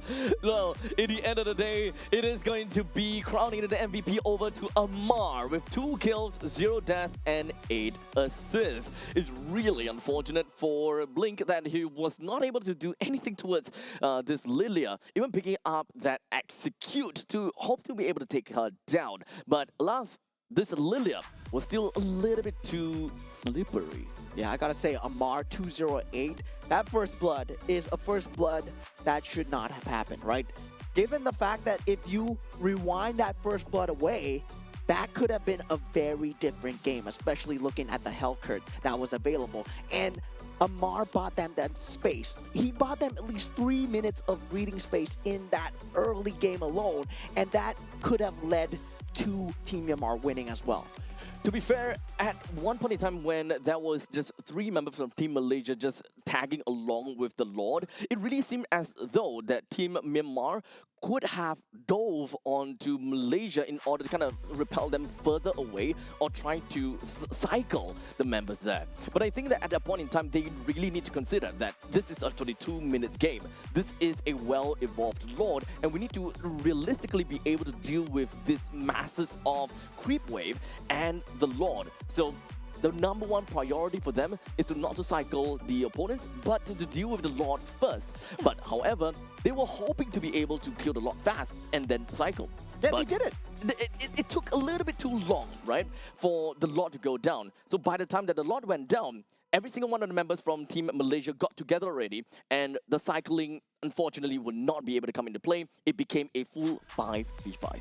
I think they were trying to go for something out of the ordinary in terms of that team fight, where they were waiting for Jaw Thuya to get that connection, right? That convene from the back line. And they already dealt with that Evolved Lord. It was already gone. It was the next creep wave that was coming through, and they could have dealt with that creep wave as well. The bottom lane was settled. All that was left at the top and that mid wave as well. So Team Malaysia essentially made it work with just two, and that immortality buy together with that Winner Nature, I think that's that little justification, that little modification that really came through for the side Team Malaysia. So in the end of the day, this is the result that we have. 1:1. And boy, we're going down to a BO1. Literally down the wire. Anything could happen right now. And both games were relatively close for Myanmar to a certain extent, right? Game number 1, it was Team Myanmar that was on the back foot the entire time. They had one good fight, and they just rushed it down in the middle lane. That was just unfortunate for Team Malaysia. We're gonna have to agree to that.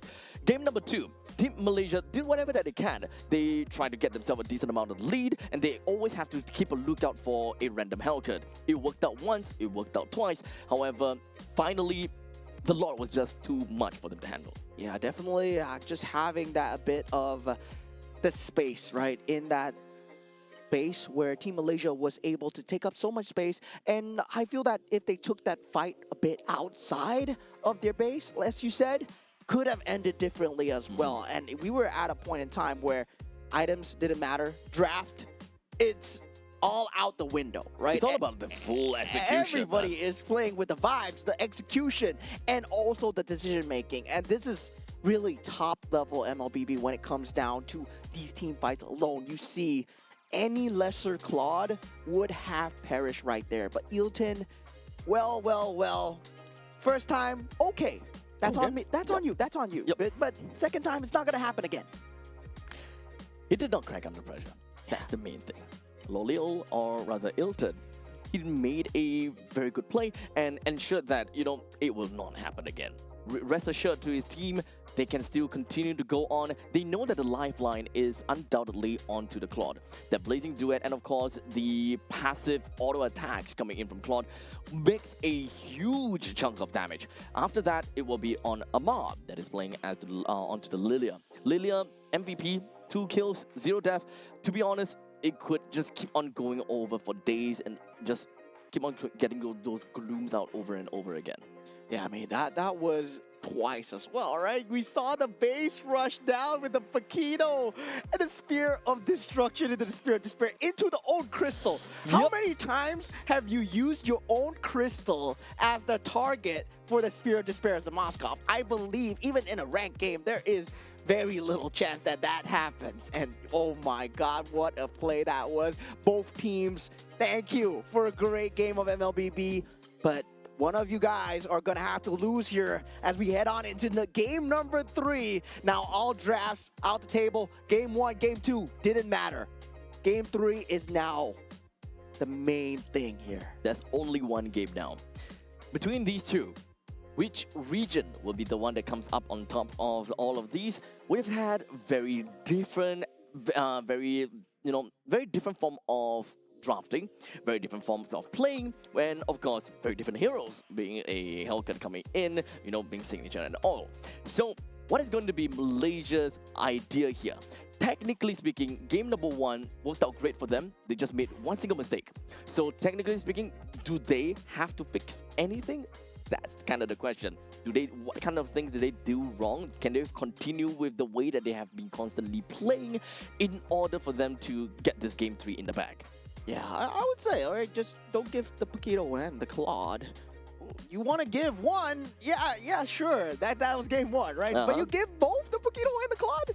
Well, yeah. That Hellcat, I gotta say, it's a wild card for now. But I'm pretty sure now, Team Malaysia, they know how to play against the Hellcat. It's not gonna happen twice in a row. Not at all. In fact, when it comes down to this kind of niche pick, or what we'll like to say an X Factor pick coming in from Team Myanmar, these kind of picks are supposed to win them the game. It's supposed to be that cheese pick that gives the opponent a run of, just give the opponent such a big shock that they don't know how to deal with it. However, Team Malaysia, they dealt with it very nicely. They knew exactly what the Hellcat's role is, what does he need to do, and ultimately they reacted accordingly. They positioned themselves differently, they itemized differently in order to ensure that they go to game number 3. Yeah, going into game number 3 as well, I don't know whether sides are going to swap once again, because I believe for the side of the second game, right, where Team Myanmar, I believe they chose to stay on that second. They chose to, yes. Yeah, so now the onus is on Team Malaysia, right? Will they want to be that first pick or that first ban? Actually, wait, maybe it was Team Malaysia that chose because they lost game 1. Oh, yeah. Yep. Yeah, Malaysia lost game 1, so they chose to be on first pick, second pick, first pick, first ban. So now, Team Myanmar lost, so there is a chance that they will want to kind of switch over. Well, we'll see if whether that is going to be the case or not. First things first, we gotta take a look at the map, and it is going to be dangerous grass. Hey, cause sounds good. No, not gonna happen again. I would love to see it again. I would love it. I would love to see another 20-minute Hellcat game. But now with the sides being swapped here, Fanny being banned out, Glue and Kalea. Now that respect coming through from the side of Team Myanmar, right? Kalea, I would say, like, it doesn't get enough respect. Kalea is so good in terms of just forcing out these team fights. Of course, not the factor why they won, but definitely a lot of building moments there for the side of Team Malaysia. Now the Paquito being banned out for the side of Team Malaysia. For the first time here, we won't get the Paquito in the game. Now that Marcel, what both teams have been ignoring, right? Yep. The ugly elephant in the building. Not exactly ugly, but, you know. How dare you? It is what it is. It is what it is. Okay, so now we are looking at a Freya that is still unbanned. We haven't seen Freya. In fact, I think that Boxer hasn't been banned as well and not picked too. Yeah. So okay. Guinevere will be the ban of choice here. Team Malaysia, they can think about just banning out the Freya, banning out the Marcel. I think giving away the Marcel at this point in time is pretty okay. I'm pretty sure that these teams are pretty well equipped to deal with a Marcel. But when it comes down to dealing with a Freya, it's a lot more annoying to deal with when there is so much firepower coming out from one person. Yeah, definitely. In terms of just both alone, I would still say I would prefer to deal with a Freya than Mars. I don't know. Okay, so even Freya and Marcel, you will still prefer to deal with a Freya. Yeah. Freya and a Paquito, you'd rather deal with Freya.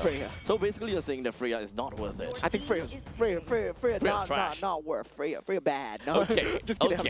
I'm just kidding. No, I like those opinions, dude. But I do love it. It's more of which would you rather, right? Would you rather? I would best not deal with both.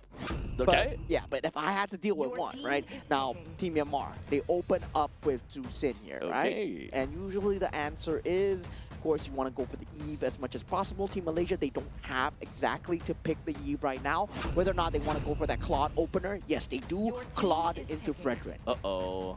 Well, Fredrin hasn't exactly have a very good win rate, let's be honest here.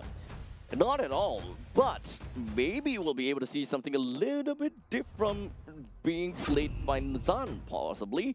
But now, finally, the Boxer is coming into play, and Freya even. Okay, honestly, this 3 picks from Team Myanmar is kind of scary, dude. You're not gonna talk me out of this. Yeah, this is one of the scariest drafts that I've seen out from side Team Myanmar and Team Malaysia. In kind, right now, they have to go for the Eve, right? If they don't go for the Eve here, they're kind of shooting themselves into the foot about dealing with the Sin. At the same time, the Eve also good at dealing against the Freya.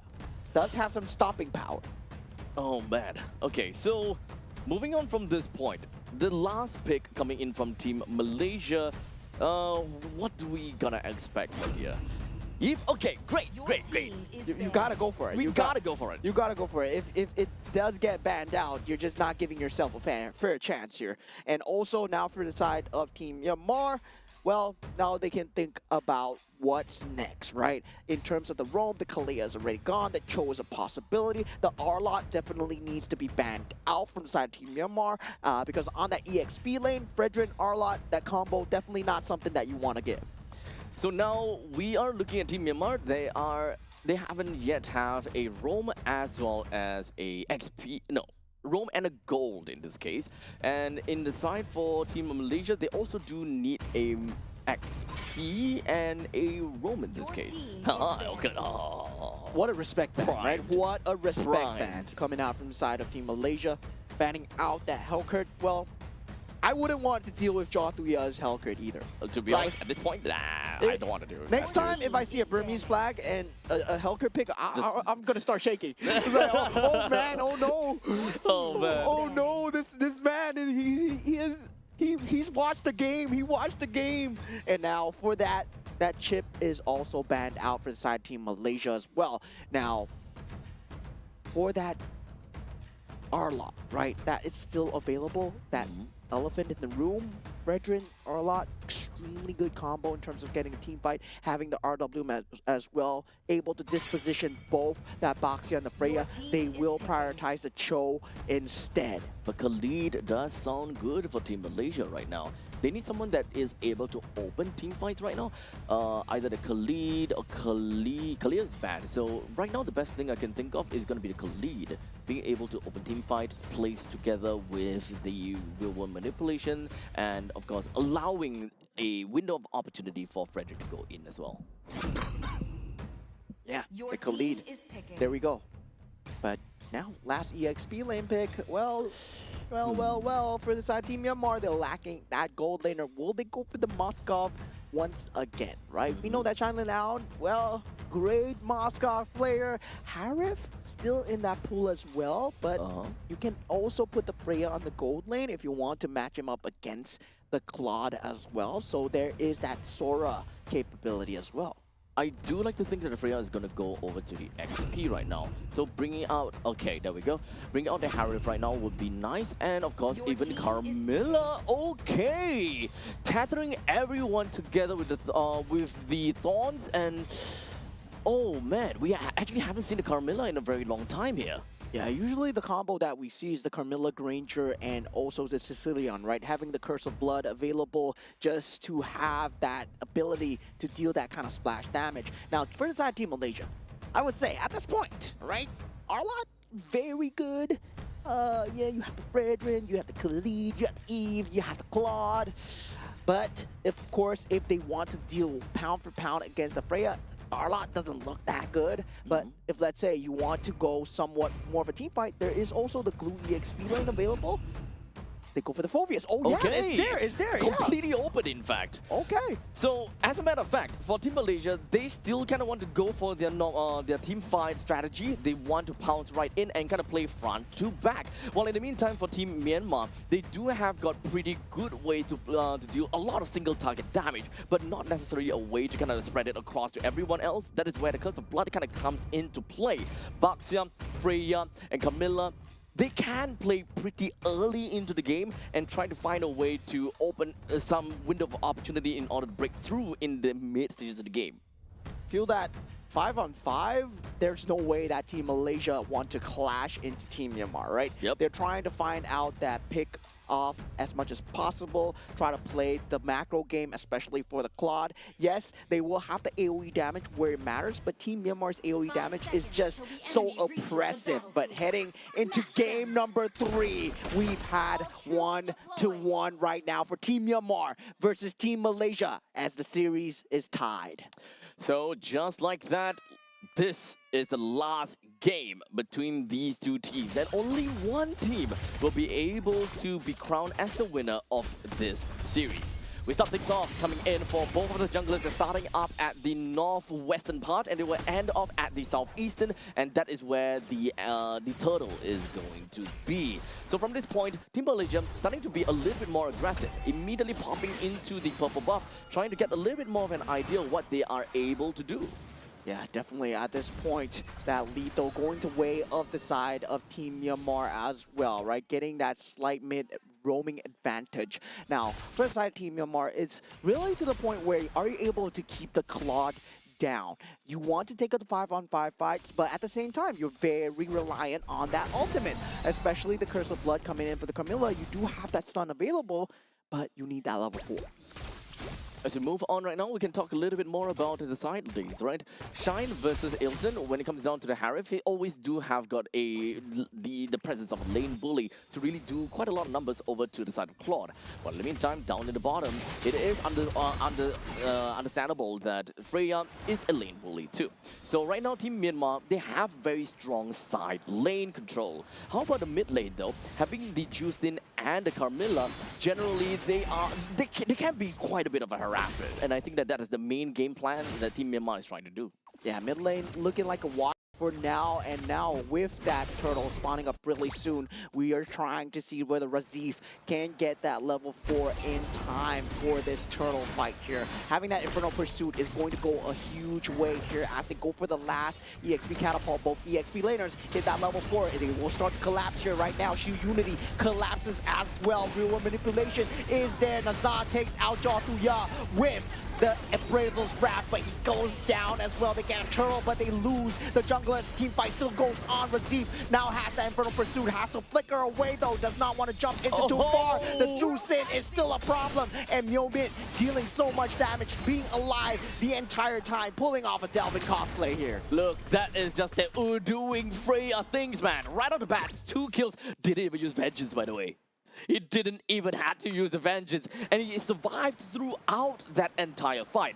And I, of course, need to commend Myomit on just that flicker. That flicker was just masterful, being able to return a favor back over to the side of Malaysia, making them think, hey, you know what? It's going to be very difficult for this Juicin to get back into the fight. But he turned things around.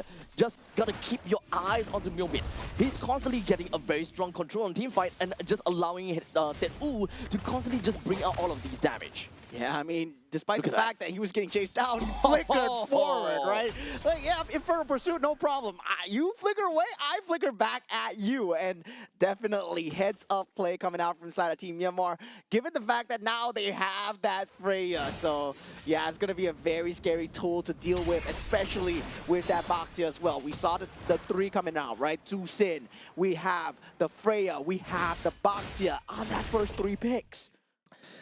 Just from the first 3 picks, it's really scary already, right? It's really not scary. So, honestly, I just have the main question. How does Malaysia want to kind of get themselves out of this very difficult spot? The early game, understandably, would go over to the side of Team Malaysia quite well. But hold a second. Does seem like Team Malaysia, they are looking at something over there, but not going to commit too hard to it. Yeah, they don't really have that great initiation capability. Even onto the Freya himself, he's going to survive extremely long. Shu Unity crashes into Nazad. Will have that Appraisal's Wrath though. They have to watch out for that. But there's a lot of damage coming onto Razif at the moment. Appraisal's Wrath onto the Boxia, not enough. Now Myomit in the scene as well. Will have the flicker available, and Tet-U is able to just stand and deliver as he is able to deal so much damage. Those Infinite Pursuit did absolutely nothing, dude. It did absolutely nothing. And the only thing that is, the only thing that's happening, and the only damage that is going through, is Tet-U onto Nazad. And in fact, the Frederick is just constantly being bullied. Yeah, Appraisal's Wrath not landing onto Freya. Key moment there as Shinlin out. Does take out the turtle. Still very handed advantage. We talked about this team fight going out for side Team Myanmar. It's extremely strong. Now the Curse of Blood coming through. That's a good connection. Team Myanmar, they want to take this, but Ilton takes out the Boxia so far. But Shinlin out with the Zamon's Force. He is now around. Double kill is there as well. Amar will not be long for life as triple kill. And the mid lane turret are secured for Team Myanmar. So, Mr. Mosat Ong, would you rather deal with a Freya? No. Not anymore. Not anymore. Not after I see this. Dude. 205. There's a reason why Freya is constantly being banned out. It doesn't seem like Tet-U is constantly getting a lot of these kills, but boy, oh boy, is he just literally just glazing on the opponents and dealing so much damage and not dying. Well, if they had a Marcel, maybe that would have stopped the Freya from coming in, yeah, maybe. But looking at the damage coming through, right, the RWM was just not enough from the side of Amar. And now with Shinlin out joining the fight, well, that was just icing on the cake there. Oh man, 7 kills already to the side of Team Myanmar, and they're currently 3.7 thousand gold lead on top of Team Malaysia. Now do note, of course, Team Malaysia is trying to go for a little bit of a balanced team composition. They do have got a relatively strong lineup going towards the mid stages of the game to a certain extent, but that also requires Ilton to be able to get decent amount of items, right? The 3 items in order to kind of pop off. Because let's be honest here, after what we saw from Raziv, his Infernal Pursuit is just not doing anything over to the side of Teu. So we need the power of Claude to realistically be able to bring Teu down. Yeah, now the conceal play coming through. It's been spotted out from the side of Team Myanmar. David's force is being used here as they re-aggress. Now, Nyomin is here on that scene, and with the lantern pull up, the RWM is finally being popped, and the Curse of Blood in the back line, not exactly connecting onto multiple here, as David's force is not there, but Myomin and Tu Sui, they are dealing and sustaining so much. Team Malaysia are falling like dominoes here as 3 members just instantly go down to the sustained damage. Team Myanmar, they were just playing the game slowly and surely. But the moment that they know that, you know what, we can go all in, and then when Teu just went straight in and they're like, yep, you guys are dead, but not by me. By someone else. In this case, it was Myomin that constantly just getting all of that lantern over to the side of Team Malaysia. There was just absolutely no answer to the frontliners of Myanmar. All across the composition of Team Myanmar. They can't be stopped. Ilton in trouble as well. Does not have the BMI. Flickers away. Mega kill onto the side of Shinlin out. The rest of the team is collapsing here, but they're collapsing onto nothing as their main carry is already gone. There's no damage. Team Myanmar with the Curse of Blood trying to keep Nazan down. But Team Myanmar, right now, they have the Holy Crystal on the Harif already at 8 minutes into the game. 8,000. Gold advantage. 8 minutes into the game and the top lane holy defense has already been popped. So right now, if the Lord were to just rush right in, then it will be half of the turret completely taken down. Not only does Team Malaysia does not have the resources to deal with Team Myanmar at this moment in time, how do they even deal with Team Myanmar backed by a Lord? Yeah, at this point, they don't have any reposition. They don't have any way to jump in. And it feels like they're playing on that defensive foot. Going to be that way for a very long time, right? 8,000 gold advantage. They're going to have to pull off a Team Myanmar cosplay from that game 1, right? Where in the same way, Ilton needs to perform that same way that Shinlin Ao did in that first game. You really need to look for the opportunity, that small little window. And honestly, even at this point in time, right? If Akif does find a window onto the side of Team Myanmar, which honestly is kind of difficult, right? Because you find a window, who is going to be the real threat here?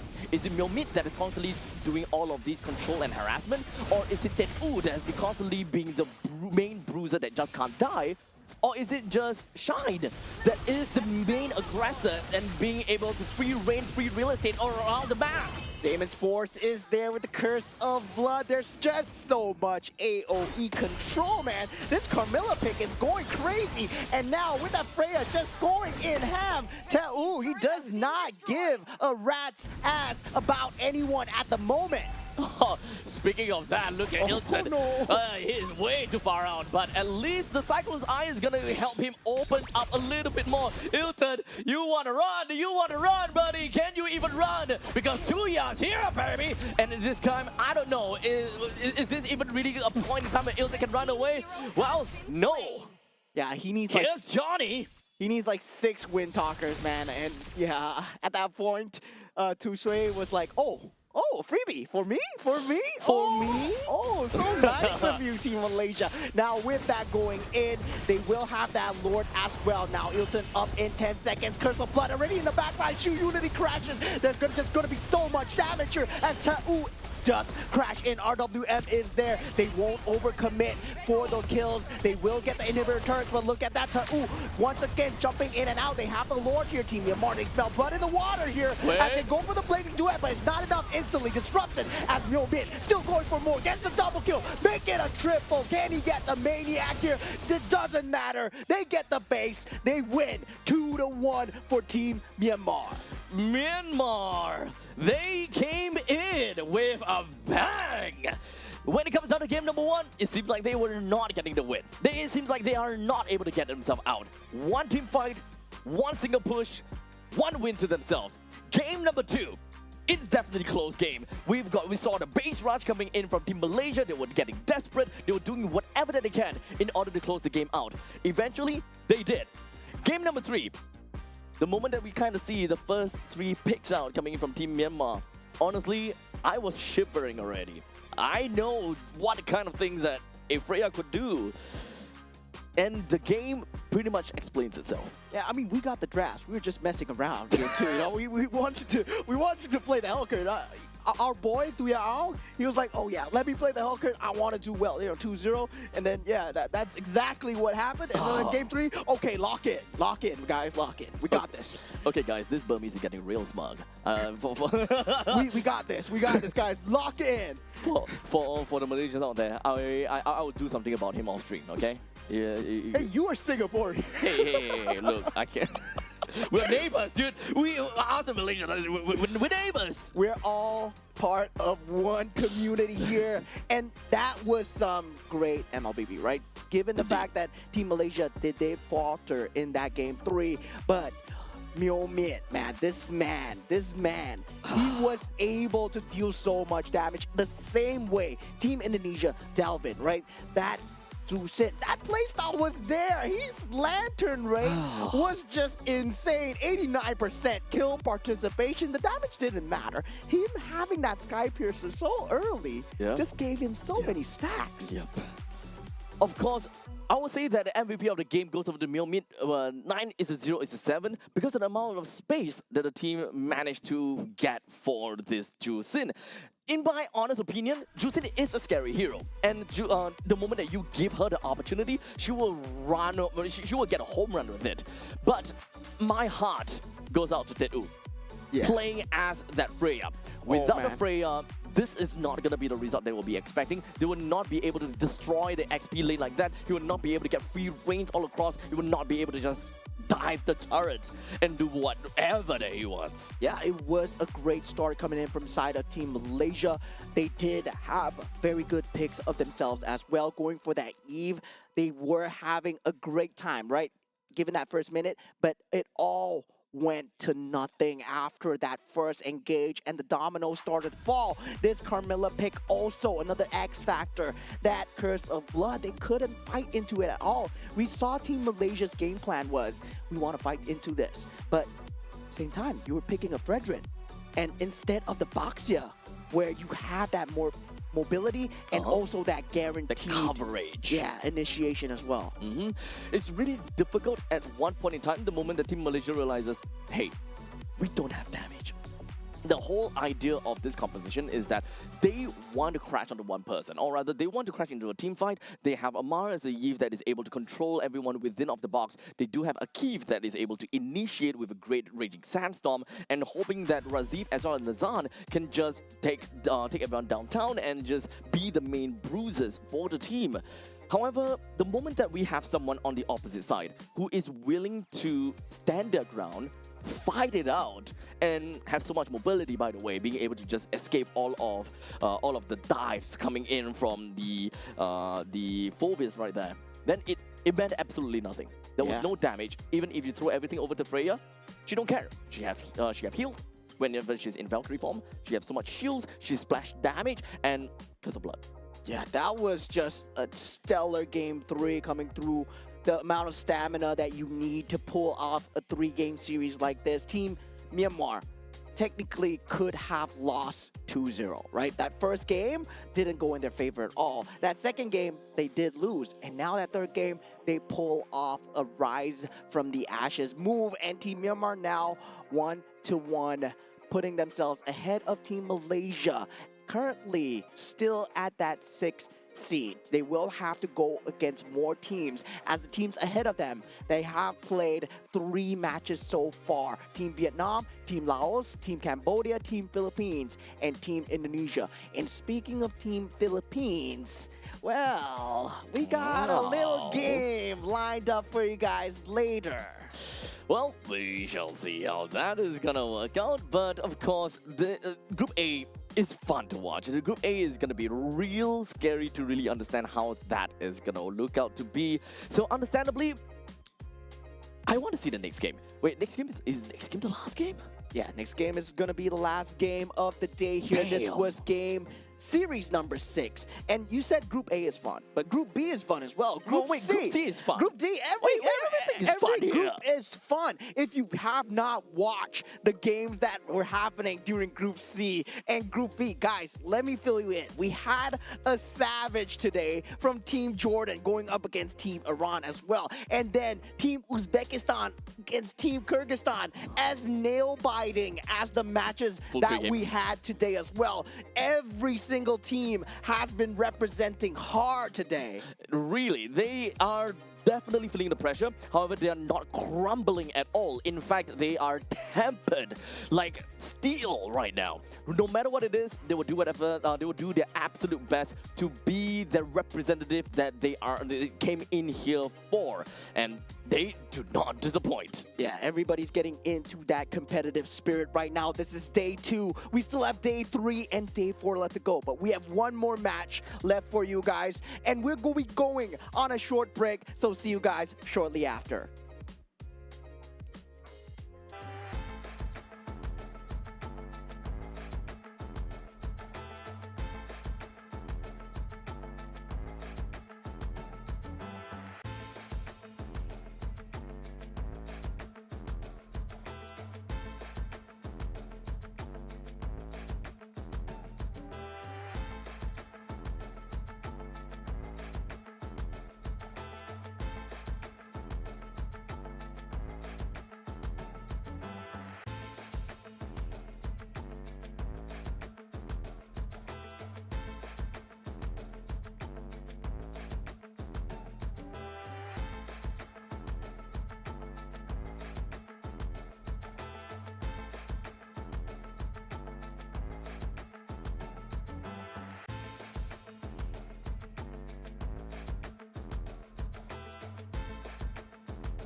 Allow me to release your eternal bloom!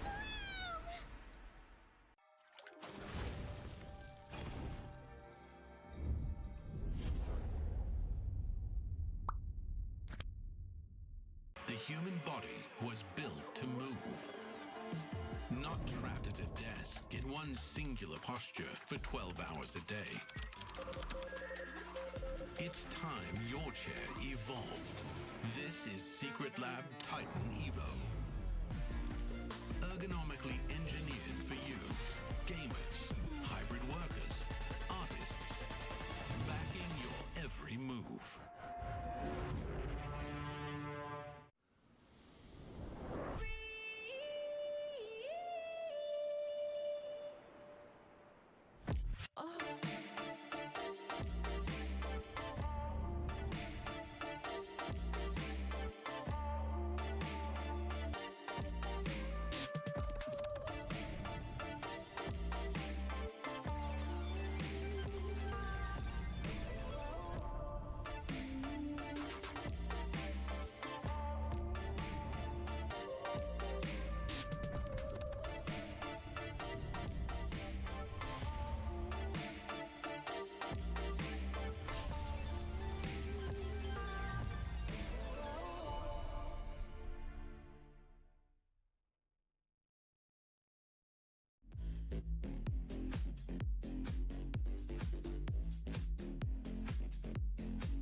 If all that bloom are fated to wither,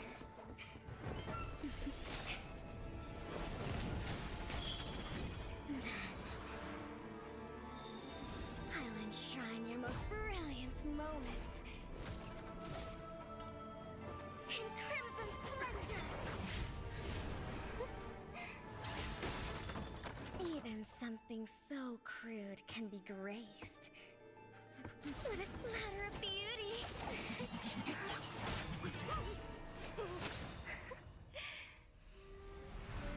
I'll get you out! You finally come to me, Hanabi-sama! This madness ends now. At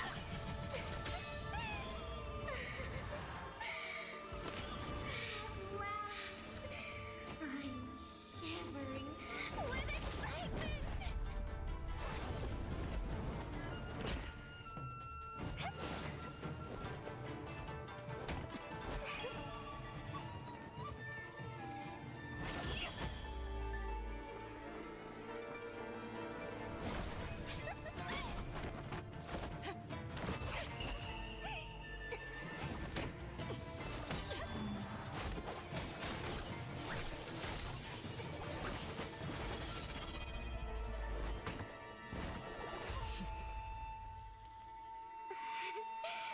Such killing intent.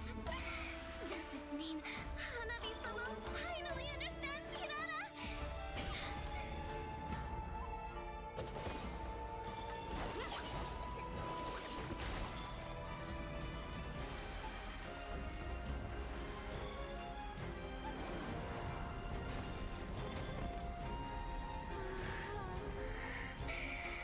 So warm. So beautiful. We can finally embrace eternity in hell. Just the two of us. Allow me to release your eternal bloom.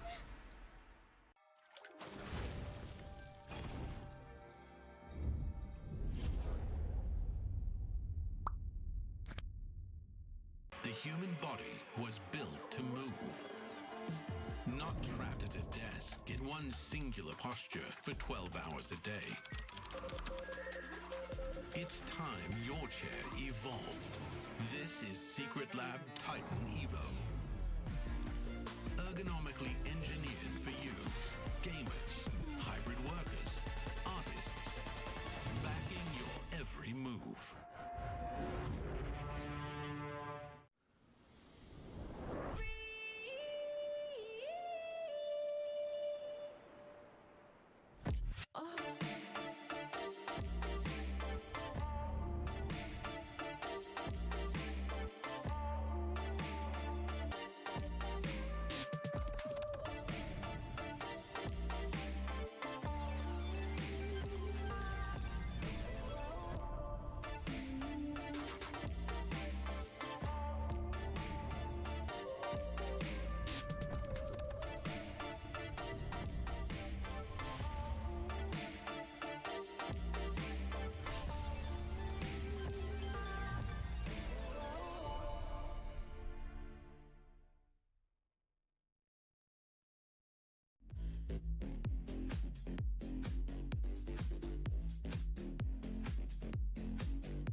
All right, ladies and gentlemen, welcome back to the final series of the day here for the 2026 Asian Games qualifiers for Mobile Legends Bang Bang. Now, we're coming into the final game, and this is going to be a star-studded match, as we have talked about before many times. Whenever we see Team Philippines, we know that this is going to be a great game. Yeah, I mean, Team Philippines, I would say they are the top tier. They are the top team after all here. Of course, of course. They are so strong, but coming in is going to be a team that took out Team Myanmar 2-1 fashion. So it's Team Cambodia. So we did see Team Myanmar win over Team Malaysia, but Team Cambodia actually won against Team Myanmar.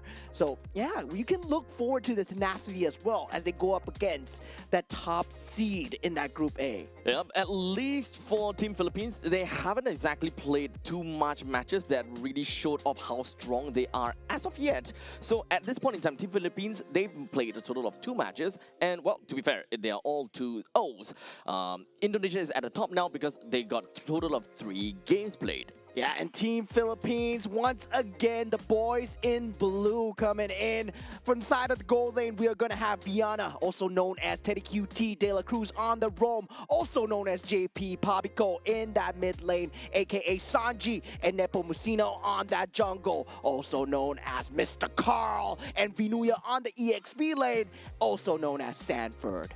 Now, Team Philippines, they are undoubtedly one of Singapore's favorites as well. You know, we have a lot of fans for Team Philippines, and of course, when it comes down to, you know, the team overall as organizations as well, they are just amazing. I think they're so good. I think this Team Philippines team is so good. I think organizations should scout them and make them play together because they're so good together. You know? Yeah, I agree. To the very extent that they don't play together all the time is blasphemy. Yeah. Yeah. /S, by the way, in case we get shot by people. Okay. Now we're coming in with the side of Team Cambodia. We're gonna have Kyo Pavin, T.Y. Odom, and also Chamakara on that mid lane, Chandavan on that jungle, and Mekong on that EXP lane. I see some familiar names here.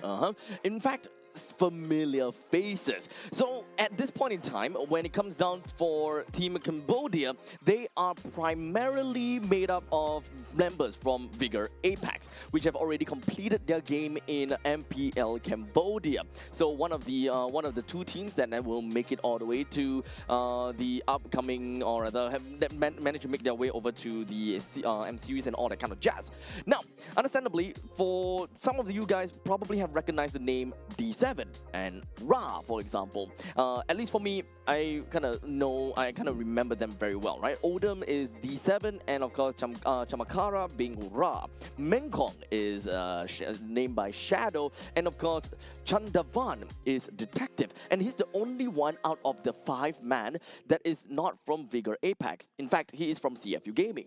CFU, very familiar name indeed. Well, they're known for being wild in terms of the plays, right? And the wild cards as well, they were extremely volatile when it comes to play style. Now going up against somewhat of a stable play style, right? The most stable of all, I would say, in the entirety of Mobile Legends Bang Bang, Team Philippines, where they're known for their stable playstyle, able to explode when it needed, but definitely how will they fare? Because we might be having a bloodbath here of explosions.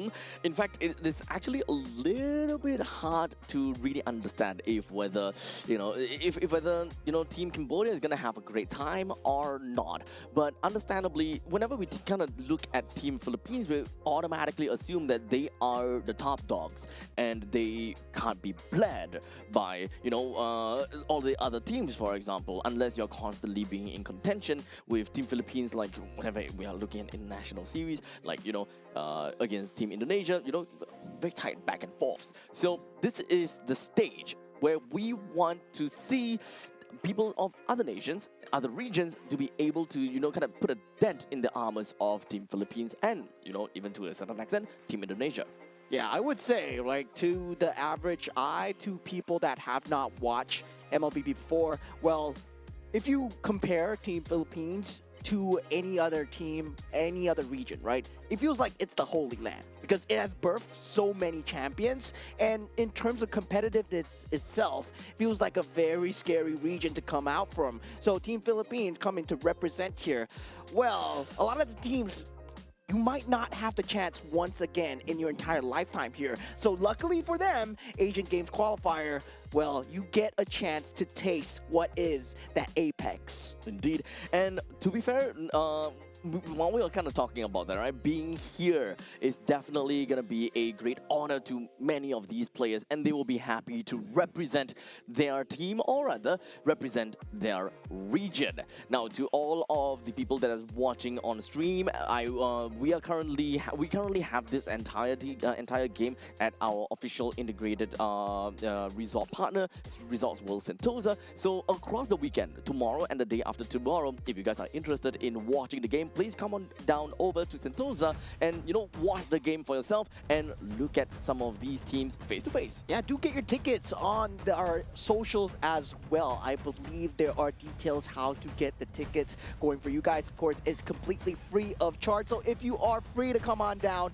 do come on down as well. Now, going into the band stage as well, we have the Guinevere and the Marcel being taken out of the pool. And so far, the Phoveus is going to be going down as well. Right now, that Paquito still out as well. We saw what Vinuya did on the Paquito yesterday, and it was indeed devastating for the members of the other team. Now, for the side of Team Cambodia, will they want that being done to them as they have the final ban right now? We do have the Paquito that's currently still available to be picked, and I'm pretty sure that they don't want to give the Paquito over to Vinuya.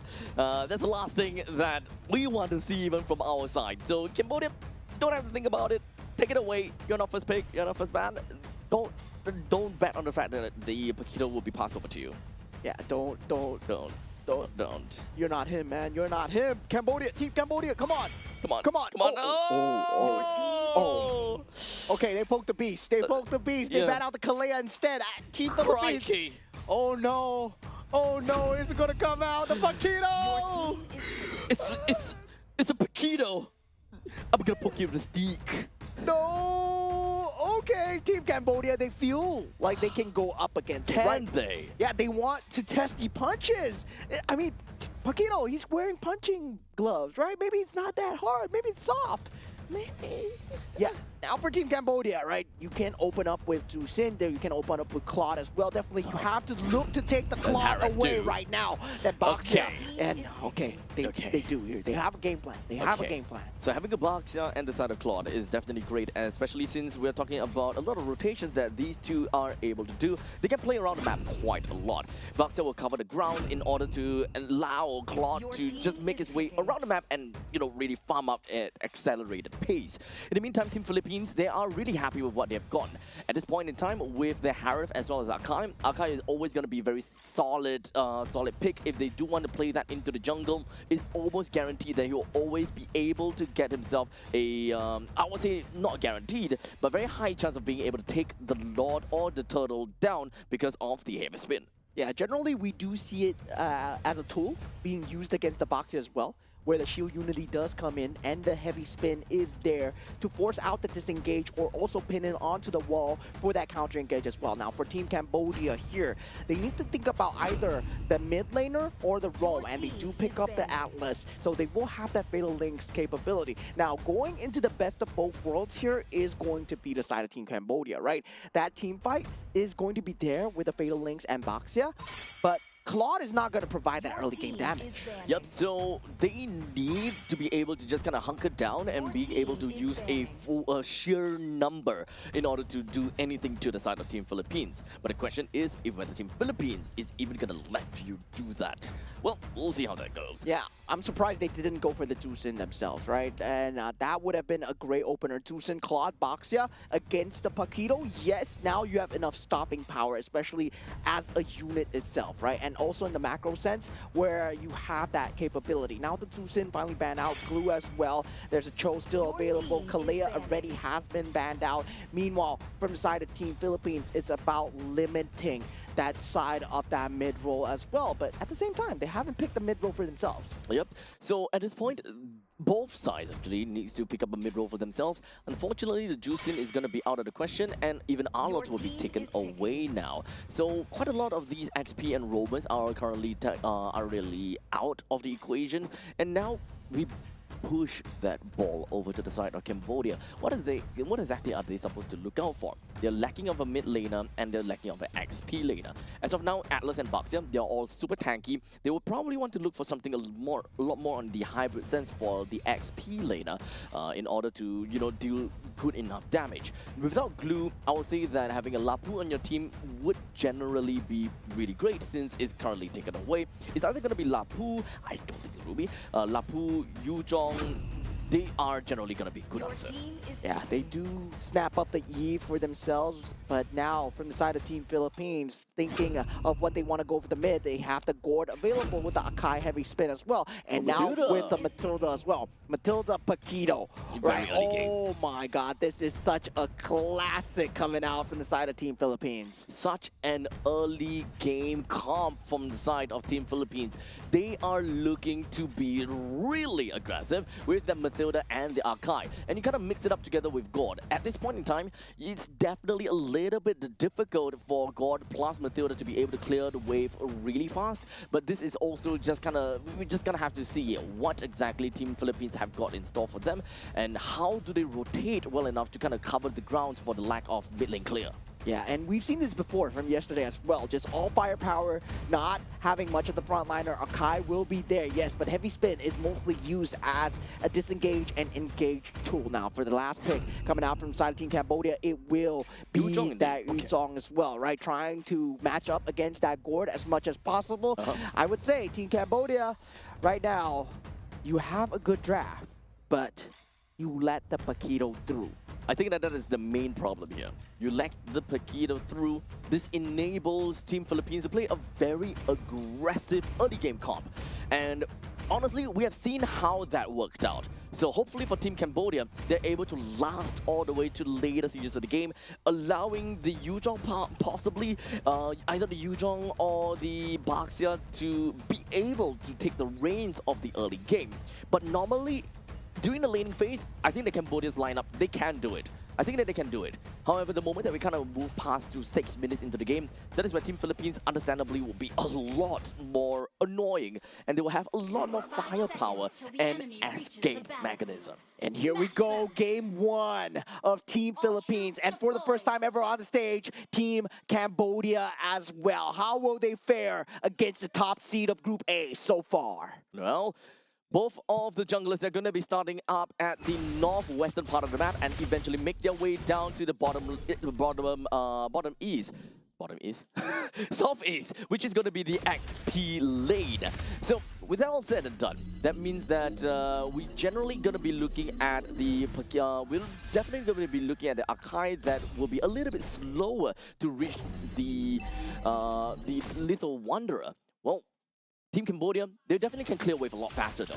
Yeah, they do have that rotational speed coming through, and with that orange buff being that first target of choice here now, Nepomuceno will be in that scene here, but using that guy win to get out and get it with that retribution as well.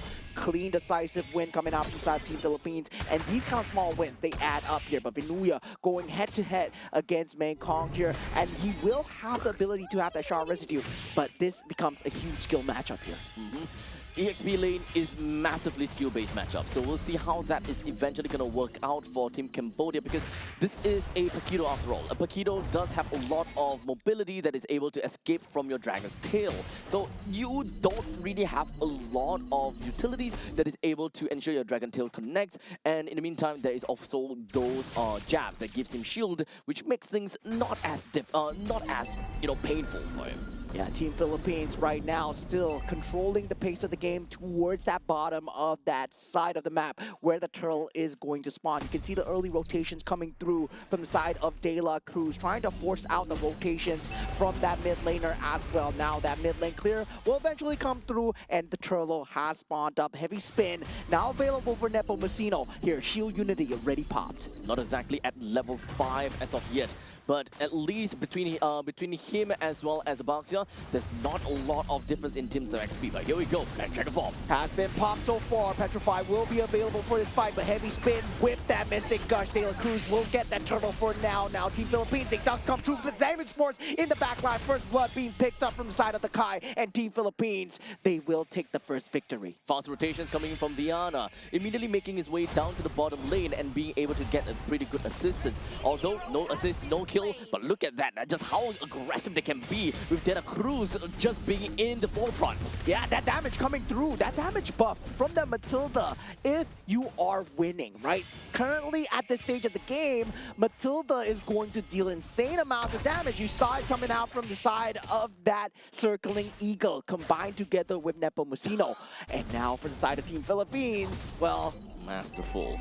That was absolutely masterful coming in from the Paquito. This is the situation when you kind of give the Paquito over to the side of Inuya, right? Because a Yuzhong generally have got a lot more priority in the lane because of the fact that he's got good damage, he's got good range, and he's got lifesteal technically speaking because of the Shard residue.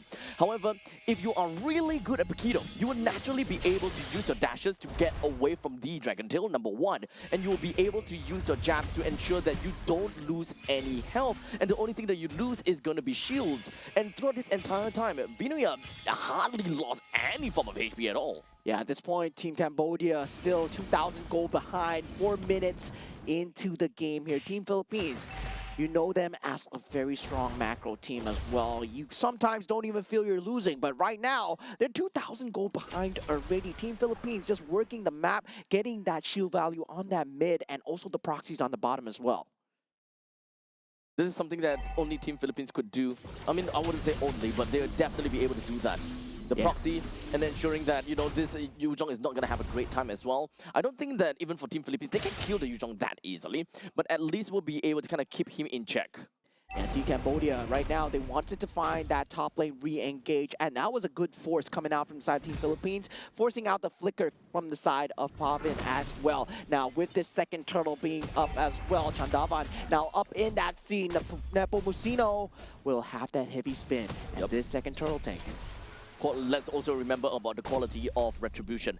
Nepomuceno is currently at level 8 versus the fact that the Baxia, oh, hold a second. What a reaction speed coming through from the side of Vinuya as he reacts just in time, and that flicker will not find that Fatal Links combination. Nothing connects coming out from the side of Team Cambodia, and real manipulation, not enough. Nepomuceno eventually taken down with the help of the Black Dragon form here, and that's just Team Cambodia responding. But Vinuya, man, the moves coming out so far, and now with that turtle being up for the taking, having that circling eagle taking out Baxia. It's dealing so much damage. There's no retribution on either side, but with that blazing duet, Claude eventually gets it for Team Cambodia. And Team Philippines, for the first time, they will be on a slightly even ground. Very close fight between the two of the team, but however, mid lane is not over. Esports together with the Mystic Gush, and now they don't have that Fatal Links, no flicker available. Team Philippines, they know their timings perfectly as they push onwards with the timing. And just like that, Team Philippines, they still have got themselves a pretty good lead on top of Team Cambodia with a total of 2,600 gold lead. And the gold is pretty well distributed to the entire team here, with the most amount of gold lead going over to the hands of that Harry with about 800 gold lead, followed by, for some reason, we do have Matilda having pretty good gold on top as well. But you can pretty much get the idea. Very well distribution coming in from the entirety of Team Philippines. This ought to allow them to have a very good movement going forward. Yeah, this is De La Cruz just being able to be in that front line consistently, right? And now with that Mystic Gush, Vinuya, well, lane priority, we don't care about that. We have a Mystic Gush and Vinuya's boxing. And now with that, Chandavan, he is in a slightly bit of trouble. This turret is going to go down. He will have the Shi Unity to get out. There is no Mystic Gush, but the stun control coming through from the side of Team Philippines and keeping him there. Team Philippines are doing such a great job on the EXP lane. They do fall in that mid lane as well, but this is the segmented team fight that comes through. Now, Esports is there. They're not letting up the pressure. Viana not able to find a single pressure as now he is able to get out, but that's just a bit bit more breathing space for Team Philippines. They're not gonna let them breathe at all. Mystic Gush is still there, and they just want the turret. They just want the turret. All the way down to the bottom lane, it was just sheer confidence coming in from Chandavan, hoping that he will be able to do a little bit of something down to the bottom lane. However, the turret still went down. He was not able to clear it fast enough. And such, what Papico as well as Ivinia did, they just focused down onto the turret. They don't even bother getting a kill or a hit down on the Chandavan, so they do not get the enmity of the turret. And shortly after that, with the amount of control that they have, they will bring him down. And of course, from that point on, they were just styling onto the middle lane. Yeah, the turtle does go the way of Team Cambodia, and with that heavy spin being used already, circling eagle used to disengage. They know they don't have that Zamon's Force for now, and a clean disengage coming out so far. Fatal Links coming out from the Day side onto the De La Cruz, and Team Cambodia, they respond back, but the macro damage has been done. Well, there we go. At least when it comes down to Team Cambodia, they managed to get a little bit of a small victory on top of Team Philippines. They have managed to get themselves 2 total turtles, which is a huge win in my honest opinion, trying to balance out and of course get a good amount of distribution. But hold on a second, Mystic Gush and RWM. RWM used to just disrupt that Mystic Gush. Papico has that flicker just to get away. Now Nepomuceno will have that heavy spin available if he wants to commit it. Vinuya forces out that flicker coming out from the side of Odom as well. Won't have it for that flicker into the Fatal Links. With all of the tier 1 turrets in the top, middle, and bottom lane already destroyed, Team Philippines have got a really good reign and control in the opponent's jungle. At this point in time, Cambodia, they are definitely choking out quite a bit, and they will have a lot of difficulty trying to go for any form of farm as a matter of fact. But looks like Team Cambodia, they're not gonna be sitting idly and waiting for something to be delivered to them. They will want to take things to their own hands, especially since they still do have got a relatively good fighting chance. Some of these heroes that they have, such as the Yves as well as the Yu Zhong, they still do very decent amount of damage. And when it comes down to utility, coming from the RWM as well as the Fatal Links, you do have got catch potential. Yeah, Shu Unity in that back line onto Papico. This is a great engage coming in from Team Cambodia. That Mystic Gush won't be available. Vinuya has to get out. They don't have a front line available, and he is able to disengage so far. Now, Team Philippines, they need to get a clean disengage. Now, Team Cambodia, they get that breathing space so far, but now the Lord is coming back up. De La Cruz still has that vision available. Team Philippines, they do have a slight priority over the Lord. But right now, the main thing is they do have De La Cruz that does have a little bit of that information gathering coming in to know where Cambodia is. Well, in the meantime, the Chill Unity coming in from Chandavan, he crashes down on the Paquito, but that's pretty much all. Yeah, Eagle has been spotted out. He does have the Fatal Links, not going to pop in now. Just knows that he does not have the flicker. It's 2 seconds from being popped up. Team Philippines make full use of the timing, gets that top lane priority going their way. Preparation coming in for this Lord. Better Spell economy is undoubtedly going to go over to the hands of Team Philippines for now. Almost every single one of them have got their Battle Spell, inclusive of Viana and De La Cruz, which is very importantly, they have their Purify. Widia does not have that, but that is completely fine, because they did manage to take one out of Chamakara, which is playing as a Eve. Fatal Links pops through, not on the key target there. Mistake coming in from side Team Cambodia and a punish from Team Philippines. They will not be able to fight for this Lord. And Favin, he's coming down with that Blazing Duet, but without the Roamer, without that huge Fatal Links, it's gonna be a mistake from Team Cambodia to go in. Shu Unity with a Blazing Duet does not connect on anything, and in the back line, your Zamon's Force and Vinuya just coming through. Magic and boxing as the Black Dragon has to run away. That's Petrify is not enough. Impeccable position coming in from Vinuya. Just a grand foresight knowing that BMI is going to appear, or rather, the Claude will go back to his BMI no matter what, because he overextended already. So the only place to go is back to his BMI. Well, Vinuya waited patiently at that moment in time, but who knew that not only is he going to catch a Claude, but he caught a free heave on top as well. I would say that is a huge mistake coming out, and now with the heavy spin catching onto Chandavan, that is no retribution. And Team Cambodia, they completely have to give up the Lord for the second time in a row. This was a first mistake going it for the first time, right? Chandavan was not there. They did not have the Fatal Links. Odom was being taken out early. They were fighting this 4v5, 10 seconds away from Odom, and that Zamon's Force, well, it's just gonna wreak havoc. It is such a difficult fight for Team Cambodia. They really did their very best to see what they could eventually do in the team fight. However, they were very pressured to make a move. They really want to make a play. And Team Cambodia, at least, they believe that they have the power spike. They have something that they can do. Now all 5 members gathered onto Vinuya. Finally a shutdown from the side of Team Cambodia here as they respond towards that Lord pressure. But that means that they won't have the capability to jump in with a Shield Unity once again for the next few seconds. But they will have that Fatal Links with a Flicker available. Right now they already lost that inhibitor turret on that top lane. And Team Philippines playing it safe know that they don't have that backline penetration. The rest of the members coming from Team Philippines now slowly expand themselves out. Oh, take a look at that! RLWM into the Fatal Links combo. Puppico gets taken out. Same as Sports. Viana doing what he can. 3 members already down from the side of Team Philippines. And now Team Cambodia, they answer back. They might have lost an inhibitor, but they fight back. And this is the wild card as we talk about. Team Cambodia is wild when it comes to this. Constantly just cracking down onto these turrets. Team Philippines manages to crack open the top lane T3 turret and almost there for the middle turret as well.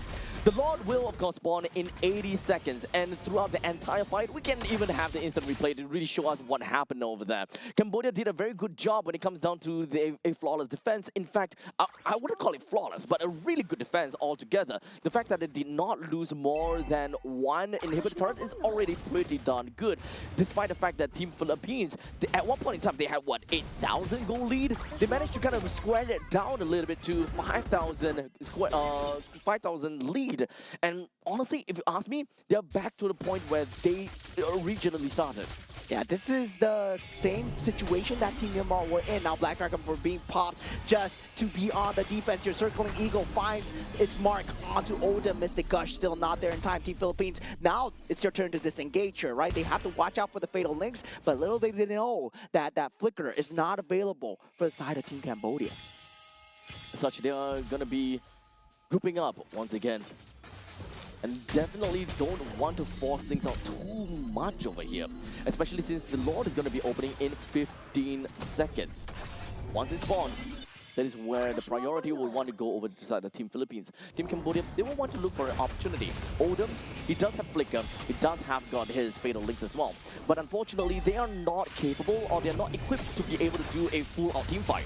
Yeah, now Team Cambodia, they know that Zingman Sports is not worth fighting into, yet they go into it anyway. This might be the human stake here as the Underfilm is there. So Vaughn takes out De La Cruz. That Mystic Gush is there as Viana gets taken out from the side of Team Cambodia. But Vinuya is still there, laying waste in that back line, and Bombin finally puts an end to it. And this is huge for the side of Team Cambodia. And they finally fight back. Pambico, the only one left to deal damage. And now Pambico, he's currently being choked out and being a little bit too greedy. Cambodia strikes back, and now they have the priority over the Lord. What a game! We have a game on our hands here, ladies and gentlemen. It is the timing. 15 minutes have been fulfilled. 3,000 gold advantage coming in from side Team Philippines. But Cambodia, they have a Claude. And now Nepomuceno, heavy spin, forced out. That's going to be huge for the next team fight as well. Team Cambodia know that they have a sliver of timing. Yep.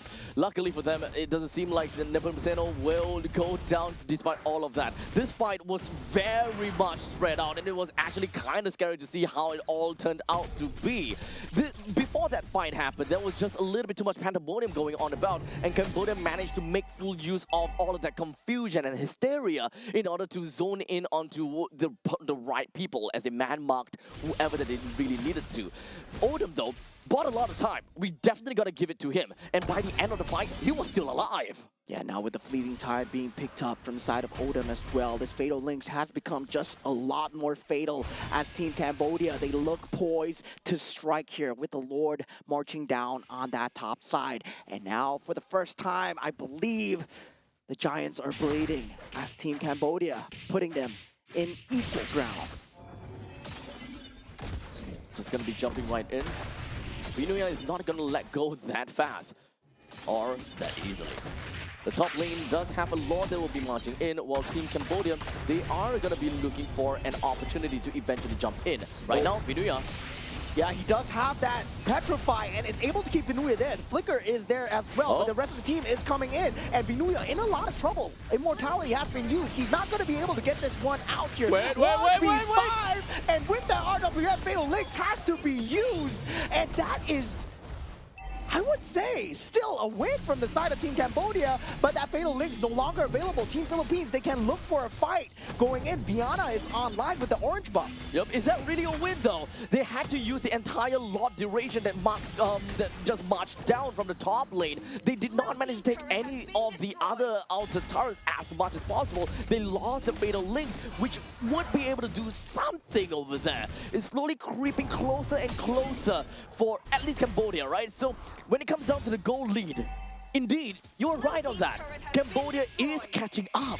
Yeah, and this is a lineup that they are poised to strike in that late game, right? Team Cambodia, in terms of the draft, that Claude wins out the Harris handedly in that gold lane. And the same problem that Team Philippines, well, they've been taking advantage of that lack of a frontliner. Nepomuceno will be the only one that's able to frontline. Everyone else will fall like flies. The game is now dead even. However, Team Philippines, they refuse to back down.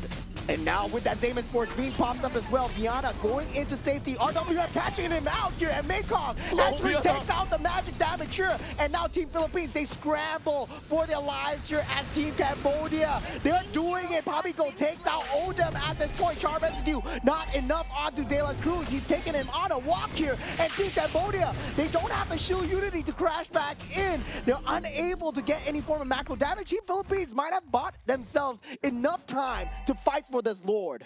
But however, do know that it was a roam for a gold lane. I'm not too sure if whether Team Philippines can even try to contest this without Viana, which is playing as the Harib right now. Team Cambodia, they're taking their own sweet time though.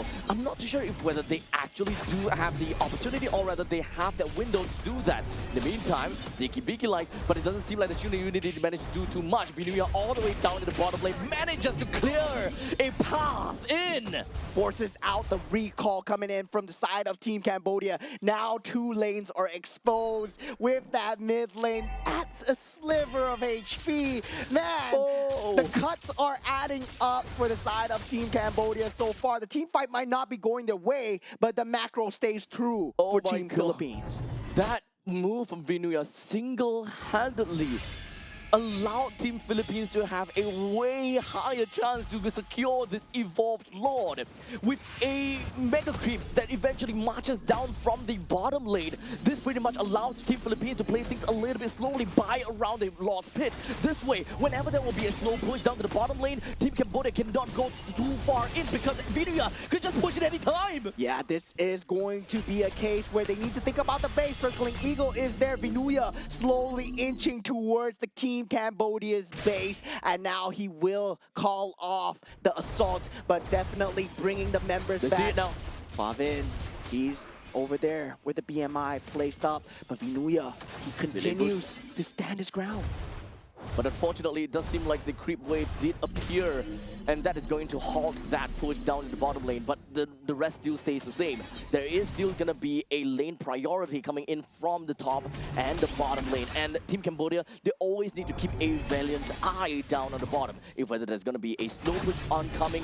And eventually, that push will always go towards the victory of Team Philippines. And Nepomuceno able to sniff out the members of Team Cambodia, but Vinuya goes for the back door. The turret is now down. Vinuya is in no man's land, but now Team Cambodia trying to take out the Lord. Favin is already there. Nepomuceno gets the Lord on the other side. Team Philippines, they get the Lord. They get the mid turret. They force out the Winter's Crown. And Favin, he is extremely low. Flicker is being forced forward. They get out Vinuya for now. Team Cambodia, if they can win this team fight, they keep themselves in the game. Circling Eagle just to disengage here as Team Cambodia, they want more. Nepomuceno still has that capability to respond, and now Team Philippines, they respond with Viana, a shutdown, double kill, and the Lord marching down the mid lane. All of these immortalities are constantly being popped. Great thing that we do have Favin to manage to outplay against Vinuya. However, we are already looking at 4v3. This is an impossible push for Kempo to defend. Yes, there is nothing they can do here, especially with the heavy spin coming out from the side of Nepo Mucino. Team Philippines are going at the Crystal, and they take it down. A 1-0 lead, but what a fight from Team Cambodia. That was way too close for comfort for Team Philippines. But this also gladly shows to all of the people in Cambodia that their team, their representative, is out here and they mean business. Yeah, I would say Team Cambodia, well, they put on quite a show indeed, Team Philippines. They did win it out in the end, right? You see the superior decision-making in terms of just trusting Vinuya in that bottom lane as well. And this is why you don't want to give out the Paquito to Team Philippines. Indeed. The Paquito ultimately had made very difficult decisions over to the opponent's side. You had to concede your Claude in a global team fight by the Lord's Pit, and you had to recall that to really deal with that the Paquito in the middle lane, and he was even almost losing. He even had to get himself a good amount of item cycling. Honestly, great over to the Claude. Really outplayed against Vinuya, but ultimately that was still a very difficult game that Vinuya displayed to Cambodia. Great decision making in terms of he didn't win the game by ending the enemies. He won the game by forcing the errors, right? He forced out so many errors from the side of Team Cambodia. They consistently had to keep him at the back of the heads. At one point, Vinuya, he was just soaking up 3 creep waves. And this man, Vinuya, Sanford, whatever you might want to call him, this Paquito, still 100% win rate here. And teams are still giving it to him. This is a very difficult part where Team Cambodia, I think that they're constantly questioning themselves if whether they can take a fight or whether they need to focus onto the Lord. Do they go back? And if they were to go back, who needs to go back, right? There is so many fights that even for the side of Mengkong, to be honest, as a Yuzhong, he did an amazing job. He had so much threat looming all over, constantly being able to just give a lot of chase over to De La Cruz, that's playing as a Matilda who has great amount of mobility, but yet he still can catch up time and time again. Team Cambodia really outplayed themselves throughout this entire game. Yeah, I mean, they did pick up the Claude as well. That was a great late game too that they had. And I really like the decision to just have the disrespect, right? Coming out from inside Team Cambodia. Yeah, it's time to stop respecting Vinuya's damage. It's time to collapse and time to do something about it. And finally, we see an end to his reign of terror. But still, he kept the echoes going where he kept on the creep waves. If I can't kill your heroes, I'm going to take out your turrets and eventually your base. Vinuya single-handedly just brought down 2 of the inhibitor turret just due to pure macro and of course map understanding. They had enough information to say, okay, there is no way that they are going to rotate over to Vinuya despite the fact that there is a Baxia, by the way. We need to remember that there is a Baxia to the side of Team Cambodia. However, the Baxia is required to be in the Lord's Pit or at least dancing around the Lord because there is that threat of Nepo Mucino to just take the Lord away, and that is just a big Lord that will march down in middle lane. And unfortunately for Team Cambodia, they have to face an inevitable. Yeah, now game 1.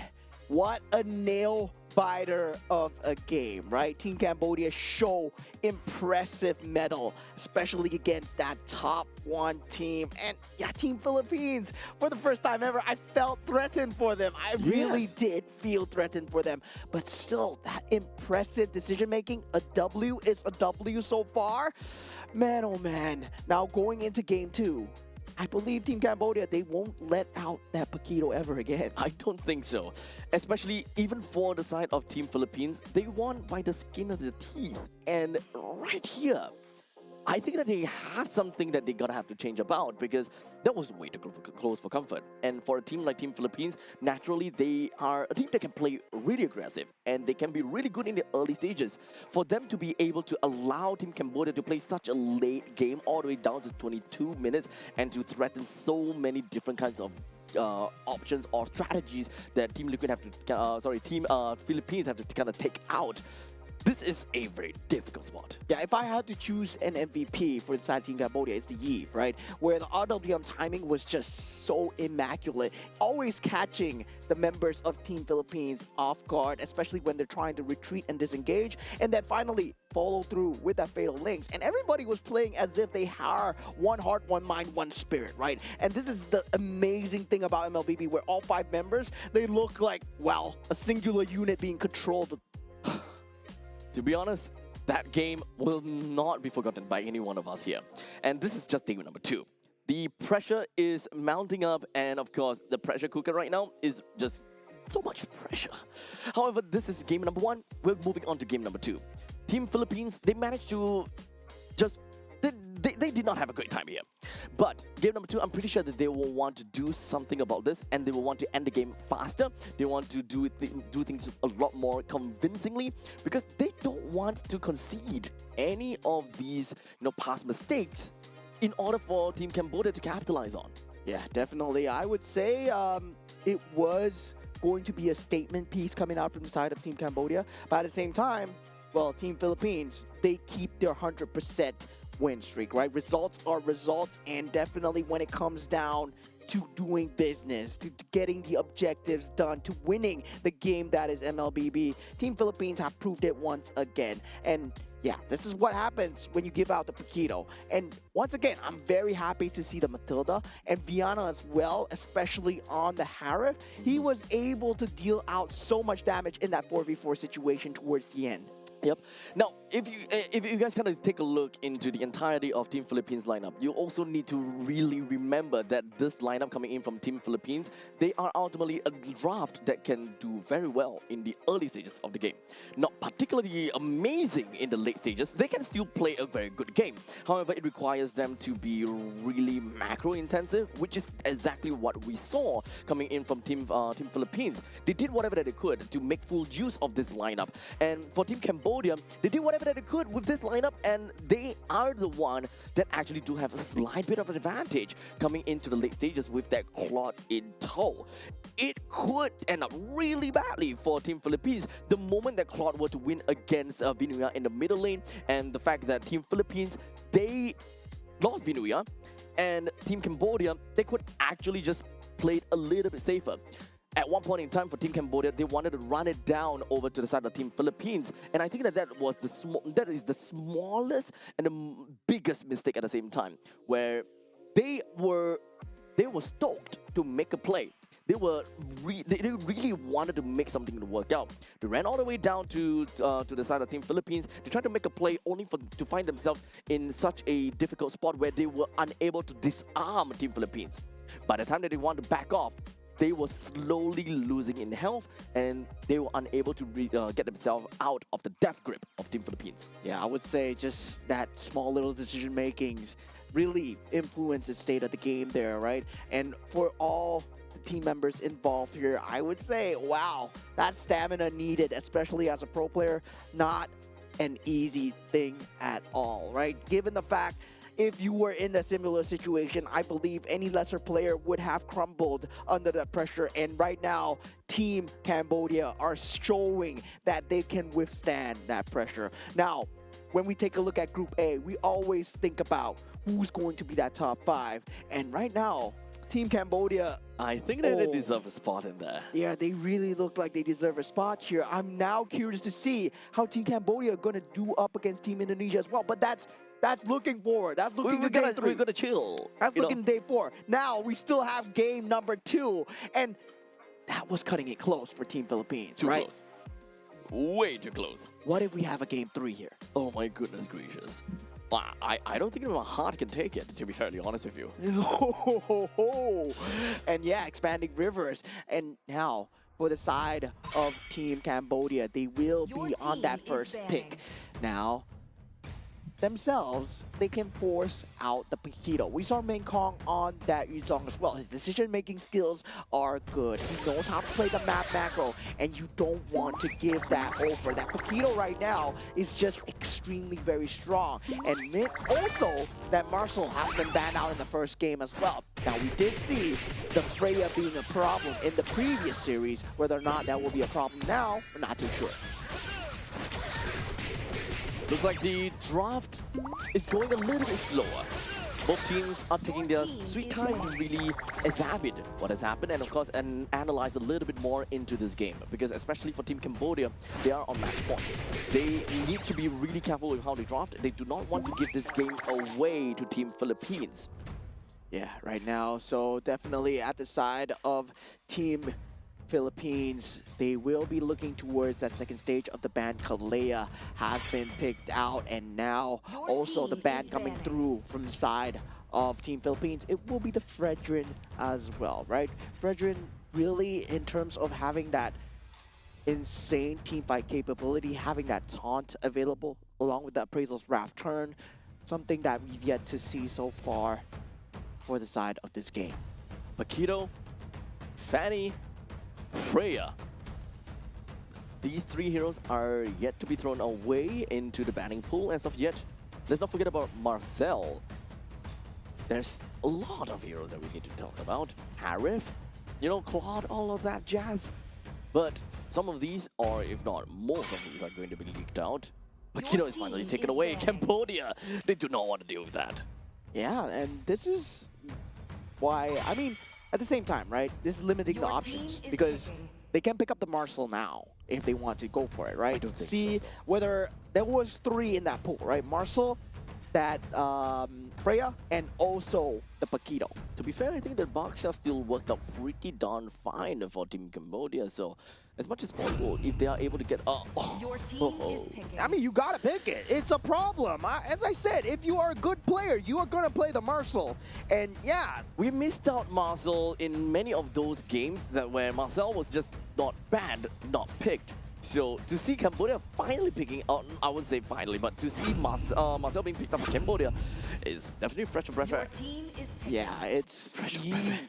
Breath of Eve fresh air. and Boxia being picked up from the side of Team Philippines so far. And now for the side of Team Cambodia, they will have that Claude available if they wish to go for it.